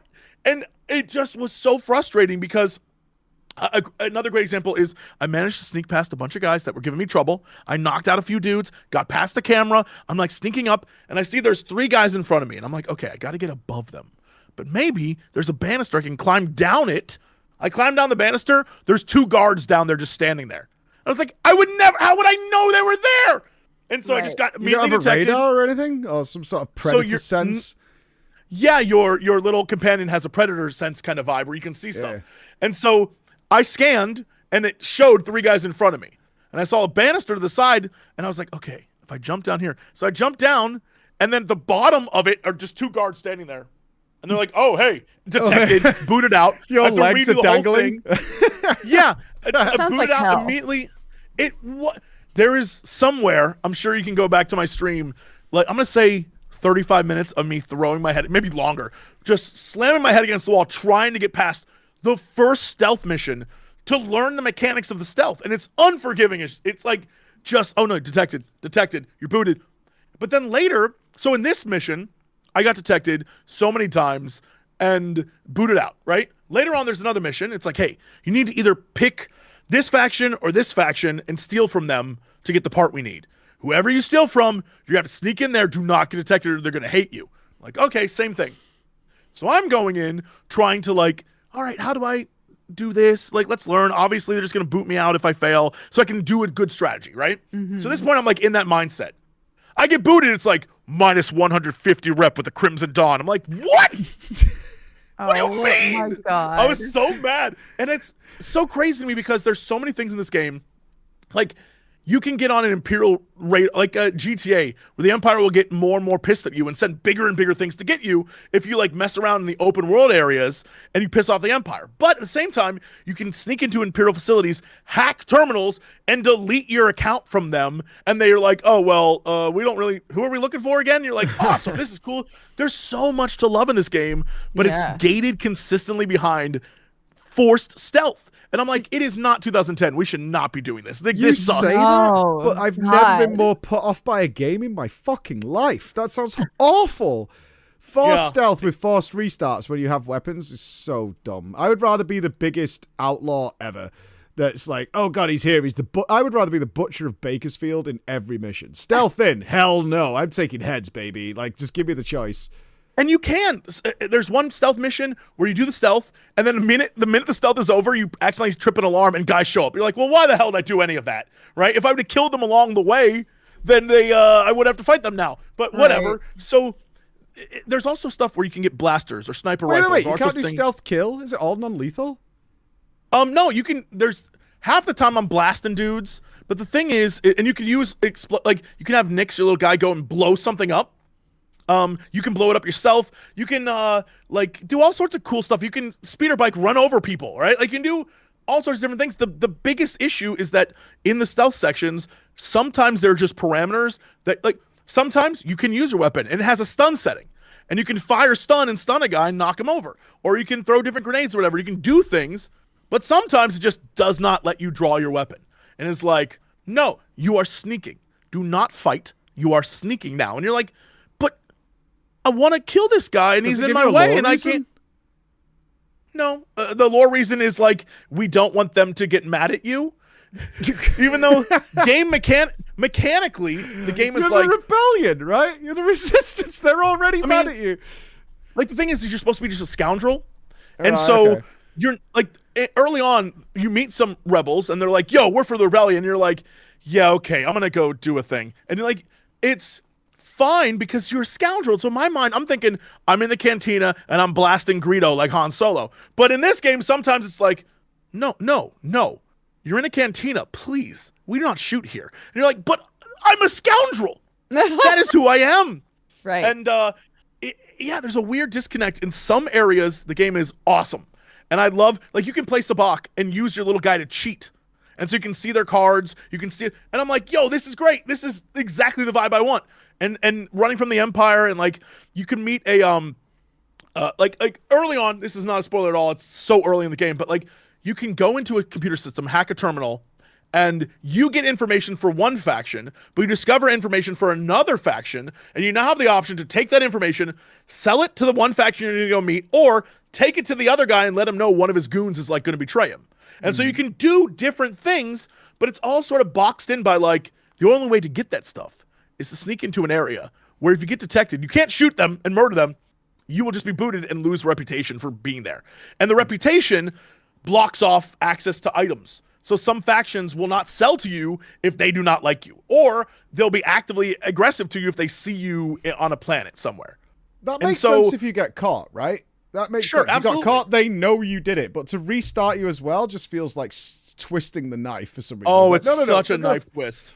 Yeah, it's like, okay, we're going to restart you, and they know you did it. Well, that doesn't make any sense. Like, how would that work? Yeah, especially if you are doing things that are purposefully hard. Like there's one area of one of the stealth missions, there's two guards guarding a door and they're fully armored. So they're just like always actively looking. And then there's guys patrolling.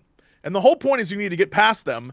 But the minute I would pass them without attacking them or doing anything to them, they would immediately detect me. I'm just like, all right, I got to take these guys out. So the minute that I like took out one guy, another guy was like, whoa. And he just walked right towards me. I was like, how does he see me? I'm behind a wall. And he's like, I know you did that. It's like, okay, I can't win here.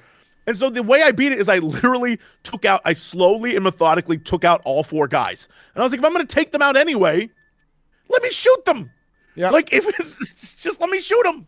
I had to kill all four guys. Just let me kill them with a blaster. And that's the vibe. It's the whole game is just, I'm so in love with everything but what the core of the game is, which sucks because I'm like, you can go into space and fly around in your ship and get into TIE fighter battles and like go explore things in wreckages in space. I was like, this is cool as shit. I love this.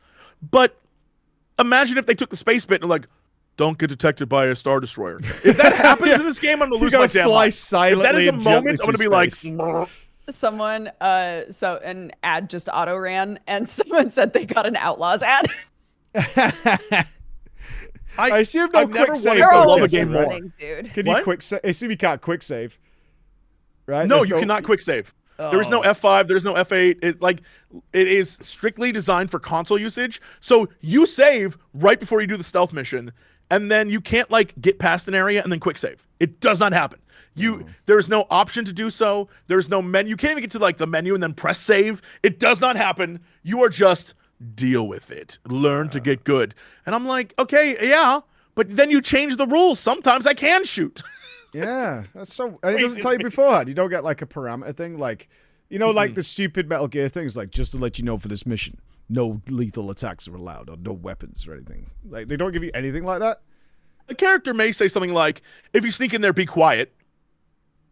But Oh, yeah, it's a stealth or they're mission, like, ideally. yeah, they're like, you know, you have like someone be like, if you go in there, remember that I don't know you if you get caught.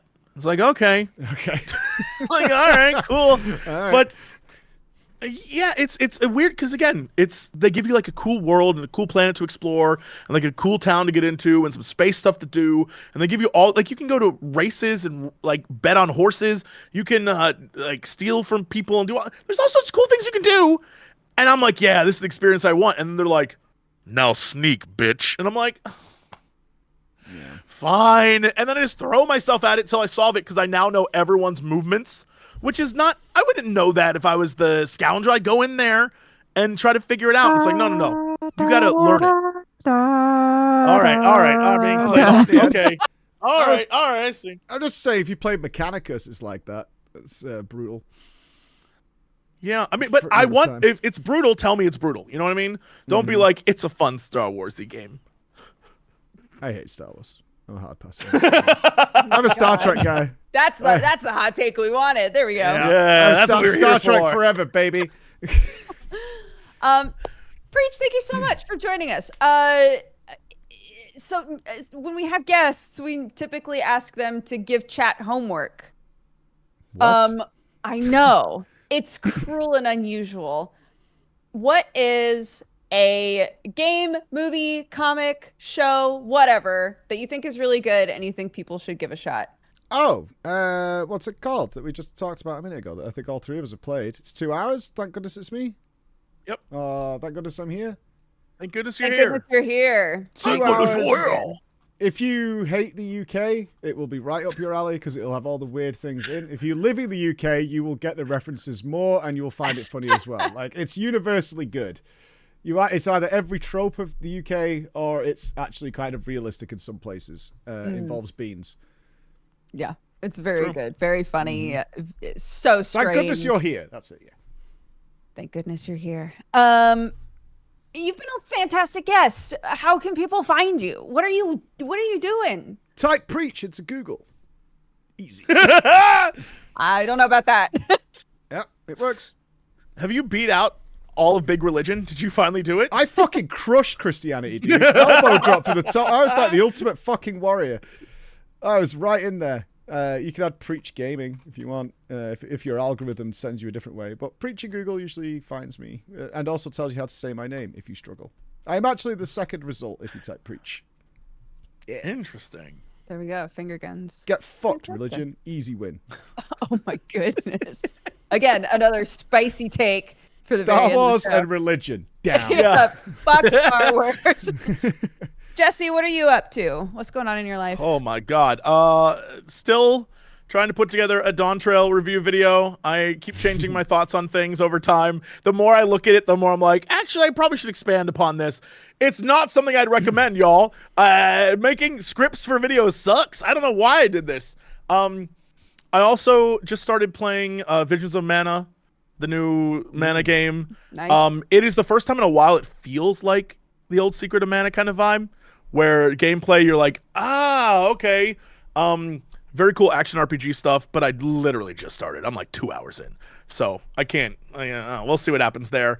And yeah, I'm gonna keep trying to play through Star Wars Outlaws and see what happens. Give it up, man. God help me, dude. Yeah, it's a slug. Let it go. Let it go. I like keep a bowling getting ball. mad. Yeah, I just Send like it away. stupid. Yeah, so that's kind of where I'm at mentally, spiritually.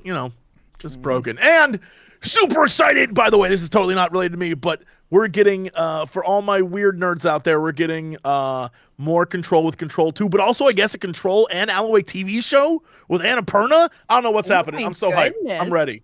Yes. That sounds like it was made for you, dude. Oh, 100%. And then we got that blaster of cartoons, aren't we? Of all different games. That's going to be sick too. That's going to be awesome. Yeah. Yeah, that's going to be good, I think. Yeah, that was probably the best part of all the Gamescom stuff I saw. I was like, yo, what is this? Pretty excited for that. Yep. As for me, I just finished up Crime Scene Cleaner, moved on to Crypt Custodian. There's a janitorial theme with the last couple of games that I've played, but they've both been very good. So there's that, and then I would love to check out Tactical Breach Wizards. soon because I loved the demo of that game, and apparently it just maintains quality through the whole thing. So definitely want to do that.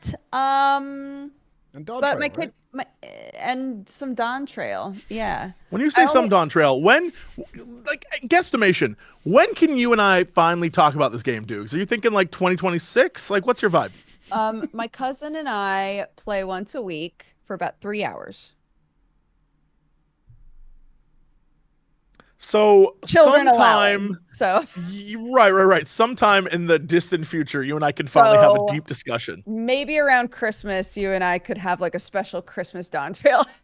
By then, there'll be a huge MacGuffin thing that'll we'll already be on to like the road to 7.2. I'll be like, yo, so here's this thing, and you'll be like, I haven't played 7.1 yet, and I'll be like, spoilies. Yeah, we'll catch up at FanFest 20. Yeah. That'll be great. I'll do my best. I'll really crank it out, guys. But yeah, thank you all so much for watching Geekenders. Thank you again, Preach, for joining us. Have an amazing weekend, everybody. And we will see you next Friday, okay? Okay, fantastic. Wait. Come back. What? I haven't gone anywhere. Well, hold on. One moment. If you're looking for this video later or any other Geekenders, you will find them at youtube.com/Jesse Cox. That's where all of the VODs live. We're also on all of the podcasty things. If you would like to listen to us audio only and miss out on the visual goofs. For some reason, a lot of you do. You love the audio only, and I'm gonna let you know you're missing. This episode had many visual goofs, and I'm sorry. You missed out. So yeah, I shouldn't have dressed as a clown for the whole thing. It was weird, but like fun choice. Yeah, it was a very fun choice. And you know what? Maybe then they'll go check out the VODs at youtube.com/Jesse Cox. Nice sell, boss. Nice sell. Yeah. Hey, got it. Thank you so much. Sponsored by. Bye, guys. See ya. Bye. Okay, that's it. We're done. We did it. Hey, wonderful. Thank you so for much. having me, guys.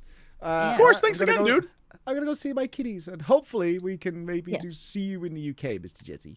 Well, yeah. I'll be there for like 2 weeks, dude. I'm down. I'm down to clown. I'll find out where you are. All right. I'll come to you with stuff. Hell yeah! I love that. Okay, cool. Yeah. All right. See you guys. Bye. Bye, guys. I'll be honest. I don't know how to turn this off. So hold. Hang up. There it is. And then hang up here. Do that. And there we go. All right. What screen am I on? Hold. Has it got things on it? No, it hasn't. All right, dudes. Was that fun? I liked that. That was really cool. Yeah, we got Jesse Colby Clown. It was actually a good time. Of course it is. Like, when you're working with good people, it's awesome. It's easy work, man. Easy work. Big fun. So I've got to head home. I don't know if there's a stream tomorrow. I've got to arrange it with my wife. Who knows? But I'll let you know via the Twitter machine what the hell is happening on, right? I'll let you know. But right now, I'm going to head home and see the wife and the children and do all those things. Yeah, it was really good. And I see you, Rob. Goodbye, everybody. Have fun, and I'll see you in a bit. Bye-bye.